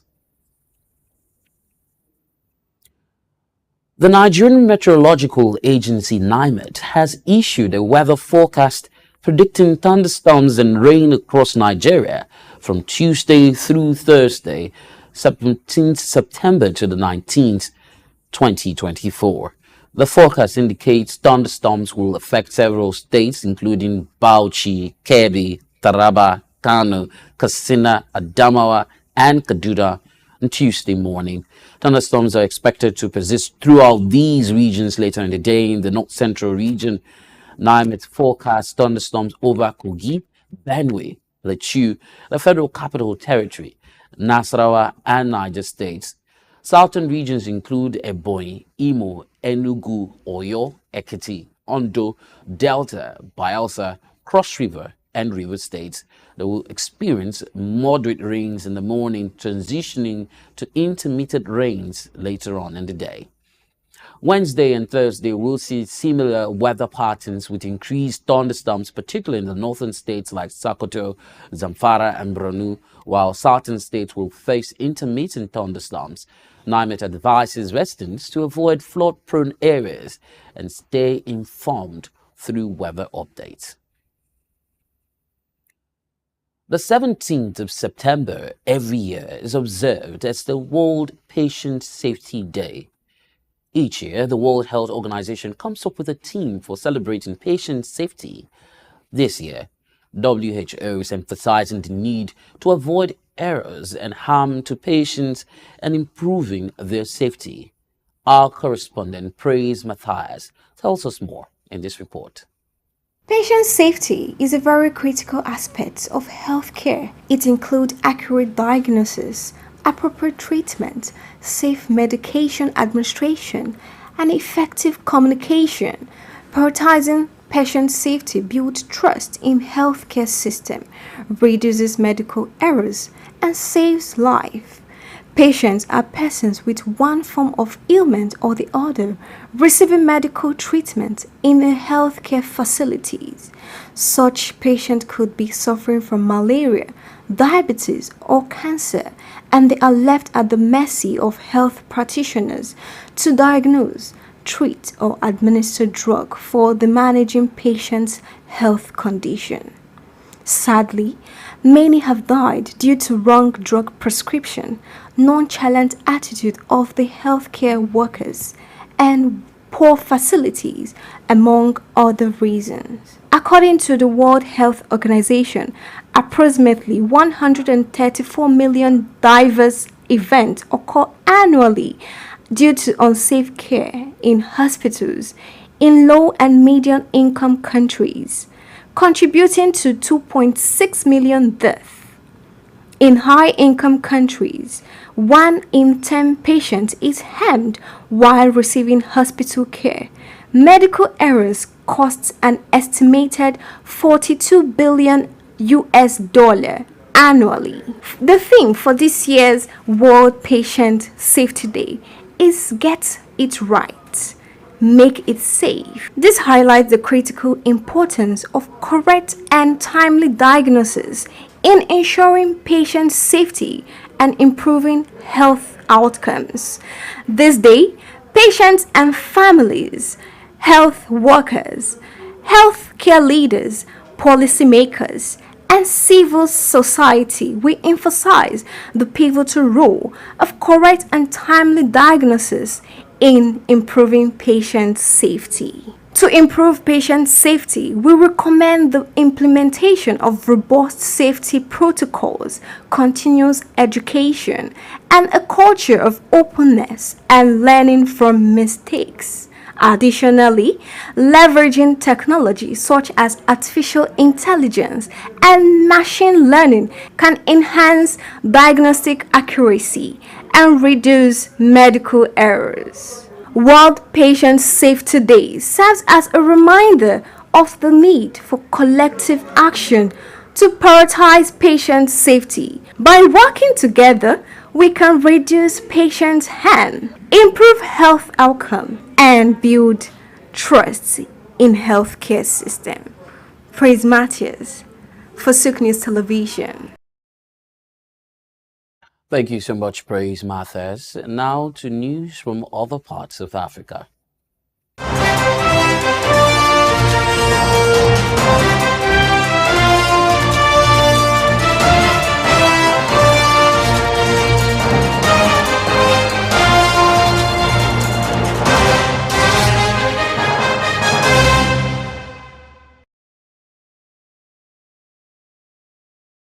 Glad to know you're still watching News at the Hour.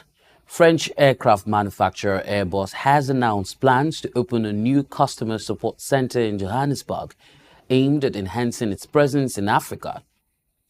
This strategic move is intended to bolster Airbus engagement with local customers and support the growing aviation sector on the continent. The new office will provide essential services, including maintenance and training, fostering a stronger aviation ecosystem in Africa. Laurent Negere, VP of Airbus Customer Services for Africa and the Middle East, emphasized that the center will improve operational efficiency and support local airlines, stating that the development aligns with Airbus's forecasted growth in the African aviation, which anticipates a doubling of air traffic by 2043.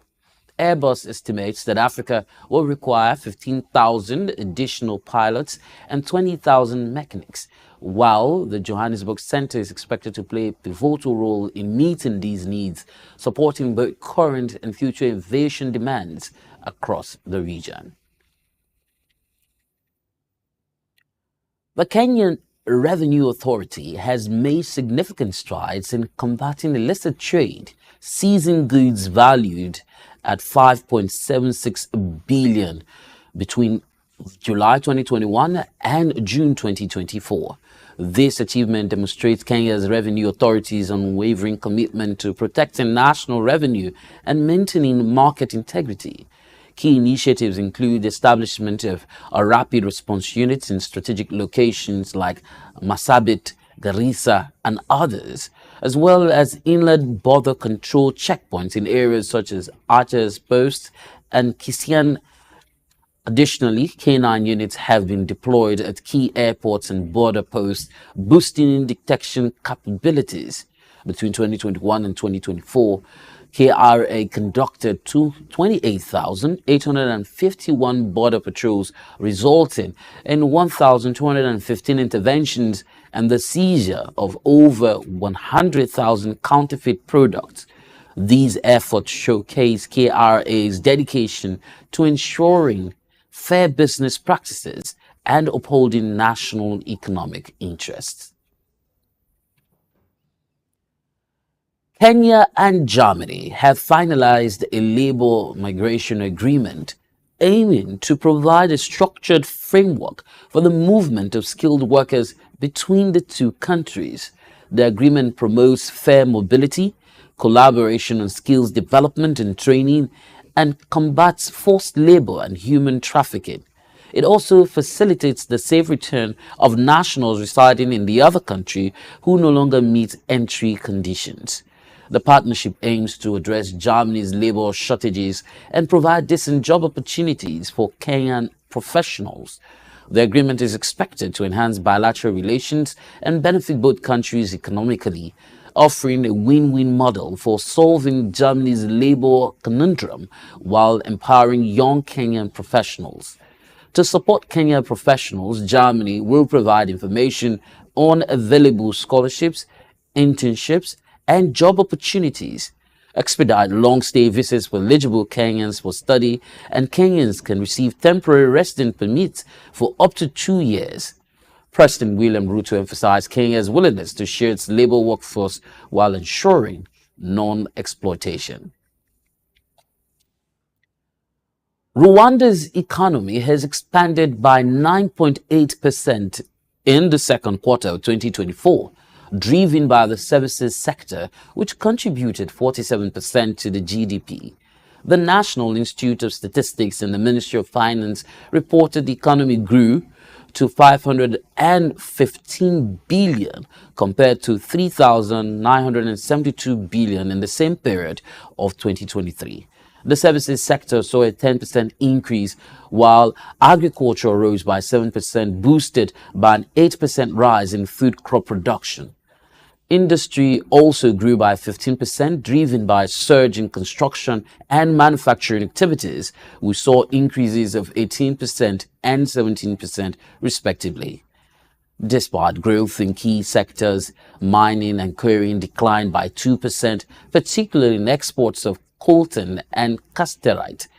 Officials remain cautious, projecting overall annual growth at 6.6%, considering global uncertainties. Strong sectoral performance positions Rwanda for continued development in the coming quarters. U.S. Secretary of State Antony J. Blinken is set to visit Egypt between 17th and 19th of September, co-chairing the U.S.-Egypt Strategic Dialogue with Egyptian Foreign Minister Badr Abdelati. This strategic dialogue is designed to enhance the bilateral relationship, focusing on deepening economic cooperation and cultural exchanges. The discussions will also cover critical regional issues, including efforts to reach a ceasefire in Gaza. The engagement between the U.S. and Egypt reflects ongoing efforts to foster closer ties and support regional peace and stability through diplomatic and economic initiatives. This visit underscores the commitment of both nations to strengthen ties and collaborate on pressing regional challenges. South Sudan has resumed its Dar blend crude oil exports, marking a significant recovery after halting shipments in 2024 February due to pipeline damage. The announcement was made by Dr. Marial Dongrin Atta, Minister of Finance and Planning. The pipeline, which transports oil from Upper Nile State through Sudan to global markets, faced disruptions due to getting issues. I'll take that again. It faced disruptions due to getting issues and damage from military operations. Sudan declared force majeure in March 2024 following these complications. Additionally, Sudan's Al Jail refinery near Khartoum was affected by shelling earlier this year. Although production will start below full capacity with gradual increase anticipated, this development is crucial for South Sudan, which relies on oil for 95% of its national budget. South Sudan is also exploring new export routes, including a planned terminal in Djibouti and participation in a regional transportation network from Kenya. Members of South Africa's parliament have been officially sworn in as new representatives of the Pan-African Parliament. The ceremony marks a significant step following the formation of South Africa's Government of National Unity. ANC Chief Whip Nduseni Ntui emphasized the importance of the PAP in shaping African and domestic policies, while EFF representative Vianney Pambo highlighted the need for the PAP to be proactive and influential. Duduzile Zuma Samdulia from the MK party affirmed a commitment to building on the progress of previous South African representatives. This new cohort of PAP members are expected to play a crucial role in advancing African unity and policy development on the continent. Morocco's economy is proving robust amidst global challenges, with the OECD projecting a GDP growth of 3.5% in 2024. This growth in 2025, I'll take that again.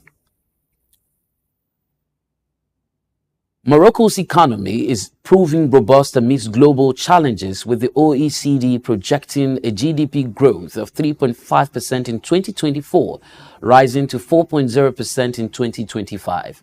This growth continues despite obstacles such as COVID-19 pandemic, persistent droughts, and the recent Ahaz earthquake.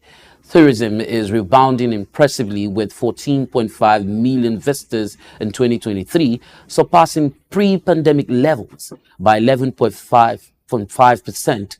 The country's manufacturing exports, particularly in the automotive and aeronautics sector, are driving economic expansion, while foreign direct investment inflows are increasing, showcasing Morocco's economic openness.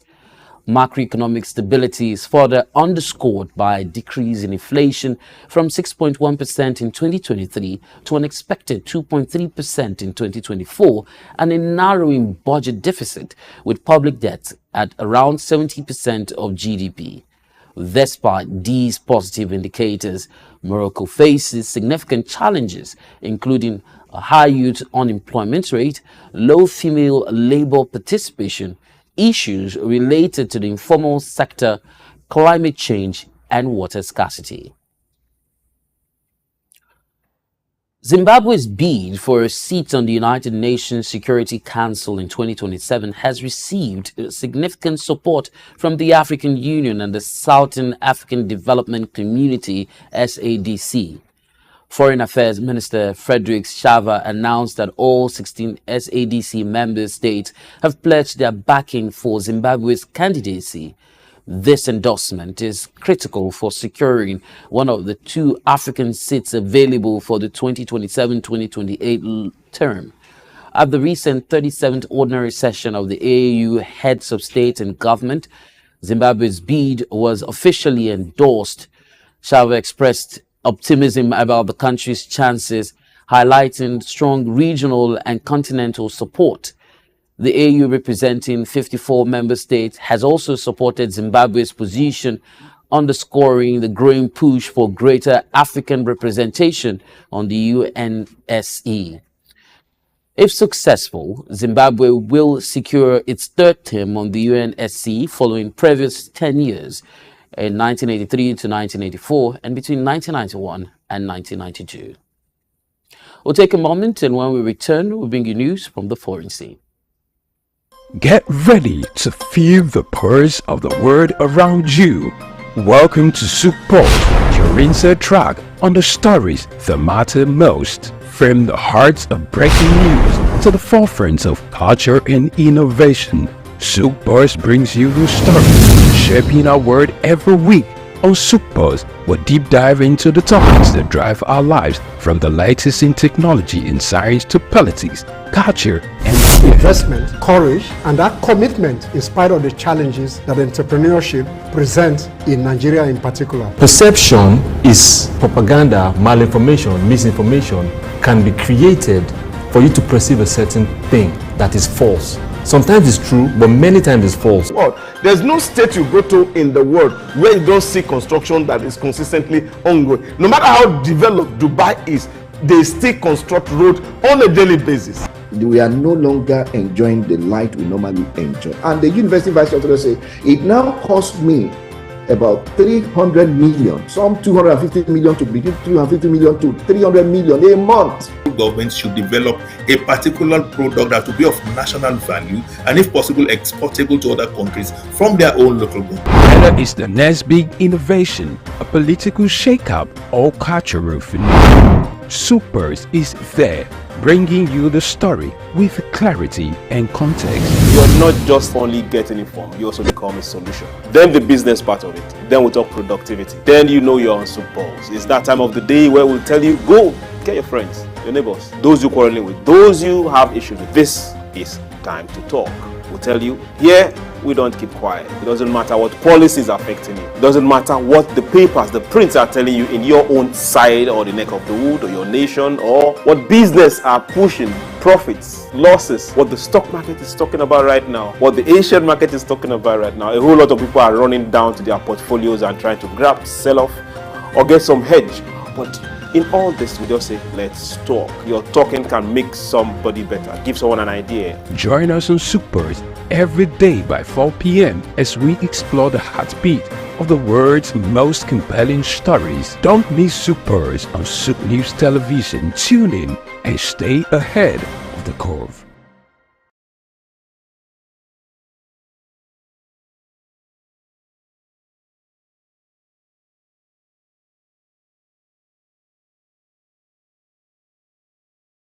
In the heart of sub-Saharan Africa, where commerce meets progress, welcome to SOUQ News, your source for business, economy, and development insight that drive nations forward. From the vibrant streets of Lagos, Africa's fastest economic hub, SOUQ News takes you on a journey of discovery, analyzing and reporting the facts that lay the foundation for growth and development. We don't just report the news, we create it. SOUQ News is more than a channel. It is a catalyst for change, spotlighting the stories that shape economies, inspire entrepreneurs, and fuel progress. Covering business, finance, technology, energy, and many more, SOUQ News provides a daily deep dive into the stories that matter, interviews with industry titans, and analysis that empowers your understanding of economic landscape. Join us daily as we dissect, discuss, and deliver the most relevant and factual news on business and the economy. SOUQ News is your trusted guide, empowering you with the knowledge to make informed decisions.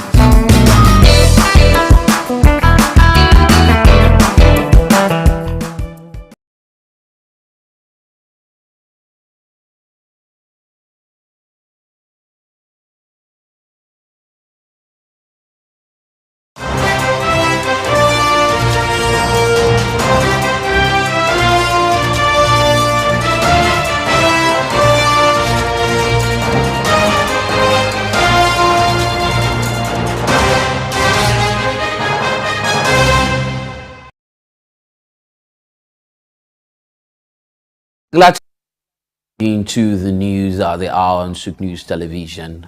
Now to the foreign scene. Hong Kong experienced its hottest Mid-Autumn Festival since records began in 1884, with temperatures soaring to 33.8 degrees Celsius. Despite the scorching heat, the city's residents showed resilience and community spirit. The Hong Kong Observatory issued warnings and precautions, urging citizens to stay hydrated and avoid strenuous outdoor activities. However, the festive spirit remained unwavering as families gathered for traditional meals, mooncakes and lanterns, adapting to the weather conditions. The city's moon gazers may have been disappointed by cloudy skies, but the sense of togetherness prevailed. This record-breaking heat wave highlights Hong Kong's ability to come together in challenging circumstances. Boeing has announced that they will be cutting costs, which includes freezing hiring new staff, pausing non-essential staff travel, and a reduction in supplies spending. This is to preserve funds as they deal with 30,000 of their factory workers that went on strike on Friday, the 13th of September. Boeing factory workers, mostly in the Seattle area, walked off on the job on Friday morning after they rejected tentative labor deal. This development has halted most of Boeing's aircraft production. The CFO of Boeing, Brian West, stated that the significant reductions to supplier spending and more purchase orders will be stopped for its 737 MAX, 767 and 777 jetliners. He admitted that this will affect hundreds of the suppliers that rely on Boeing work and hopes that the money reserved from the cut of losses will safeguard the future of the company until the strike is resolved.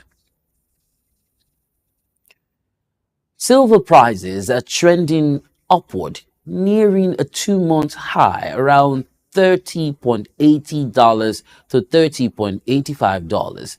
The recent breakout above the $30 psychological mark and the short-term descending trend line has triggered bullish momentum.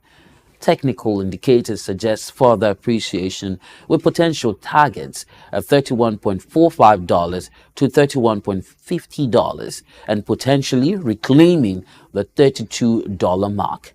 The constructive outlook for silver is supported by the recent price action, which has established a higher low and higher high pattern. The metal's momentum is expected to challenge the one-decade high of mid-$32 touched in May. Near-term support levels are present at $30.50 and $30, providing a foundation for further gains.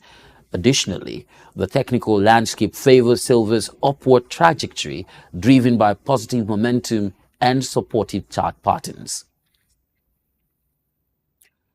The pound sterling is holding its ground against the US dollar, hovering around 1.3200 despite slight losses as investors eagerly await the Federal Reserve's monetary policy decision on Wednesday.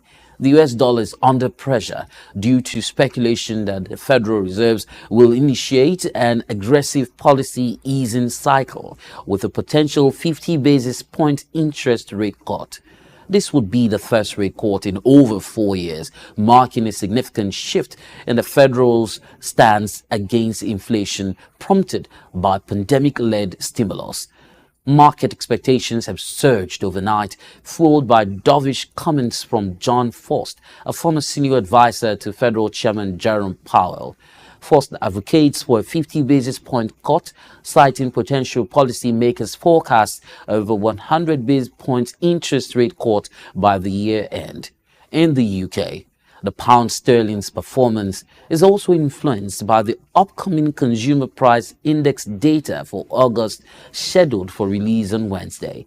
Investors anticipate that the report will show annual core inflation growing at 3.5% from 3.3% in July, with headline inflation steady at 2.2%. The Bank of England is expected to maintain interest rates unchanged on Thursday. The Australian dollar and US dollar pair has extended its gains for the second consecutive day, reaching a 1.5-week high as investors anticipate the outcome of the Federal Open Market Committee meeting.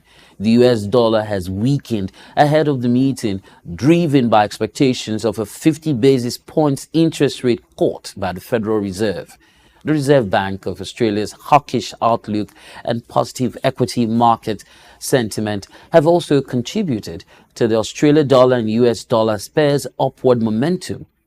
Spot prices have rallied nearly 150 pips from the 200-day simple moving average support, indicating a potential upside trajectory. The fundamental backdrop currently favors the US dollar bears, suggesting that the Australian dollar and US dollar pair parts of at least resistance is upward. However, concerns about a slowdown in China, Australia's largest trading partner, could act as a headwind. Recent downbeat Chinese data has pointed to economic weakness and challenges in reaching the official target of around 5% GDP growth rate in 2024. As investors await the Federal's policy decision, Market attention would also focus on the release of U.S. monthly retail sales figures. These data, along with the U.S. bond yields and broader risk sentiment, will drive U.S. dollar demand and provide impetus to the currency pair. Gold price experienced minor profit taking today after reaching an all-time peak, but its downside remains limited. The US dollars bounced from its July 2023 low ahead of the Federal Open Market Committee meeting, slightly weighed on gold. However, expectations of an oversized interest rate cut by the Federal Reserve continue to support gold, with rising bets for a 50 basis point cut potentially maintaining gold's upward momentum. Geopolitical risks and U.S. political uncertainty ahead of the November election also lend support to gold's safe haven status. Additionally, disappointing Chinese macro data has sparked concerns about a slowdown, but gold's resilience remains intact. Investors are now focused on key central bank meetings, including the Federal Reserve's decision on Wednesday, followed by the Bank of England and Bank of Japan meetings on Thursday and Friday. As traders adopt a wait-and-see approach ahead of these events, key factors influencing gold price will include the Federal Reserve's interest rate decision, global economic trends, geopolitical developments, and central bank meetings. Still talking about gold, prices in India underwent a slight adjustment today, with the price per gram decreasing to 6,946.79 Indian rupees from Monday's 6,961.83 Indian rupees. This downward movement was also reflected in the price per tola, which dropped to 81,025.94 Indian rupees from 81,201.39 Indian rupees. The adjustment in gold prices is attributed to fluctuations in international gold prices and currency exchange rates. To provide accurate and up-to-date prices, FX Street incorporates US dollar Indian rupees exchange rates in its calculation methodology, adapting international prices to the local currency and measurement units.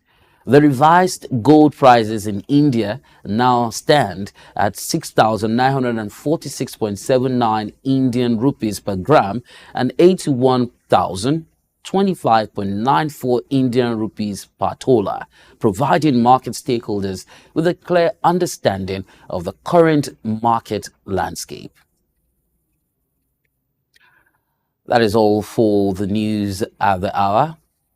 Do well to subscribe to our YouTube channel and follow our social media platform across all social media space.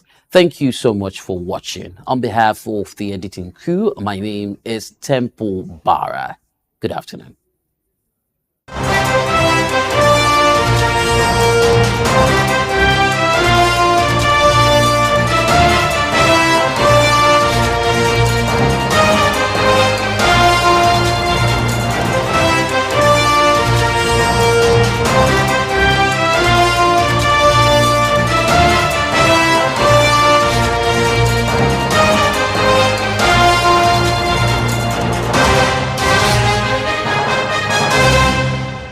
What being treasured and celebrated is having a family of intellect, especially a father full of wisdom to lead aright.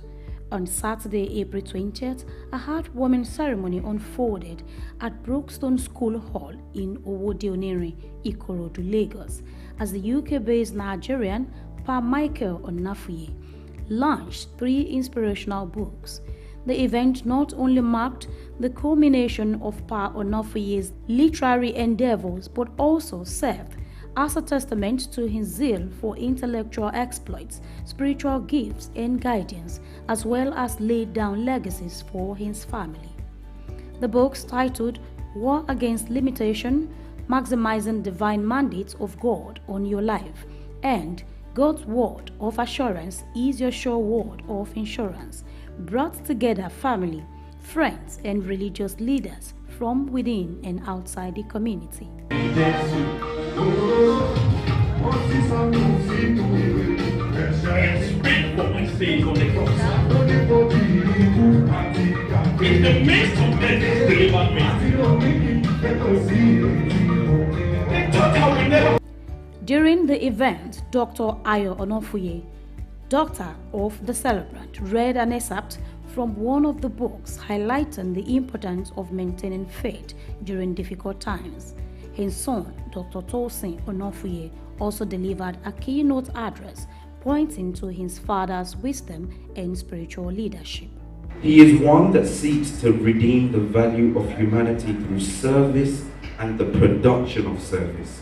Too often we hear preachers saying that we are here to serve humanity, but you look at their portfolio and it doesn't match up. But my father is one where his sermon is embedded in his daily practice. And Dad, I don't just say that because we are in front of people. Like I said, the MC has given a brief background about myself. I'm university this, university that, but that is not possible without you. My dad has emphasized the importance of education. He's not a shepherd that declines or puts to sleep the importance of reading. He is one that even though he's not at a PhD level, when he speaks, the wisdom that comes from his well of understanding is above the certificate. Because the certificate, to an extent, will fetch you money, but the wisdom my dad will give you will help you navigate life. My father, a devoted shepherd of our great parish, CCC, White City Parish in the UK, has dedicated his life to serving not only his congregation, but humanity as a whole. Through his unwavering faith and timeless efforts, he has used his spiritual intellect and charitable practices to touch countless lives, offering guidance, comfort and hope to those in need all around the world. His commitment to spreading the message of love, compassion and forgiveness has inspired me and my many siblings. So every beginning of each section offers you a Bible passage to tailor your prayer points to. So the passage from the prayer of praise is from Psalm 107 verse 8, and it says, "Oh, that men would praise the Lord for his goodness and for his wonderful works to the children of men." So to start off, in my book, Living Above Limitations, I emphasize that choosing to rise above traumatic experiences and embracing the joy of praise is key to embodying the ideal spiritual life for genuine believers. The ceremony also marked the launch of the first book by the author's youngest son, Temi Onofuye. Temi expressed gratitude to his family for their unwavering support throughout the writing process. When I started writing, I never knew I would come this far. I mostly thank my dad for encouraging me to start writing in the first place. And I also thank my mother and my siblings for supporting me throughout my journey. I also thank God for guiding me when I'm writing a story, giving me the ideas. And I thank God again for giving me this opportunity to come up in front of all of you and speak my mind. The president and CEO of Femi Wash Media Limited, a special guest at the event, commended Pa Onofuye for his dedication to his children's education, noting their achievements in academics and their commitment to following in their father's footsteps. So you're a good example for every UK resident like you and I and some other people that are here to emulate, because you're a shiny example, you're a shiny light. I'm proud of you and I'm proud of your children. So for you to be able to conceive that idea, write the first book, the second book, the third book, and getting up to this one, I'm proud of you, sir. I'm very, very proud of you. It means you're a winner. Speaking with SOUQ News, the Onofuyes and well-wishers shared their thoughts. Focus, have faith, have the Spirit of God in you, do the will of God, do it good, do it right. When you do it right, you get it right. And when you have time for God, God will make this possible for you. Just have hope in Him. And whatever you believe in, focus on your belief, work on your belief, and don't just sit back. Strive in that belief. And one way or the other, God will pull you through. God will take you there to that destination. We've seen him as somebody very unique. He's always different. Everything about him is always different. So we knew that God's grace is with him, and that's why. And that his dad being an author noticed in him that he had something in him. He loves writing as well, just like his father. So he actually, encouraged him to start doing that. And if you read the book, it's all about what's happened to him. That's why that title comes in as, the world around me. So that's why he's an author, the young author for today. What mostly inspired me was my dad, my father. He became something that I could look upon and look forward to, and he's already a great example of what would happen if you started writing. So now every day he just encourages me to start and pursue my career that I want to achieve, which is writing. To be fair, I saw him go through a few challenges, which hasn't always been easy, obviously, as his child. But at the same time, it was remarkable the way he came from those challenges and how he handled them, first of all, and then what he produced through those challenges. And that's always been something that has inspired me. We've been for a few years, and since I've been with him, I really like him. I really enjoy him. Have him as my in-law because he's very quiet, jovial, then intelligent, then accommodative, and very spiritual. So I learned a lot of him from him. Even I told my niece that I feel jealous of him. One thing I want to say mostly that I know about him is he's always learning. As he is always learning, he's always also teaching me.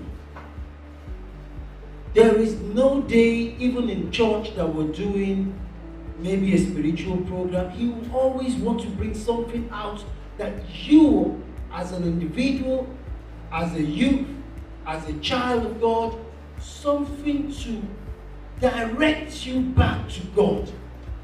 It is with great pleasure and excitement that I stand before you today as we gather to celebrate the launch of a remarkable literary work.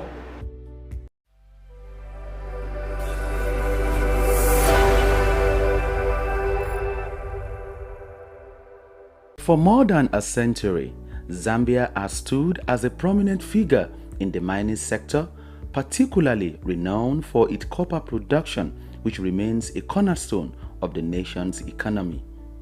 Accounting for 3/4 of the country's export earnings, mining plays a pivotal role in Zambia's economic landscape. The focal point of this mining activity is the Copper Belt province, home to major copper mines like Lumwana and Konkola, alongside Sentinel in the northwestern province. These mines, operated by renowned international firms such as Barrick and Vendetta Resources, hold majority foreign ownership, with Zambia Consolidated Copper Mine Investment Holdings retaining minority stakes. Smaller mines in the Copper Belt region, backed by investors from countries like China, Brazil and South Africa, contributes to Zambia's diversified mining landscape. However, the country's mining sector faces various challenges hindering the potential growth trajectory. Fiscal policies introduced by the government, including royalty increases, the taxation policies have negatively impacted mining profitability. Also, price volatility in global markets, infrastructural deficiencies like inadequate transportation networks, power shortages, and an uncertain regulatory environment further increases the sector's challenges. Moreover, labor disputes, safety concerns, and geopolitical risks stemming from political instability poses additional hurdles to Zambia's mining sector. To propel the nation towards its 3rd million tons copper production goal, strategic measures are crucial, and these include leveraging digital technology through partnerships with AI and machine learning firms to enhance sectors' efficiency and investment, stable policy framework in order to attract and retain investment, and provision of a conducive regulatory environment. Infrastructure strengthening supported by donor funding and concessional financing can also alleviate critical constraints such as transportation and power shortages. More so, environmental conservation is vital for sustainable development. Hence, mining companies must provide government-approved environmental management plans, prioritize durable equipment, and proper waste disposal techniques to minimize environmental degradation. Given copper's expected dominance in Zambia's exports, maintaining its position as Africa's economic hub demands a concerted effort. Israel Adeyemi, SOUQ News.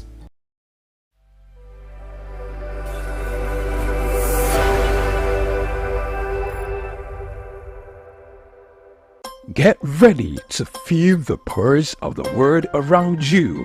Welcome to SOUQ Pulse, your insert track on the stories that matter most. From the heart of breaking news to the forefront of culture and innovation, SOUQ Pulse brings you the stories shaping our world every week.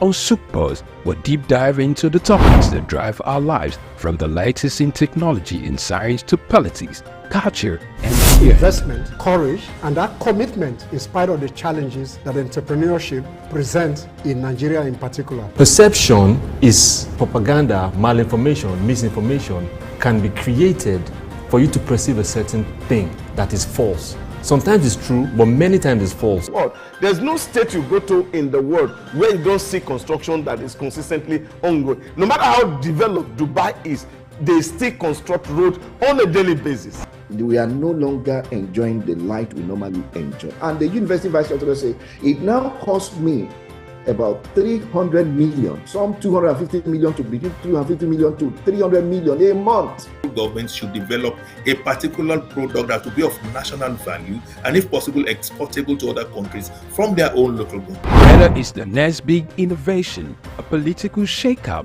or cultural phenomenon, SOUQ Pulse is there, bringing you the story with clarity and context. You're not just only getting informed, you also become a solution. Then the business part of it. Then we talk productivity. Then you know you're on SOUQ Pulse. It's that time of the day where we'll tell you, go, get your friends, your neighbors, those you quarreling with, those you have issues with. This is time to talk. We'll tell you, here, we don't keep quiet. It doesn't matter what policies are affecting you. It doesn't matter what the papers, the prints are telling you in your own side or the neck of the wood or your nation, or what business are pushing, profits, losses, what the stock market is talking about right now, what the Asian market is talking about right now. A whole lot of people are running down to their portfolios and trying to grab, sell off, or get some hedge. But in all this, we just say, let's talk. Your talking can make somebody better, give someone an idea. Join us on SOUQ Pulse every day by 4 p.m. as we explore the heartbeat of the world's most compelling stories. Don't miss SOUQ Pulse on SOUQ News Television. Tune in and stay ahead of the curve.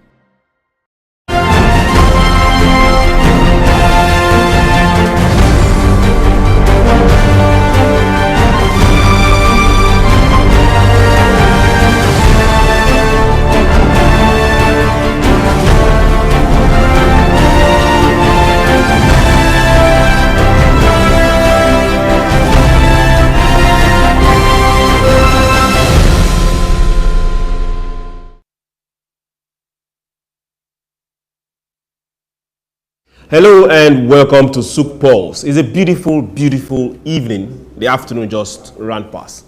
And it's a beautiful evening in Lagos, Nigeria. This is SOUQ News, where we tell you, come and detox. It doesn't matter what's happening in your country, we'll tell you, hey, let's talk. Here, we don't keep quiet, and we'll tell you the same thing. Never a dull moment. Let us talk. Africa needs to get productive. Africa needs to get to the market, and not just coming to the market to buy, but bringing product for others to also buy. That is the only way we can say we are showing up GDP, or we are productive, or we are competing, if there's any word like that for now. But let's first feed ourselves. Let's give jobs to the teeming youth. Let's get those coming out of schools employed. Let's get those seeking admission gainfully admitted. Let's get things working. So that concerns me, that concerns you. This is the reason why we can't keep quiet. For every sector of the economy, we can't keep quiet. Now, today we'll be going somewhere and be talking about some serious issues that will get you taking some good pauses for time. Things that you want to think about and ask yourself some good questions. Who exactly is in control? Who is in charge? What should we be doing? Are we making a mistake? Are we stepping on same coal that burnt us? Okay, well, there are things that are not that difficult. We'll go on a very short break. When we return, SOUQ Pulse will open up, tell you our topic and the guest for today. I bet you don't want to miss this. So call up your neighbors. Call up every friend. Tell them it's time for SOUQ Pulse. So let's gather, let's talk. And if possible, let's argue. But in all we do, we don't keep quiet. We'll go on this very short break. SOUQ Pulse will be right back.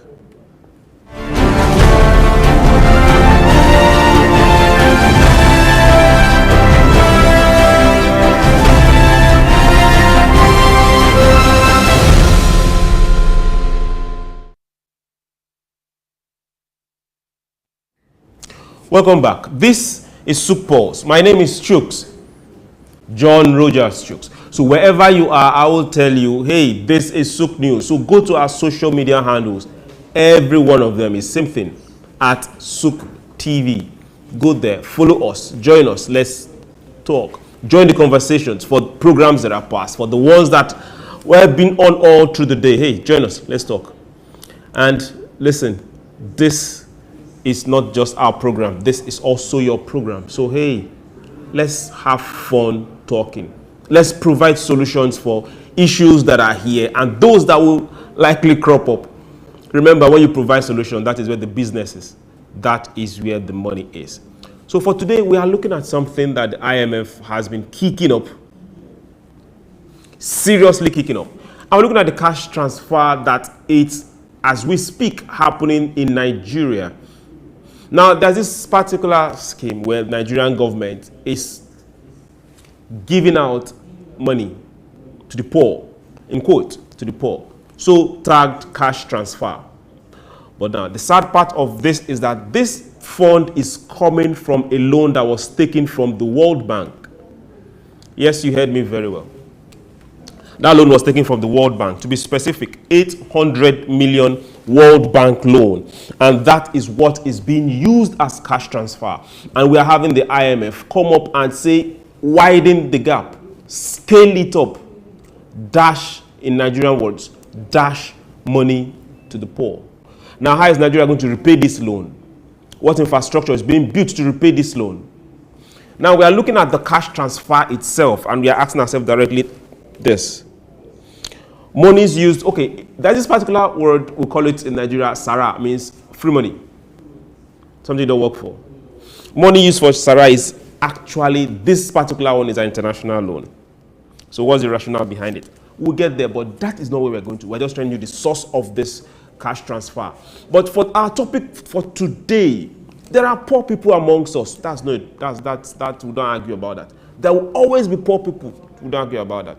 As Africans, it's our responsibility to take care of our family. So if everyone takes care of our family, we will reduce the percentage of the poor. But what about feeding ourselves? If we take responsibility to feed ourselves, are we not going to reduce far more percentage of the poor? Or get the poor employed? Now, cash transfer program in Nigeria, this particular one, that's what we are heading to. And we are asking this particular question, what happens to be our topic for today. Where are the agriculture grants? This cash transfer, I said car, because that money will find its way in getting those things bought. This cash transfer that is going to, in quote, the poor. What if they happen to be agriculture grants? So where is the money for financing agriculture? That's what we are heading to today. And to bring this to light, to help us open our eyes and argue about it and ask questions about it and answer some, is no other but Emmanuel Abson, who happens to be not just a farmer, but he is someone that has done remarkably well in this sector. He is the CEO of Trema Agro Services. So, Your Excellencies, distinguished ladies and gentlemen, join me as I welcome on SOUQ Pulse for this beautiful start of the week. Emmanuel Abson, you're welcome to SOUQ Pulse. Thank you so much, Chooks. It's nice to be here, and always glad to be sharing my thoughts on your amazing topic. So I'm glad to be here once again. Okay, now let's hold on the loan for the first time, but let's go straight to agric. Are we on the right path? Now, generally speaking, are we on the right path when it comes to agric financing? All right. I want to look at it from two different perspectives. First of all, as a player, and also as someone who is contributing around the policy making in terms of innovative agro financing in Nigeria. There are places we're getting it right, and there are places we are still repeating similar mistake of previous administration, and then which I believe that we'll need to look at these things critically if we actually want to make progress. Especially, I'll talk about our funding of smallholder farmers. Funding of smallholder farmers in Nigeria is still an avenue where we are recycling poverty. We are recycling debt. We are recycling debt. I don't want to call it poverty again so that it does not look demeaning, but we are recycling debt. So it's still not going to give us the desired results we're looking at.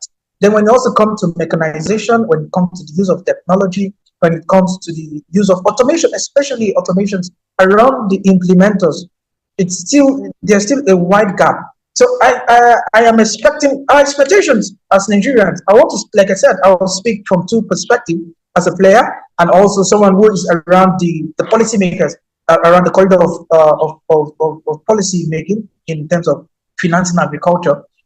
I also want to talk from the government perspective, but as a player, I'll say that our expectations from the government are very, very high. Okay, while our expectations of the government are very high, I guess it's a network issue you are having right there, and you will rectify it very soon. As a player, you said your expectations of the government are very high. As Nigerians and as every citizen of this beloved country, their expectations are not just high, it's up the roof. Because that is why you have a government in the first place. And if there's something we should be able to take care of utmost importance, fuel is good, but it's agriculture. It is food first, others follow. So, Emmanuel, we are back with you. Are you back with us? So go ahead, please. Is it clear? All right. So if you can hear me, so this is it. So our expectations as Nigerians are very, very high. So, and this is just because of the current situation we are in when it comes to security, so input supply, when it comes also cost of production. The cost of production, the gap is quite high. When you also look at logistics, moving these goods from one place to another is quite demanding. So we have a whole level of inflation going on. Comes to also talk about the logistics, about fuel, which plays a very big role in our economy, and also our source of energy. So these are areas that I feel we should start funding the chain of production, not just production itself, but also the value chain around agriculture, the value chain around infrastructure that can position us to become quite more productive and then make agriculture quite profited. Thank you very much. You've been able to pull out specific agricultural sectors. Farming sectors, when we say agriculture, everybody's mind just goes boom. Direct farming sectors, from products to the harvest, to the movement of, and these are places you want, okay, we can put money here, we can put money there. Now, let's hold on to our agriculture, let's hold on to our farming. Let's come back to this cash transfer. Because whether we like it or not, call it whatever name, it's called funding. Somebody's taking money from somewhere and giving to somebody. Now, cash transfer for cash transfer's sake. Are we creating dependence? Yes, it's actually, I was not expecting this administration to toe this path. But since 1990, down to this moment, Africa has received over $1 trillion aid. And when you look at where we are right now, it reflects the kind of society we are building. It reflects the kind of humans we are developing. And that is why you see that it even affects our productivity. So it creates a level of dependency, a great level of dependency, a great level of entitlement. So we don't have, now when we are trying to compare our countries to countries like maybe like US that have social security for their citizens and all of that, you know, we have not built a level of structure and system that can sustain this kind of initiative. When you talk about data, even down to data. Now, when you talk about poverty, a lot of people assume that people who are living in poverty are people who are living in rural areas. But at the cost of my business, interacting with farmers in rural areas, we have seen farmers pull out funds from under their bed, 20 million naira, 15 million naira. They have this cash under their bed. Now, this, because they don't have financial data or records that can tell us how much they are earning and they are spending on their business, does not mean that they are all poor in rural areas. Now, that is one. Now, when you do cash transfer, what is the data like? What is the automation like? You know, we're still doing cash to cash, like want to give cash to people. Now, these people don't have they don't have bank accounts. They are living in rural areas. There's no network and all of that. What we are just doing is that we are still recycling poverty. We are recycling poverty. And don't forget, just like you mentioned, over $800 million was collected from World Bank as loan, which was given as productive loan. So productive credit, yes, productive loan. They are meant to be productive credit, which has been successfully converted to become consumption loans. Now, consumption loans are loans that people hardly pay back because it was consumed. It was not productive. It had no generating power. It was not generating revenue. It was not generating business. It was not used for business. It was not used productively. So it was used to, it was consumed. And now a typical example of this, let me break it down, is our loan apps, loan apps that we're familiar with in Nigeria.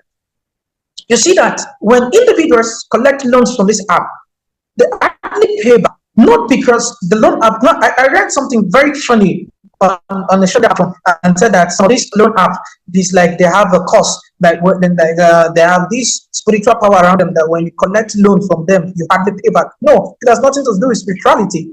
It has nothing to do with them manipulating you. It's simply that you collected a consumption loan, it was consumed, it was used for personal use, and because it has no power to regenerate revenue, you're not able to multiply this money and to be able to pay back and have sufficient and for it to be sufficient.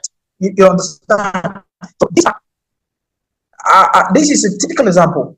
So we just successfully converted a productive credit, a credit that gets to somewhere like China, and they'll structure, they'll convert it to production line. Look at what can help them generate times 2, times 3, times 4 of this particular fund for them to be able to pay back their loans. You know, but we have successfully converted it to consumption loans, and when we convert productive credit into consumption loans, we'll find it difficult to pay back.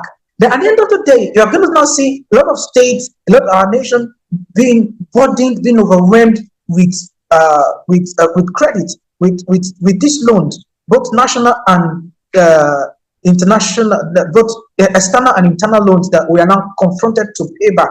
And also this weakens our naira. So the naira weakening is not just because of we are importing and not exporting. No, it also have its burden on the credits we are receiving as nations, and we are converting this productive credit into consumption loans. Thank you very much for giving us that good example and breaking it down. Production loans, consumption loans. We collect money for production, we'll end up consuming it. Now, This money came from World Bank. And their sister company, I'll call them that, their sister organization, they are from the same side of the divide, is telling Nigeria, advising Nigeria, scale up, spend it on giving more people, reach more states. Now, this gets me to ask this question. Are they really expecting us to pay back this $800 million? You should just answer that question in a very short sentence. Do they think we will pay back that money since they are telling us how to spend the money? See, they're not just expecting us to pay back the loan. They're also expecting us to pay with interest. Their interest attached to these loans. Their interest attached to this loan. Don't forget, their contract attached to this loan. Now, one of the things we need to educate ourselves as Nigerians is that they know who they are playing with. They know who they are in business with, in games with. You know, so it's easier to have. It's easier to manipulate a few set of people who can be driven by greed, who are more about the immediate, forgetting about mortgaging our destiny, mortgaging our resources, mortgaging our future, mortgaging Africa. What we're doing currently is just mortgaging Africa. We're going to pay back these loans. Then a point will come, they'll tell you that, okay, we're going to do debt write-off. But are these debt actually written off? Or there are things, what is happening around the crude industry, around our crude oil? The game around NNPC, Dangote, and all of that. What is all of this? What is, you know, until we understand how these international bodies, all these international bodies have at their it's an economic war. This is an economic war, and this war must be won with a level of knowledge, self-awareness, how we combat money. You know, who is selling the narrative? Who is in charge of the narrative? Who is saying what? What is saying what? As of today, Nigerians are still confused as at how much Dangote sold his oil to NNPC, or how much NNPC bought. Let's come back to that particular thing. All of these are international players. And come back to the farmers. Let's come back home like our constituency for this particular evening, the farmers. Now, if this money, $800 million, was targeted at the smallholder farmers, let me use the word local farmers, those in my village, those in your village, those outside the borders of Lagos, Ijebu, those in Nasarawa, to what extent or how far do you think this money's grants, because they are most likely not going to pay back, will affect their business, their farms, and productivity farm-wise? So basically, these are productive credit. They are meant to be productive credit or productive funding. Now, when you inject this money into the right atmosphere, into the right channel, we're going to scale up our productivity. Don't forget, an average farmer in rural areas don't really need too much to do so much, because first of all, you already have access to land. Many of them have access to land. One of the things now is funding. Now, when the funding is made available, it enhances their productivity. Now, again, how now structurally and systematically channel this funding, it's also into infrastructure, is also something very, very important we need to take note of. First of all, we talk about access to road. Over 3 trillion naira is wasted in Nigeria due to post-harvest loss. Meaning, after harvest, a lot of farmers are going to be battling with post-harvest loss. That is one. And what are the causes? Storage facility. Most of these homes don't have storage facilities for vegetables, for perishables, for crops, and all of that. Which at the time of harvest, we have these things in bulk. Just like some 2, 3, 4 weeks ago in Plateau, a whole level of tomatoes were coming out of Plateau State.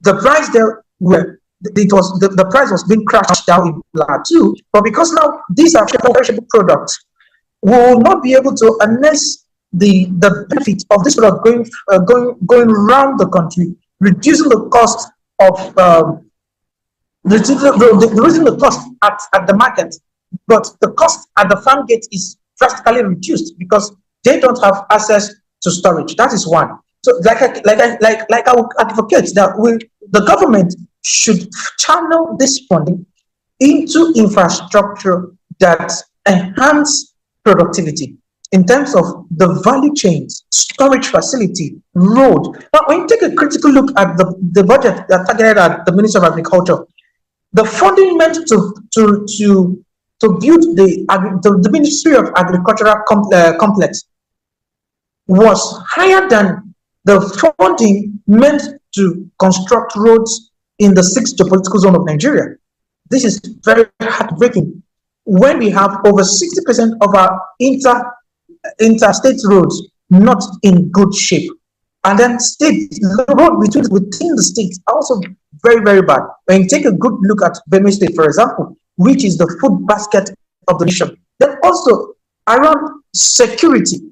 I think when we fund the system that will make our productivity efficient and effective, we're going to see how much these small farmers can be able to pull together. Then again, a good number of investing in data. You know, we are still battling with data of our farmers. We still don't have a good data of what our output is, putting Nigeria sometimes in a disadvantaged position compared to other nations. Nations like, let's say, for example, when it comes to livestock, let me give a very quick example of livestock, cattle. So it's the data we have from Rwanda about meat production. Meat production is at 900,000 tons annually, and Nigeria is at 200,000 tons annually, which might not be true if our data system is accurate. We might be doing more than that. So we need to start looking at funding the value chain. Then again, when it now comes to funding these smallholder farmers, I will now say that we don't fund the same system.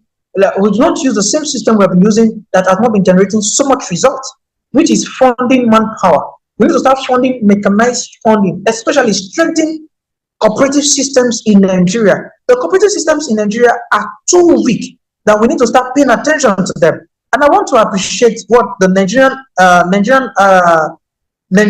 Women in Agribusiness, NIWA, is currently doing with their cooperatives, empowering these women, creating channels in terms of gathering their data, funding effective funding for their members to boost their productivity. So the government needs to start looking at strengthening our cooperatives through the respective ministries that are meant to oversee their activities. Like, for example, in Kogi State, there is a Ministry of Commerce and Industry that oversees the activities of cooperatives. In Niger State, Ministry of Agriculture that oversees cooperatives that are aligned within the Ministry of that are agrocentric. In Bauchi State, we have a ministry that it's a ministry was set aside for cooperatives. Now, these things need to be structured and need to be empowered without interference of government, so that we can have effective data now, and also a bit of educating these cooperatives. We need to start doing, apart from doing stakeholders or policymakers trainings, farmers trainings individually. Maybe we just gather farmers together and we talk to them. We need to start empowering cooperatives and make sure that they can become effective, so that it becomes a vehicle where we can channel funding, channel empowerment, and it gets the right people. And again, when we talk about empowerment is not just about national empowerment. Before you head all the way to empowerment, you've hit hard on cooperatives. We didn't get that far, but you've hit very hard on cooperatives. Now you're heading to empowerment. Now let's also hit this bird that has been flying, and we just looking and don't understand how far it's going to fly and who is going to pay. Now you talked about farmers. When they plant, there's going to be a harvest. When there's a harvest, loss or no loss, we see a product. Now let's look at this cash transfer. There is no planting. It's all handout. In what way is government going to pay back? Because we are going to the farming, we are coming back to this same cash transfer. Is this another debt trap whereby those that gave know exactly where they are heading to and making you disperse of it, then later come back to haunt you? Definitely. Kogi State is having over 113 billion naira debt as a state, one state. Now, when you look at our debt record at Nigerians, it's running into trillions of naira. Now, we're collecting more loans giving cash. Again, like I said, when productive credit is being converted into consumption loan, we're in trouble. We're running on a fast lane that is setting us up for destruction. Now, this is the same complaint we have about past administrations that has brought Nigeria to this level. And we are making similar mistakes in terms of converting productive credit into consumption that loans. particular mistake.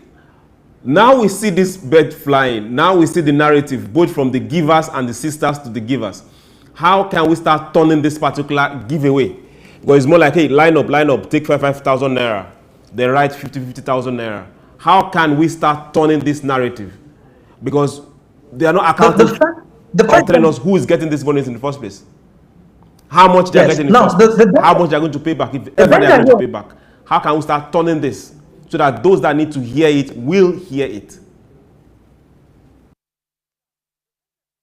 I will say that the people who are profiting from our ignorance are unfortunately our teachers. They are the ones benefiting from our ignorance. And it's easier for them to sell a narrative. And I want to say a very big thank you to SOUQ Pulse, SOUQ News, and SOUQ Pulse programs like this that are meant to educate the people. And also, I also call upon the media space for us to keep pushing this narrative. I wish every Nigerian can read the book by Damisa Moyo, Dead Aid. Dead Aid was a turnaround for me about AIDS from the Western world and how it affects our psyche, our productivity as Africans. These are traps. And handouts is not what's going to help us. Palliative, an economic run on palliative is an economic self-destruction. But productivity, how can we convert our strength, our ability into productivity? That's a lot of Nigerians. How you know that a lot of Nigerians are actually in problem is how much you see issues trend and how much energy they have on that space. And as intelligent as we are as Africans, as intelligent as we are as Nigerians, people talk about our intelligence because the structure.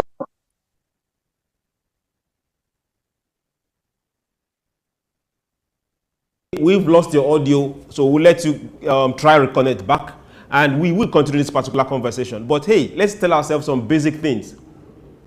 Handout money is handout money. It's better you teach a man to fish than just handing him out fish.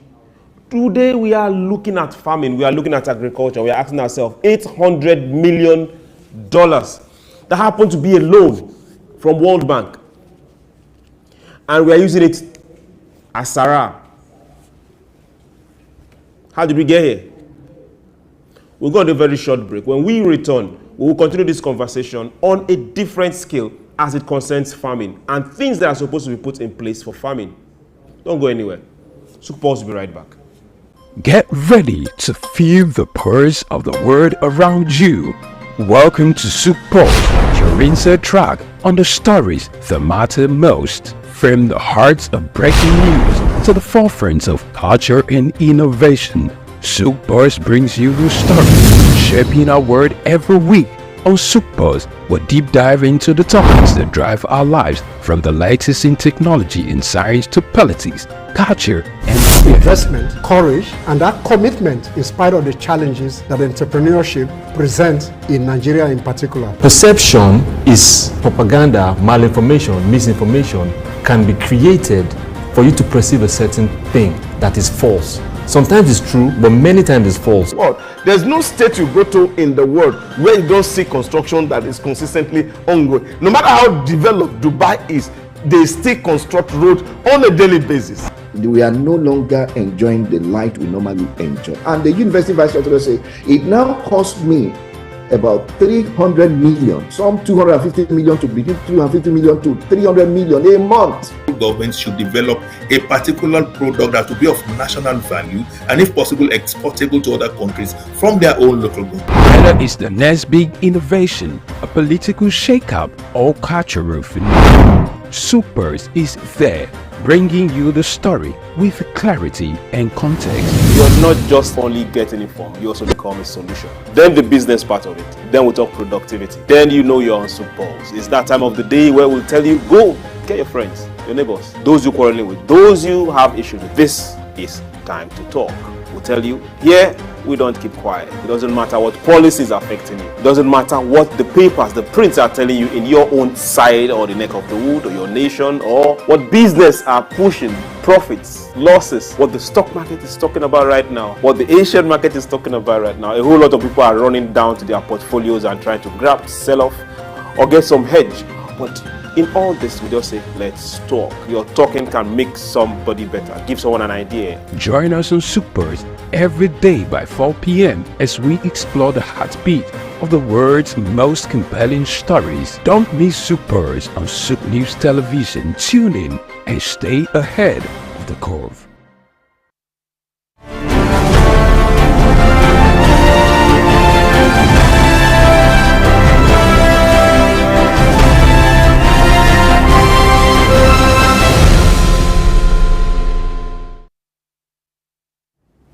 Welcome back. This is SOUQ Pulse and we are live on SOUQ News. We are looking at the cash transfer for those in Nigeria, and we are asking ourselves this direct question. Where is the grants for agriculture? Where is the grants for agriculture? If we can transfer cash, not expecting it back, from people in quote called the poor, which means they'll come back and ask for more, why are we holding out or making sure farmers have the entire funds they need to produce the food, the crops that we'll eat for now and those that we export, be it for processing, in whatever level it is? That's what we're talking about. And we have a player in that field. He's not just a farmer, but someone that has made a mark in the agricultural sector. We have Emmanuel Absent, and he's been here giving us his thoughts, insight, and knowledgeable answers to things that needs answered. Now we are heading this, and we are taking this a notch further. Sometime in the past week, there was a flood in the north, to be precise, Maiduguri, and a dam broke its banks. A lot of people have written about this. Some true, some not true. Some with political agenda, some would not. But now this is where we are heading to. This particular dam had a focus, and agriculture was part of it, which means that dam was built with irrigation in mind. Now this gets us to ask, how many more dams are built with irrigation in mind? Until date, are they serving that purpose? Emmanuel, are you back with us? We can hear you. The flood in Maiduguri exposed this particular dam and the agric that was there in the planning from onset. Now we are asking ourselves these questions. If we say that we have not been able to produce food from the north or from any other part because of the seasons, dry seasons, but we have dams that could really cater for irrigation, what exactly is the excuse? Why have these dams and every other irrigation works not been happening over the years? All these dams, why have they been abandoned?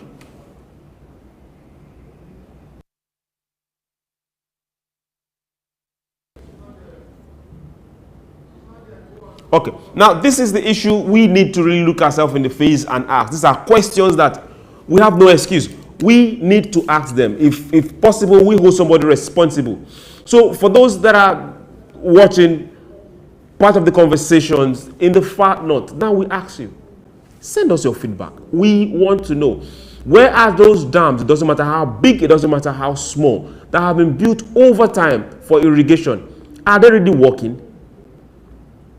Do we still have those particular farms and the irrigation channels as we speak, servicing farmers?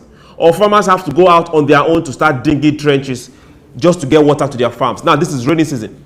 Let's look at during the dry season. We have a whole lot of scheme that has to do with Fadama for those in the north and those in the middle belt. Are they still working? Because if we go back to our budget, we'll still see monies that have been appropriated for this particular sector. All of those Fadama schemes, all of these irrigation dams, every one of those water basins that has agric in quotes attached to either their building, their master plan, their budgeting, the disbursement. How far? We can't stop talking about this. We can't stop asking questions about this. We need to get productive. This is where we start. We talk. We need to feed ourselves. This is where we start. We talk. So we want to hear from you. Ima, are you back with us, please?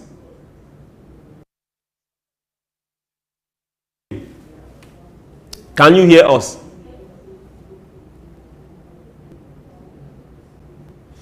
Okay, I think he's still having network issues and he will sort that out. So for everybody on that side of the divide, we want to hear from you. Go to our channels, our social media channels, and send us those particular messages. If possible, do the videos. Let's get to see them. For the farmers that are on your own, you're the one sorting it out.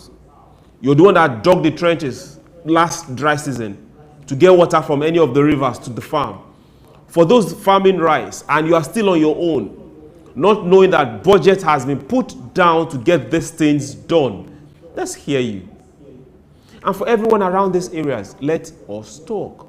Because we need to start getting people to do the job they've been elected to do. We need to start getting people accountable for the monies they've collected or budgeted or put on paper. We need to start getting people to talk to us. Now, for those that are wondering, we have a law that is working right now, and that is for local government. And local governments are getting their monies directly from the federal allocation. It can be business as usual. If we keep short, then it is business as usual. If we don't talk, then hey, why should we complain? There are two different things between talking, demanding, and asking questions, and complaining. Now, Ima is back with us, and I think his network is better now. Ima, can you hear us? Okay. Now, this is where we are heading to. For every single one out there, you're working, you're grinding, you're putting food on the table. You not just having responsibility for yourself, for your family, and that of your community. We say thank you, kudos. But now let's talk. Let's have a feedback mechanism where every one of us can always reach out and say, okay, good, SOUQ Pulse, this is where it is. This is what the situation is like when it comes to farming in my community. SOUQ Pulse, this is what it is. This is what the situation is like when it comes to the dams and the irrigation services in my community. The farmers in my own side, this is the last we heard of it. Now, we make progress because we escalate this particular discussion to those that need to hear it, be it our reps, be it those who've elected as governors. But first, we'll start with our local government chairman. We'll start with our councillors. They are everly present and very close to us. We are looking at two things: the farms, how the free money will affect the farms. They're also looking at the free money itself and the source of the free money. You will agree with me that we will certainly be asked to pay World Bank loan of $800 million. We'll be asked to pay. So when that time gets for repayment, what excuse are we going to give? That you sent the money to who exactly because the person was poor? So when they were giving you the money, what are we going to say? These are questions that should ring in our heads, not once, not twice. If we want to get productive, are we going to continue in this chain? Then those that are disbursing in the first place, can somebody account for them? Can they account for who they gave the money to? Can they really come out in presence of their community and say this, that, and that other person took this money, and those ones will say, yes, it was given to us? Then after the entire giving, those who've given it, what are they going to use it for? It's free money. It's not attached to any form of business or productivity. Can we continue in this light? We'll go on a very short break. And when we return, we'll get to the last part of this production for today. And we will reflect. And we will seek solutions to our own productivity. Because we can't continue like this. Don't go anywhere. SOUQ Pulse will be right back.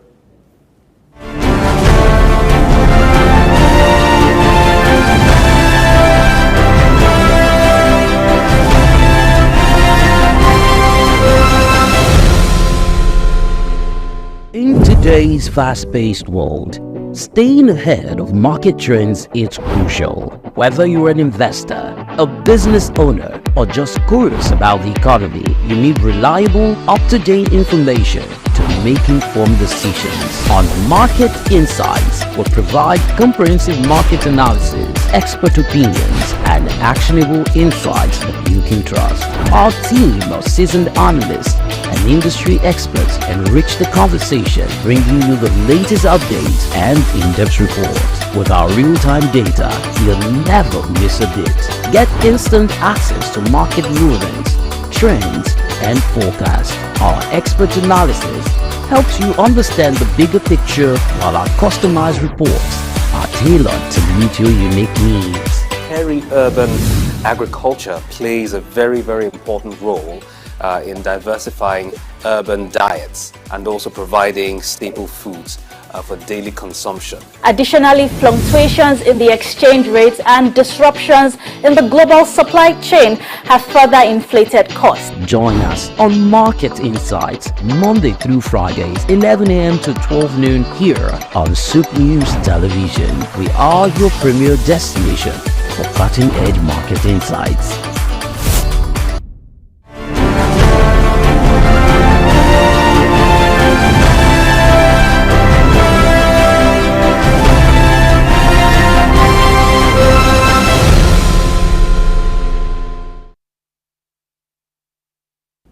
Welcome back. We're on the last stretch of SOUQ Pulse for today, and we'll be looking at cash transfers for those in Nigeria. And we've been looking at, is it possible to just have this money go straight to agriculture? Or asking directly, where are those particular grants for agriculture? My name is SOUQ John Rogers SOUQ, and we have Emmanuel Abson. And he's been here, he's had a bit of network issues, but he's back. Emmanuel, how are you doing? Fine. So my apologies, please. Can you hear me perfectly now?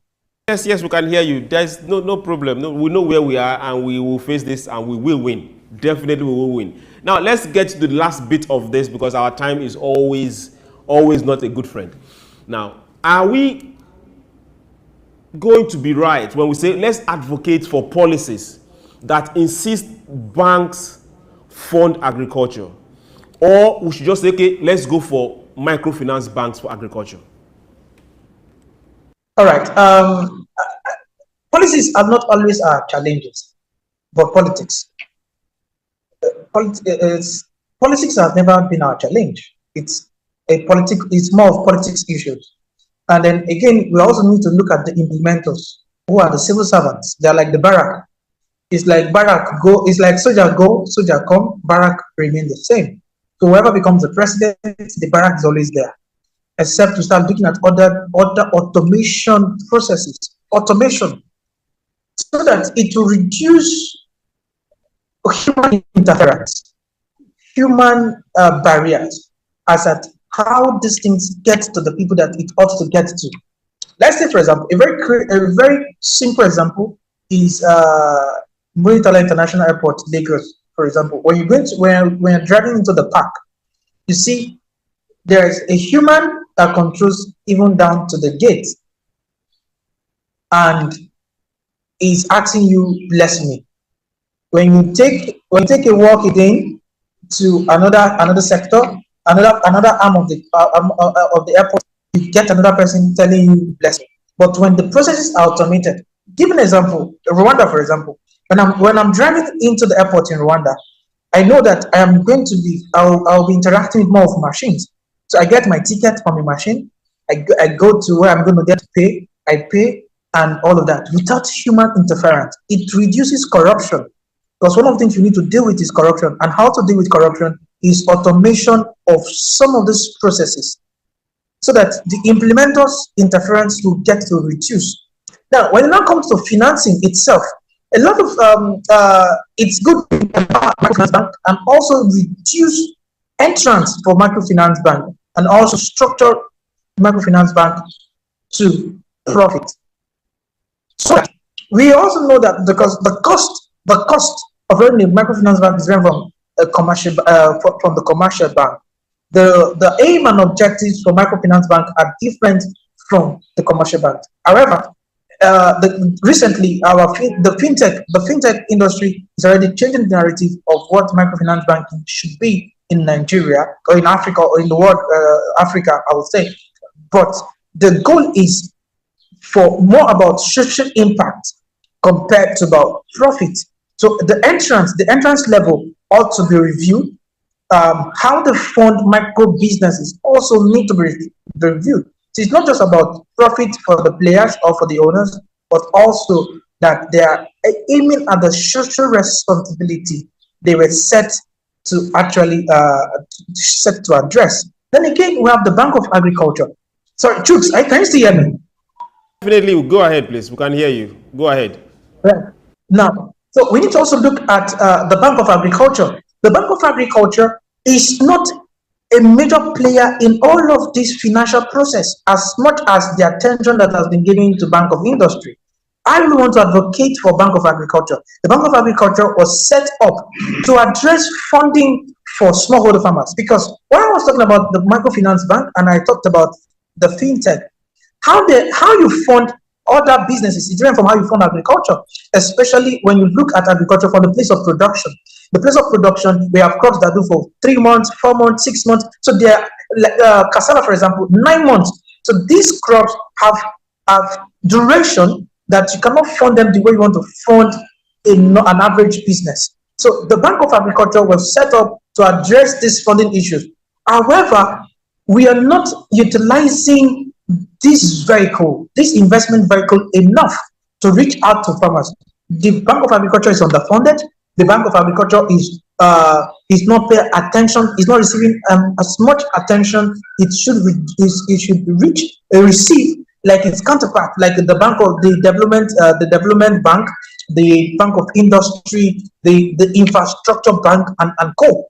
Then again, we have to also start looking at capacity building for the staff of the Infrastructure Bank, and this is where again that players in this sector will start looking at it.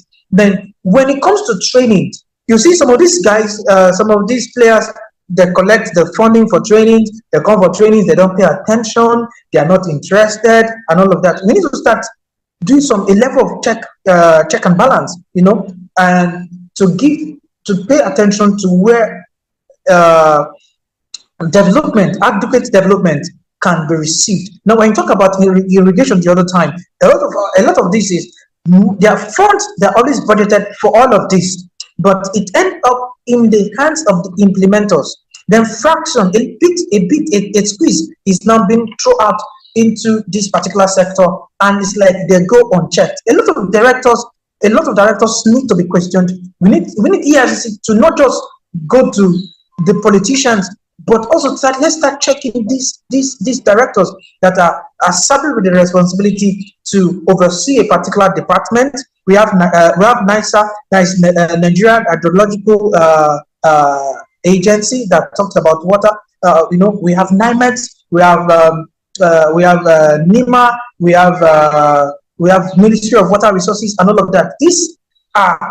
Then again, we need a bit of this cross-sector collaborations that Water Resources, Ministry of Environment, Ministry of Agriculture, and Nigeria Development Agency, NIMET, are all working together to give us the kind of solution we're looking for. And funding should be monitored. Now, this is not just national cake for us to keep biting, and we're biting everything, and there's nothing left to even to do the work.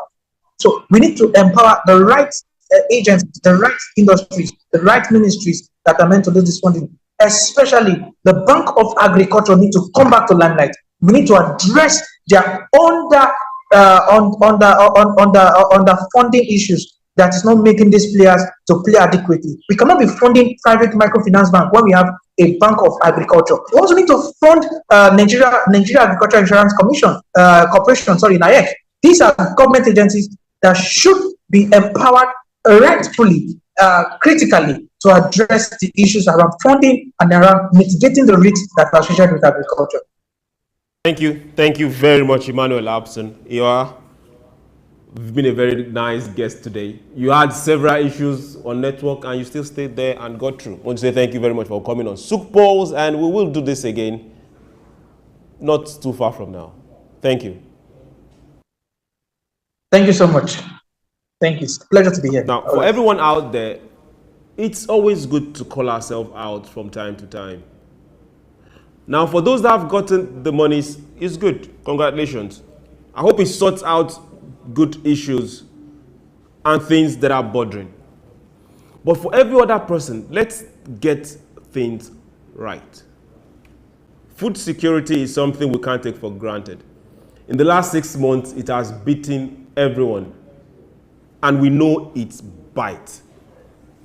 We don't want it to get worse. This is the ready season. This is the planting season. We've gotten to harvest for some crops, so they are coming out. So maybe the price of food is coming down. What happens next dry season? What happens next year? So we should all get active. We should all get talking now. If we need to get more irrigation to keep planting, then we should get talking now. If we need the agric bank to get funded, just like Emmanuel said, we should get talking now. If we need the insurance of the agric sector to get funded, we should start talking now. If we need to hold people responsible for the $800 million, we should get talking now.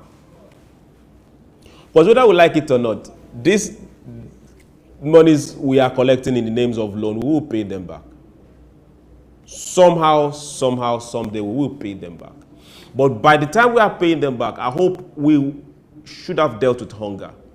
We should have gotten our hands dirty in the farms and produce more, not just for us, but for our neighbors, and be able to process and also export. That is where SOUQ Pulse comes in. We say, don't keep quiet. Get productive. Come to the market and come with product. We have no excuse. To everyone that has been part of this program today, we say, don't keep quiet. Keep talking. We'll make progress. My name is SOUQ, John Rogers SOUQ. We'll do this again tomorrow. Remember, follow us on our social media handles, SOUQ News TV. Have yourself a beautiful evening. Bye.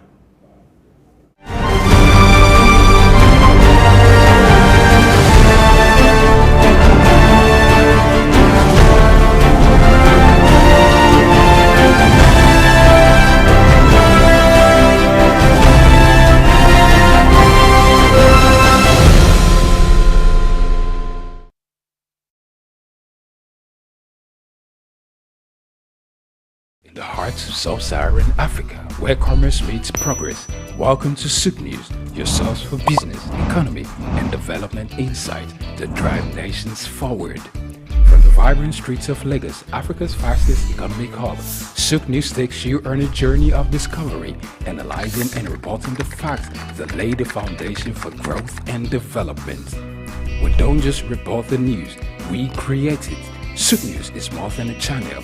It is a catalyst for change, spotlighting the stories that shape economies, inspire entrepreneurs, and fuel progress. Covering business, finance, technology, energy, and many more, SOUQ News provides a daily deep dive into the stories that matter, interviews with industry titans, and analysis that empowers your understanding of economic landscape. Join us daily as we dissect, discuss, and deliver the most relevant and factual news on business and the economy.